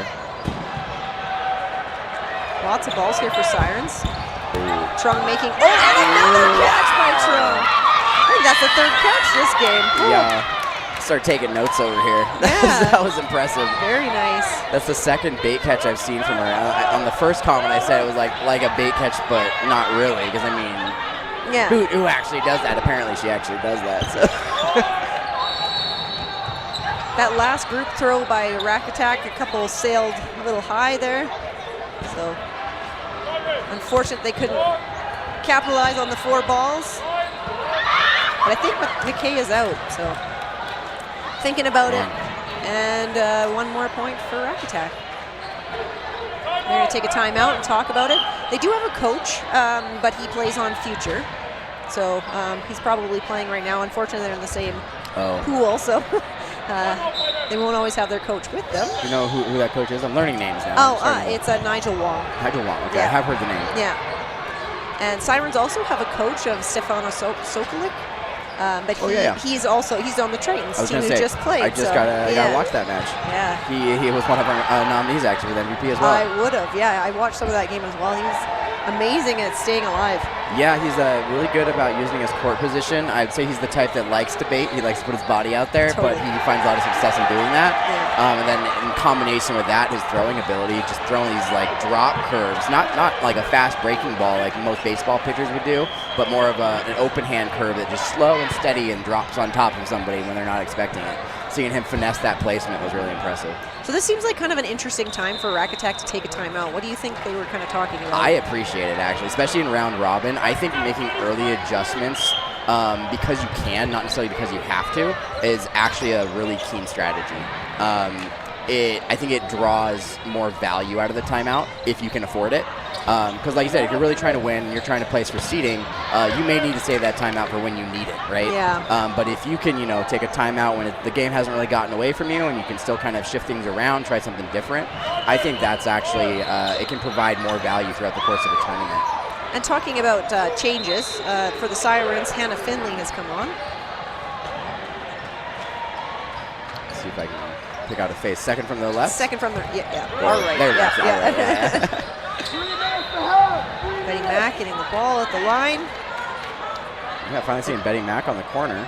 She's on the left corner. I don't see her play corner. Normally she is a center, so I wonder if that was some of the adjustments that they were talking about making. Well, yeah, that's why I was curious. I've seen her play with Valkyrie at the Thing last month, and she was playing more central. She would slide to the corner as needed, but right now with 4 on the court, she doesn't necessarily need to be playing the corner. She certainly can. I mean, she's kind of built for it the way she plays. And like on Team Canada, she was more of a middle player on that team as well. Interesting. Yeah. I mean, adaptability she is can a be credit. anywhere. Yeah. Takes out Wong. Lovely dodge. Sirens to 4, so 4v4. Really taking advantage of all the pump fakes. Yeah, that was interesting. I wonder if that was actually the intended play call. No, they do. They definitely like to hold on to the balls until they kind of count 2, 1. Okay, well, yeah. I was curious because of the way Sugden was posturing. She was kind of behind her front line, just kind of waiting for the right opportunity to throw. So maybe she had the green light. She actually said, or they asked her to throw if she wanted to, whereas Betty was kind of the release throw. Like, if we need to throw, Betty's got it. Yeah. If you see a good opportunity, take it, Sugden. Am I saying that right? Sugden? Yeah, Sugden. Yeah.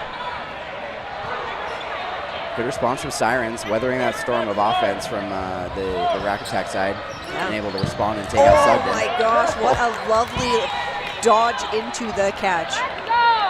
Yeah, that was impressive. What's one of Betty's strengths, in my opinion, is her ability to place that ball so low, so consistently. And it's not a slow throw. She's not just placing it. She throws with her wrist, and she just whips that thing at you. Oh, nice throw by McNeil. Takes out Anderson. Wow. And we're tied up again. I think it'll continue to stay this way. Both teams have incredible skill. Well, yeah, and we're seeing some real balance on both teams. Yeah. It seems to be a trend in all the women's matches that I've seen today. Yes. There's a very consistent kind of build to most of these teams. It's pretty hard to kind of pick apart a team one player at a time based on who's going to have more of an effect. You kind of have to work through them one at a time, no matter what's presented to you, right? It'd be nice to get Sugden out, but you're still gonna have to deal with Betty. And Trong's been catching everybody, so what are you gonna do with that? Yeah, there's enough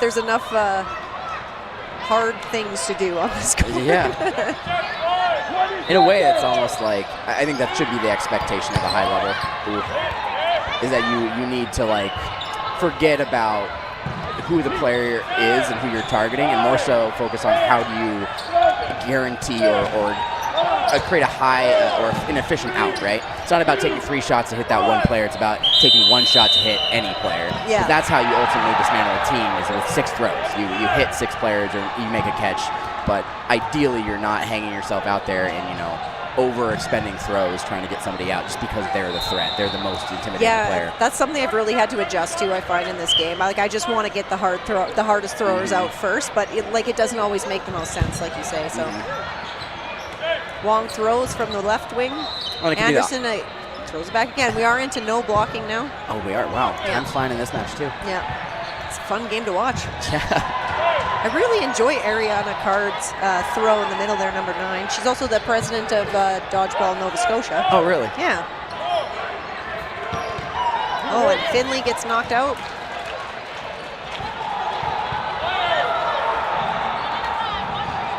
Sirens down to 3. Oh, and Wong kind of making a quick throw, and now now Rack Attack's got a lot of balls, so we'll see Pointing what at happens. each other. That was your fault. I thought she wow. caught that too, Yeah. but they will get McKay and Wong out. That sounded like a catch. Oh, took the illegal ball shake. from her. So Ariana Card left. Oh, and look at the way that she throws, like the way that she's holding onto the ball. That's different. I don't know. I haven't seen that a lot. I didn't watch. Like, it's almost kind of like bear clawy, if you will. Yeah. Like I know watch what you her mean. next throw. Yeah.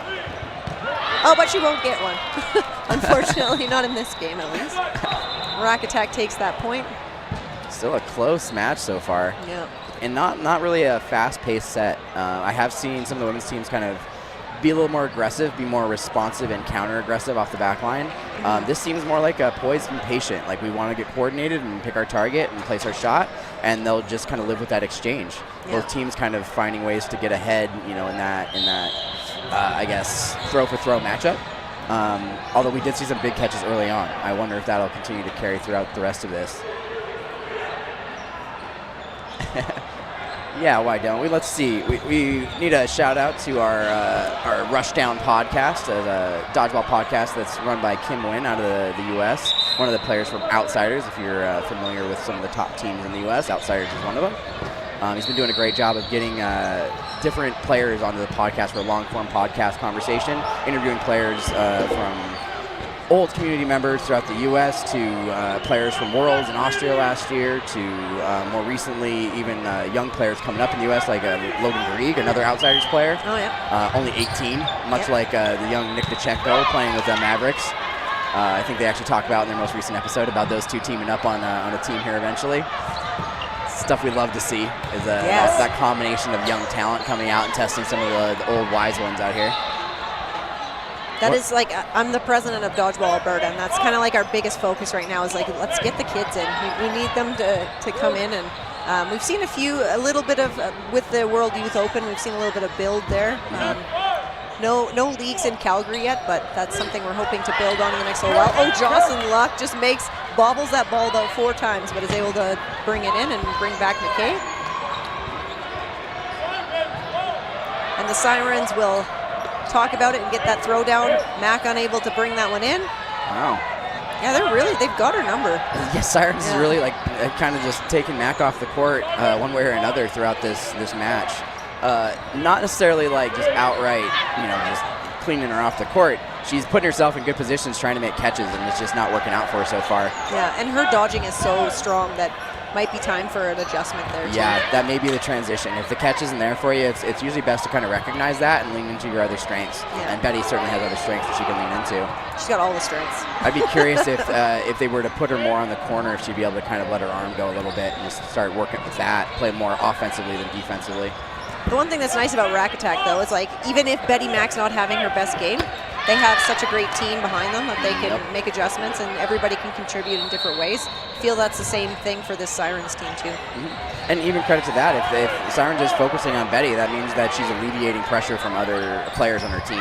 Oh, wow. That can be a significant effect throughout the Double hit by Anderson, taking out Luck and Card. Oh, wow. She's got a really nice dip to her throw, and it's also kind of a different release, too, so that it's sometimes tricky to kind of follow. Oh, but she does get the hit. Wong takes her out. making a good start. Oh, and we've got to write things down, don't we? Yes, we do. Yeah. We need to Did you start write down considering Trung? You wrote down Trung? I did. That was an early choice. I think that was pretty clear. I would like to put Card on that for Sirens. I would put Card on. Card? Yeah. Right in the middle, Middle, yes. yeah. Yeah, with that big catch on the And slide. Jocelyn Luck as well from Sirens.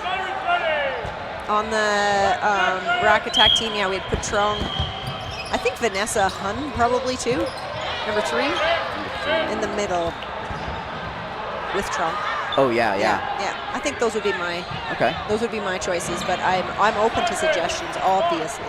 Well, yeah, it's interesting. Like it's been so balanced. The Rack Attack side is kind of they're switching positions so much. It's hard to pick out, the corner that stands out, the person that's having an effect. Everybody's contributing. They're interchanging and doing the same thing from different players in the court. They are really picking on that. You might have to help me. How do you spell number 3's name? Hung? It's Huynh. I should know that. I have a friend from high school that spells his name that way. Am I saying it right then?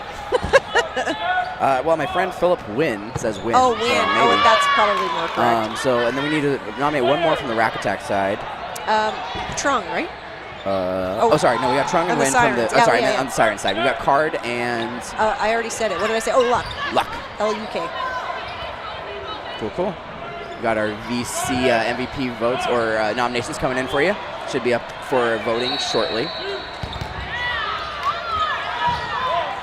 Another close game here. It's really just gone back and forth between these two teams. Yeah. Catches just make a little bit of difference. Lots of throws there. Nobody capitalizes though. We also see the play of Janice Ewan. Tran taken out. Sugden starting to do a little bit more dodging. She was struggling to do the catching a little bit early in this game, so I think she's starting to, like you were saying, we got to make the adjustments, got to start working on something else. There's a nice shot there. Yeah, that was See a what I'm great saying? throw. Yeah, you don't want to be anywhere near that. So Wynn out, Trung out. So we're left with Sugden. Oh, and there's another one. And that's it. Well, it's funny, like we're talking about that position switching. Sometimes that can kind of open doors for you. If you see it from a different angle, that can change everything. Yeah. Just kind of giving yourself that perspective to kind of find your groove. Yeah. That's what that looked like to me. I love those opportunities just to be like, okay, I just need to do something. I'm going to go be a little bit more aggressive just to kind of get a hit and move momentum my way a little bit. And in that case, Sugden got a couple of really great hits there. Little high for that one. Pretty high toss there off the feet, but able to reel it in the back was Card. Sirens with 4. Go vote for your player of the match. It's now up. Lots of good options on there. I don't know who I'd vote for. Well, yeah, you got a moment. We still got about 5 minutes left in this match. Let's see what happens. Sirens is in a position to make some plays here. Good, nice, easy patience by Rack Attack. Good nice attempt. hit. Vanessa Wynn actually moved to Winnipeg. She was living in Calgary and was playing on that team for Rack Attack for quite a while. They just changed the rules with club championships, so now you can have out-of-province players playing on other teams. So luckily she was able to participate in the Alberta provincials, and now she's trying getting hit out. Now she still gets to play on Rack Attack. I imagine she might not live in Winnipeg forever, so it's nice that she gets to keep on this team and stay there. And that's happened to not as many players as I thought. I thought with that open boundary, there'd be a lot more people like trying to play in different provinces, and not too many. I would say like less than a dozen for sure. Okay. Yeah, but opportunity for some people to get to play. It's a good opportunity for people to play with people from out of province, get a chance to, like Jocelyn Luck on this team, getting to play with all these amazing Nova Scotians. So I'm not really sure what was happening there, but we've got Nova Scotia at full power against Rack Attack. Again, Rack Attack being very, very reserved, patient. There's Betty Max. Betty, finally. Little Mac Attack. Little Mac Attack. Yeah. I love that. I like that she was poised though. Like she's figuring out how to get into her game very intentionally. She's not just throwing the ball and hoping something gets better. Yeah. She's kind of waiting for the right moment, letting her team kind of draw some attention and take that shot. Yeah, Yvonne had some pretty convincing looking pump fakes during that round too. Good setup. And ultimately, that's what you want to lean into, right? You want your team to kind of set you up. Yeah. If you're carrying the team, it's because you're putting in the work. Yeah. You shouldn't have to. Your team should be putting in the work to make you successful. And these two on rack attack, like the coolest cucumbers ever, hey? Like they're just so poised. But Nova Scotia's not, they're not deterred. They know they've got lots of arsenal as well. And also the player advantage. Well, yeah, especially as we're getting later into the day now, I think the pace is going to naturally slow down. But in particular, in situations like this, in a 5-on-2, there's really no reason to rush, right? I think early in the day, everyone's kind of high energy. They're ready to play dodgeball. They're ready to throw, make catches, make big moments happen. But at this stage of the day, it's more so about, okay, you're thinking, what's the right thing to do here? And making sure that lots of things happening there. We have Angie Miller out for the Sirens and Betty Mack on the rack attack side. Oh yeah, looks like an exchange trade there. Betty threw the cross, I believe, and then got thrown back at for doing so. Yvonne was another player that played with Valkyrie at the Thing about a month ago. I definitely saw her close out at least one big match.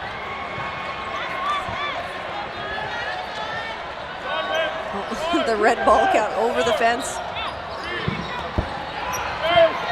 Yeah, Yvonne good at staying alive, so this could be a pretty long end of this game as well. It's a good decision there from Carr to slide over there and collect that ball while she could. I was a little curious as to why she wasn't doing it before they decided to throw, but they prioritized the coordination, which is fair, and still had time to get over and collect that ball. Interesting choice by Yvonne to throw all her balls, but they weren't coming back on her. It ended up working out just fine, but interesting. But yeah, it's kind of like almost trying to catch your opponent off guard. Like they expect me to throw one, maybe they expect me to throw two. Are they really going to expect me to throw three? Like that's only one way to find out, right? And that's to huck all three of them. So you'd be surprised what you can get away with when you do that, especially if you got an arm. Yeah, it would have been nice to take advantage of McNeil with no ball, but obviously moves very well.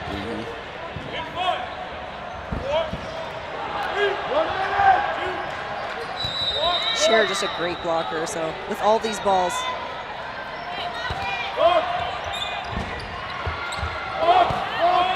Yeah, it's interesting. All three players really playing within their comfort zone. Yeah. The teamwork on the Sirens side is showing through. And a big catch by McNeil. That's definitely her bread and butter. Patience. I like it. And we're tied up again. Here we are. We knew it. We knew it was going to be a tight one. And it looks like we're going straight into no block. Time expired, or is under 30 seconds, so we go straight into the no block rather than trying to set up a rush. There's not much point in doing so. We know what's ending there. That'll be a little different tomorrow, I believe. I think we'll actually be pausing timers at any point under a minute during the playoffs in order to allow teams to set up the balls and play through that full minute, basically, without going into the no block, and then going into the no block or sudden death from there, unless they somehow manage to end that within the minute. McNeil taking a seat after that really long round. But Cher's still out there. Taking a little break, letting the team get in the throw. I anticipate Sugden to start making. Oh, but they called her out. I was going to say, really? and she's a very honest player, so. Looks like it might have been a line out. I think he's saying that she got hit. Oh, Nick. I don't think she's super pleased about that. Big catch by Tram, so Sugden comes back in. I guess that's dodgeball karma, perhaps. Ball don't lie. She's still talking to him out there. Wow, nice hits. Siren's going to be coming back here. They've got, oh no, sorry. Rack attack with full power. And Sharon makes another catch. I don't know if I've ever seen her make this many catches in one game, or in one match. It's that's all I know about her now. So yeah. That's what she's going to be living in my head. Unstoppable. Please make your votes now. My goodness. I'm glad I don't have to play against this girl. Yeah. She's unreal. Oh, it takes out Luck. Lots of balls thrown here by Rack Attack, but somehow they still have lots. And Sirens must have let off a bunch. And Sugden finishes out the round. Or the game. Yep. It's not a round. Is it a round? Can you call it I a guess round? you could call it a round. It's kind of a match set game thing. I know, but I said round, so does that count? That's my question. But that'll be the end. That'll be the end. So Rack Attack just narrowly getting ahead of Sirens. What a really great game by both amazing teams. Yeah, just back and forth, and the most patient set I think I've seen today. Yeah. That was really just kind of calculated from one team to the next, back and forth, and eventually going into what should be great experience for playoffs tomorrow. The sudden death no block situation with a tied match. Yeah. If you get into that situation tomorrow, you're going to value the practice today. Yeah. Especially against a team like Sirens or Rack Attack. Interesting to just kind of, like have two teams that are completely the same. Yeah. Now, how do you beat yourself? Exactly. learn about your own self a little bit this way, too. Well, yeah, so who do we have coming up next here? I think we're looking at, if I'm... Royals and New Era. So Royals out of Quebec and New Era out of Winnipeg. Or Manitoba.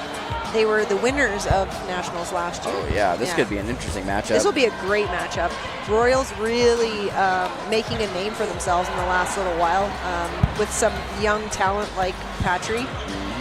And some, old, I don't want to call them older, but more experienced talent like Blanchette. Well, yeah, it looks like you guys are going to have Ben Johnson and Kaylin Esterbrooks jumping into the commentary for that match. Kaylin playing with Sane Elite today should be able to provide some fun color commentary for that. Yeah. He's I don't know if he got to play played Royals these earlier teams today. well. He's definitely played Royals at the thing. Yeah, recently. Yeah. And New Era, I'm sure he's played many, many times. Yeah, and then I'll be jumping over on to Court 6 with you, actually. We're both jumping over there to watch Mint and Pandalorian. Yeah. All right, well, we'll sign out and let Ben and Kaylin jump on here shortly. Sounds good.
Welcome back, everyone, to the 2025 Dodgeball Canada Club Championships here. We are watching a potential finals match here, and it's only round robin day one.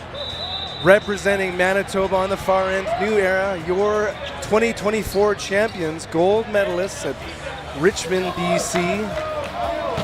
And on the near end, the Royals, number one in Quebec. Year two of them existing. After Nationals in Montreal, a lot of competitive players in Quebec were disappointed how it ended. Then they joined forces to create one team with the best players in the province. Selections were based not only on talent, but based on motivation, experiences, and dodgeball and capacity to improve themselves. The vibe of camaraderie is really important for Royals. Co-captains Louis-Pierre Blanchette and Martin Dutil. You might be familiar with Dutil all the way back to 2019. A lot of up-and-coming players onto Team Canada. Near me there, Maximus Patry, joined by some of his brothers. Meanwhile, on the far end, don't sleep on New Era. It is today's era. Co-captain Jesse Copetz, and since he's playing against the Francophone, we'll say Copet. Alongside Nick Grenier.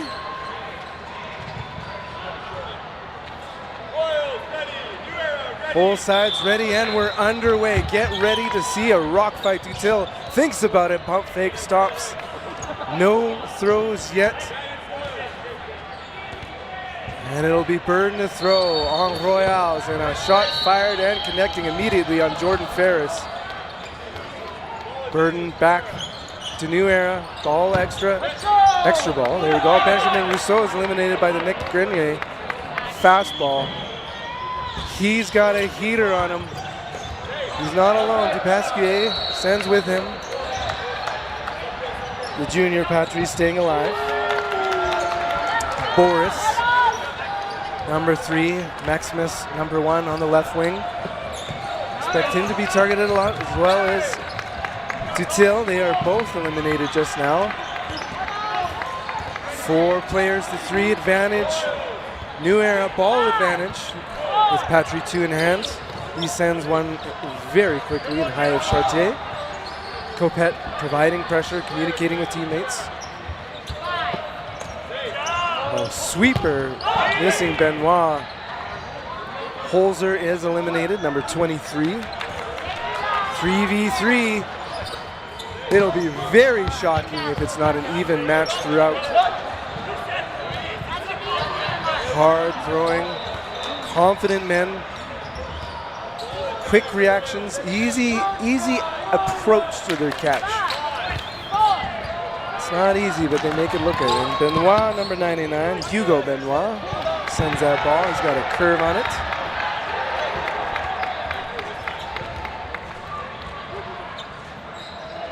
Le Ballon Chasseur 2025 Dodgeball Canada Club Championships here. Day 1 of 3. Round robin play as Benoit is eliminated. Au revoir, Benoit.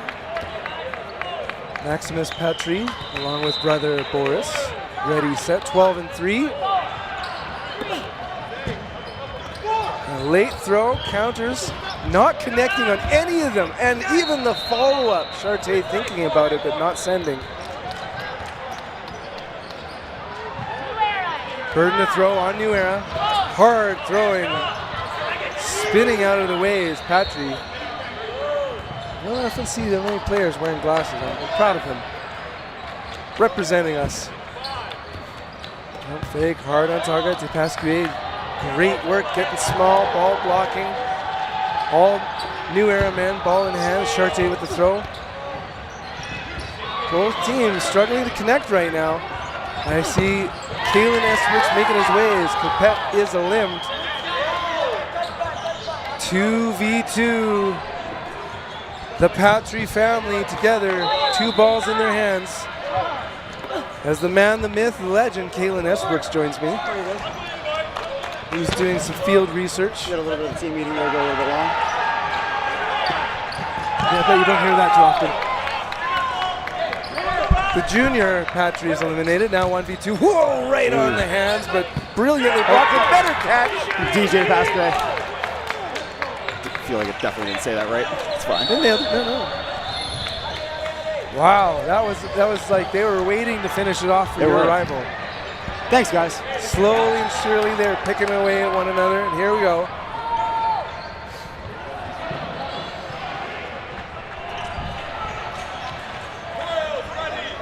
We've got a full court Patry lineup. Patry, yeah, exactly. Robinson Patry, number 12. And my personal favorite, Benjamin Rousseau. Oh, my favorite as well. Member of the Team Canada squad. Yes, Team Canada mix. He's a gold medalist. Boris is eliminated, keeping a Patry on the right side. I think earlier I was referring to Robinson Patry as Maximus. I think they're all the same. Yeah. There's it's kind of like a cell phone bar. Oh, big grab by Benjamin Rousseau there. Benjamin, you need to lean into the Benjamin. It's not. I can lean into the Martin. And funny enough, the New Era man provided a francophone version of a lot of their last names. Oh, yeah? So we got Copet, but he's like Copeo, if I'll say it. Good guys. So I think if it goes well from him, we'll say Copet, and if he gets hit out, we'll go Copet. Grenier, strong throw. Dutil staying alive, the ball turfed low. Pause in the action now, play call by the Royals. Boris readies. It's Benoit with the throw. Ooh, good block. He twists it. He did. Yeah. He's using the ball as a hula hoop. Jordan Ferris on the right wing right now for New Era. It's Grenier that gets targeted. Holzer rips it. Always looks like he's just having so much fun. Just like it's a rec game for him. Always. Opposite though, Colin Chartier. So serious all the time. Him and Nick on the same side always just look like they're very, very serious. Ooh, Boris is shoe shot out. Good guy, Dan Holzer there. Pump fakes, hard throw, always a brilliant fastball. Grenier. Incredible. He throws so hard.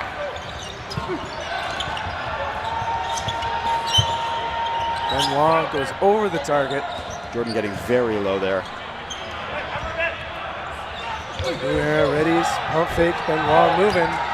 Still moving and staying alive. Rousseau backcourt. Ferris with the midcourt throw, no connections. A sneaky shot there.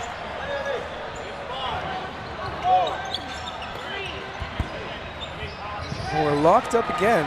This is what you missed actually just a few minutes ago. Is there can be kind of a pause in the action until Rousseau is eliminated. Dutil providing great pressure, bold move, getting that extra ball. Not punished. Yeah, dodging a Chartier ball there. Shot clock counting down. Oh my Trailer goodness. also missing. Nimble knees of Dan Holzer. Big shot. Big shot by Nick Grenier. Through another big shot on blockers on both Dutil. of them. Both ball in hand, and it just went right on through.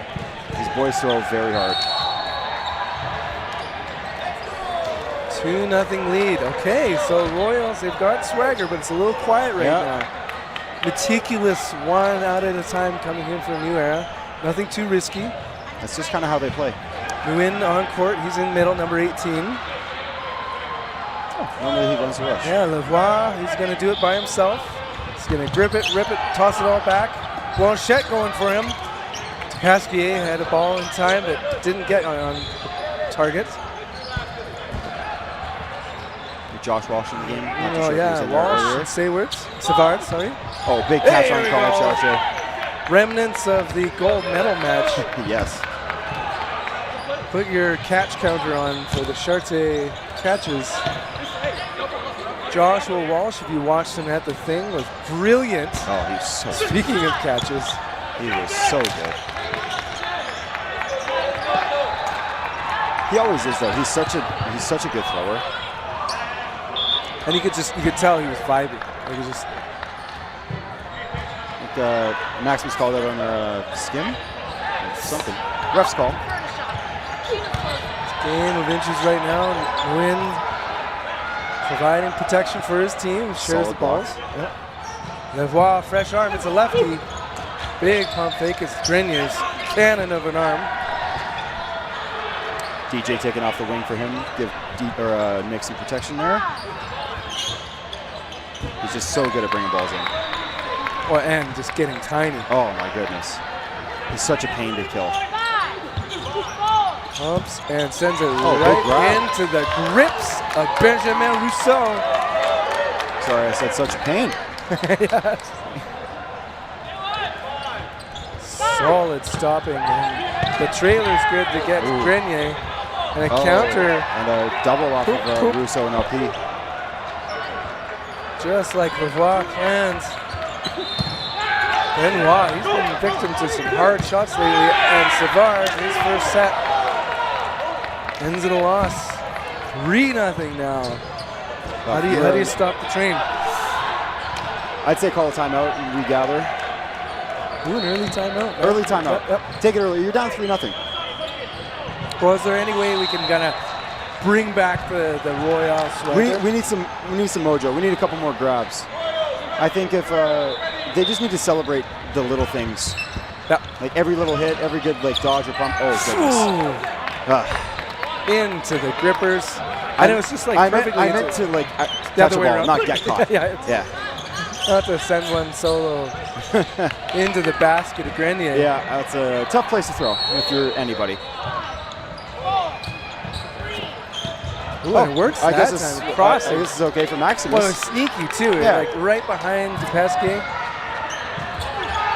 Win. Patrick staying alive. Rousseau. Oh, we're getting some cheering going. Man, he's just got great hips. Max. He does have good hips. Those are young boy hips.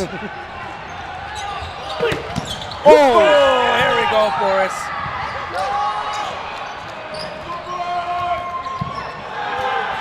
Joshua Walsh joining the Patrice. Oh my goodness. And it's Colin two. Chartier, number 2. Oh my goodness. Brings back Nick.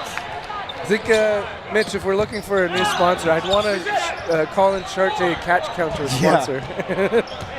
His on-stream catch rate is brilliant. And Maximus keeps himself alive. Good ball blocking. Oh.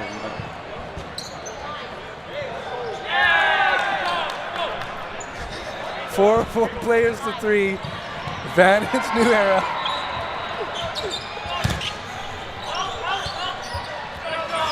Big rip, too high. Countered back. Lavoie. Oh, skimmed there. Oh, on wow. Robinson. Yeah, a little too honest there. Well, nothing. There's no such thing, as too honest. Oh, and some honesty on the other side as well. Yeah. Nicholas with a finger block. We're not surprised. We're just proud. Yeah. Chartier, both these guys with nice Pesquet. skims. These are 3 tough outs on the New Era side. Absolutely. Remember that sneaky lefty. Lavoie readies, sets. And Pasquet with the throw. Targeting. Savard hit hard on target. Oh, and he was squared up at Pesquet. And Chartier knew it. Hiding in the shadows there. Colin is such a pain to play against. Oh, big hit onto DJ there. 1v1, 2 legends now. 2 guys who always play together when they're together because they look very similar. Just the serious bearded men. Very handsome, serious bearded men. Yeah. We would dream for beards like this. Oh. Walsh resets, goes up center court, getting a ball. Ready on defense, Chartier. Ball sails well high. And that one's way on target. Just blocked. A little early celebration there. Well, it was right on chest. It was good. And I think it even had a late trail movement. That was a good throw. Walsh getting well clear to that one. And it sounds like we're about to be at the end of the half. 3 seconds. Final couple seconds. Sends it wide. The perfect. Oh, he was saying, no. That was too late.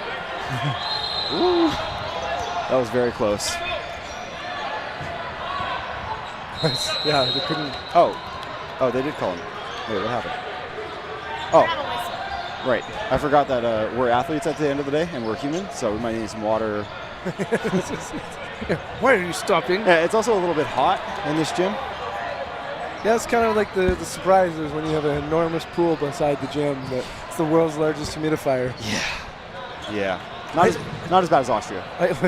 Not even close. Yeah, someone was complaining. I was like, whoa, please. Yeah, we don't need the mop out yet for quite literally every single If play. you make it over 30 degrees, Yeah. and then maybe we'll get comparable. And then the worst part is you go outside and it couldn't get any better. It was so much worse. No, it wasn't. Especially near the doorway. It was just like a channel. Yeah. Human heat. Yeah, sweatbox was really bad. Chartier readies. Both sides will have no blocking, 3 balls apiece. Burden determined to be on Royals, but it's Chartier first. Bounce. 2 throws. It's a bouncer, stays alive. Yep. Ready, sets, delivers right on time. And another catch. Get in there, sponsor. Oh my God. Oh my goodness. My goodness gracious. That was at his face. Absolutely. Wow. So, comes by to celebrate. Hey, let's get in there. So in a moment, you'll have a chance to vote for your VC Ultimate Player of the Match. Well, okay, we got one name. Oh, we got one already. Rousseau on Royals had a great catch, great movement. Second deck for each team. Of course, Grenier's had some great shots. Brought in a great catch. Walsh maybe as a no, that's on reputation. He's playing well, but yeah, I think there's a couple of the other guys who are playing quite well as well.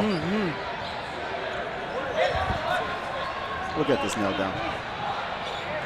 Yeah, we'll take every Boris, minute of Boris it. with a bunch of grabs. Yeah. Maximus is hitting as well. We could just put Patry. Just Patry. Pick a Patry. Blanchette making a case for himself there, taking out Holzer right away. And that could be a huge advantage, just getting the early lead. Oh, well, that's easily eliminated here. Royals have a little bit more energy here. When the new era was coming up, there was big pump fakes, and all of them stopped. I like it. Lavoie still on courts. Copette has been a very strong player past Team Canada. He's 2022. Yes. And lefty Lavoie's eliminated Pasquier. Chartier cannot make a catch this set. Well, I think Josh is aiming for us over here. I am not playing this match. Walsh with the play call. Patry per side. Quiet in the action now. Ferris shares with teammates. Watch for him. He does send it. Happy feet from LP there.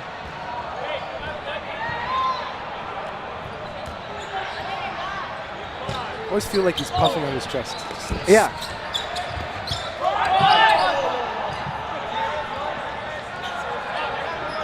Burden the throw on New Era. Through the wickets of Patry. Dutil stays alive.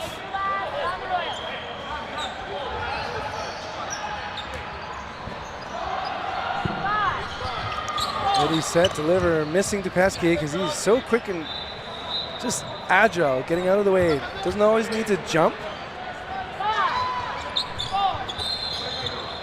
Grenier protecting teammate from behind him. He's staying alive. Oh, Dupasquier looks back to see a teammate saves him. That's a good move to just see if a shadow catch might happen. Absolutely. Player advantage, Royals. So it's their burden to throw. Shot clock counting down against them. Very tough outs here on the New Era side. Very, very strong arms as well. Oh, Grenier getting low. Could he be your VC Ultimate That is player a large man. His ability so gracefully. to just get in a small vertical space. Oh, wow. Like he doesn't necessarily get tiny, but the way he actually kind of like left-right seems to kind of squeeze. Yeah, absolutely. Like the Boston Harry Potter, and then just yes. Copette, Ferris, Grenier against one, but it's Joshua Walsh, 2-ball blocking. Grenier's ball goes high. Who's he going to select? He selects Grenier. It goes way Big up. ups there. Just a the way some players can just fly their legs and still land gracefully. Oh, big catch. Poop. Roy makes a lot of grabs. Felt like Capet was just like ready to send it until everyone's like, by the way, you just won the set. Yeah. Ease up. Uh-oh. We got Colin back in the game, ready for another couple grabs. Well, I was going to see if he could hear me, but Colin a little too locked in there. Yeah, Colin Catchier. It's a good one. Put that on a t-shirt. Till hustling fast. Blanchette ready, sets, delivers a fastball. Thought it went through the net. That's impressive. And Dan Holzer with a late take back onto LP there. Oh, Benjamin, he's got a couple catches himself. Oh my goodness, that was a fun one. Dupont Rousseau. Big rips. Nguyen acting as a like a body bounce right there. Not an active player. Those gloves were waiting for the real thing. Yeah. Dutil, meanwhile, keeping away those no greedy fingers. Benoit checking back with teammates, checking the play call. Of course, Patry holding the game. We have an extra ball. I think it was a bad ball. Yeah, okay, bad ball. okay. Nothing but the best. We need the best balls out here. Well, I'm sure everyone can be upset at that moment where you feel it start to sag and it's not commanding what you want, especially the throws you have. You're trying to time it so perfectly. Yeah. I'm definitely a bit of a ball princess.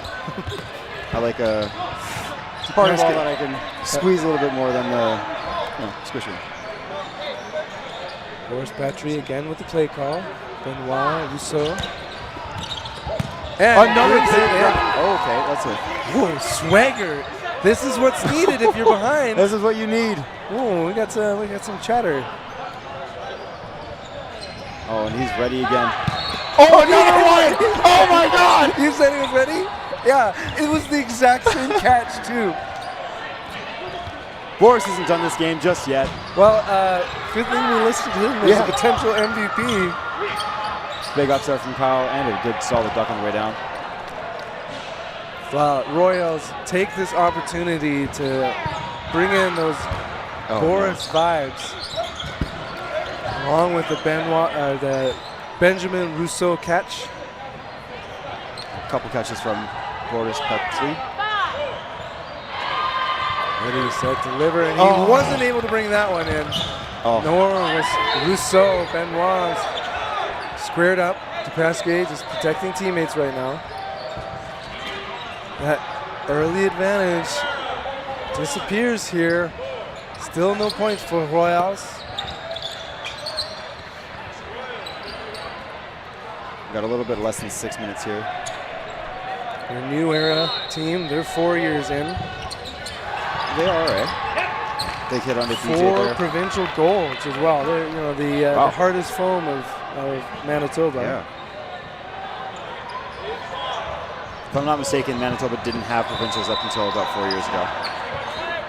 Well, so like the kind of final team were like chosen through selection committee. And one of the things I actually really appreciated them from back in the day. I got a Dupasquier jersey from when they were Red River Rebellion. I do as well. Yeah.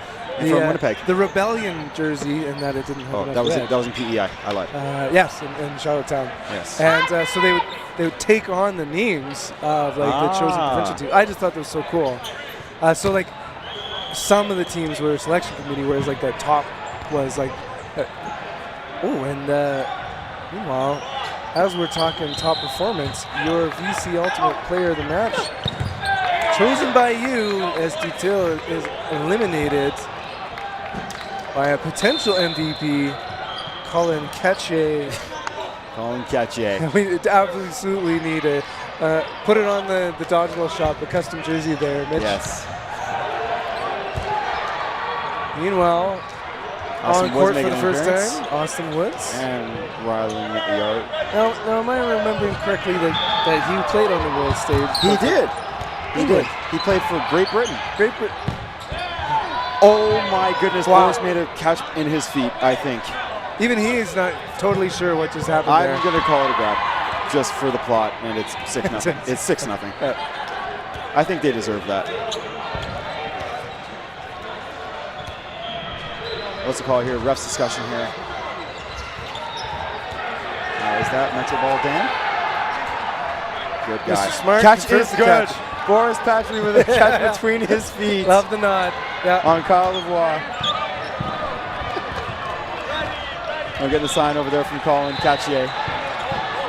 Well, Boris might have more grabs than him. Fresh arm from Woods. Watch out for him. I think he just recently moved back to Winnipeg. Okay. After living in Great Britain since 2020-ish? 2022? Not too sure. And as well, Rylan Yargel. Big rip from Woods, just missing Rousseau. Patry at the line. He went thinking twice about sending at him. Turf low. Oh, big hit. Not caught. Woods out too. And roster change as well, I believe. Adair. Yes, Adair is playing their right wing right now. Oh. And now, number 7, and he is hard hit out by Copette. Copette, such an accurate thrower. Probably one of the most accurate throwers in the continent. 100%. Oh! No. Okay. Catch? Oh, yeah. It was? Okay. Good catch. Did he set it down? I'm not too sure. Oh, he had the ball in his hands. Okay, because it just smacked in, caught, and it looked like he just... That's kind of just what Dan Holzer does. Always making it look exciting. Oh, he's looking for another one. It. Oh, big smile. We're having fun out here. 4 players to 2. Win in the middle. Sends it solo. Counter goes low. Or did it? No. I think they were trying to celebrate because Boris had a right catch earlier. Savard, Alimd, Rousseau can't pull that one in. All right, well. And it's lucky number 7. Tall task here for Royals. 7 sets in 2 minutes. You think it's doable? This would be such a calamity. They need 6 sets in 2 minutes just to start a 7th. And unfortunately, like if you're a team that doesn't want it to happen, you can delay quite easily. Yeah. By 30 seconds, you get 30 seconds after each match or each set. Yeah, you can take your sweet time to get set up. But Nura's not like that. Oh my God! What a clean block.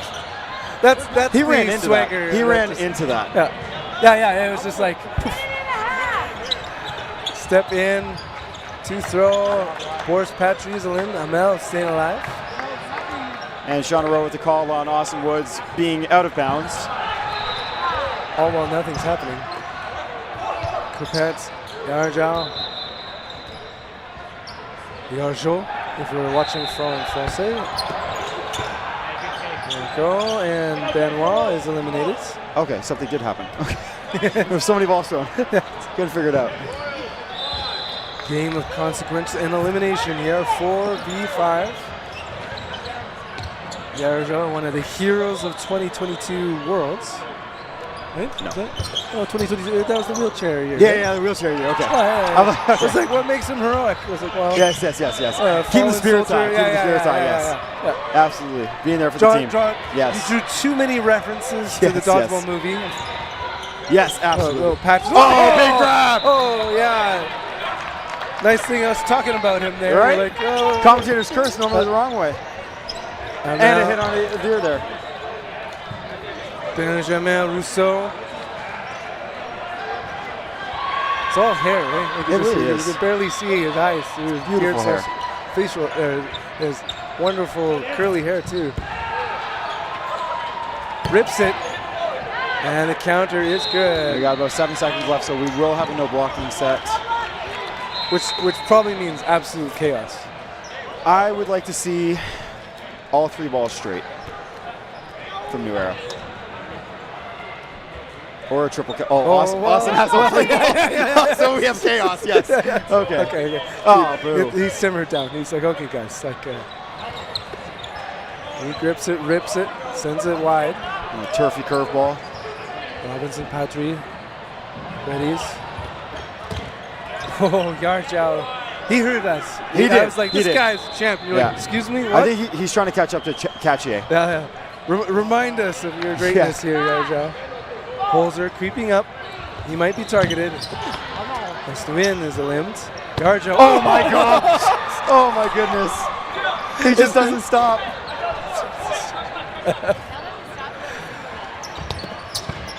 Patry taken out. The youngest of the Patries. So ready to tag his own. He goes in between targets and he himself. Well, that's a nice slipped curveball. up. Just kind of skipping along. Yeah. Or maybe a sweep. Yeah. Nice and quick. Ben Release. Ross, 2 in hand.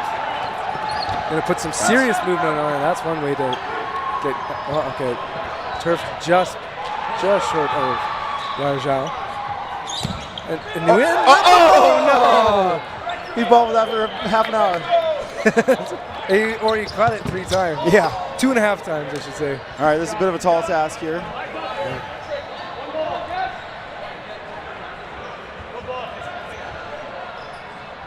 Shot clock counting down. Kopet.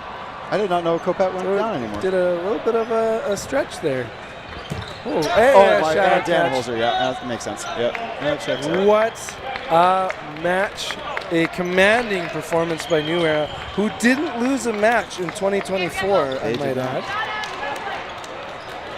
And so moving on, you'll be watching, Am I playing? yours truly. Oh, cool. Very cool. Well, tell us the scouting report. Say an Elite versus Melee. You're familiar with them. We are familiar with them. All right. Well, let the action speak yeah. for itself. Thank you for having me. Tune in with you.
After a tumultuous start to 2025, Canadians and Americans seem to be putting their differences aside, all in the name of one very important cause, beating Austria. On June 28th, North Americans will forget their trade disputes and metric system debates to settle things the old-fashioned way, by playing dodgeball. This gathering will be a first of many in the Canadian cloth circuit, a place where Americans and Canadians come together over their mutual love of air conditioning and their mutual hatred of losing to Austria and England. This tournament will take place in Leduc, a mere 1,150 kilometers northeast of Seattle, or about 11,500 football fields if you're American.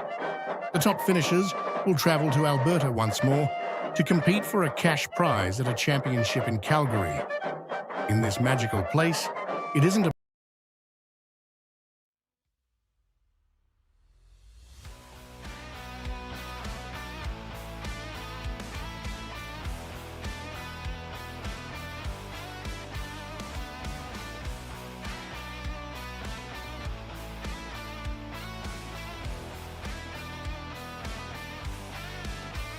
All right, this is Michael White back at the Canadian Club Championships with my partner in commentary, Sydney Somerville. And we're here to watch Saint Elite versus Melee.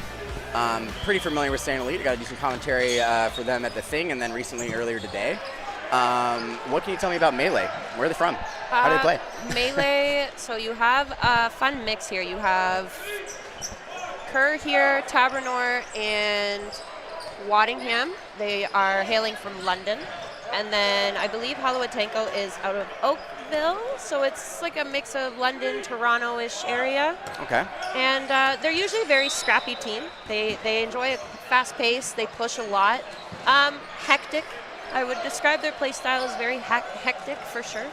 Okay, so kind of, I mean, I would describe Saint in that way as well. They like to kind of get into that aggressive mid-court space and just play the exchange game. Absolutely, they think they'll come out on top, so they're willing to throw. That's kind of what Melee likes to do too. Saint capitalizes on chaos, though. Like, they cause the chaos, and then they always pull out of it on top.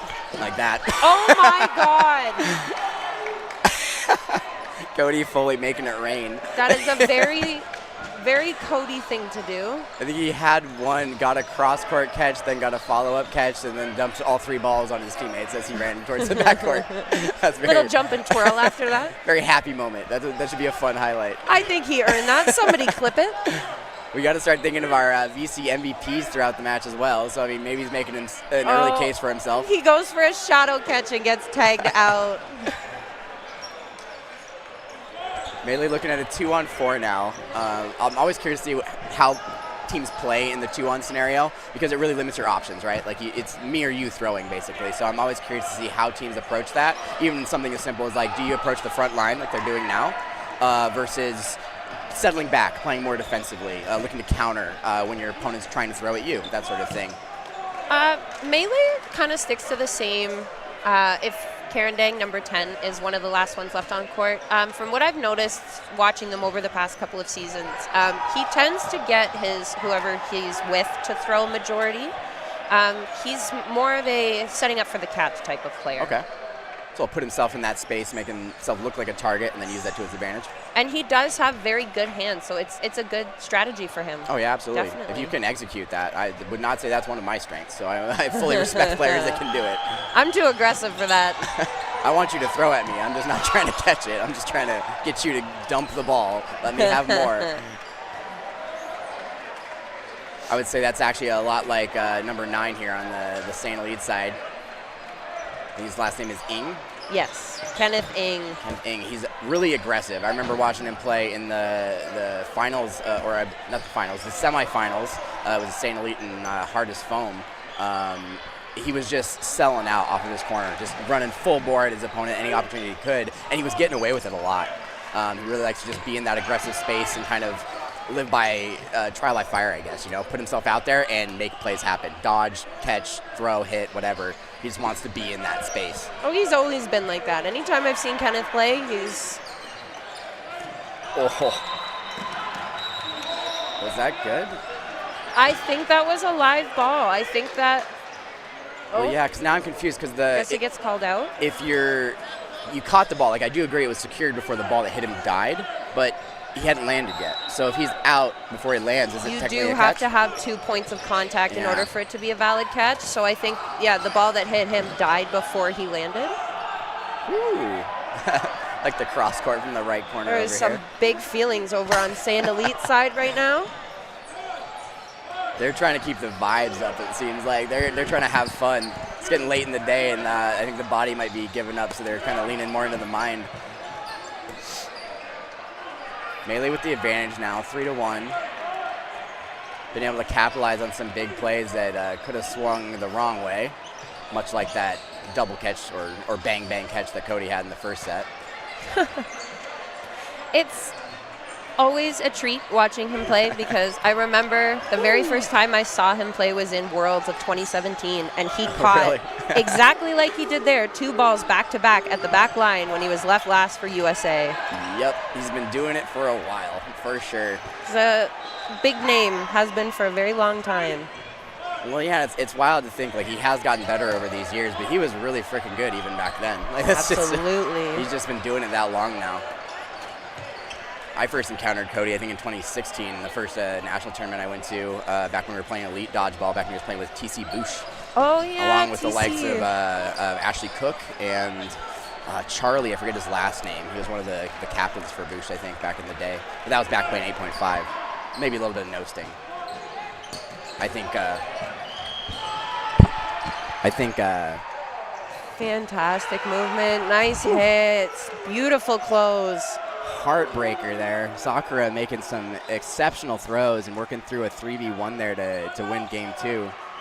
In that instance, I feel like Melee should have backed off a little bit instead of getting too greedy. You were up 2-1. You know that Josh on St. Elite is one of the best dodgers in the country. You've seen him play. You've played against him countless times. Mm-hmm. You can't get too greedy with that stuff. Yeah, I mean, you can try, but I agree. I don't think it's a sound strategy, especially with somebody like that where it's almost obvious that they want to play that in-your-face agility trade game. And he has got incredible movement on his ball as well. So even if you think you're getting away from it, chances are you're probably getting tagged by it. Well, yeah, he was in a 3v1 and did exactly that. Hit one of the 3 and then created the 2-on-1. And then Melee just didn't seem to have the composure to deal with that kind of a player. Struggled to close. But we're still early in the match. We're lined up for the next rush here. We had a false start on Sayin. That's the first one for this half.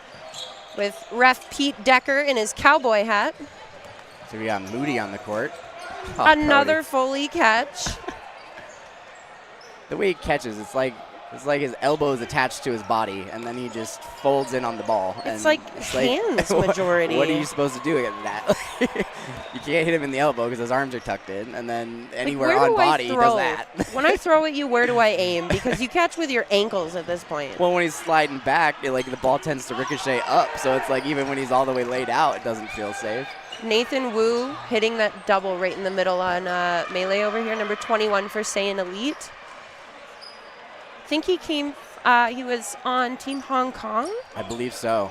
I don't know how he got connected to Saiyan Elite, but he's been playing with them for a while now. I want to say maybe the Toronto League. I'm unsure. Don't quote me on that. I could be very, very wrong. Well, actually, I don't know if I know that. Is Saiyan Elite mostly Toronto-based, or are they kind of spread out in the area? I think it's majority Toronto-based. Okay. And then you have Foley, obviously, from Calgary. And then, yeah, I think that's... And then Moody Yusuf is also from Ottawa. Okay. I think everybody else is Toronto or at least nearby Toronto. All right, well, another addition to Melee here is Jordan Williams. He's been playing in between BC and Seattle for a long time now. He's now playing the right corner. Even looking at St. Elite, as good as this lineup is, I have a lot of faith in Jordan Williams as a player, especially in this sort of scenario when you don't have 6 players on the court and he has space to move. He's an extremely hard out and a very crafty thrower. Oh, it looks like his teammate's a pretty crafty dodger, too. Oh, maybe got Nix. Ref's got to make a decision here. Trying to figure out if it was a bounce into him or a hit direct. So Jordan's now facing a 1v4. I wouldn't count him out, though. This is kind of what Jordan lives for. He loves to make game-changing catches, and that throw he's got is finessed. He does have a cannon of an arm. I will give him that. Oh. He just ticked out by Wu. Yeah, he got himself up pretty close there. I don't know if it's too close, but he wasn't really set up to catch following that first throw. He had a lot of balls in his hands, which can, maybe there's a strategy to that, but it didn't look like he was prepared for that. Looks like he was just trying to get the hit and then found himself a little too high up the court. Jordan will make adjustments throughout the match, though. Looks like Melee's having some success, too. They're not getting blown out here. Defensive rush didn't work out for him there. Trying to collect 3 balls with 1 player just to get the ball off to the sideline so that you can reset rather than, rushing with 2 players and exposing more players to the counter from Sayin. Against this team, for sure, the way to go, because Sayin's rush is incredibly fast and their throws are incredibly accurate. Yeah, I got to do some commentary with Ben earlier between Sayin Elite and Howell, another extremely fast rushing team, and Sayin was not losing that battle. No. They were duking it out, if anything, and I think Sayin came out on top most of the time. I had Sayin Elite and Mavericks, and it was the same thing. I imagine that was an intense matchup. I believe they just faced off at the Thing recently, too, right? Yes. I don't know if that was just round robin. I don't know if they had bracket matches. I don't know. I was quite busy with the women's bracket. I didn't get to watch much of the men's, but it's always a good matchup against them because some of them are like recent teammates with Team Canada, right? And longtime teammates with the national program, so. Yeah, exactly. A lot of interplay between a lot of Team Canada players there. It always makes for good dodgeball. Sayin Elite has 4 balls in hands, 3 bodies to Melee's 5. So they're up in an advantage here, and I'm hoping they can pull it through. Yeah, they haven't really had an opportunity to kind of play through with the advantage. And that's kind of the goal in dodgeball, right? Is to kind of get that advantage early and then hold on to that. Of course, you're always going to try to win, whether that happens for you or not, but it makes it a lot easier. But that's really dependent on how you play as a team. If you can't defend a lot of players on your side of the court, it doesn't really do you much good to, try to pick apart your opponent. They're just going to pick you apart, too. But right now, Melee's surviving. 5v2, but I definitely wouldn't count the 2 out, being Cody and Moody. Oh, Jordan went for that catch. That's the kind of catch he'll make. He'll get down to his knees and let his hand just collect the ball wherever it may go, but that was a perfectly placed ball. Good counter. Looks like we got Moody off the court. Moody is dead. Moody is, I think it was an ankle hit, maybe? Down to a 4v1 against Cody. Do we think he makes another catch, or do we think he hits? What do we think? What are your bets here? Honestly, because he's already eaten so many catches, I think Melee is going to be pretty wary. But the challenge with that is that Cody's a very capable thrower at distance. He likes to throw finesse curves, and he can throw a fastball on top of that. Oh, wow. He does get hit on the inside of the thigh, I think it looks like. Yep, kind of turtled up in that corner, relying on those blocking balls to protect him. Maybe not the best strategy based on the way it played out, but, I mean, if anyone can do it, Cody can. I find a lot of the male players specifically favor the crouch. When you're left last, you crouch in the corner with the 2 balls placed in front of you. So low balls coming at your feet or your shins normally end up hitting those essentially blockades before they get to you. Kind of building a wall or a shield of sorts. It may not seem that significant, but yeah, it can certainly have an impact. It does sacrifice maneuverability, so it's kind of a trade-off for every player, right? It's what you want to lean into. Would you rather lean into lateral motion and kind of, I guess, playing that guessing game with your opponent, or would you rather lean into protecting yourself with 2-3 blocking balls in hand and potentially countering? I think with Foley, he was just leaning into a catch. That might be it too. There's a whole mind game in there to be played as well. So we get an opening rush, and now we're going into no blocking, which for anybody who's tuning in who doesn't play dodgeball or is new to watching it, no block, your ball becomes part of your body. So if the ball hits your ball and you don't catch it, or there's no pop-up, no nothing, you are out. Intensifies the situation a bit. Some players like it, some players don't really prefer it. I love no block. It's popcorn ball. Oh. Beautiful catch from Kenneth. Being doing his thing on that corner. being aggressive and finding the chance to make a catch out of it. Ooh.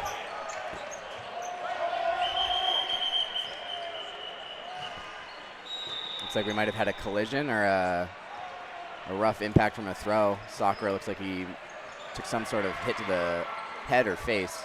Did he hit his head off the floor? I'm not. Oh. Yeah, he has a tendency to get really low when he dodges. He's so agile that that's kind of a tool for him, but it does occasionally put him in a position of hitting his head on the floor because of how low he goes. I think his head collided with Kalen, actually. Oh, really? The way he dodged, he kind of, like you said, went low to the floor and leaned over, and I think he might have hit Kalen's foot. Looks like we got a medical team over there checking him out, making sure there's no concussion concerns. Nice tag in the left corner. You have 4v3 in favor of Saiyan Elite right now. Nice outside curve from Esterbrook from that left corner. Such Little a off strange target. release. Yeah, I haven't gotten to see him play enough.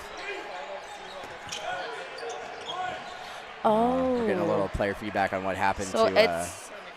we're being told that the collision was with Kalen's fist. Ooh. I'm not sure if I prefer the fist or the foot, to be honest. And a Chatterton catch right up at the line. Beautiful way to close that set out. Yeah, Saiyan's looking pretty solid. Going into the second half, it is 4v1 in favor of Saiyan Elite. They're coming out pretty dominant in this game. What do you think Melee can do to make an adjustment here? If you had to pick one thing, what would you pick? Set their own pace. It's fair criticism. No panic throwing, that type of thing. But, I mean, it's also a matter of if you're on the back line, you're on defense, you shouldn't be flat-footed. You got to keep moving. You got to stay out of your own head. Keep your body working. Keep yourself in motion. I love to hear that. I think that's some of the best advice for a lot of dodgeballers these days is to really key into that constance of doing something, having some sort of effect on your opponent, you know? And that's coming from someone who's been getting hit in the foot and the ankles all day. We all learn one way or the other. Oh, it was an elbow, not a fist. Why are you so mean to Sakura? Poor Josh. That's some friendly fire if I've ever seen it. He's too valuable to be doing that. you Cannot protect that guy. You cannot line up beside Kalen. Kalen's throw is dangerous for the person he's throwing at and dangerous for the person he's throwing beside. All right, leading into the second half here. 2 4-1. balls on Saiyan Elite. Melee coming out aggressive, throwing 2 balls out of 4. Looks like Anna tried to feed it back and was unable to make connection with Riz up at the line.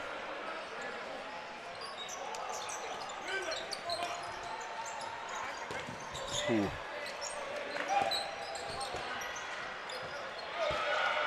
Great rush off the back line from Saint Elite there. Really explosive and forcing Melee into a difficult situation.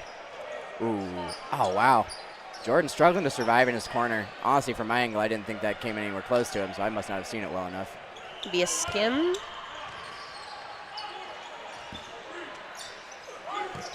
Ooh, high ball ricocheting over our heads. And it takes 2 off of Saiyan's side. Kenneth and Kalen are both eliminated on those throws. That's efficiency at work. It's a 4v4 right now. Karen Dang looking for that catch and getting out of the way right at the last second. Ooh, wicked cross. And he gets away with it. I'm surprised Cody didn't choose to throw straight down the line there. Melee seems to be finding their footing a little bit more during the second half. They're finding their targets a little bit easier than they were in the first, for sure. Yeah, they're leaning into their offense, finding some effect there. They're doing a pretty good job of mitigating that transition, but Saiyan's a team that's going to make that difficult for you one way or the other. So you really just kind of have to put that effort into it, like you were saying. Like, don't be lazy about it. You're going to have to try, because otherwise you're just going to get away with it, right? If you're going to get hit, at least make them earn the hit. Don't just give it to them for free. Oh. Man, Cody is just feeling it. He was opening up with some monster catches, and now he's just whipping balls cross court, hitting those tight angles. Has anybody stood out to you from either side for MVP? And you can have Cody Foley. That is my nomination from Sayan. I think we got to put down Cody. We haven't seen a whole lot from Moody, which kind of surprised me. In earlier matches, he was doing all kinds of things. But to be honest, I think Esterbrook was actually having some pretty consistent play as well. He seemed to be capitalizing on that backline pressure and finding opportunities and getting hits in that transition space. You mean before he tried to behead his own player? Yeah, exactly. Maybe we should put soccer in just for that reason.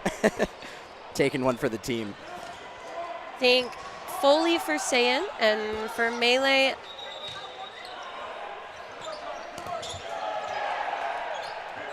Melee, I would like to say Jordan Williams, but honestly, I don't think he's done a whole lot out of his corner. He's kind of struggled to survive. Not to pick on him, but, you know, it's hard to have an effect when you're not on the court.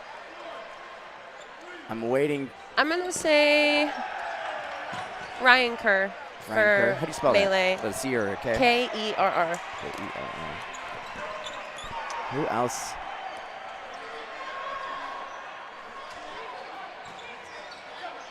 Well, let's see how this 1-on-2 plays out here.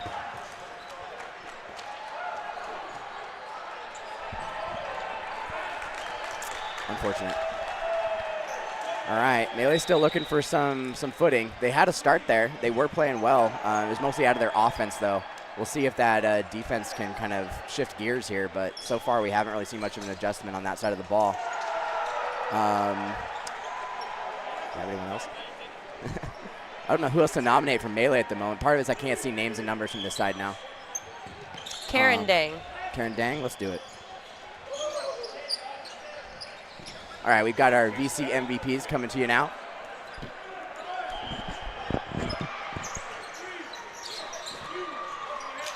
You can kind of see the contrast. Previously we were watching Melee from this side of the court. Now we're getting to see how Saiyans playing defense effectively, how they're pressuring off of their corners and really making it difficult for Melee to execute on offense. In that last set, we kind of saw that that effect of Melee being able to approach the front line and take those throws. But now Saiyans responding by pressuring off the back line and creating opportunities for that last catch. It's a great catch from Armsden, followed by Kalen throwing at the moon. Melee still in this set, though. We got a 4-4. Now they're resetting with 4 balls, having earned the counter without getting hit. I believe that's 5 minutes left in the half. Ooh, nice low place ball. Ooh, 2 nice low place balls. This is starting to look like a win for Melee. Still got to get through Esterbrook and Ing, though.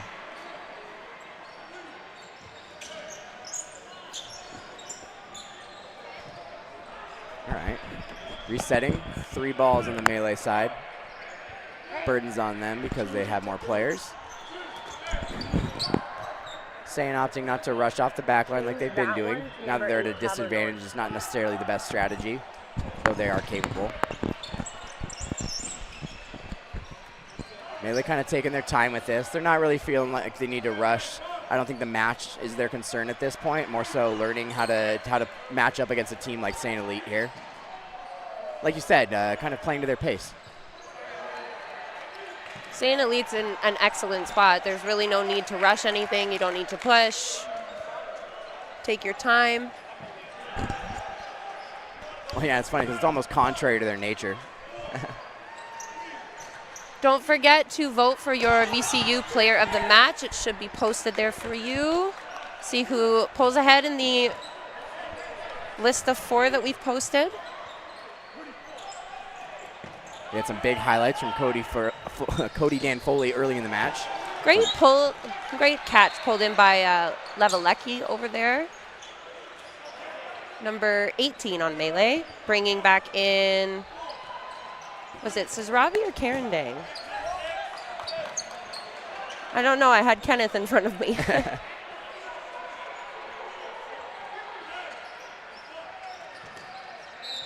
Kenneth has 5 balls. Ooh, wow. 2 hits, 2 throws, 2 hits. Nice low, accurate shots there. haven't actually seen Ing play a lot of one-on situations. He's so aggressive that he typically gets out earlier in the match, usually earning his team the advantage, but, you know, being so aggressive as to take the trade at some point in the match rather than playing to the final player, but demonstrating that he can do it. Closes the 3v1.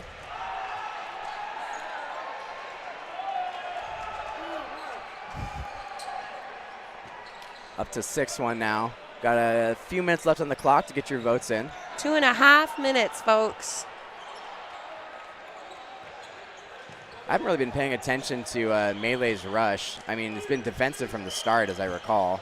They do a 3-ball rush majority of the time, specifically against teams like Saiyan Elite, Mavericks, that type of thing. You have some of the fastest rushers in the game on these teams, right? True. So sending one player for a 3-ball defensive rush is probably your best bet.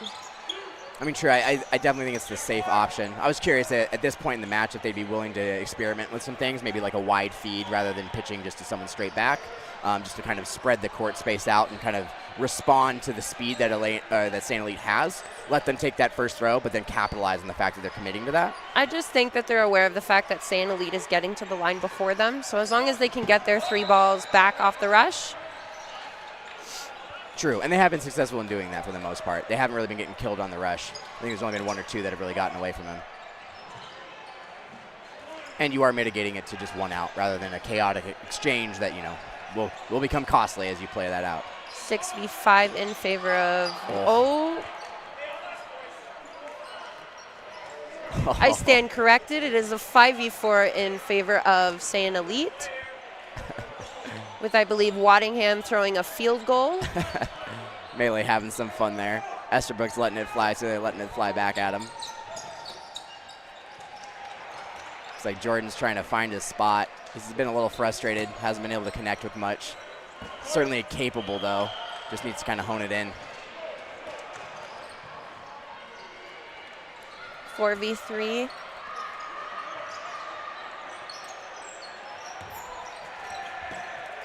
Oh, it's a good hit. I can't believe how effective Jordan is at doing that. Every time I've played that guy, I swear he's managed to get that cheeky little like top spin over my blocking ball the way he just did to that guy. And he does it consistently. Like he feels out that moment, and just the finesse that he puts on that ball is incredible. Unfortunate that he hasn't been able to do more of it or do more with it earlier in the match, but finding his groove now. It's good to see. We have about 10 seconds left, going just about to hit no blocking. Oh, Esterbrook's pulling out the behind the back to let one go before the no block.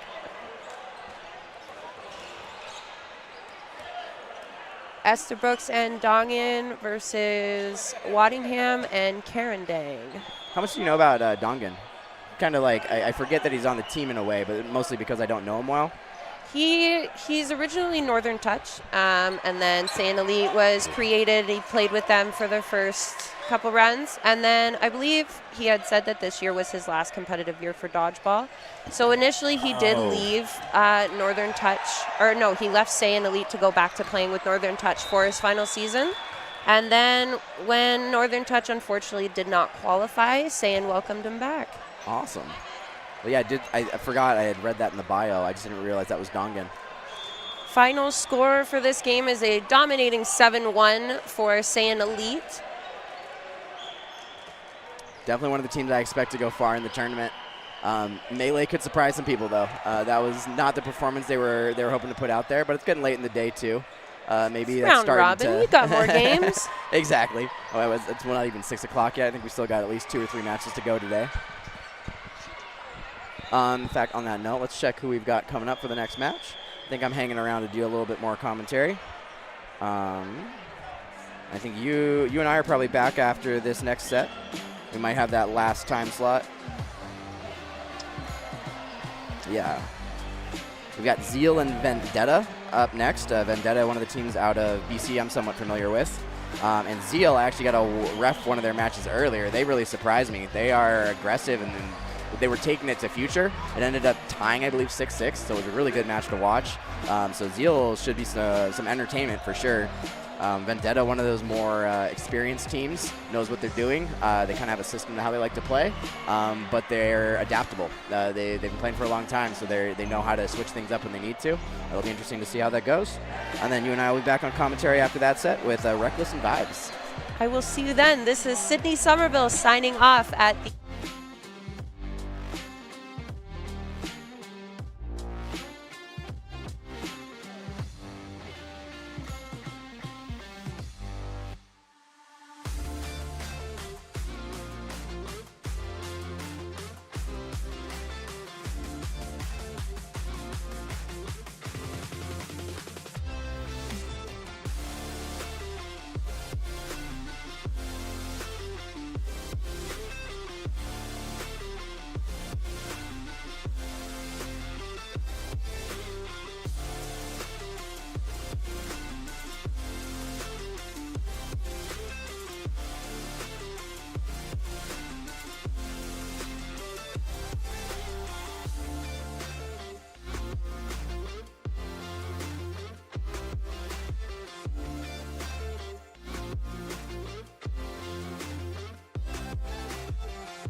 All right, we are back. We are going to see the number 3 BC team, Vendetta, taking on the number 4 team out of Manitoba, Zeal.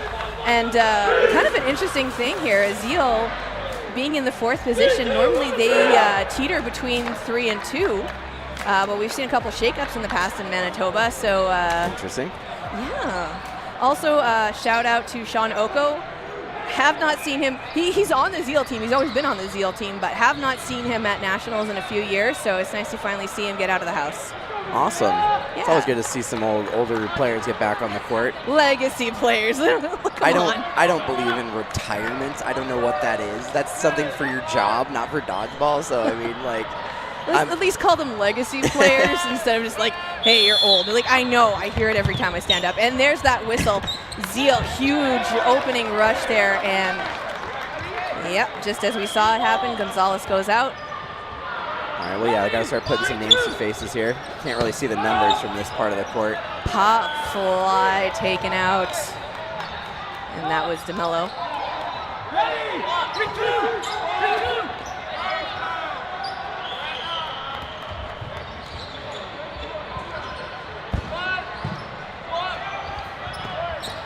That's one thing you're going to see from Zeal is they are a jumpy team. Like, you were going to see them get some huge air during these games. Like, they are definitely a jump dodge team. I guess I didn't really notice that specifically. I was reffing one of their matches against Future, actually, and that was just kind of a lot of back and forth. Yeah. A lot of athleticism in a lot of different ways. That doesn't surprise me at all. Yeah, we're definitely going to see that from Denham Dubuque. He's definitely like an up-down guy. Like, he will pancake as much as he gets up in the air. Like, and he can, clear the height of at least 2 small children stacked on each other. Wow. Love to see it. Makes Like, the game so much more entertaining. Like, not as tall as I am, but like he gets at least 2 toddlers high. $2. It's our new unit of measurement. We're getting close to the end of the U.S. and Canada have recently been convened to work on this new system. Fenwick with a couple nice clean blocks there going after Oko. Oko stays in, looks a little bit rattled off of that shot there from the Vendetta player, Davey. Yeah, and I'm fairly familiar with Vendetta. I've been able to play against them several times across the Tournament of Champions, which is actually an 8.25 tournament up in Vancouver and Surrey. It's a fun rule set, very different style of dodgeball, but what's wild is the pace of play that tournament actually kind of invokes, because every ball is being counted when you pick it up. So you have 10 seconds as soon as you pick up a ball to throw it, which incentivizes a lot of activity. Yeah, and the difference here is 10 seconds once burden is established for a team. It's much more easy to control that pace of play, I would say. And what ends up happening in that scenario is that it just becomes faster and faster and faster the more competitive it gets. Looks like Oko got tapped out on the hands there just after Shane Willem was eliminated. So Vendetta slowly picking away at the Zeal team. But we've got Dubuque, and I just cursed him. As we commentators do. And so we just have Amador left now for the Zeal team. But, I mean, he's got some catching skills. He's got some throwing skills. Zeal definitely loved to hug that back line. And we're going to see a lot of shots there from that, and he's going to go for him. That is something I noticed watching them earlier, was that they were very willing to throw from distance, and were doing it effectively. Honestly, though, like, there's a lot of lanky guys on that team, so they have the wingspan to do it. I mean, yeah, that's a huge factor. Just having that kind of length in your arm really lets you send the ball. It's obviously a skill in itself, but... There was another player from Manitoba where he was very tall, but we had to like reset our home lines because it was said that he had the wingspan of a condor, and we definitely see that a lot with the Zeal players too. Oh, really? Yeah. The wingspan of a condor. I like it. Because originally it was you have to, and it's just the ball needs to come past the activation line. Oh, yeah. So for him, if there's that condor coming in, all he had to do is basically, arch his hand over from the center line. It was like, all right, it's active. And then just airdrop it. Yeah, pretty much. So they changed up that rule set. Nice big rush there from the Zeal side going after Vendetta. Really fast on that rush itself, but the feed was bobbled, unfortunate. Gonzalez managing to stay in this time though, so yeah. They'll probably appreciate that. Honestly, there's a couple players that will definitely make those sacrifice runs and stay up at the line, but and then their team doesn't get the catch. They don't get a lot of play time that they want, and they have the talent, so let them stay. Ooh, Vo going out. Looks like he was trying to posture for a catch there at the last second. Just kind of got caught a little too upright for 2 balls coming at him. I would say Mark Holzer and Eric McEwen are probably the newest additions to the Zeal team. The rest are all legacy players. Nice big shot there from Oko. One thing you're going to see with the Zeal side, Oko basically lives in that left guard position. Okay. Well, yeah, I can see what you meant by that, the length, using that length to really send the ball. The caveat to that is that it comes with a lot of wind-up, effectively. You really take time to build up that throw because you need to extend your arm all the way back and out and then carry that through your throw. It makes it, I guess, fairly obvious. You see it coming, but, man, you get effect out of doing that. So if you can set yourself up, you can set your teammates up, I can see how that would make for a good dodgeball team. I will say, though, like, very protective on that back line, though, but you know, we are seeing Vendetta out of BC, so, you know, they have a lot of the same play style as some of the other teams from that region, and they got a lot of hard arms going on there, so they can definitely take their time with their throws, but they have, like, that deadly accuracy, so. Yeah, Vendetta able to claim that first set. Just kind of slow and steady. I kind of describe that as their game. They are explosive. They will take some, I guess, I don't know if cheeky is the word I would use, but bold counters, and they will do it. They'll do it effectively. Fenwick going for a block, but it goes just over the ball and right into the shoulder. You got to be wary with them. Yeah. Stuff like that. Like, I mean, looking at Anderson, I wouldn't expect him to be capable of being so explosive, but that's what he'll do, match in and match out. And Wilmot going out now, so it's just Gonzalez and Dubuque left. Some of the original Manitoba players. Oh, geez.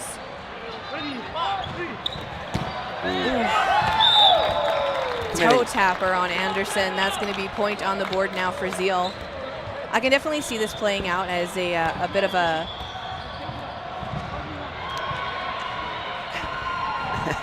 You know, I said it on the other court, and I just forgot the word for it.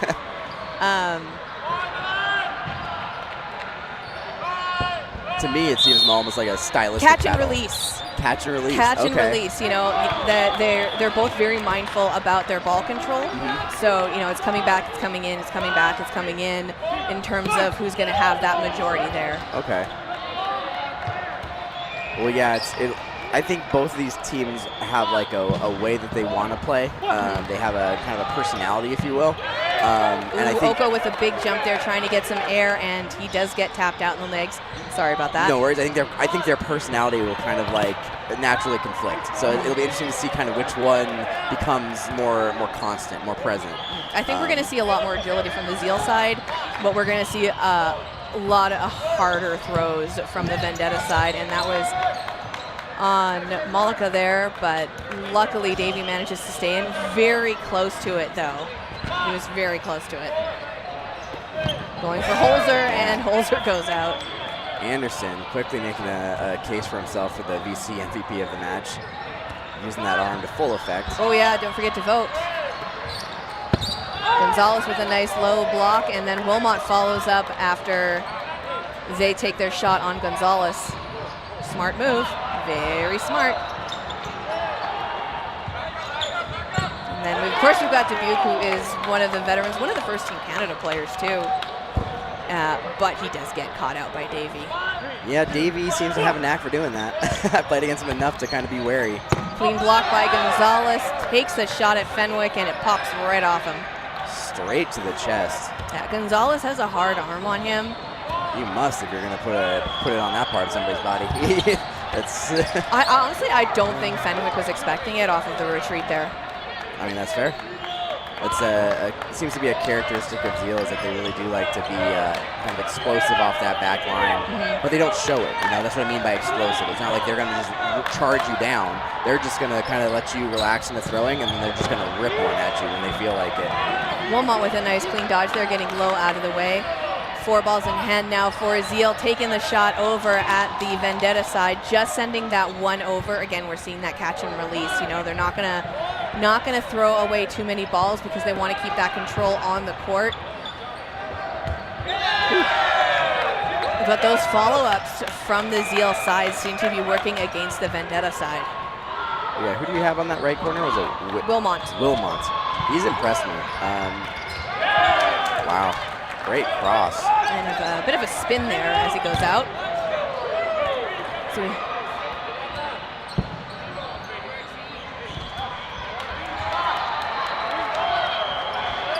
3-on-1 now. And Gonzalez with, first one was a clean block. So we're seeing some back and forth here. First point to Vendetta, second point to Zeal, and third point to Vendetta again. It's really kind of almost a tug of war. It's both teams are just trying to like get ahead and hold that lead, but neither team's letting them run away with it. I think we got about 5 minutes still in the first half. Well, and we haven't seen that rush really work out to Zeal's potential. Ooh. There we go. That's what I was expecting. Nice shot from Holzer. I don't know if Vendetta really has an answer to that other than falling to a defensive rush. Zeal's just that fast. Honestly, I think something I kind of want to see is Vendetta coming up to the line, staying at the line and countering the shots that Zeal wants to take. Like Young with a great couple follow-ups there, going after Holzer, dropping his ball, but getting good and out of the way. Like that's the agility they need to bring into it to take on a team like Zeal. They need to match. Ooh, unfortunately, Holzer loses the grip on the ball and throws it down. And Oko gets eliminated. Just takes it right back. He was just giving it up so they could do that. They're just letting you borrow it. Can you give me this back in a second? McEwen coming up to take a shot. Looks like he is trying to play that psych game against Young. Theo coming up to the line, ready to take those shots. Going for Vo. Vo managing to get out of the way. Love the aggression from Young because Zeal looks like they're pretty slow on the retreat after that one. Trying to keep Vendetta pushed at the back line. Wilmot takes a shot.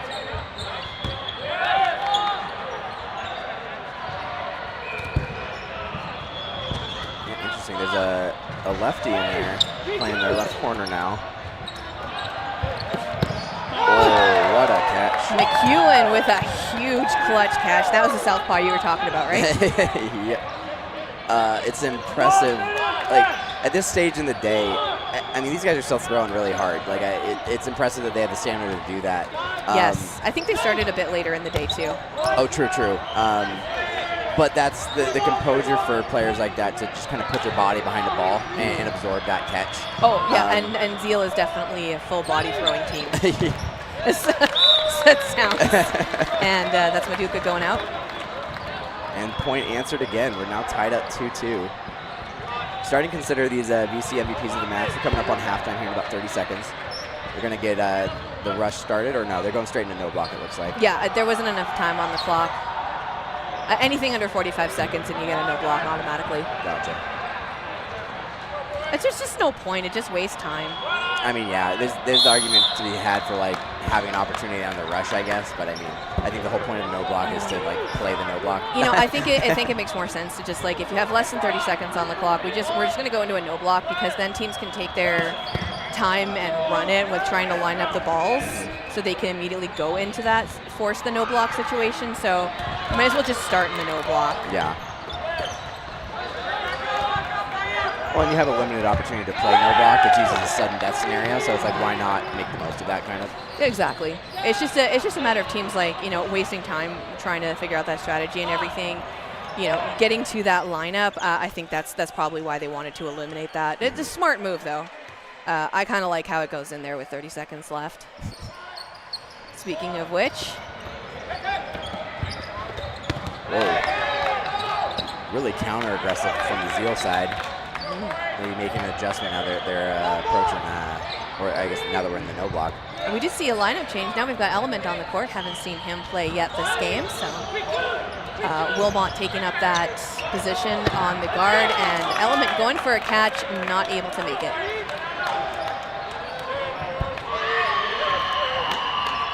Well, I think I'm going to nominate Wilmot as one of our DC MVPs. Anyone else on the Zeal side that stands out to you?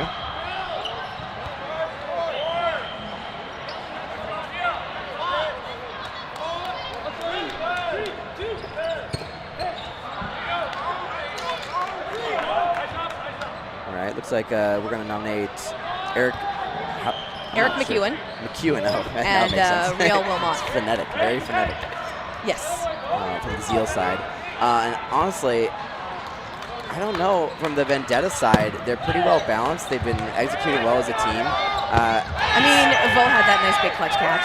He did. I remember Davey snagging the big catch as well. And Anderson was ripping that throw pretty effectively to start. Ooh, yeah, Stop making it hard. Yeah, I know. These balanced teams, man. It's like they don't want anyone to stand out. Wilmot slowly working away at the Vendetta side. He's staying up at the line, and he is just throwing those balls. Well honestly, like he had them in hand. He goes up, and he was just whipping. Whip it good. It's that point of the day. Let's see. I mean, if you can't have fun at dodgeball, where can you? All right, I think I'm going to nominate Anderson. Ooh, I like that. I like that. On the Vendetta side, would you say Vo would be your choice? I think it's between Mollica and Vo. Ooh, Mollica's a good point. He was doing some work on that right corner. He was. And he's kind of that type of player where he's sort of like quiet and just poised and waiting. He's like a panther kind of lurking over there, just waiting to bite your head off. And he does that. That's what happens. You kind of forget he's there, and then all of a sudden he's like, oh yeah, I hit your foot, bye. Like, okay, thanks, guy. He's the Team Panther. I love that. Who are you? Yeah, I gotta say my vote would probably be for Mollica. All right, let's do it. All right. So there we go. We've got those 4 names in. We're gonna see that vote coming up on the chat very shortly. And who knows what happens in this second half. Zeal decides to give me a wave like, hey! And then they're going to replay this game later and be like, yeah, we're kind of over her. Ooh, nice big up there. Wilmot catches it, but we don't know if it was a catch. And he's just staying there with the ball in hand like, let the ref tell me. Well, yeah, I kind of missed that sequence there as I was setting something down. There's a pop-up, I take it off the rush. And not a catch, so Wilmot goes out. Unfortunate. So we're down 3 players off the start. Yeah, and they reset at that back line. Balls have to lay on the court as they were in play, so, Zeal does have to rush for the balls that they didn't have in their possession that were lying on their side of the court. They come up and take them, but they do have those 4, so they are, in that advantage position with the burden against Vendetta holding them at the back line.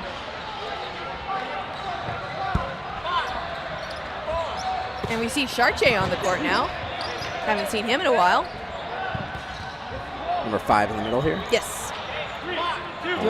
They don't have any names on their jerseys. Those. I think.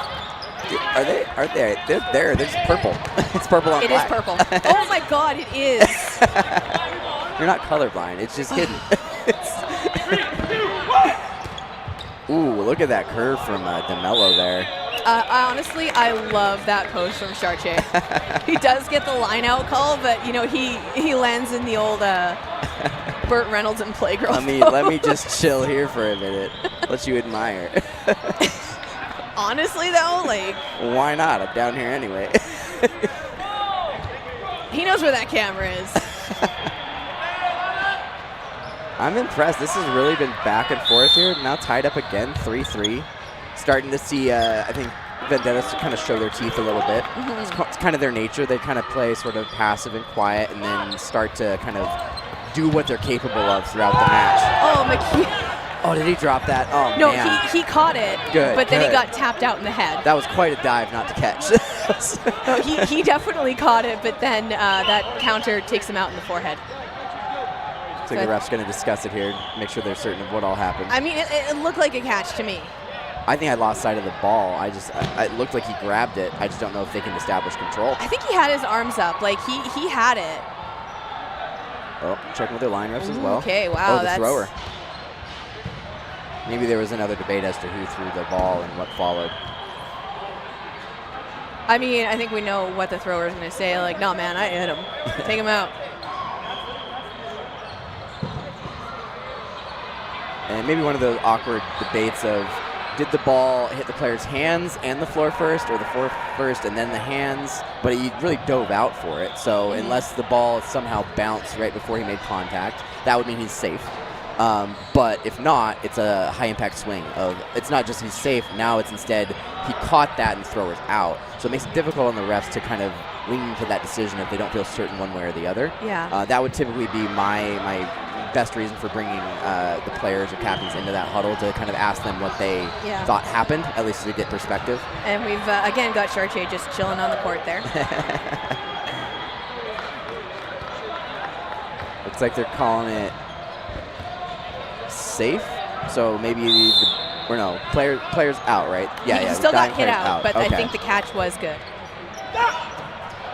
And Oko goes out. Just skimmed him.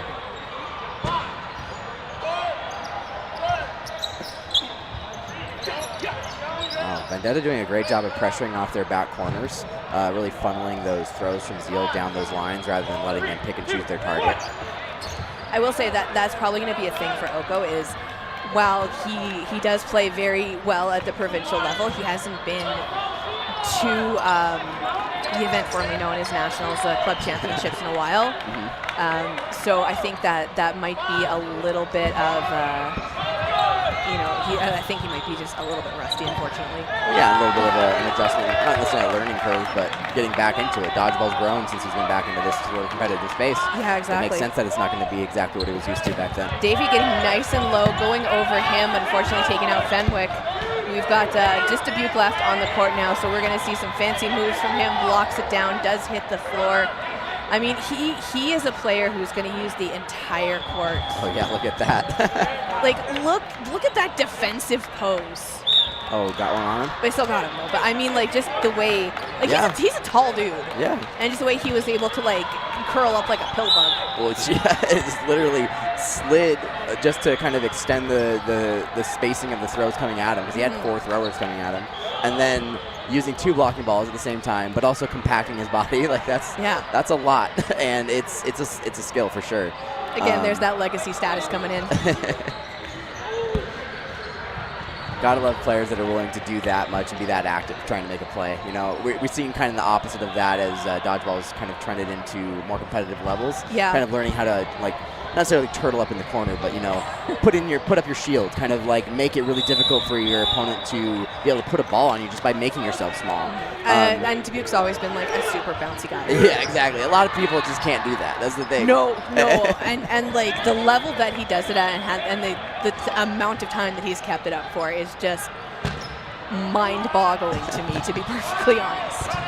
Admirably mind-boggling. Well, and the best part is that he's got a team around him that supports it. That's what makes this possible. Zeal is a pretty strong team from what I can tell, and it's because they all like to play this way. Again, like, they don't change up their roster very often, so they don't have to communicate too much when they're on the court. Goes into Chartier's knees there, but it looks like Bolzer manages to stay alive. Still got the full lineup of 6 for the Vendetta side. Play call being made by Davey, and it's a 1-2. They are going for Amador and Wilmot. Good job from the ball retrievers there. Yeah, shout out to all the ball retrievers today. One of those elements of the teamwork that we need at this sort of competitive space. We're allowed to have 3 ball retrievers per side, per team. Honestly, that makes the most sense strategically. Like, the amount of hustle that those ball retrievers have to put in. Like, no, you just got to put one on every corner, but props to the one having to do the back of the court. Yeah, that hustle. It's work. That's how to get your steps in. for real. And you're still coming with your knee pads on, right? You're sliding around. You're doing all the athletic things that you would be doing on the court. You're still chasing the ball around. Honestly, that ball retriever that they have for the Zeal side on the back side, on the back end of the court, he's not rostered. He is just literally the official ball retriever for Zeal. So. All right, and we have the players of the match up in the chat, so make sure you get your votes in for them. How much time do we have on the clock now? Looks like we're coming under 5 minutes here. About 4.5 left. Just enough time to get your votes in for player of the game. Yeah, very close match. We haven't seen anything crazy happen so far in the second half. Nice clean block there from McEwen. Again, like I said, that catch and release. You know, they got that burden. They take the burden back. They're being very cautious about their throws. Oh, there's Nice. that lefty. The counter shot there from Dubuque. Hard dodge to the left and just steps into his throwing stance and let it rip. Uses that left side throw to kind of curl the ball the opposite way and does it again. He had a nice curve on that one, so it takes out Vo. Vo looked like he was going for a catch, and it just kind of spun in his arms and then off the side of the rim in basketball terms. Well, yeah, and that's the benefit of that left-sided curl. Vo looked prepared for that. He was receding. He had his body squared to the throw, hands up, but he was anticipating, likely through muscle memory, that the ball would curve the other way. Oh my gosh, another throw from Dubuque there. He takes him out. They counter on Dubuque after he takes that player out and then gets a catch. Beautiful. Wow. And now we're tied up 4-4 with 3.5 minutes left. And he does that in the second half, so we can't vote for him now. Don't forget, that player of the match. He just doesn't want the fame, guys. I'm sorry. That's for tomorrow. And it looks like Dubuque has to tie his shoe. Manages to stay in. Nice big air as he gets out of the way. We see Amador coming up to the line there with Holzer. They're trying to, it looks like there's a ball kind of in no man's land. They're trying to get it. It's so close to that center line. They're not able to reach for it, but they are guarding it, trying to bait Vendetta into coming up and getting that ball. And Wilmot manages to finally pass it over. Nice clean block down there from Vendetta. Yeah, Wilmot is really, he's got like a poise in the way he throws. He gets to the line and almost kind of like slows himself down as a way of like feeling out what his opponent might be doing. He's and very then zen. Accelerates into that quick release, and he's got a little bit of a finesse on it that seems to drop the ball. He's a very intuitive player. Yeah, it seems like it, and it's impressive because of how consistent he is with it. Yeah. It's not like he's just doing it and trying and seeing what happens. He's making that work for himself on a regular basis. And the thing with him is like he does not have a lot of facial expressions unless like he gets one of those clutch catches, so he is a very hard to read player. Yeah, and that may be part of that tactic of kind of like Yeah. slowing himself down, being more stoic in that moment before you decide to throw. It's almost like putting on a blank face. It's like, am I going to throw? Maybe, I don't know. Like it's Nice air from the Vendetta side after McEwen takes that shot on the guard. Just 2 players left now for Vendetta. We've got 1:45 on the clock, and almost sends it into my laptop again. Yeah, they got some time to work with here. Even if they lose this, they can go into the no block and potentially tie the match. I Love don't know the if that's footwork on their- that jump out of the way there from the Vendetta player, and that's Malika. I don't know if that's their intent here. In a 2v5, how would you approach this? Do you think it's worth really slugging this out to the no block to try to win in the 2v5? Or is it better to kind of just accelerate play and move on to the next set whether you win or lose? I think it makes more sense for them to play it out. Like we are at a 4v4 right now. Dubuque going out. Oh no, he does block it, but he goes head over feet. Sometimes like the way he just like even recovers it, going head over feet there. Well, yeah, he's just throwing his body around like you're saying. It's He's made out impressive. of rubber. So yeah, it looks like it is going to go into no block now. We are going to see 2 full lines. So they do manage to peck them off right at the last moment there for the Zeal side.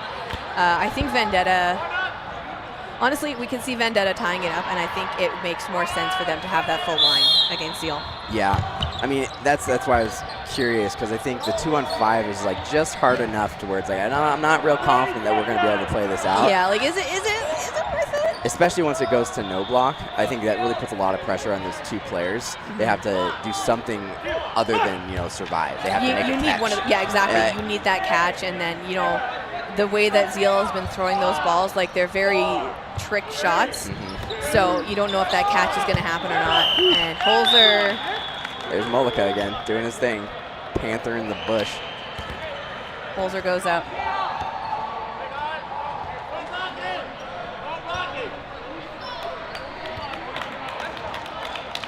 All right, setting up for the no block now. I think they had to reset, but they were already in no block, maybe?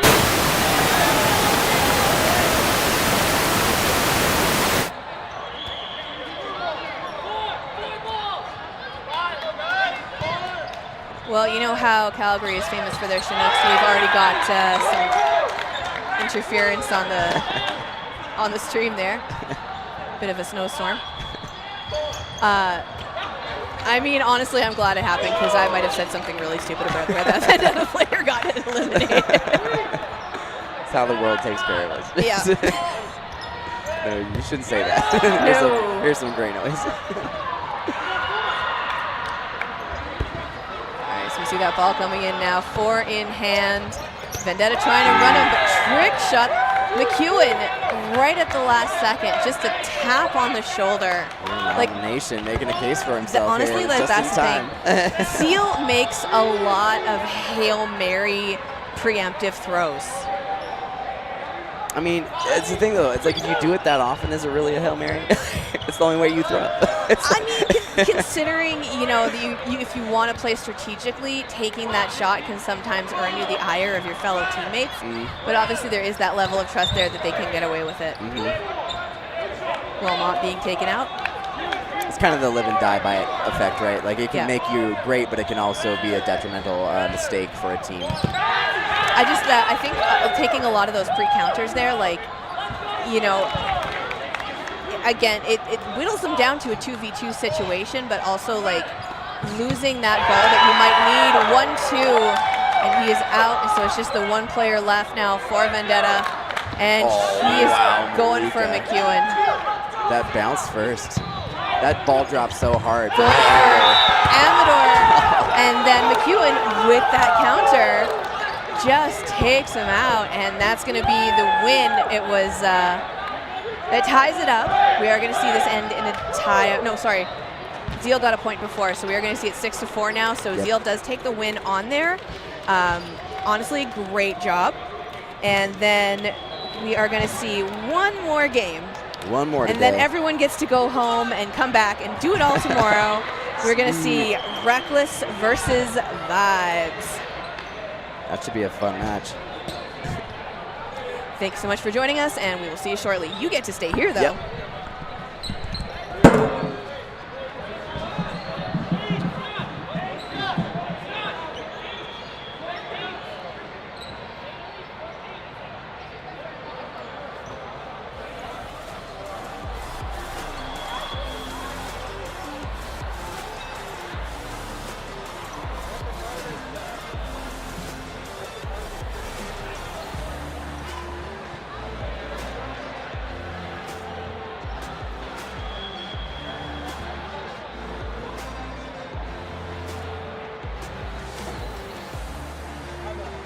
All right, so I am here with the Vendetta player, number 22, Malika. You are the player of the match. How do you think that went for you? Yeah, I would have loved to have had that last hit at the end there, but I mean, we played hard. You know, it was a fun time. Yeah. Honestly, your footwork is absolutely outstanding, and that's why I think a lot of people voted for you. What do you do to train for that kind of stuff? A lot of burpees, a lot of side-to-side movement, and a lot of yelling from my coaches. Yeah. That's great to hear. Is there anyone at home that you want to give a shout out to? Absolutely. Helen, Alice, Wendy, and all the family back home, thank you so much for watching and for cheering us on all the time. I got 2 daughters at home and my wife, so thank you guys. So, I mean, you guys have been doing an absolutely fantastic job today. You guys have a lot of hard throws. How do you think that's going to take into account for tomorrow with your games? Are you going to change up your strategy at all? I mean, we've been playing a system that we really like, and I think it caters to our strengths. And as long as everybody, gets a good night's sleep and some recovery tonight for tomorrow, I think we should go, come into it pretty strong. Yeah. Awesome. Okay, thank you so much. I will let you get on with it so you can get that rest and back to commentary.